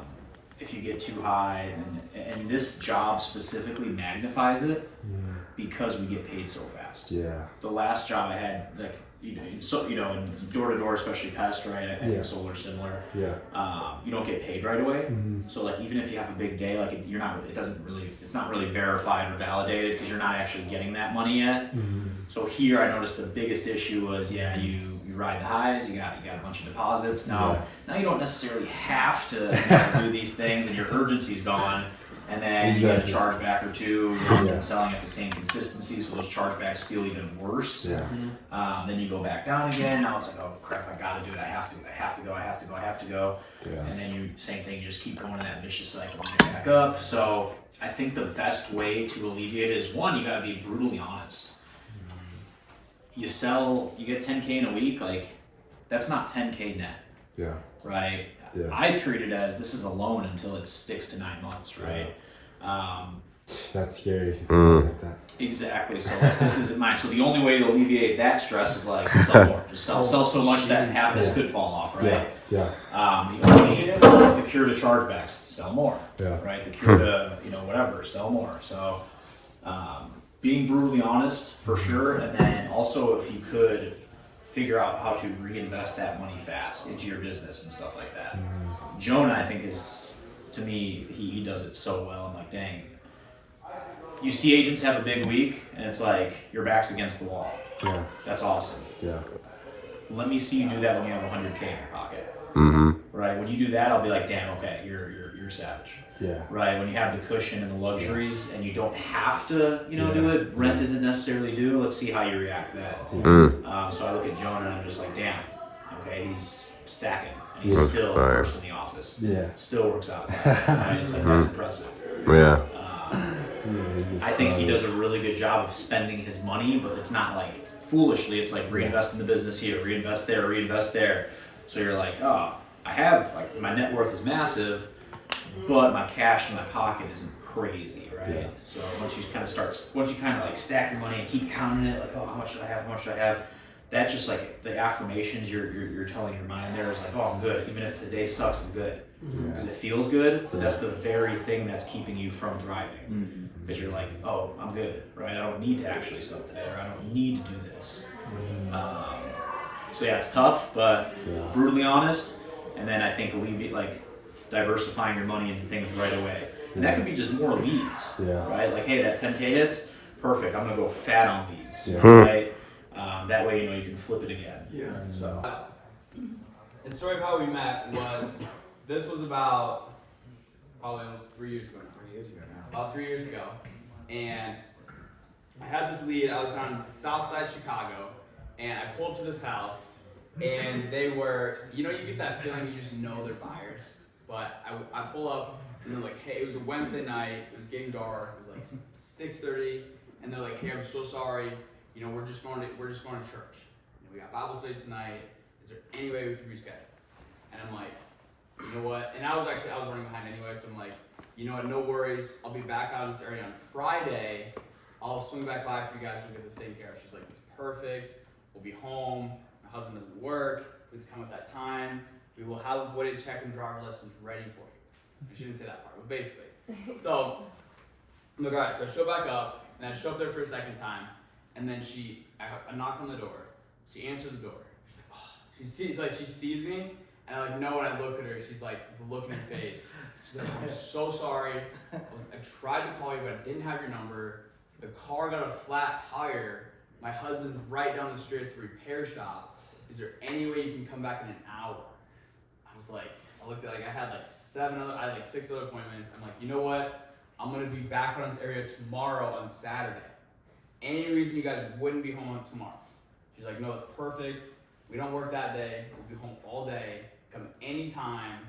We need this. I'm like, all right, done. I tied the shut of it down. I usually don't schedule a third appointment. I'm like, these people, they're buyers, they're serious, etc. They were. All right.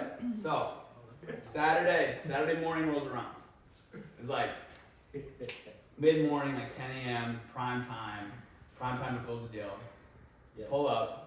And get out of my car, grab my bag, do my thing, go to the front door, knock on the door, ring the doorbell. And there's 2 cars in the driveway, clearly home. Nobody answers. So, ring the doorbell again. Nobody answers. And I know they're home. I can clearly hear people inside. So, right as I'm about to go knock on the back patio door and walk around the house, because I know they're in there. I'm getting in there somehow. I hear somebody coming in the door. I'm like, oh, okay, finally come. All right, door opens. It wasn't that. It was Gabe. It was Gabe wearing an FFL shirt. Gabe opens the door. He just opens the door and says, "Sorry, bro." I look in the house and I see the Americo e-app on the kitchen table. Oh my god. And I felt so bad. So Jonah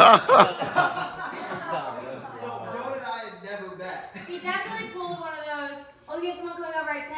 All right, sounds good. I'll be there. I promise I didn't. It's funny, I can't even imagine I've done that so many times. Yeah. Back in the day, it was a dog. It would be I would call a doggy dog. We're all out there. You're this guy gonna knock on their back door. He's gonna break in that house. I would call away a freshman that came in that day. They're like, yeah, somebody ought to call us. We have a time booked. I'm like, great. What time are they coming over? They're like 1 p.m. tomorrow. I'm like, great.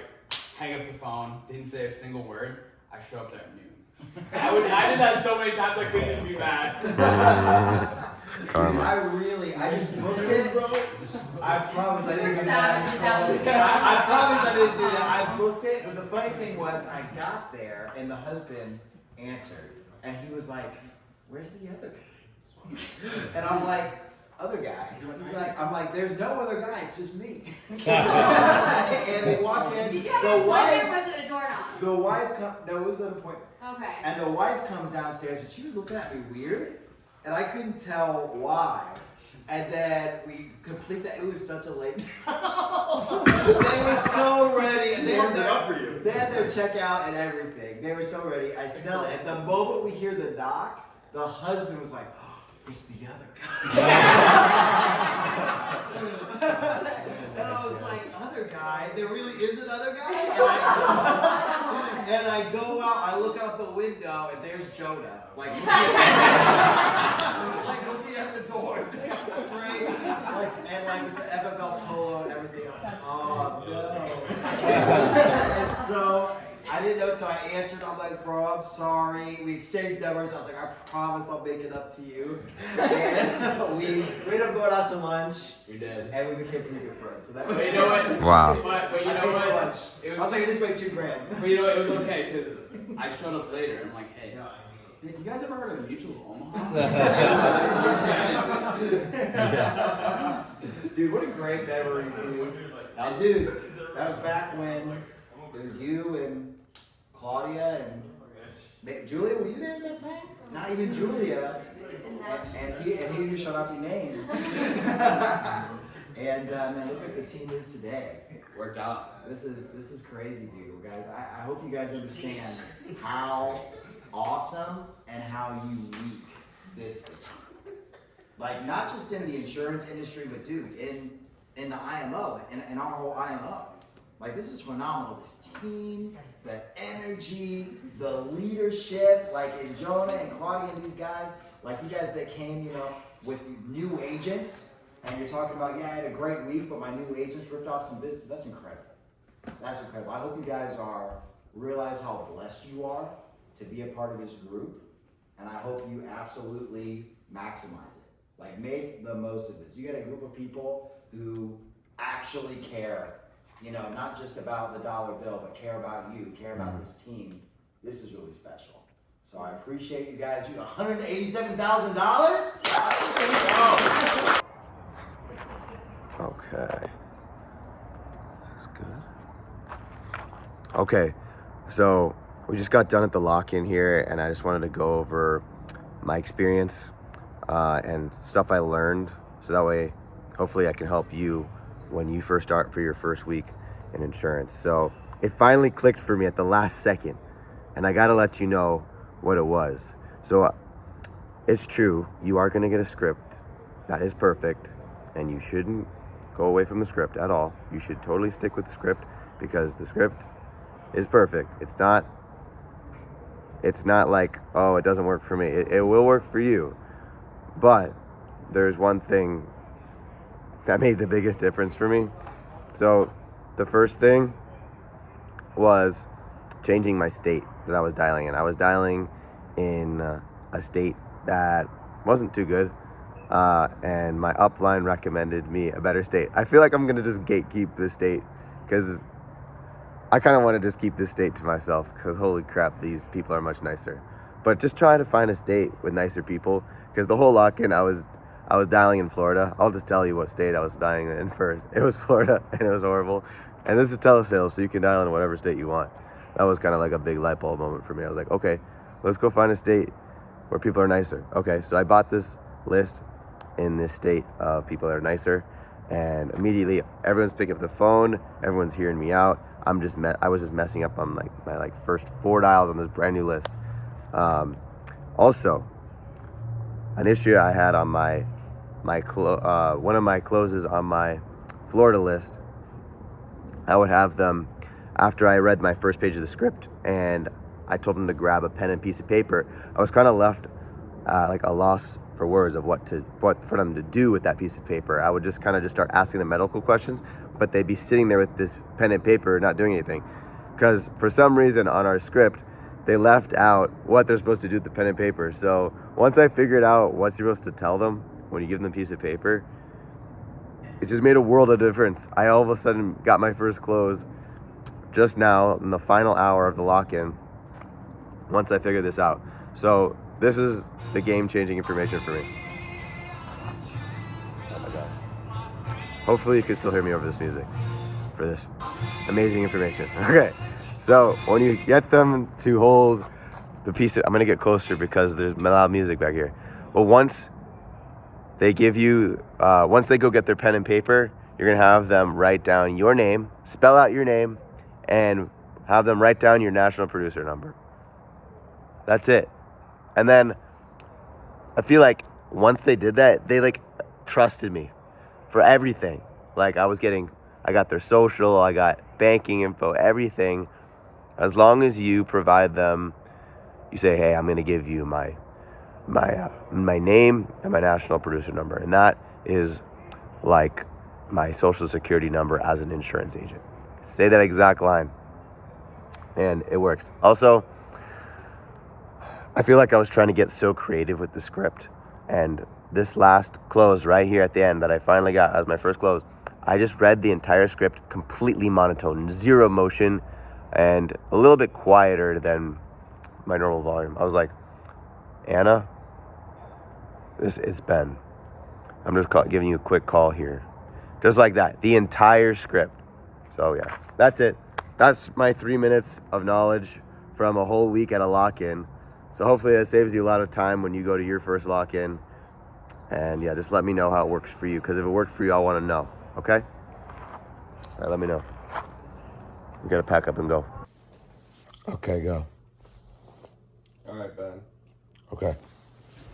So we go through we go through all the health stuff. So you're perfectly healthy. Are you perfectly healthy? Yep. Okay. Hey, do you use tobacco? No. Any hospital stays? I got attacked by this crazy dude with a shovel. I went to the ER last couple months ago.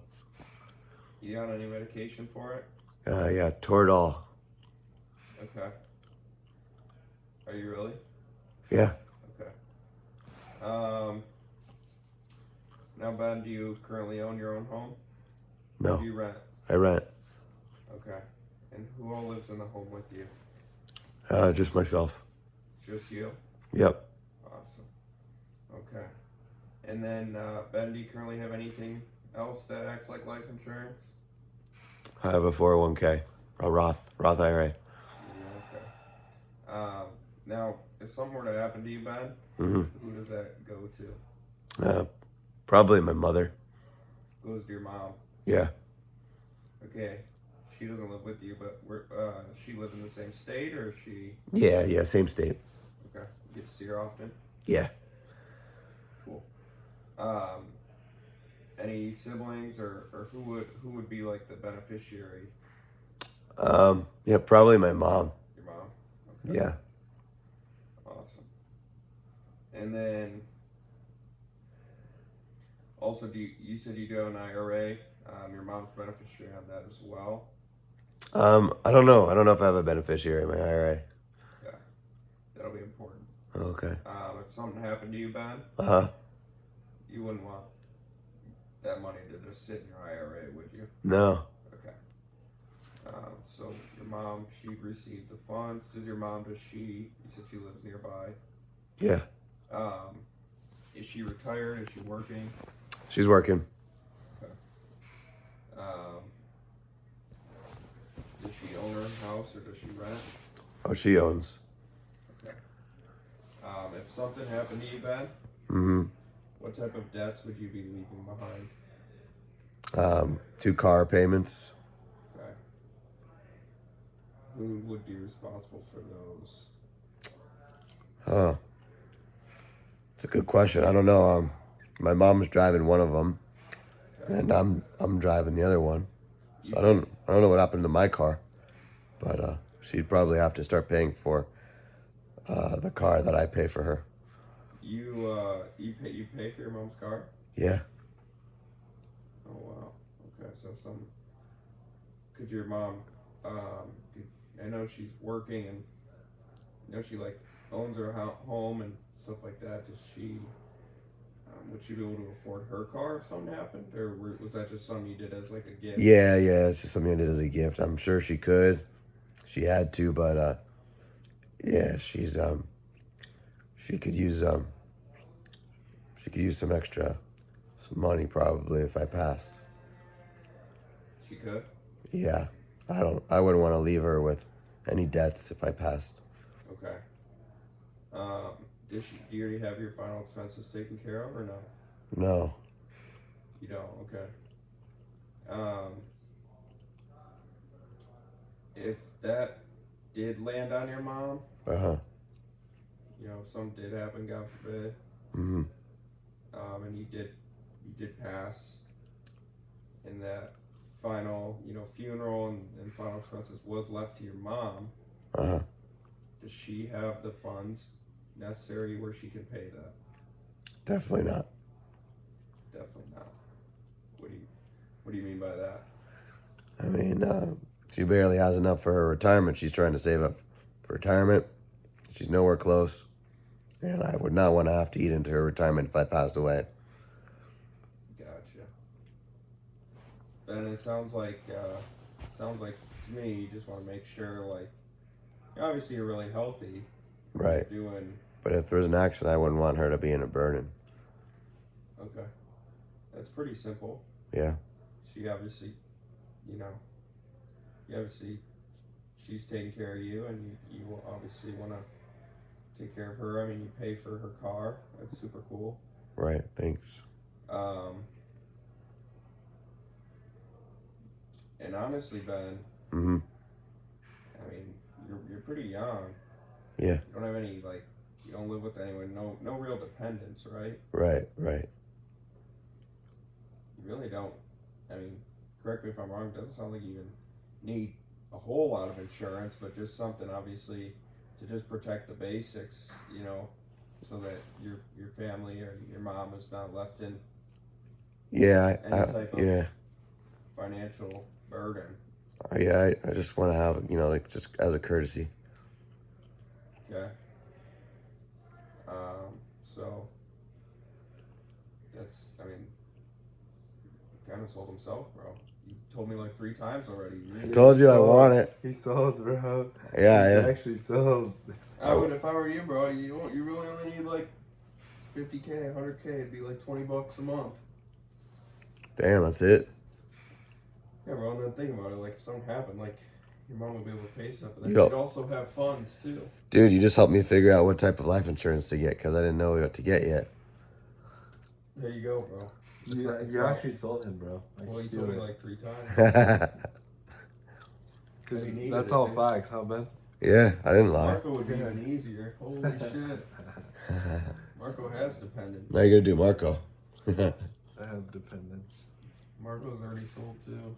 I'm sold. Marco doesn't have a policy yet, But so you he's not notice how sold you yet. gotta like ask those questions. Yeah. Marco just, you know, like, you gotta dig deep. Yeah. That's good, bro. They sold. You got it to where like they sold themselves. Well, here's the thing, and Ben knows insurance, so it's like. True. But Ben, when I'm talking to you, Yeah. all I'm thinking about, dude, is your mom. Yeah. I'm thinking about like your mom trying to say, like, similar to my mom, bro. Like, if I threw a burial or a $10,000 burden on her right now, that's not something that she can manage. Right.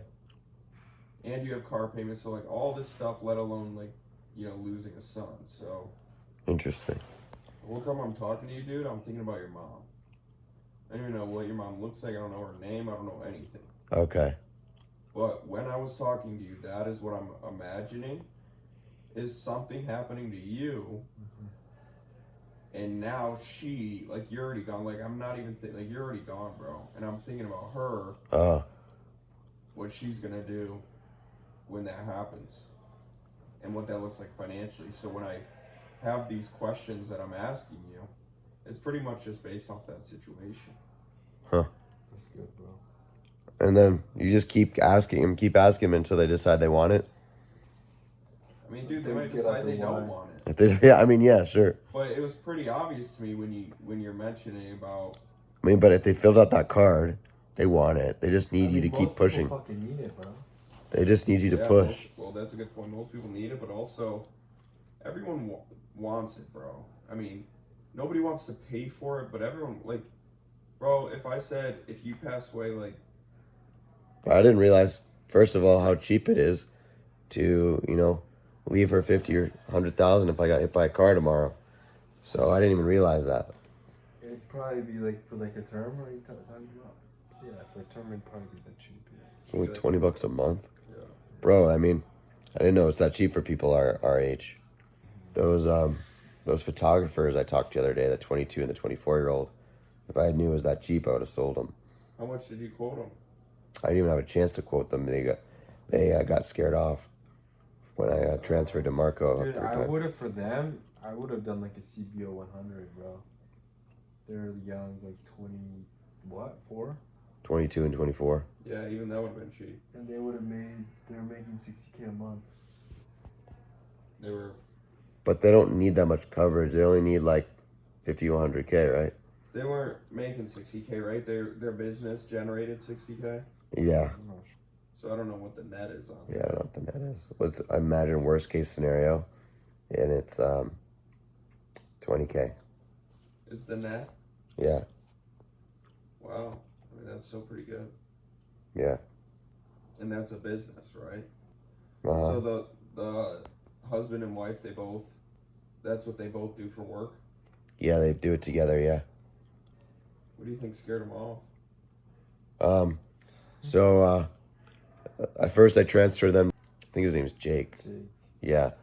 And then Jake wasn't licensed. How the fuck? Why you would like transfer? Like, did you guys like not talk about it before you got on the phone? About what? That he wasn't licensed in Florida or what? No. He like realized last second that he's not licensed in Florida. Like, what? Boy, another day, another dollar in the insurance industry. So I just found out, because I'm trying to switch which agency I start selling insurance with. I wanted to switch to Prosper from working with Jacob. And then I started talking to both of them and saying, hey, so I'm going to be honest with you, Jacob. I was at this lock-in over the weekend because I was very interested in getting into telesales. My experience doing in-home with you and shadowing with you wasn't too appealing to me. So that's why I went ahead and did that lock-in with Jonah and his team. And so I was about to tell him that I wanted to switch to Jonah's team. And then he's telling me that he's actually leaving Family First Life as a whole. And that he found another IMO that has a higher compensation, since FFL used to have the highest compensation, but then Integrity bought them out. And Integrity is placing some new rules where they are taking away bonuses, which is bonuses apparently are what allow organizations to get paid more without having to give a big spread to their downline. So if you're at 110% comp and you have some downline that you recruit, you don't have to give them 100% comp to make money on them. You can give them the same comp and still make money on them through the bonuses. So that's how that works. And apparently, since Integrity bought out FFL, they're taking away those bonuses. So the only way for you to make spread on your downline is to give them a lower comp, which sucks.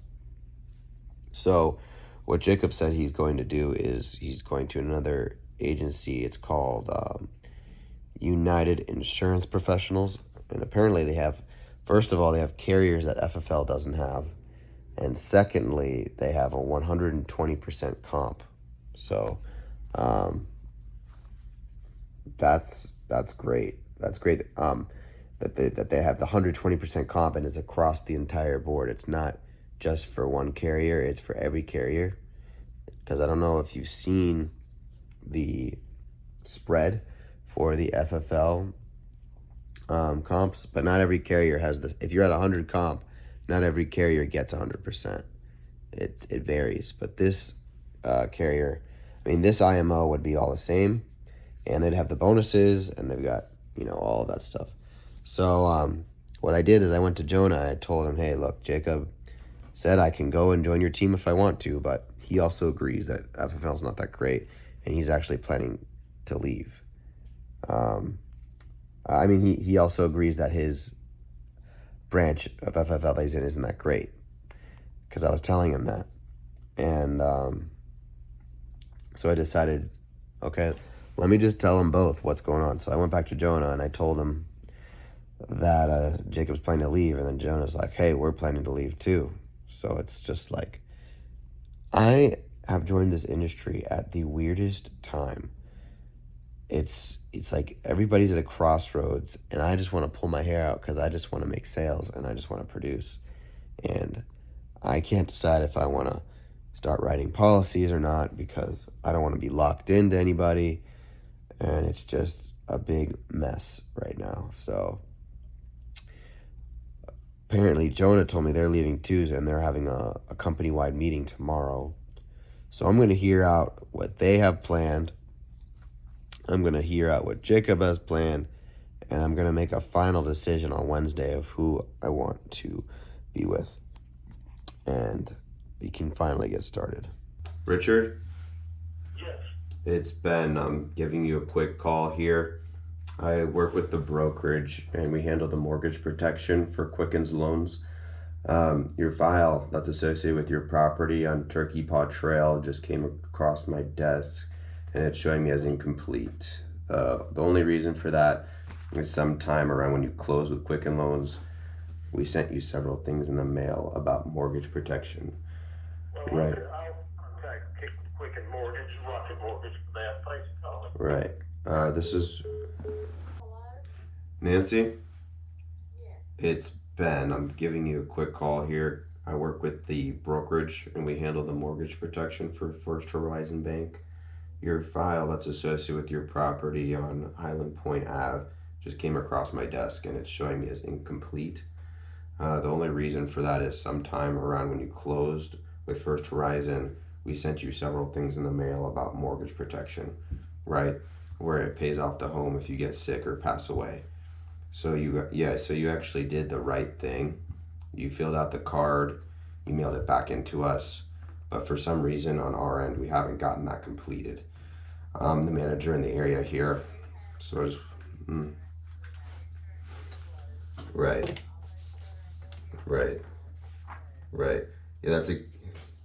Yeah, so that's actually the reason for my call. I just had a few minutes for my next call because your file was flagged for review because there's the new rates that just came out. If you can grab a pen and paper for me real quick, it should take about 10 minutes or so to get this knocked out.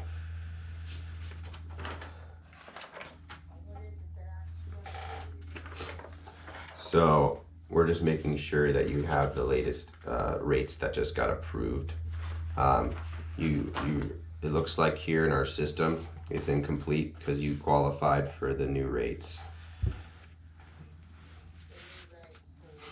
So yeah, the mortgage coverage, it just went down, so you should be able to get approved for a lower rate.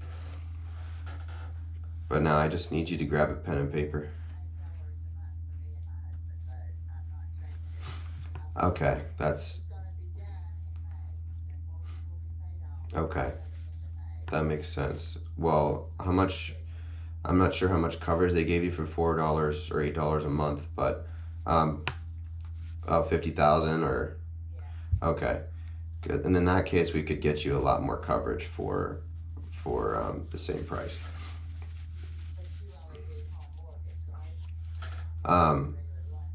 Well, that's usually what we do. Once you pay off the home, we just get you normal life insurance. So that way, if you were to pass away, it depends on how much coverage you need. So I would need a few minutes to, you just need to grab a pen and paper for me real quick because I would need to ask you these health and financial questions.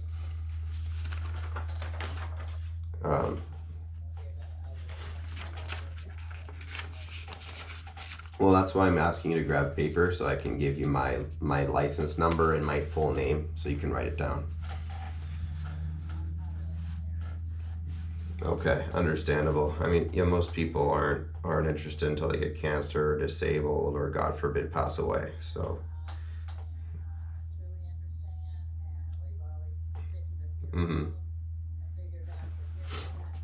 right. Yeah, I gotcha. I understand. Hey, just so it looks like it's correct here, the address we have on file for the home here is Turkey Paw Trail. Oh, that's incorrect. You are you Nancy? Oh, sorry, I have the wrong file. That was, I'm at Highland Point Avenue. Okay, then that's the right one, okay. Okay. Patricia, it's Ben. I'm giving you a quick call here. I work with the brokerage and we handle the mortgage protection for Intercoastal Mortgage. Your file that's associated with your property on Waterstone it just came across my desk and it's showing me as incomplete. The only reason for that. Oh, okay, no problem. Thank you.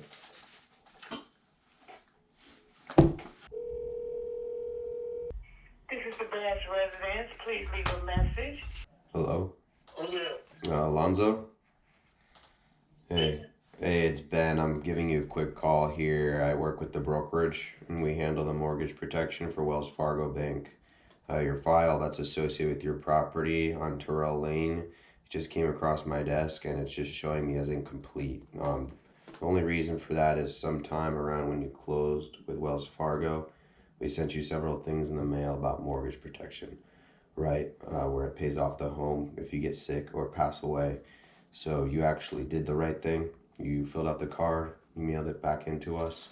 But for some reason on our end, we haven't gotten that completed. So I'm the manager in the area here, so I just wanted to make sure that we took care of you, okay? So is it just you in the home, or is there a significant other or spouse there with you? No, I'll live by myself. Okay. So well, the reason for my call is because you filled out a form online, so we're here to just give you a quick call here and help you out to get the coverage you need. Sorry? Well, if you're anything like me, I don't remember anything I had for breakfast this morning, so this should just take a few minutes for my next call. If you can grab a pen and paper for me real quick. Hey, it seems like we got disconnected there. If you were to pass away, who would take your house? Would it go back to the government? Or does someone take ownership of your house? I got that took care of. You already have that taken care of. Yeah, I got that took care of. Well, perfect. That's the reason for my call. Hey, Look, you keep I don't know who this is, and I ain't signed no papers on that. Well, I'm not here to sell you anything, sir. The reason for my call is because I'm the supervisor and I'm following up because it looks like one of our junior underwriters helped you with coverage but didn't update your file here. You know how long ago it's been since I've been in the house? Well, you moved? Okay, that's the reason why I'm calling, because... No, I said, you know how long I've been in the house? How long have you been in the house? Yeah. It looks like in 2021 was when you moved in. No. See, no, you got the wrong person then. I've been there a lot longer than that. So, alright, I'm done with this guy. I'm gonna cross him off the list. Who's that? This is Ben. I'm just giving you a quick call here because I work with the brokerage and we handle the mortgage protection for your lender. Your file that's associated with your property over on just came across my desk and it's showing me as incomplete. So it's showing me as income. Can you hear me okay? Yeah, sorry, I live in the boonies. Okay, no problem. It's just showing me as incomplete. So the only reason for that is sometime when you close with American, we sent you several things in the mail about mortgage protection, right? Where it pays off the home if you get sick or pass away. Yeah, so you actually did the right thing. You filled out the card, you mailed it back into us, but for some reason, on our end, From there, did it? yeah, it didn't get completed. So I'm the manager in the area here. Yeah, so I just want to make sure we took care of you. Yeah, so is it just you in the home, or is there a significant other or a spouse there with you? Right now, me, but my significant other is out of town right now. Okay. So. All right. Well, I want to make sure we do this when I have both of you here on the line. When do you think you guys will both be together? We can schedule a call. Okay. If Well, that matters. no, it doesn't matter. I just had a few minutes before my next call though. I can what I can do is I can get the coverage for you, and then we can handle the coverage for him when he's back. It should take about 10 minutes or so if you want to get this knocked out. Alright, give me 1 second. You actually beeped in on me on a phone call, and I'm actually also expecting another phone call. Oh, yeah, it happens all the time. Yeah, I'm actually in between meetings right now. I can knock this out in about 10 minutes or so if you can grab a pen and paper for me real quick. Yeah, just let me switch until my other call. I will call them back. Okay. Okay. All right, I might not be able to answer the phone because I'm going to be helping another family, but I'll try and... Well, I mean, like, this will take well, actually, you know what, fuck it. I'll get the hint after, like, 10 minutes. Okay. So, okay, pen, paper, ready. Okay, so my name, you're gonna write down my name. It's Benjamin St. Pauli. So, do you know how to spell Benjamin? Yeah. Okay. And my last name is St. Pauli. S is in Sam, Z is in Zebra, E is in Edward, N is in Nancy, T is in Tom, P is in Pam, A is in Apple. Hold on. Yep. Start at the E. E is in Edward, N is in Nancy, T is in Tom, P is in Pam, A is in Apple, L is in Lucy, and Y is in yellow. Okay. Okay. Now you're gonna write down my national producer number. This is like my social security number for insurance. So my national, are you ready? Okay. So the number is 2. This, I forget my own number sometimes to pull it up. It's okay. It's 210 210 191. 91. You got 191, right? Not just 91. Okay. And 191. Yep, and 79. Okay. Wait. 210 191 79.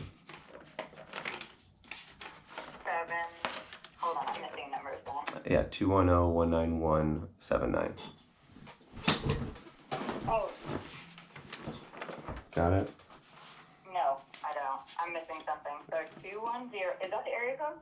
Oh, so this is my national producer number. This is my license. Okay. Mm-hmm. And then you said 79? Yeah, 210 191 There we go. 79. That's Okay. what I was messing up. I was There you like, go. wait, hold on. Okay, perfect. So, real quick, is this your first time going through the mortgage protection process, or have you been through this process before? No, Okay. this is the first. Okay. So, yeah, the reason I have the license and everything, I go through all these tests and background checks, is that way I can have access to all the biggest carriers. We have over 36 different carriers, and I'm just gonna spend 2 minutes asking you some health and financial questions. And based on that, it's my job as the medical underwriter to run it through all of the carriers here in the state of North Carolina that offer mortgage protection. The reason for that is to figure out some various options you'll qualify for. Then, God willing, we are able to figure out something that would make sense financially for you and your family. I'll present those options to you, and then from there, you let me know what's comfortable and affordable, and then we'll just simply submit requests for coverage. Does that make sense? Yep, that Okay. makes sense. So when you go to buy a home, there's 3 types of insurance on the home. There's the private mortgage insurance. This is something the bank requires on their end if you put less than 20% down, but does nothing for you or your family. Simply, it is put in place to protect the bank.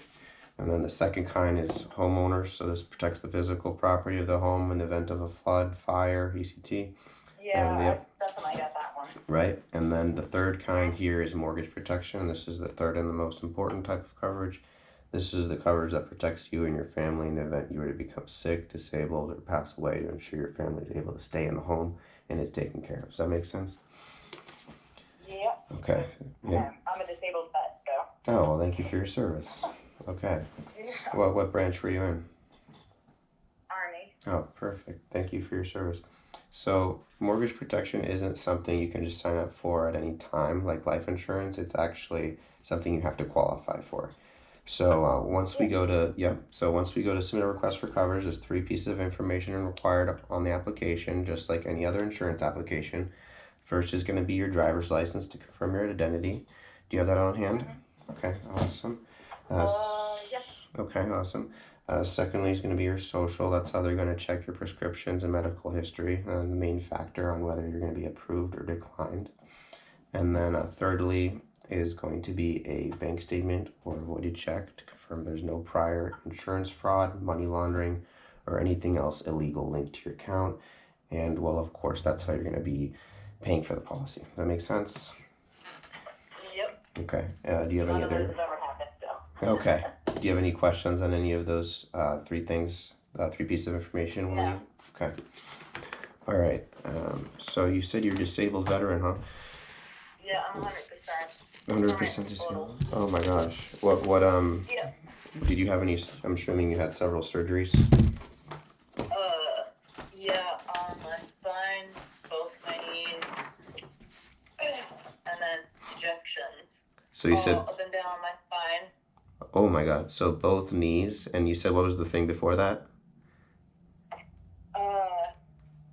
You said thumbs? Both knees. I got, nope, my spine. Oh, my spine. Okay. tailbone. Yep, and then injections up and down both sides of my spine and actually into my spinal column. Okay. And spinal injections. Okay. Yeah, they're not fun. Oh boy. Let's see. We're gonna see what we can get you approved for here. Yeah. Are you on any medications? No, actually I'm not. I took myself off of all of them. Well, Oh that's- yeah, and I had a heart attack, so. That's great. Okay, so you're doing okay without the medications? Yeah, I didn't, yeah. Okay. We'll just, I Alright. didn't like taking it. Yeah, I understand that. I know one likes taking those pills and swallowing it. Well, Yeah. At one point in time, it was almost 25 pills a day, so. Oh my god. I'm amazed that you're doing okay without it. That's great. So I skipped past these questions because I wanted to ask you about the surgeries, but I just need to know, I do have on file here already your date of birth. I'm just going to confirm with you. Is it Yes, it is. okay, got it. And that makes you how old? 37, about to be 38. How young? Oh, still very young. Okay. Young-ish. Young-ish. Yeah, we'll go with the ish part. It sounds a little bit better. You're funny. So what are you doing for work now? I can't work, actually, because Oh, so you're fully I'm disabled. at Okay. 100%. Yeah. Okay. So you're on a fixed income from being a veteran. Okay. What is the monthly income? Since, like, no taxes, I get about just a little over a month. Okay. And that's just from the Army, or is that several different sources? Nope, that's just from the VA. From the VA. Okay. And I still have to do my Social Security. okay. Do you smoke, Amanda? Yeah. Yep. If you're in this much pain during the day, yes, you definitely have something. Okay. And what is your height and weight, Amanda? I am 5 foot, Okay. and you're lucky I just weighed myself. Ah, I weigh 116 pounds, so now I know exactly how much I weigh. 5 foot 116. That's good. You're doing good. All right. So now we're just gonna get to a couple more questions. Are you currently in any other debt other than on the mortgage? Nope. Okay. Just the house. The debt, just the house. Yeah, I try not to overload myself. That's good. That's good. Not too much. Not too stressful. All right. Well, life's as stressful as that. So. Yeah. So I'm just required to ask you this for background. You don't have any DUIs, felonies, bank robberies, anything like that? Nope. Okay. Not a thing. Clean record. Okay, that's good. Yep. And then between you and you said significant other. Are you guys married or spouse? No. So it's just your boyfriend. Boyfriend. Okay. What is the current household income between both of you? Mine. That's it. Oh, just yours. Okay. Yeah, he's my caregiver. Ah, wow. Okay. Yeah. So Okay. I am his job. Okay. Gotcha. So Wow. So if you were to pass away, he's gonna need this coverage for sure, because he would not have any income.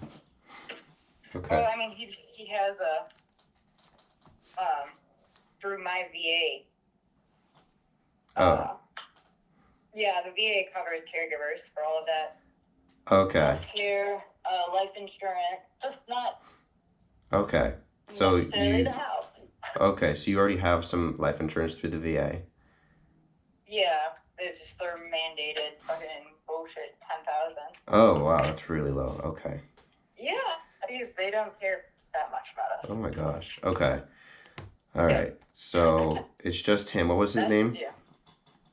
He's your beneficiary, I'm assuming.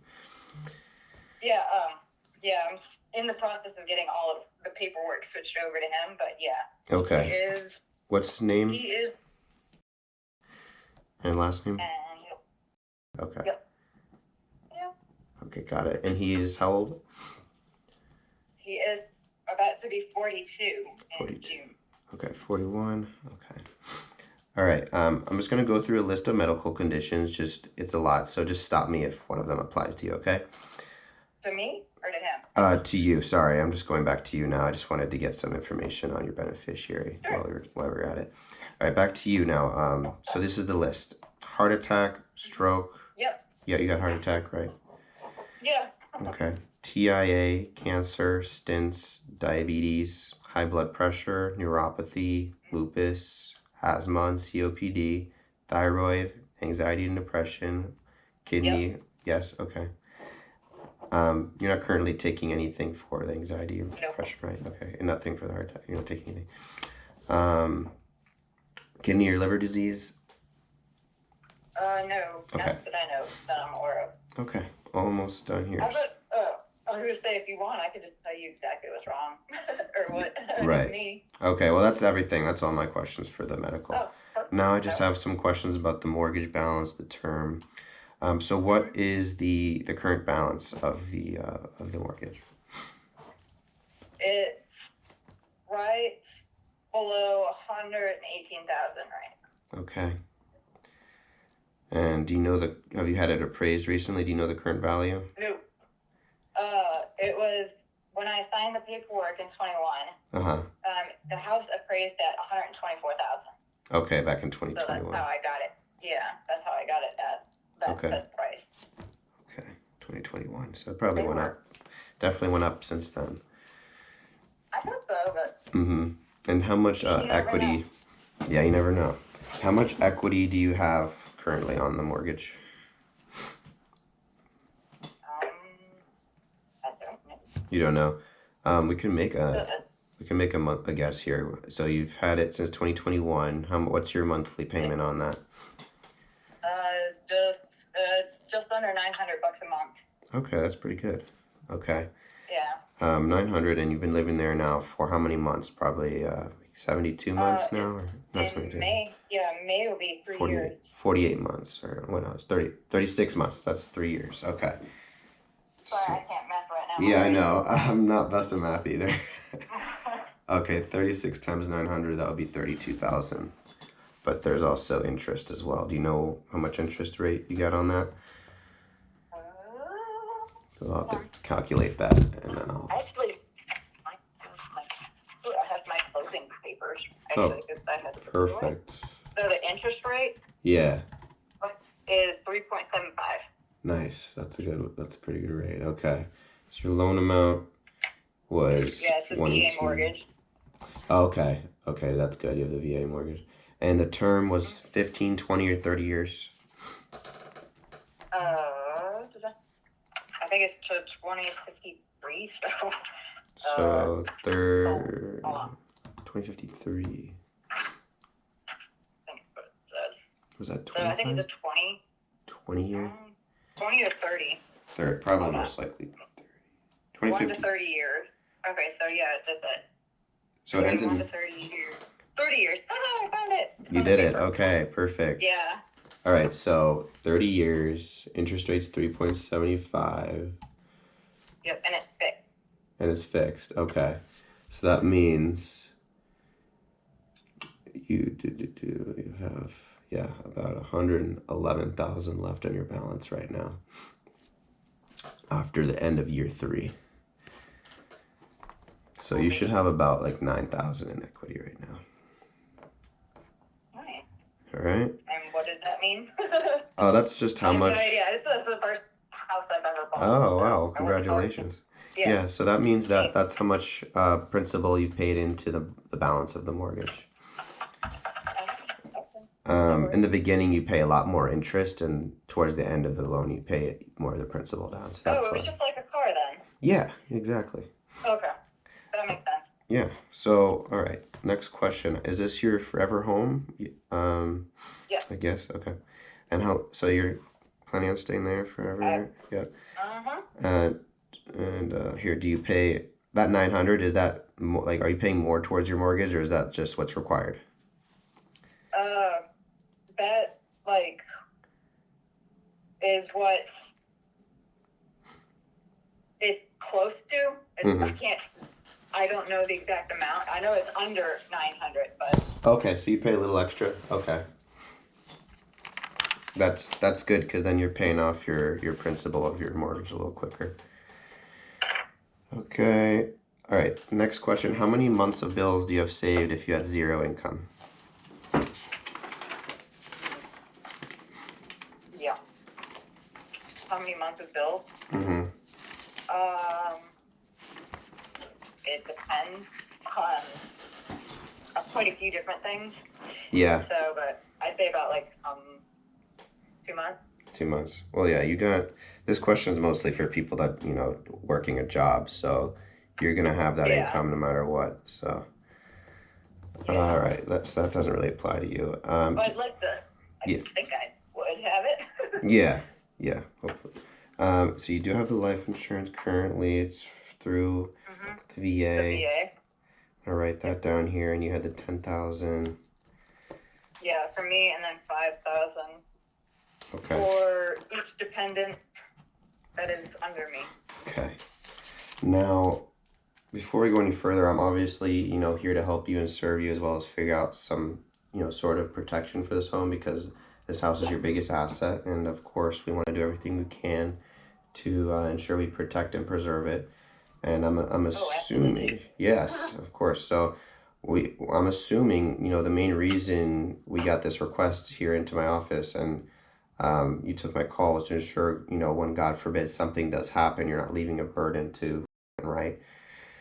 Right. Right. So I'm assuming as well you're right. So also, let's see here, as I'm sure you're already aware, if you wanted to cover the entire mortgage, we're gonna see the prices can vary for different ages, but since you are pretty young, I'm gonna put an application through here and see if we can get you full coverage for the mortgage. Since you're pretty young, there might be a chance we can get that. If not, I might be age young, but I'm not body young. Right. So yeah, we're gonna see here. What I'm gonna do is I don't want to keep you waiting too long, so I'm probably gonna just call you back, so I don't have to keep you on hold, because I'm gonna speak to my senior underwriter here, and then we're gonna see what options you have, and I'll just call you back, and then I can show you what options we have. Okay? But that's and like I said, that's I am expecting a phone call. yes. So and I cannot. say So if I don't answer, okay. please don't take it the wrong way. Just give me Yeah. a little bit. That's totally fine. I understand that. So yeah, I'm gonna get back to you then. Okay, so you can get to your call now, and then just make sure you write down the security code, so that way when I talk to you next, we know it's you. Okay. That security code is BM4091. Is it Bravo Mike? Bravo Mike, correct. 401? Yeah, 4091. Okay.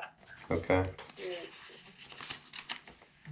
Yeah, I have to write everything down, otherwise Yeah, I it get doesn't it. stay. Okay. Oh, PTSD, like a smoke. Oh, PTSD. Okay. Yeah, what's TBI? So, yeah. So, what time would be a safe time to call you back? Would 6 o'clock be okay? You think you'll be off the phone by then?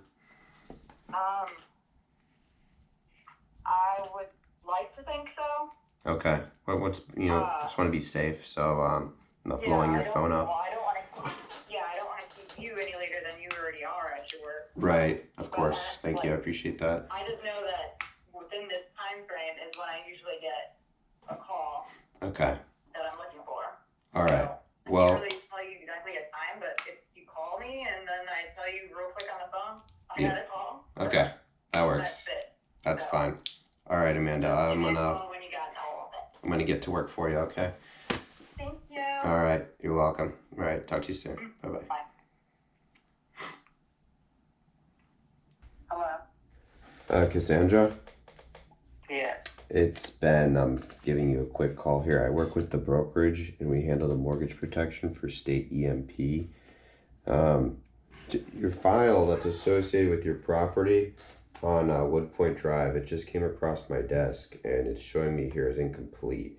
The only reason for that is sometime around when you close with state EMP, we sent you several things in the mail about mortgage protection, right, where it pays off the home if you get sick or pass away. So Cassandra, you did the right thing. You filled out the card, you mailed it back into us, but for some reason on our end we haven't gotten that completed. I'm the manager in the area here, so I just want to make sure we took care of you. Now, is it just you in the home, or is there a significant other or spouse there with you? Yeah, I'm married, but I'm not interested. Thank you. Okay. Most people aren't interested until, God forbid, something happens like cancer or you pass away, and then they don't know what's going to happen if the house, like who's going to take care of the house when you pass away. It's fine. Thank you. Okay. Okay. Cash App card. It does have to have a routing and an account number. It doesn't. I have that. Oh, you have that? Okay. I have everybody. So it's a Cash App card. Did you open that account in North Carolina? Okay, I'll pull up that info here. And do you have the driver's license on hand? Yeah, do you need my number? Yeah, whenever you're ready.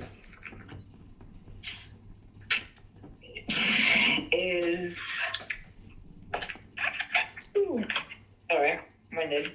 Okay. North Carolina. Is there a letter at the beginning? Okay. Okay. And social?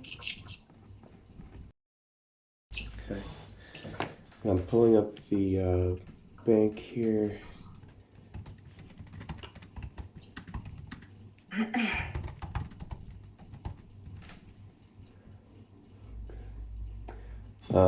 So the routing number I have here for Cash App is 041215663. Is that correct?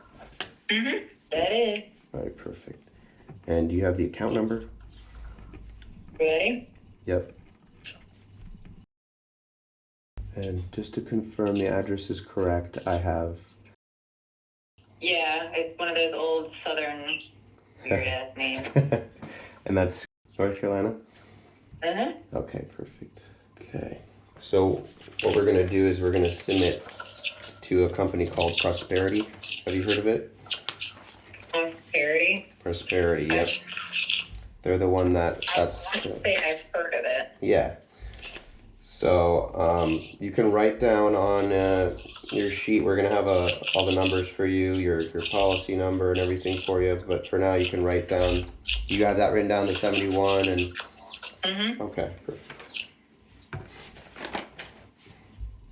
And what would be a good day for to take your first payment? I'm on the first, On the probably. first? Okay. Yeah, all of my bills That's are... smart. Yeah, that's the smartest thing to do. Just get it all out of the way. Yeah. Yep, so whatever I have left is to last the rest of the month. Perfect. Perfect. And make sure you have my number saved because I'm going to be your guy for life. So I'm going to call you every year and we're going to make sure everything's up to date. All right. That works, Yep. Mr. Benjamin. I'm just gonna call you Ben. That's fine. That's usually what I go by. Introduce yourself, and that's what's gonna stick in my head. Yeah. most. Yes, All of right. course. And I'm gonna, of course, if anything does happen, I'm gonna be the one that's gonna be stepping on the insurance company's throats and making sure you get your money.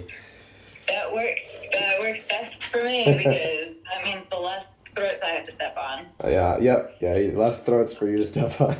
Yes, exactly. Yeah, 'Cause, Lord have mercy, but yeah, I've had this number for I don't know over a decade now, so I don't plan on changing it. Okay.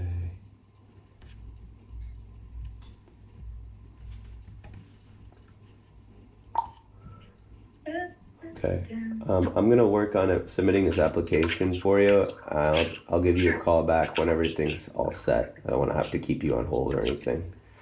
Oh, that's fine. Either that or text message, whichever. Okay. I mean, I live in BFD no man's land, so. Sounds good though. The reception's coming through perfectly clear.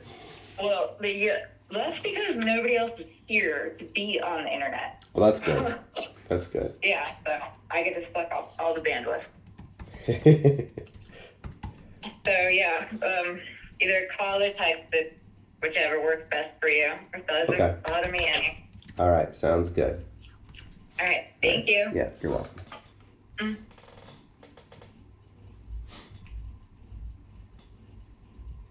Damn, dude, that was. Hey. Very good. That's going to be my first sale. Let's go. Dude, let's do it. Actually, I'm actually very surprised that she's actually going through with this. Why? Because most people, if I said that to someone like the way you just said it, I would have been like, get away from me. Like I would have hung up. How did I say it? What do you mean? What did I say bad?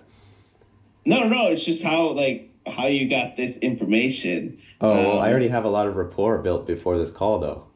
Oh, okay, gotcha. So, account number is. All right. I feel like I could have given her more coverage, bro. But we'll call back later and get her more another day. Yeah, I mean, you can also always add in the income as well.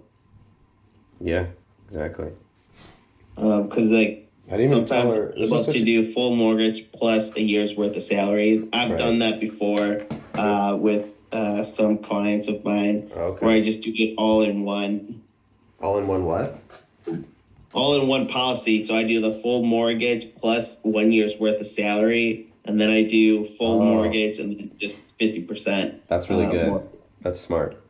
That's what I did with actually my first policy. Came out to be like $2,000. I'm muting you. Hey, Amanda. Hopefully it's not getting too late. Do you have dinner yet? No, I've been busy actually Okay. cleaning up around the house, doing laundry and stuff. Okay. So hopefully you have a minute because I just have to go over a couple of things with you. Is that okay? Yeah. Okay. So I was hoping, since the heart attack was back in 2012, it wouldn't be an issue, but it looks like Prosperity was having an issue with it. So they sent us over to Transamerica. Instead, have you heard of Transamerica? Not off the top of my head, no. But Okay. Yeah, they have that big I'm building. not surprised. Yeah. I kind of like stay out of the in the loop thing.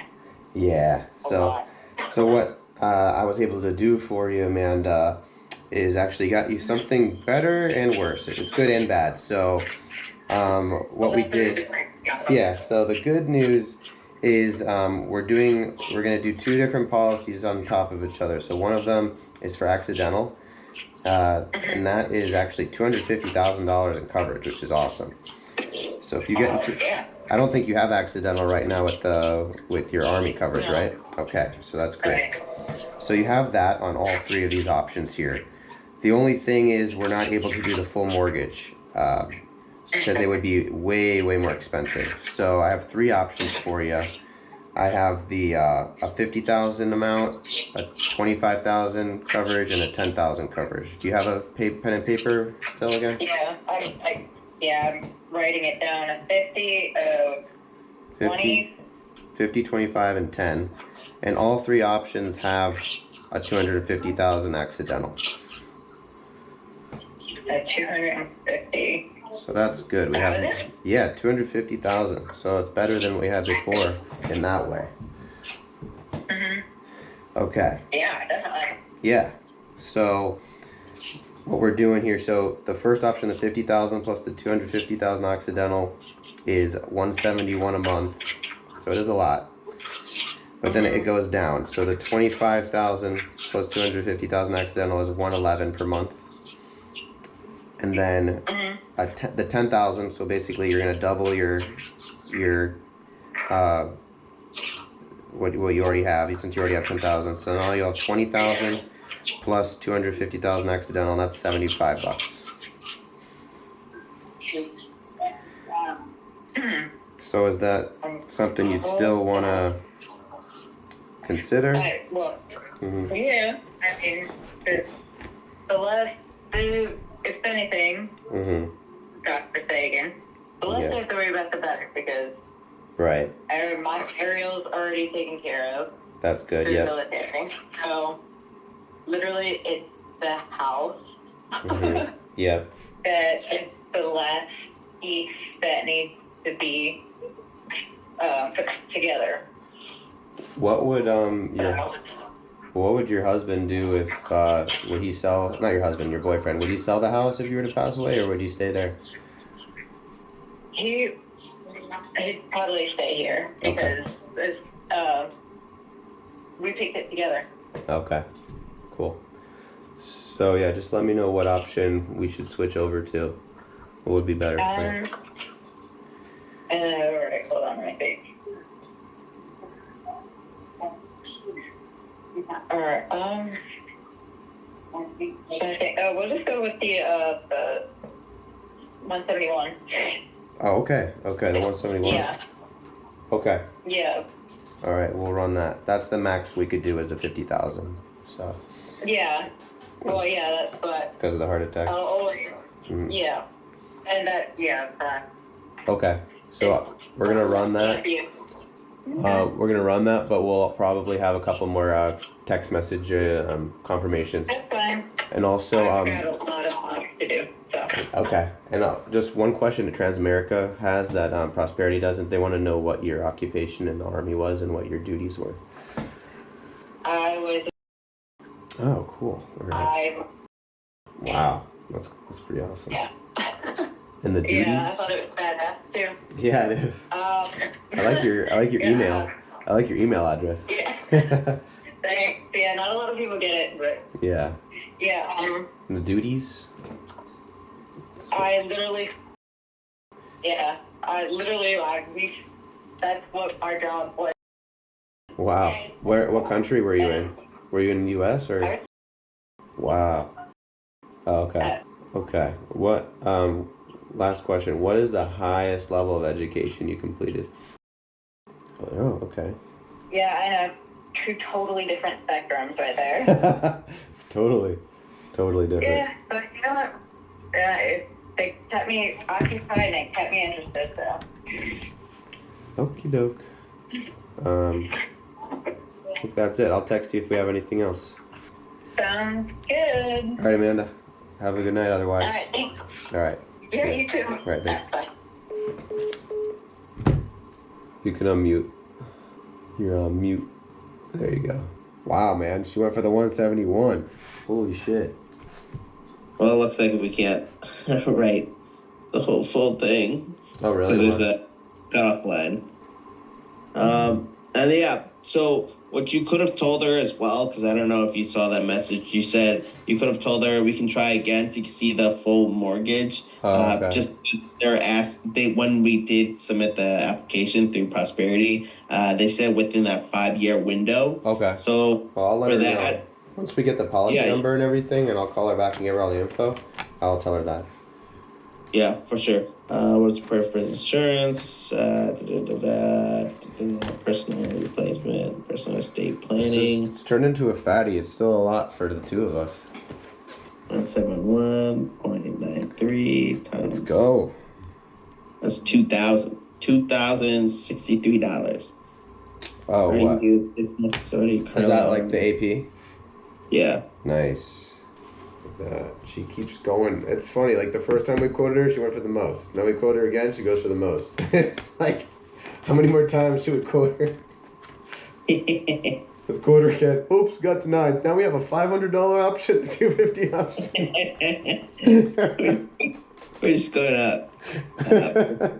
Hanson. Oh, Lord Jesus. That's actually really funny, though. Yeah, so when you tell her, just be like, hey, you know, since you were... Because, like, I don't understand, like...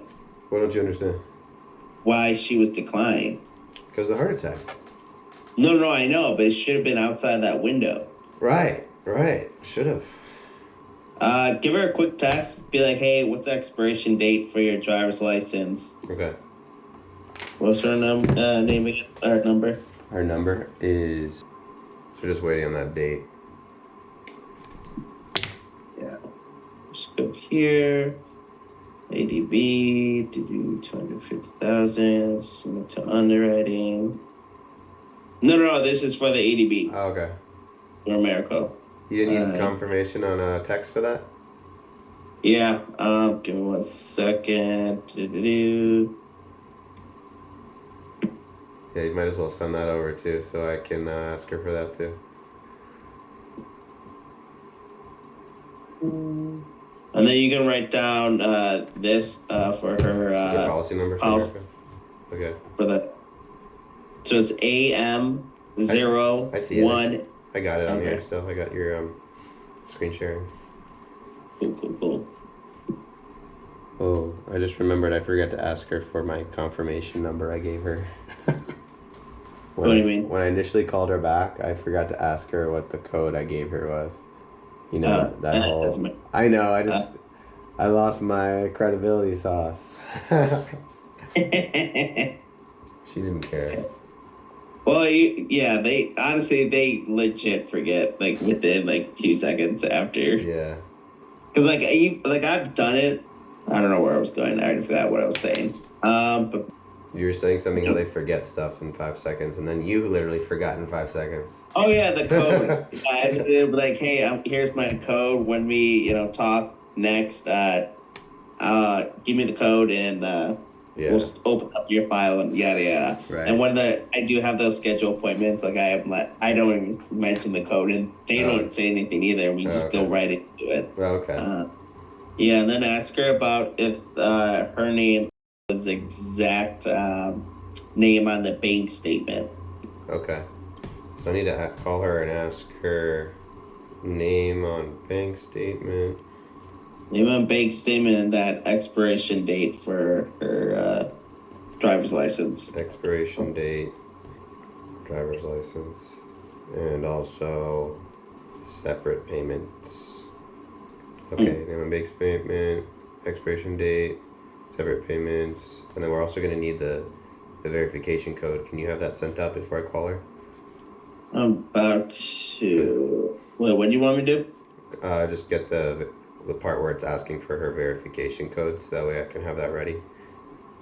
Alrighty, Amanda. Almost done here. I just need to know what the expiration date is on the driver's license.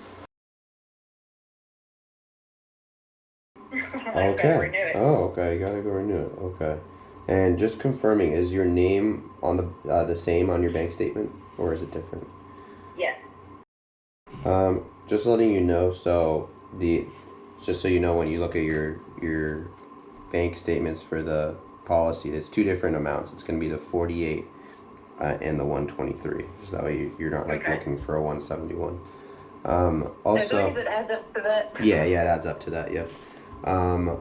Only thing is, some reason do you have a bank, or do you only have that Cash App bank? Because some reason I'm not sure if it's gonna work. I have my Navy Fed. Okay, I'll write that down for backup because it doesn't look like it's working. Credit Union. All right, let me get the routing number for that one. 1 second. I can give it to you. Okay, that works as well. Yeah, they don't have to look it up. Okay. Okay, and then the last thing, I got I sent over a confirmation code for you from America. That's going to be the one for the accidental policy. So it should be in your text messages, a 6-digit code. Okay. think I got everything here. I will call you if I need anything else.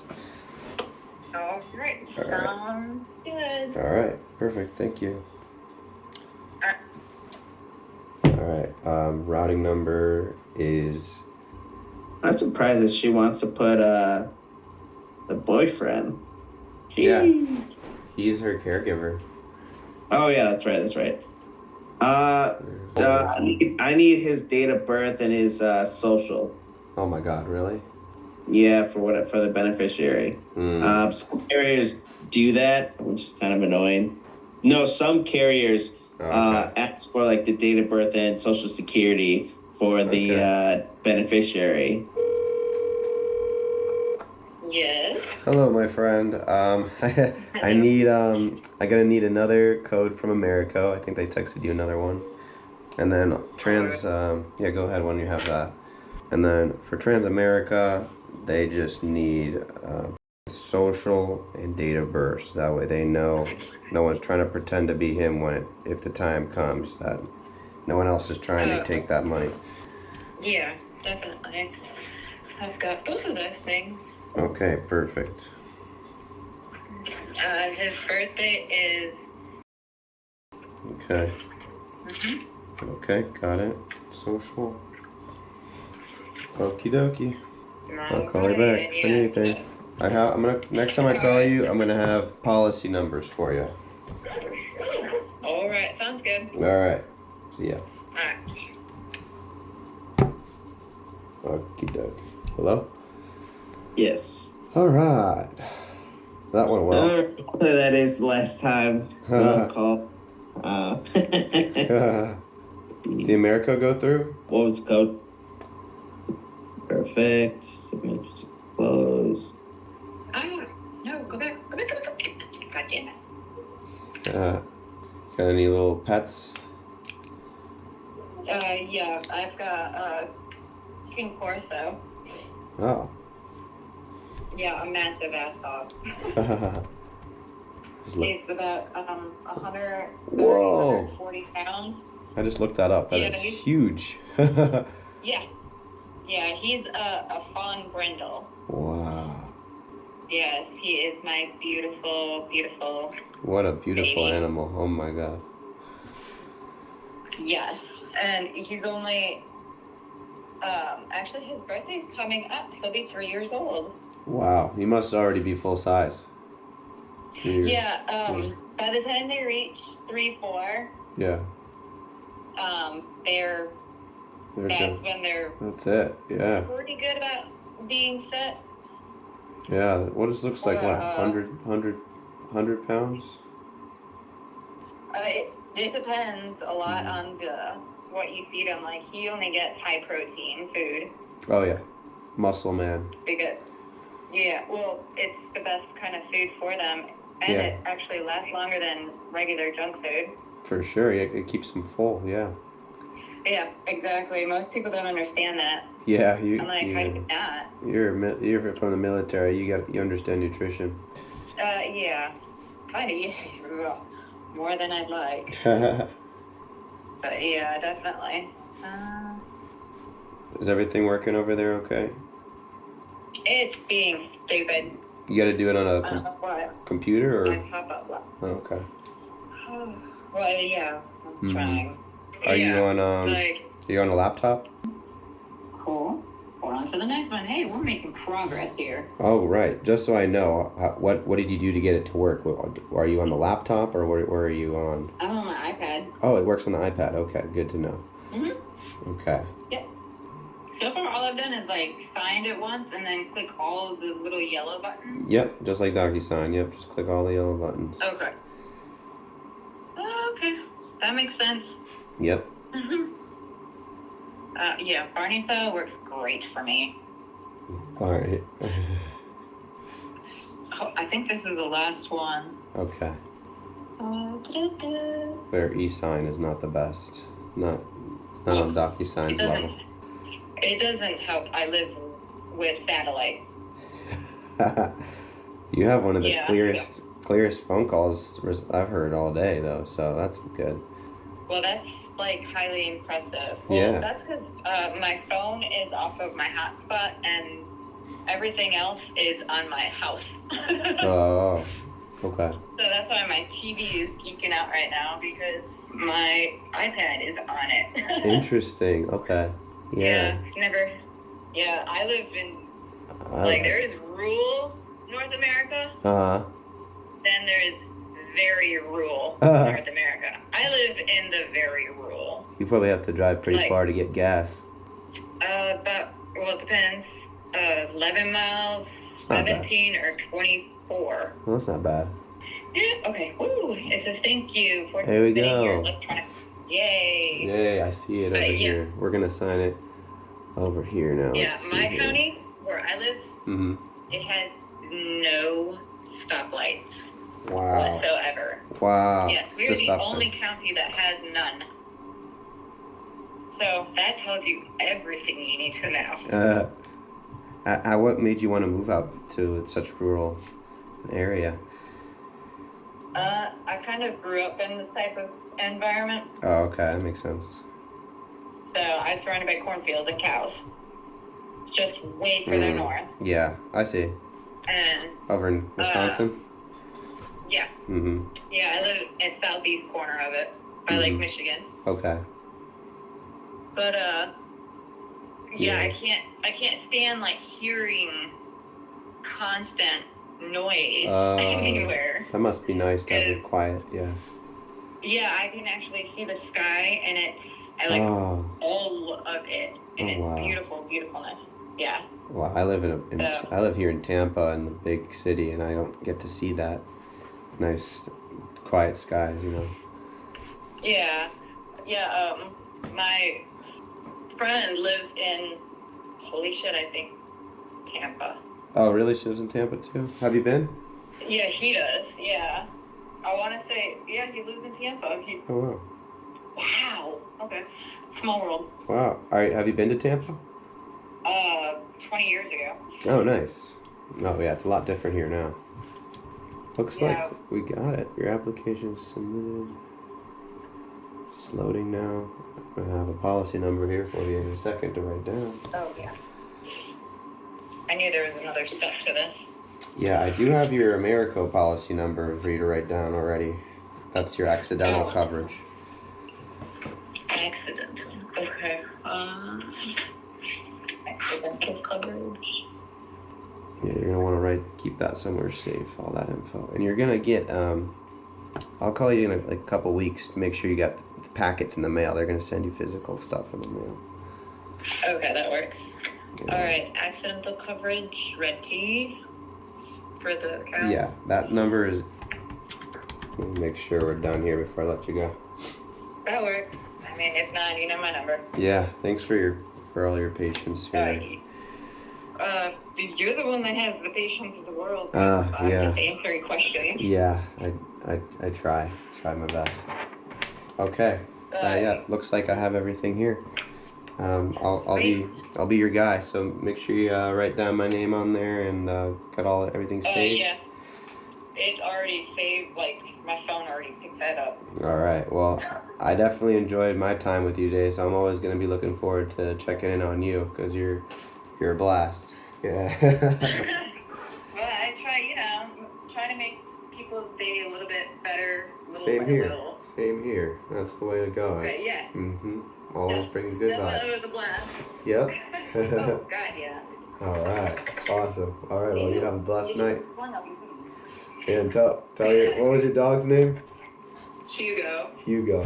Kind Right. of like baby Huey.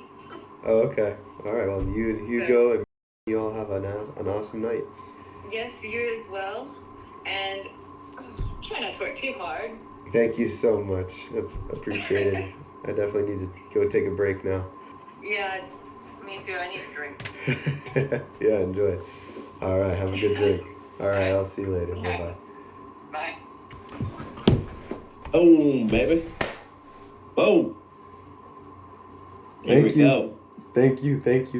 We did it together. Yeah, You were I here. actually literally just got the email saying that my producer license was approved. Yes. It, like literally as I was submitting the trans. But yeah, We did everything's this. good to go. You were here. You were here for my first policy. Baby. My man. And then also, next time we do, give her a call. So then you can also like make sure that no one else is touches your policy. Give her like some like verification code. I gave her a verification code earlier.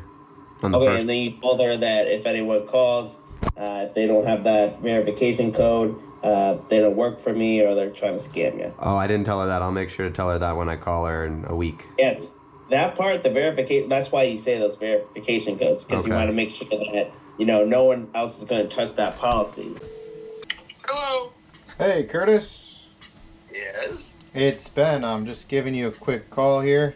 I work with the brokerage and we handle the mortgage protection for Trustmark National Bank.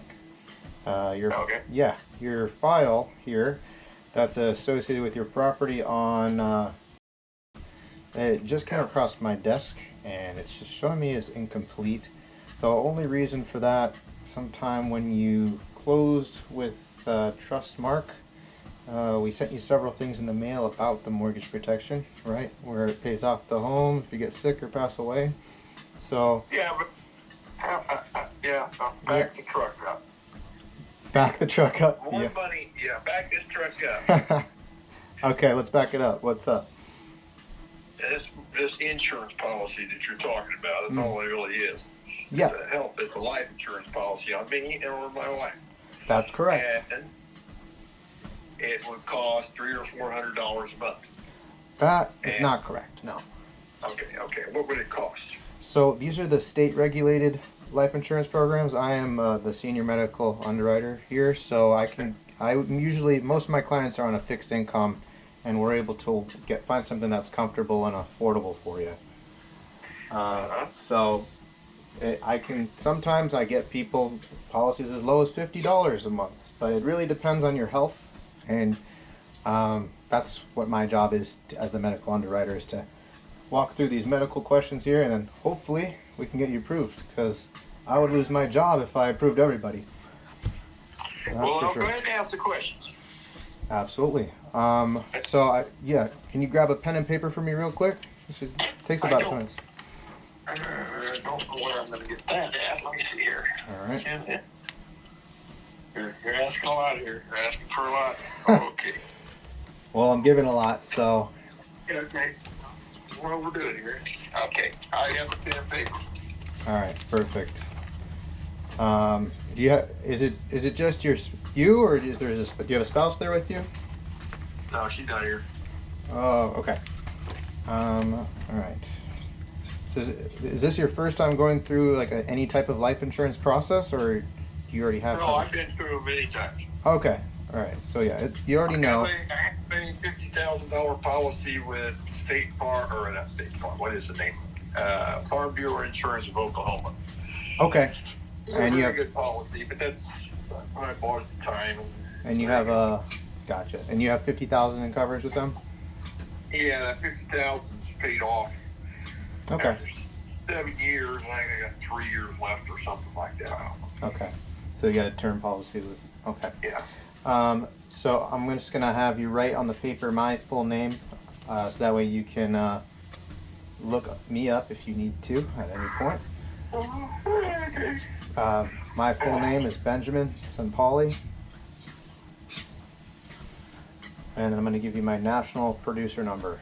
That is an NPN. Wait a minute. How do you spell your last name? Yeah, it's kind of complicated. It's S as in Sam, Z as in zebra. Wait a minute. S-Z? Yeah. I don't know if you see it on the caller ID, do you? No, it's No. just... No. Okay. S-Z. S-Z, yeah. E as in Edward, N as in Nancy, T as in Tom, P as in Pam, A as in Apple, L as in Lucy, and Y as in yellow. Holy cow. Yeah, it's a All right, give mouthful. me the national number here. Yep, and the national number is 210-191-79. Do you get text messages? I do. All right, perfect. I'm gonna send you over my digital business card, which has that MPN, and also it has a link to the Florida licensee search, and you can do a quick search on there if you'd like. I'd do that before I give you any money. Absolutely. We're just talking right now. Absolutely. All right. Well, that will be in your text for whenever you're ready for that. I'm going to type that in real quick and paste that in here, and then we can continue here. All right. So it's pretty simple. You already know because you've done through this before. I'm going to spend about 2 minutes asking you some health and financial questions, and then based on that, and then based on that, it is my job as the medical underwriter to run it through all the carriers in the state of Florida. And then once we figure out what options you hopefully qualify for, I'll present them to you, and then you just let me know what's comfortable and affordable, and then from there, we'll submit the request for coverage. Does that make sense?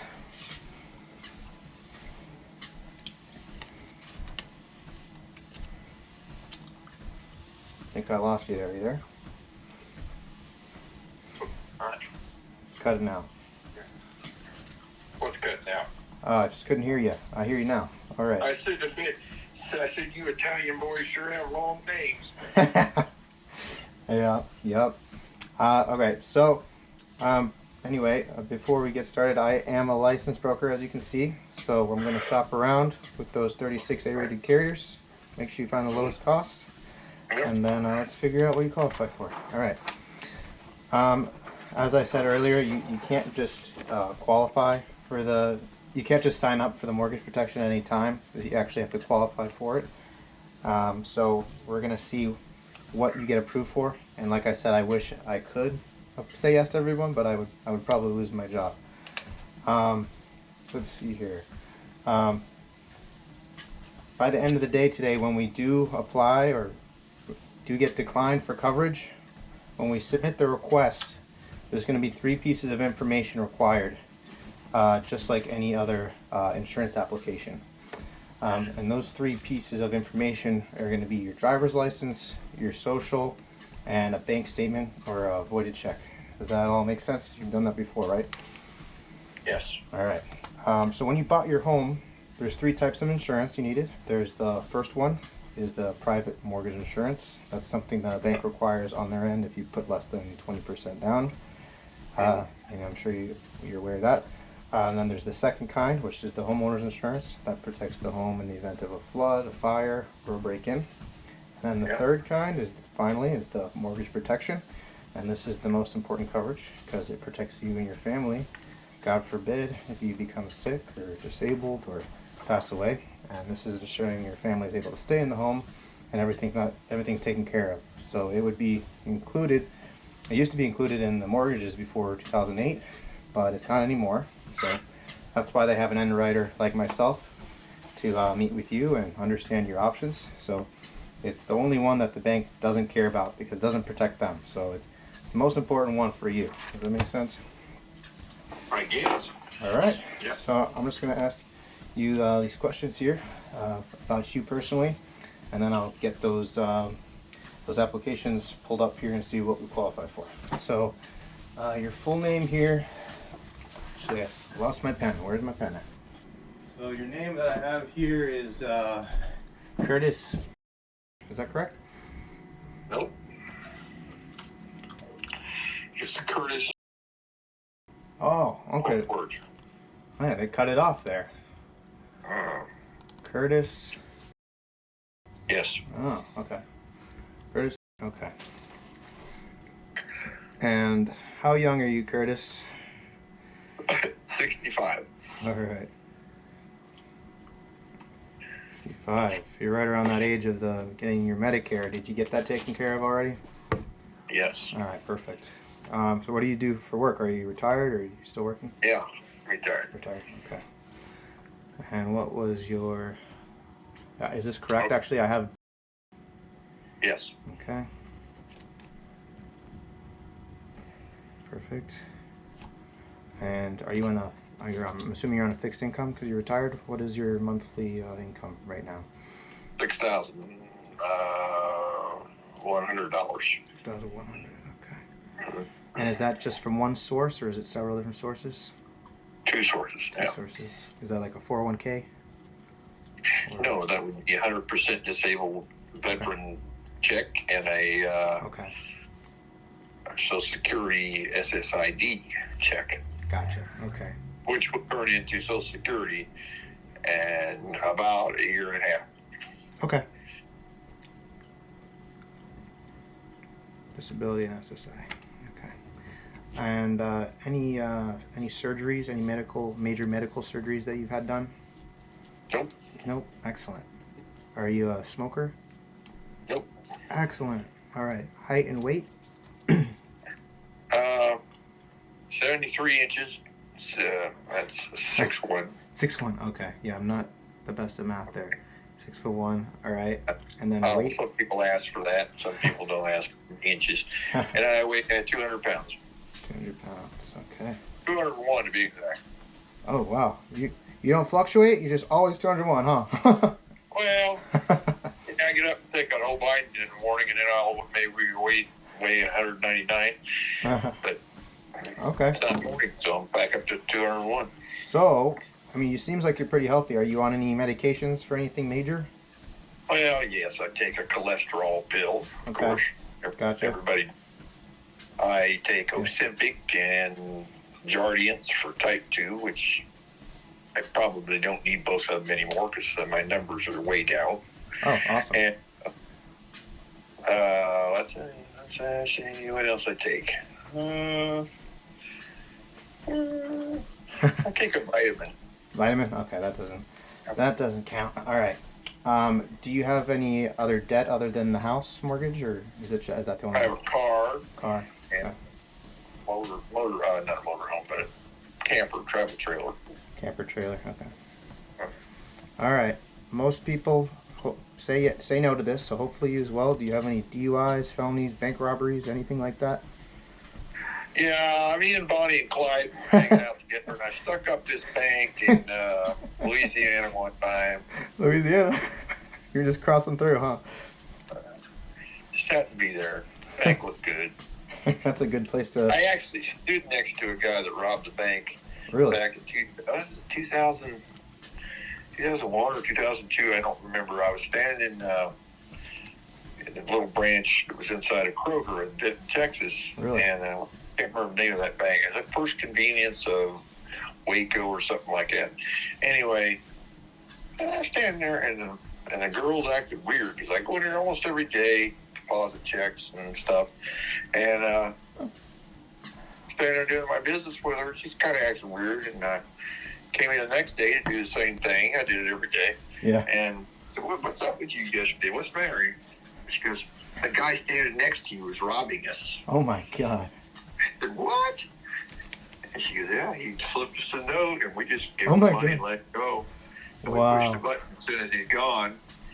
And I know that there's a bunch of cops out in the parking lot, but I figured it was shoplifting or something like that because they actually cared about that back then. Wow. And, oh, you're on the bank. So, son of a bitch. That is crazy. Silently, right in front of you. Yeah, right next to me. And the line right next to me. You know, the spot. Holy crap. Do you know? Weird, huh? Do you know if you ever got caught? No, I don't know. Oh God. All right. That is a crazy story. Okay. So weird, huh? you said it's you and your spouse living there. That's true. Does she have any income as well, or is it just you? Oh, yeah, she has income. Okay. She made $57,000 last year. 57,000. Okay. Change, a little bit change. Is she working, or is that an even fixed income? Okay. Yeah, she works. All right. She works 7 to 3. 7 to 3. Okay. All right.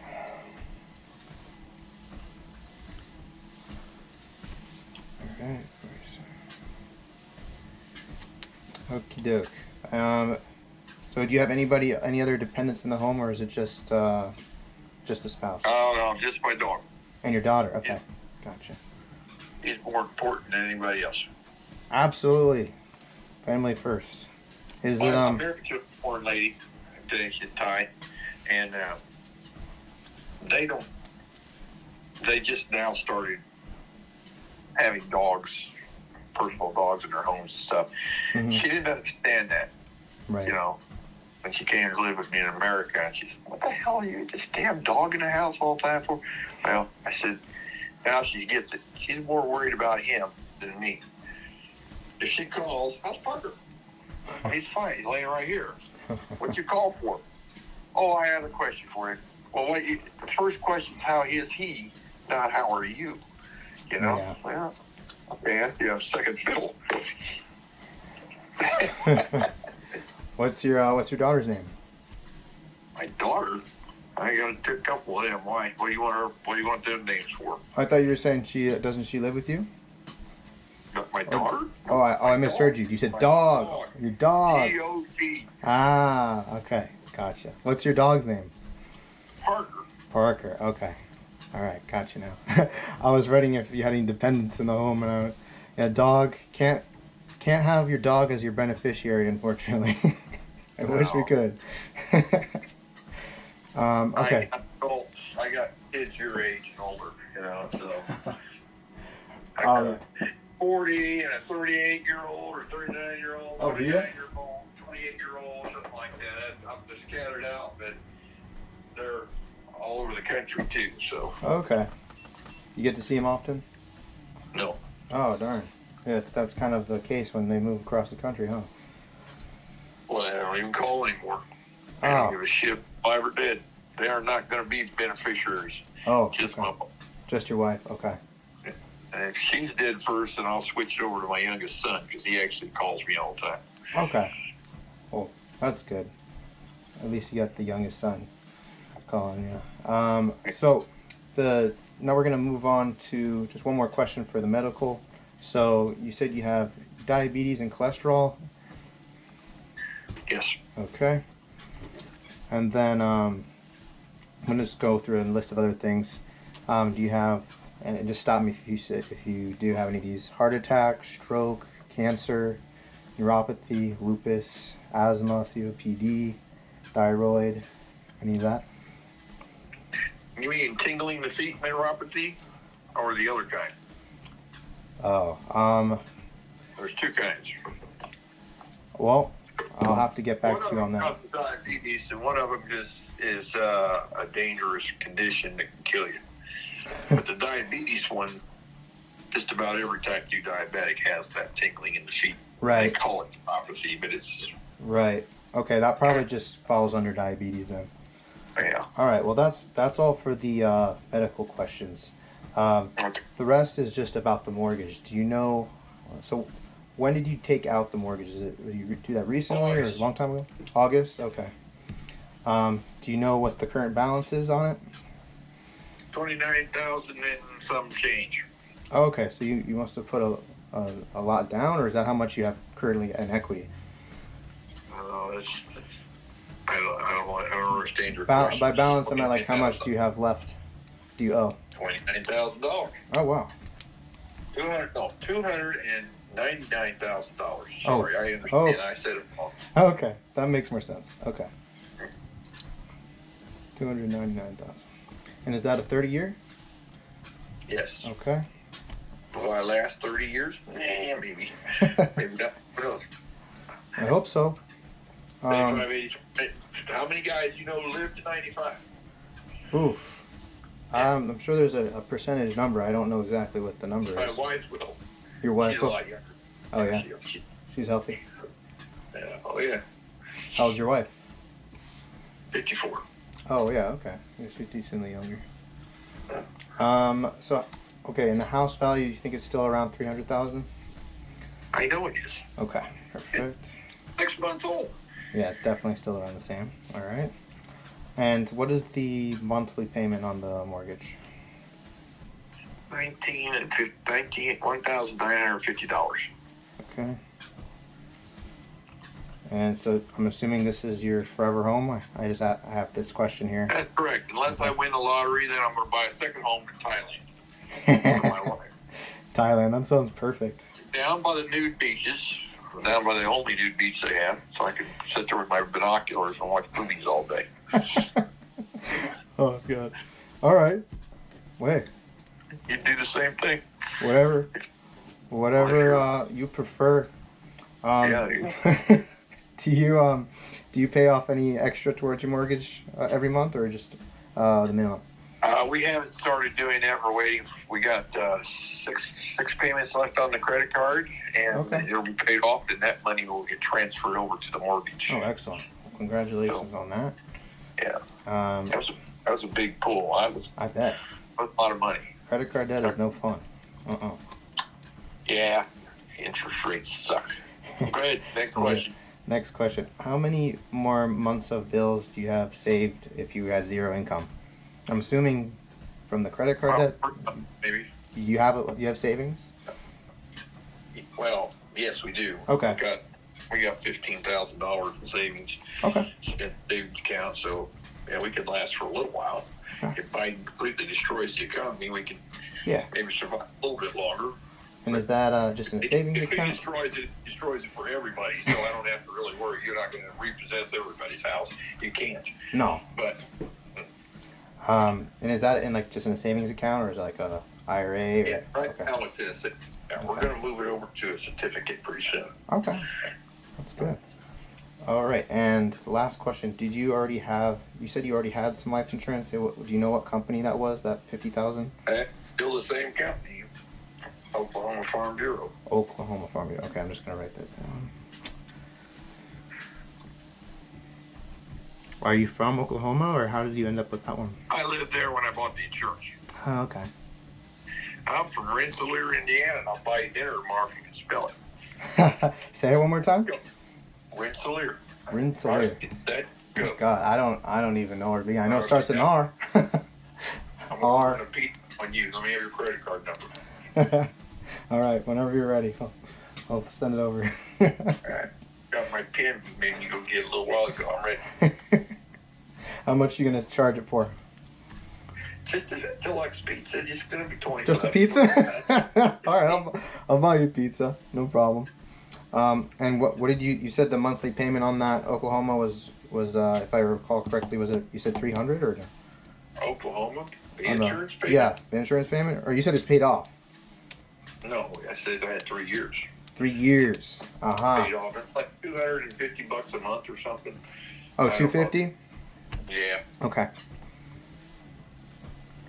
Got it. And your beneficiary on that right now is your spouse? Yep. Okay. And what was your spouse's name? I didn't have a chance to ask. Again, I'll buy you 2 pizzas if you can spell this one. Oh boy. How? Patalapone? Oh wow. No, I can't spell that. You're gonna have to help me out there. Know that. P-A. Okay. T-T. Okay. H-A-R-A. A-R-A. P-O-R-N. P. What? Okay. That's it. P-A-T-T-H-A-R-A-P-O-R-N. Okay. And she has the same last name, Van Meter? Yes. Okay. All right. Got that all there. All right. So, as far as the just the questions, the qualifying questions to see what you'll be eligible for, that's everything. So, I'm gonna go ahead and put you on a brief hold here while I figure out all the options I have here. I don't suppose I can make another phone call while you're doing that, right? That's totally fine. If you prefer, I can call you back when I have everything ready. That way you Maybe don't I'll have to... put you on hold, can I? Yeah, you can do that too. I don't know. Maybe I can't. Yeah, you can put me on hold, or I can call you back. It doesn't matter. I'm not going anywhere. How to do that? You don't know how to do it? Okay. That's fine. If I get disconnected, it's no problem. I'll call you right back. Call and get disconnected. I'm going to try something different here. Okay. What if I go over here and do this?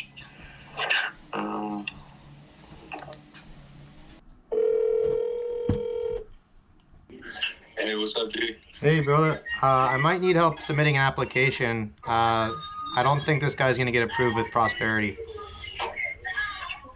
Okay, yeah. Okay, what does he have? He has high blood pressure and diabetes. Okay, what is he on, metformin? He's on Ozempic and cholesterol medication.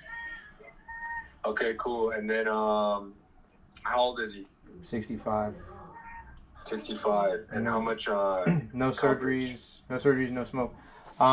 So I'm giving him an option for 50,000, 100,000, 150,000 for a term, 15 years till 80.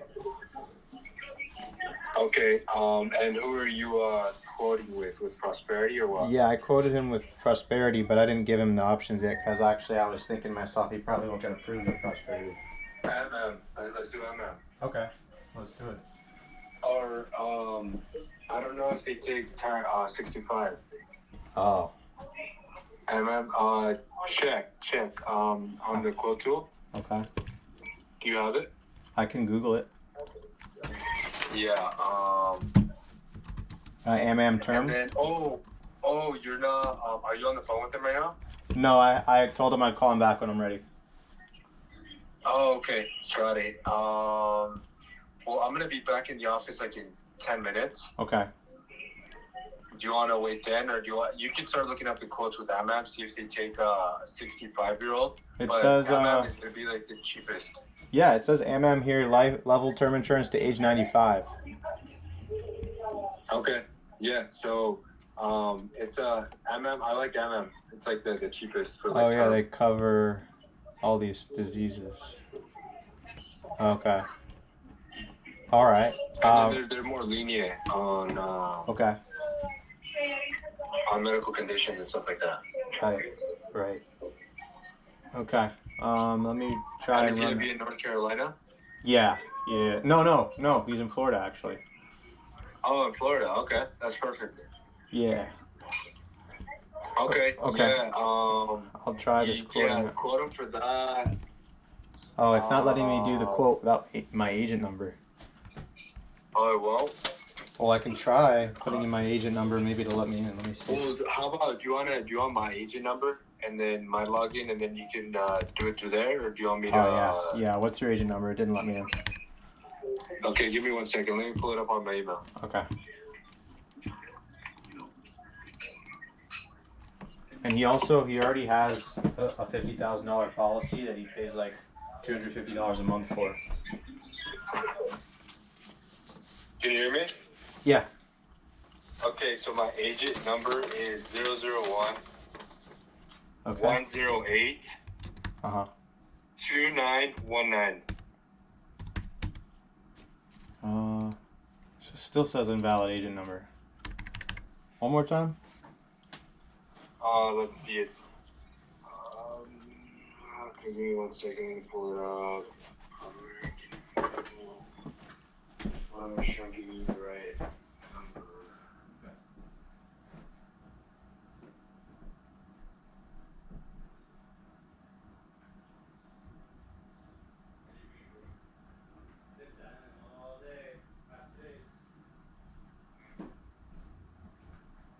How about you? You got back from Washington quick. Yeah. I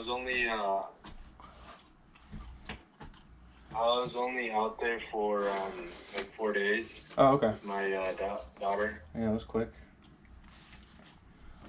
Yeah, because I need to get back to work. Yeah. Yeah, you can lose your momentum quick. Yeah, dude, no, for sure. Okay, let me see. Okay, I don't know if you my heard me. agent number. Yeah, go ahead. 00, so 3 zeros. Okay.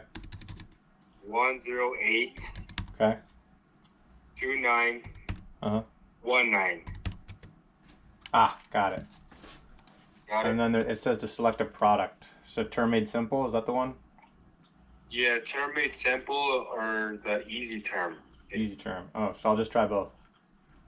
Yeah, and then, hey, bro, if my mom doesn't take a 65-year-old, what other term product do you recommend? Noob? No? He's on diabetes. He's diabetic. Huh? Yeah, tell me. Do Echo, you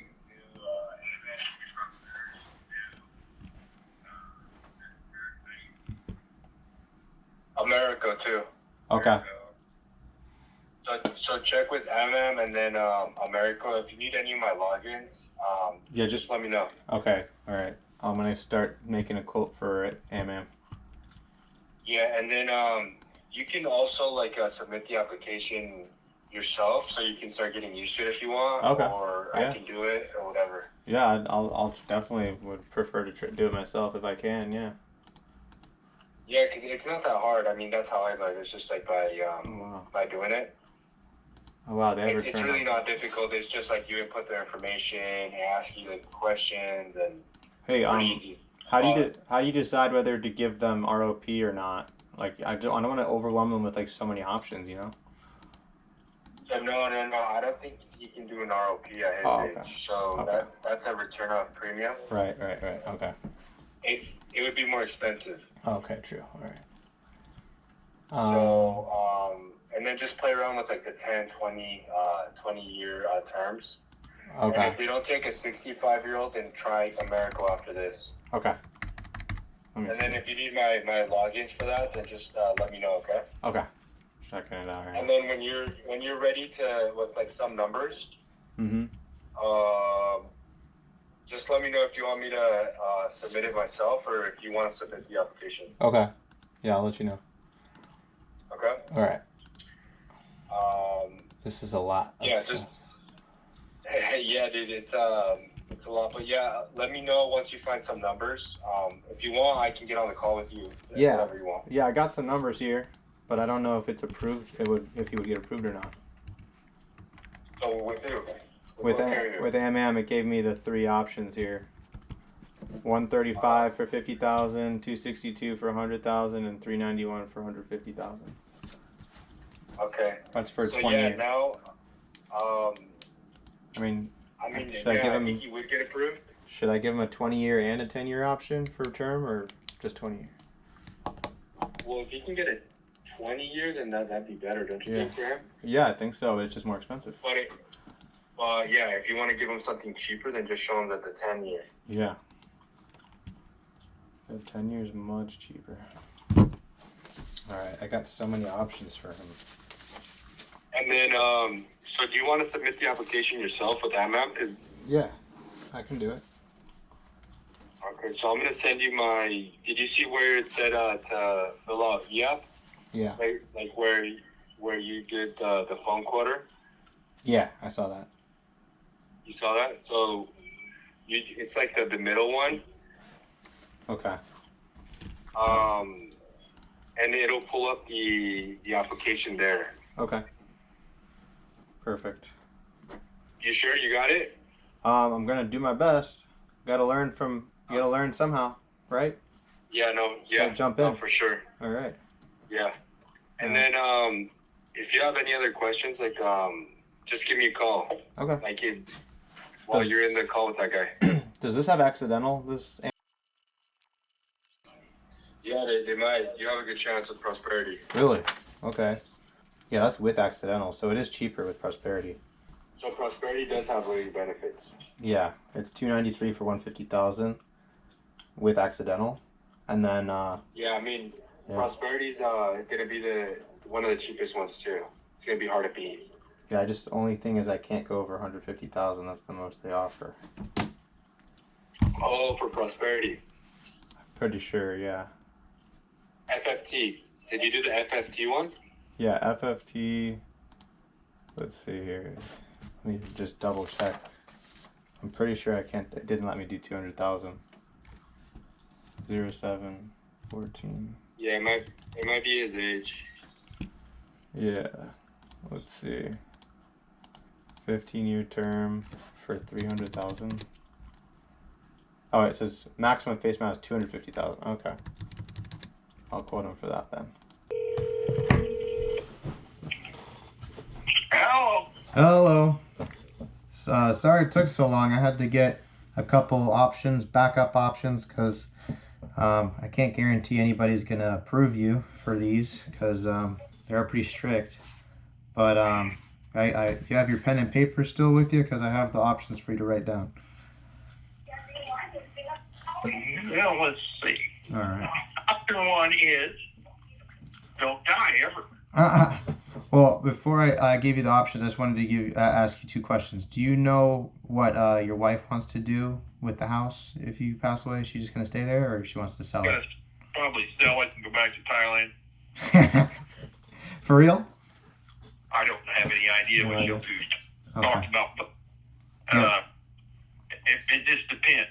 Okay. How long, let's say I die in 20 years, she's going to be very accustomed to America by then. She may just stay. Right. She'll move in another Thai woman with her to live in this other bedroom, and they'll Right. Okay. she'll rent out that bedroom and help pay for the mortgage and stuff.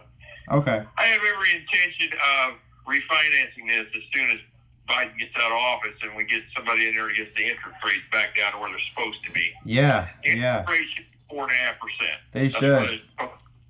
And when that happens, I'll probably go to a 20-year mortgage, but even if I only last 15 years after that, it still won't have that much money left on it, where she can refinance it a second time and get minimum payments that the Social Security can carry. So I'm not a complete idiot when it comes to this stuff. Anyway, you couldn't find anybody that would insure me, huh? I did. I found a few, but I don't know until I actually run it, because when I run your medical record, that's what's going to show. Like if you took one random drug 3 years ago or something like that, that your doctor prescribed, you can cause a deny or something like that. So that's why I have a couple different options here. Hopefully the one that you get approved for, the best one, is Transamerica. Have you heard of Transamerica? Yes. Yeah, they have that big building in San Francisco. So their options actually are amazing prices. So I got 3 options for you. The first option would be your full mortgage paid off, $300,000. You have that written down, and that would be $196 a month, and that's a 15-year term. 100 and what? That's $196 a month. Okay. And that goes till you're 80 years old. So it's not a whole life, it's a term. But do you know the difference between whole life and term? Not really. So whole life doesn't matter how old you get, you'll have it forever, the price never changes. It's just astronomically more expensive, and they don't offer enough for a full mortgage coverage for whole life. Term is much cheaper, because if you live past 80 years old, you'll have to get a different policy. But it does protect you till you're 80. Does that make sense? Yes. Okay.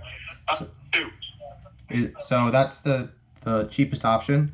Since it was actually so cheap, and I know you're spending, like you said, about $250 a month for only $50,000 in coverage right now, right? Yeah. So I gave you a $261 a month option, which is for $400,000 in coverage, and just a wild card, like platinum option, $500,000 for $310 a month. How much is number 2 a month? $261. Forever? Till you're 80. So if you get sick. Third one was how much? Third one was $500,000 for $310 a month. 310 for 500,000. Yep. And that's, I have to see if you get approved for that. I have backup options here. I have Prosperity, I have American Amicable, the other 2 carriers. They are more expensive if you don't get approved. I have options for them too, but I don't want to get too far ahead. Hopefully we get approved for Transamerica. But that's why it took me so long. I had to run it through all these different carriers in order of how much they cost. So which of those 3 for now, if we can get you approved, which one was the most more comfortable and affordable for you? Do you want to stick around? Do you want to save money? Or do you want to stick around the same amount you're paying now? Or more? I don't understand what you're asking me. What are you asking me? So, which one's most comfortable for you now? The 300, the 400, or the 500? Do you want to just do the full mortgage or more?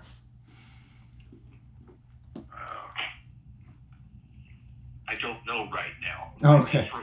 Well, numbers so I can call you back. Right. So We'll go ahead. This will go to you, correct? If I call you back tomorrow. Yeah, this is my number. So all we're doing now is seeing if you get approved, and then you'll still have a few days to think about it, because we can set your draft date to up to a month from now if you want. I'm just getting your approval now, so I don't want you to have to think about something and then we go and submit your application and you're not even approved for it. You know what I mean?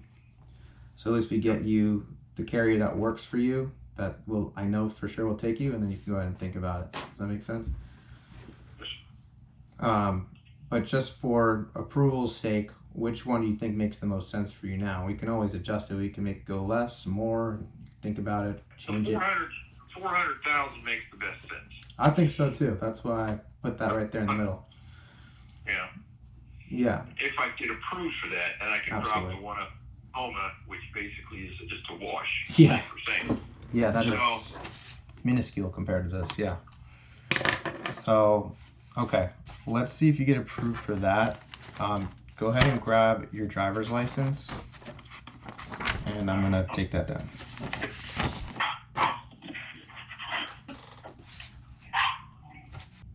Okay.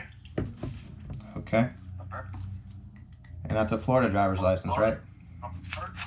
Okay. Is it a What do you Flo- want off of it? Number? Yeah, is it a Florida? Yeah. Okay, yep, the number? V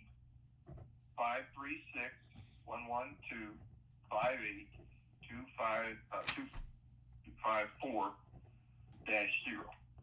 Okay, V as in Victor, 5, yeah? V as in Victor? Yes. Okay, 536-112-582-54-0. I think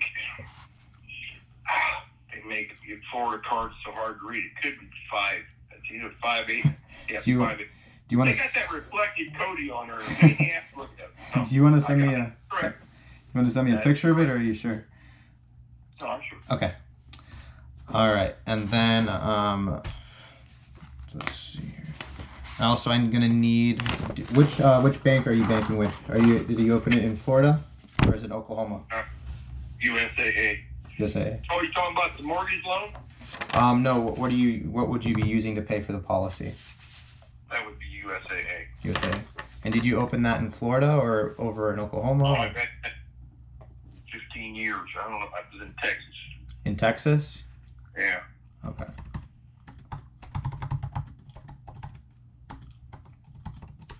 All right.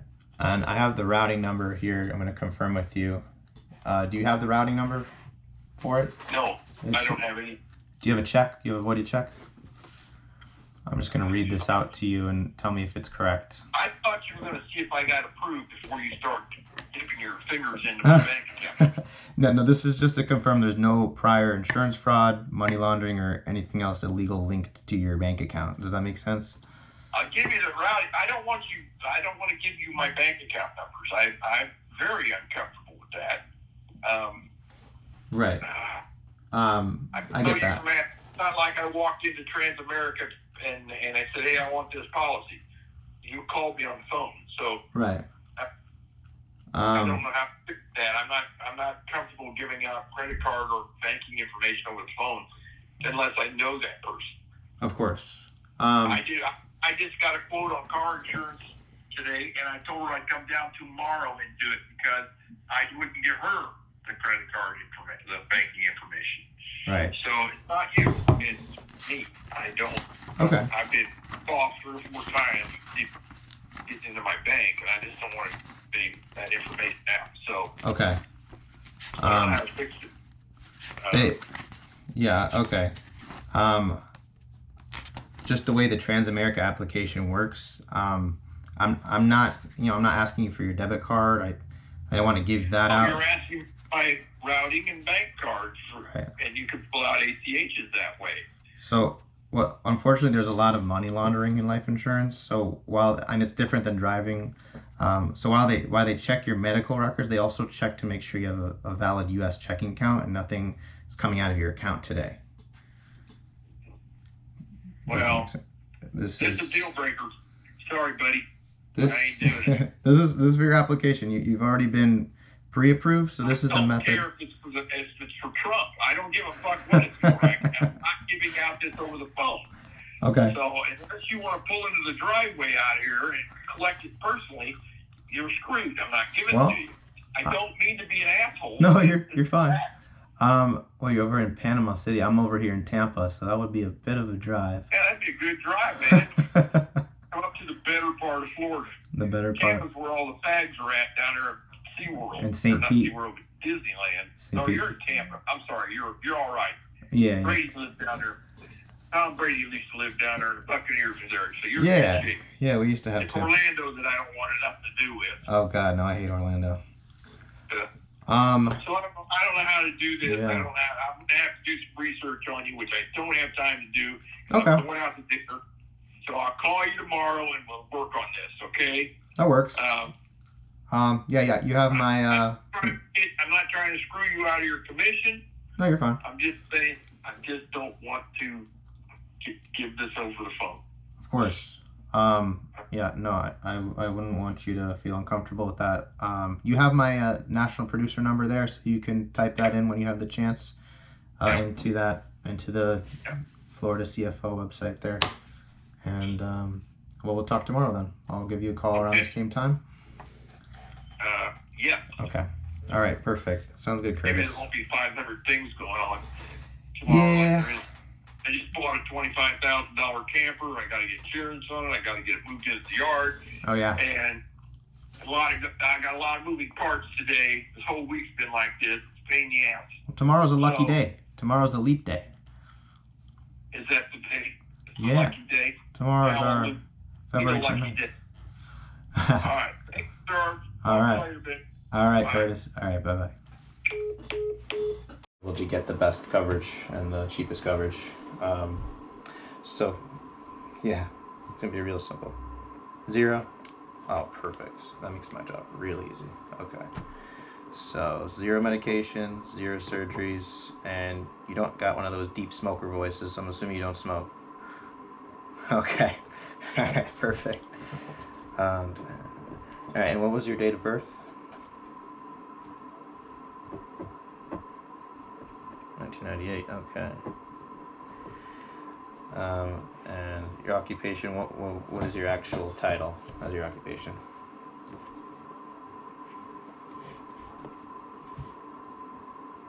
Electrical lineman. Okay.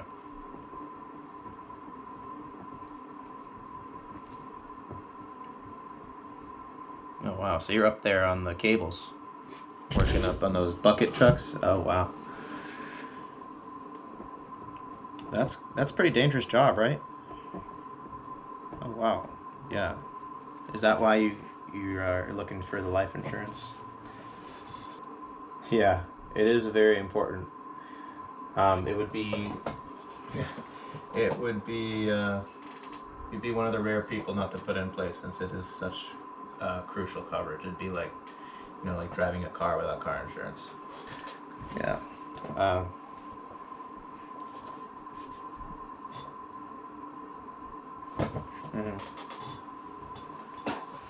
Oh, I bet. The only yeah, and also it's private coverage, so if you were to get sick, work coverage, it's kind of like a work car. When you stop working there, they take the car away, so this stays with you.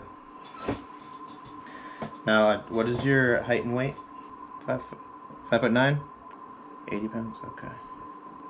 Oh, wow, we're like twins here. 5'9", 180. All right. And what was your monthly income right now? Is it pretty steady or does it fluctuate? Oh, okay. What would you say an average? Okay. And that's just, is that several different sources or is that just that one job? Okay. All right. Now, you sound like a pretty decent guy, but I gotta ask everybody this question. Any DUIs, felonies, bank robberies, anything like crazy like that? Okay. All right, perfect. Hopefully no one's robbing banks in your name. Yeah, anything you're aware of. All right. Oh gosh. Really? Were you able to get it handled? Did you call your bank and get that taken care of? Oh, good. Oh, thank God. So you didn't lose anything? They replaced it. Okay. Jeez, that's like my worst nightmare. Okay. Yeah. That is, thank God for the FDIC, my friend.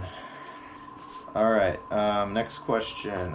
Well, usually my next question is going through this list of medical conditions here, but looks like you don't have any of those. So cross those out. And let's see. So who was the family member that would be your beneficiary? Would that be your mother or sister, brother? Absolutely, you can put all three. Okay. And are they living in the home with you, or is it just you on your own? Okay. Okay. Now, you probably have it on auto pay, so you probably don't know, but do you know what the current balance is left on the mortgage? Yeah, most people don't know the answer to that one. Yeah, alright, perfect. Alright, wow, you're quick. 169,012 cents. Okay. And is that a 30 year? Or 20, 15 year? Okay. Alright. And my file here says you guys, how long have you been in the house for? A couple months or? Okay. So it's probably about the same value as when you bought it still, or do you think it went up a little bit? Okay. Perfect. Alright. And so what was the monthly payment for the mortgage right now? And is this your forever home? Okay. Alright. And do you pay more towards your mortgage to pay off your loan early, or are you paying like okay, sometimes. Okay. How many months of bills do you have saved right now? If all of a sudden you have zero income, let's say you got, injured tomorrow, how many months of bills would you say you had saved up? The more honest you are with me, the more I can help you. Anything you tell me stays in these four walls. And any 401ks, IRAs, stock bonds, mutual funds? 401, okay. And you just have the one life insurance through work. Now, do you know what company they use and the current face amount, monthly payment, all of that? If not, that's fine. Okay. Of course. Yes, this is all worst case scenario. Okay. Second. Alright.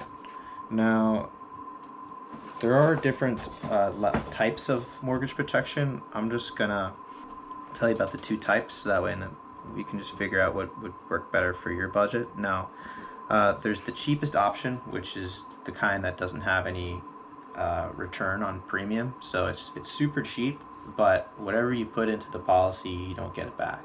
So let's say, just for example, we're going to cover your full mortgage for, say, I don't want to get your hopes up, it might be more, it might be less. Let's say we're going to cover your full mortgage for $100 per month. But that $100 per month you don't get back. The other option is a return on premium, and let's say it's $200 a month, but at the end of the policy you get all that money back, and then you can pay off your mortgage early, actually. So you're protected, and then also it's kind of like a little bank account that has like a double purpose. Does that make sense? So yeah, so since you just got into the house, we would put you on a 30-year term, with a return on premium, and you'd be all set. You'd have that full coverage, and then God forbid anything does happen, it does have living benefits as well. So if you were to get sick, they would pay you out sometimes the full amount, sometimes 75% of the amount early to pay medical bills, go on vacation, anything like that. And then those are the two options. Now, are you looking just to get like the cheapest coverage possible that doesn't have any cash back, or do you want to do one of those return on premium options? No, I'm gonna go type in your exact info, your age, your weight, your health, all that, and get accurate numbers in a second here. But before I go in here and make all your options up here, I wanted to just explain those two to you. Yeah, of course. Yeah, that's what I have personally. It just makes the most sense. I don't want to be throwing money out the window. Yeah. Okay. So I'm gonna just put you on hold for a little bit here while I work these out, and yeah, feel free to go do whatever you feel like doing in the meantime, and I'll give you a shout when I'm ready. I have everything written out here for you. All right. All right. Perfect. Hey, I have a 25-year-old, perfectly healthy. He makes a month mortgage, and he's interested in getting a cashback term 30-year. 25-year-old.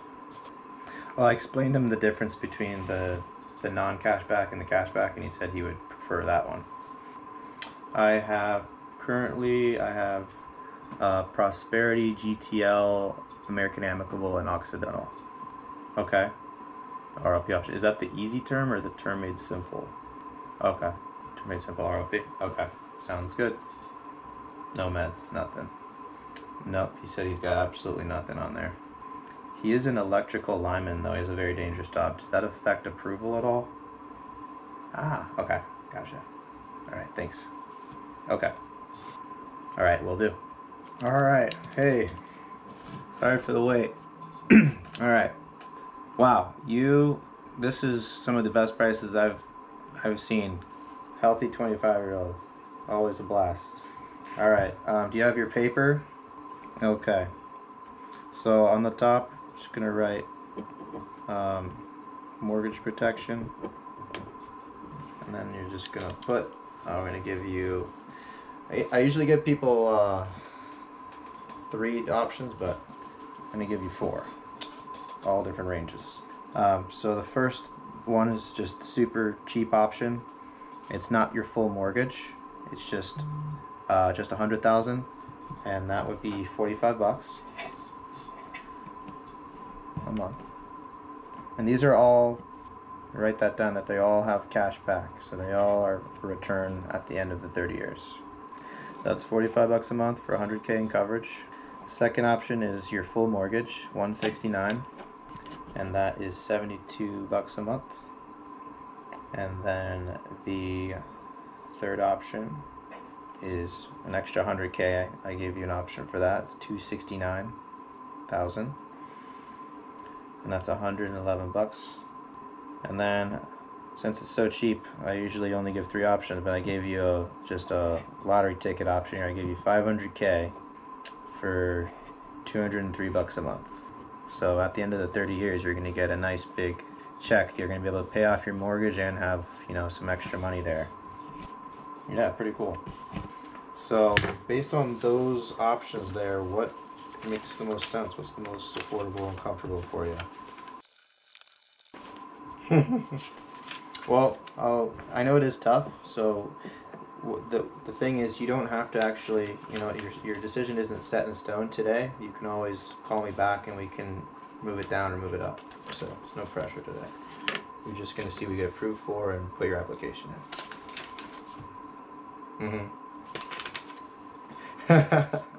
Yeah, it's kind of like a savings account, right? Yeah. Yeah. It sounds like long term, because if you do cancel it early, you don't get the money back. So just keep that in mind. So you want to do something that you're not going to cancel no matter what. Okay. Yeah, you don't need to go buy the Ferrari right now, but yeah, I'll be your guy for life, man. So, hopefully we both live around the same time. I'll be your life insurance till we're old and wrinkly. So whenever you want to add more coverage or whatever, I'll be your guy. Hopefully, man. Hopefully we don't need to, redeem any of this insurance, but it's good to have. Hopefully you get that cash back at the end. So, all right, I'm going to circle that option here, 111. I'm going to pull up your application here. I'm going to shoot you a text and start sharing my screen with you so you can see the application on your screen, all right? All right. Okay, And what would be your primary beneficiary? How do you spell that? Is this your mother? Oh boy. Yeah, all you need to do is just when you get your policy number in the mail, just tell her what company, tell her the policy number, that's all. She just needs to know. And do you want to put any secondary beneficiary on there or just her for now? Ready to submit. Okay. There we go. Alright, they're gonna make a decision now. See, with all these health problems you have, if they approve you.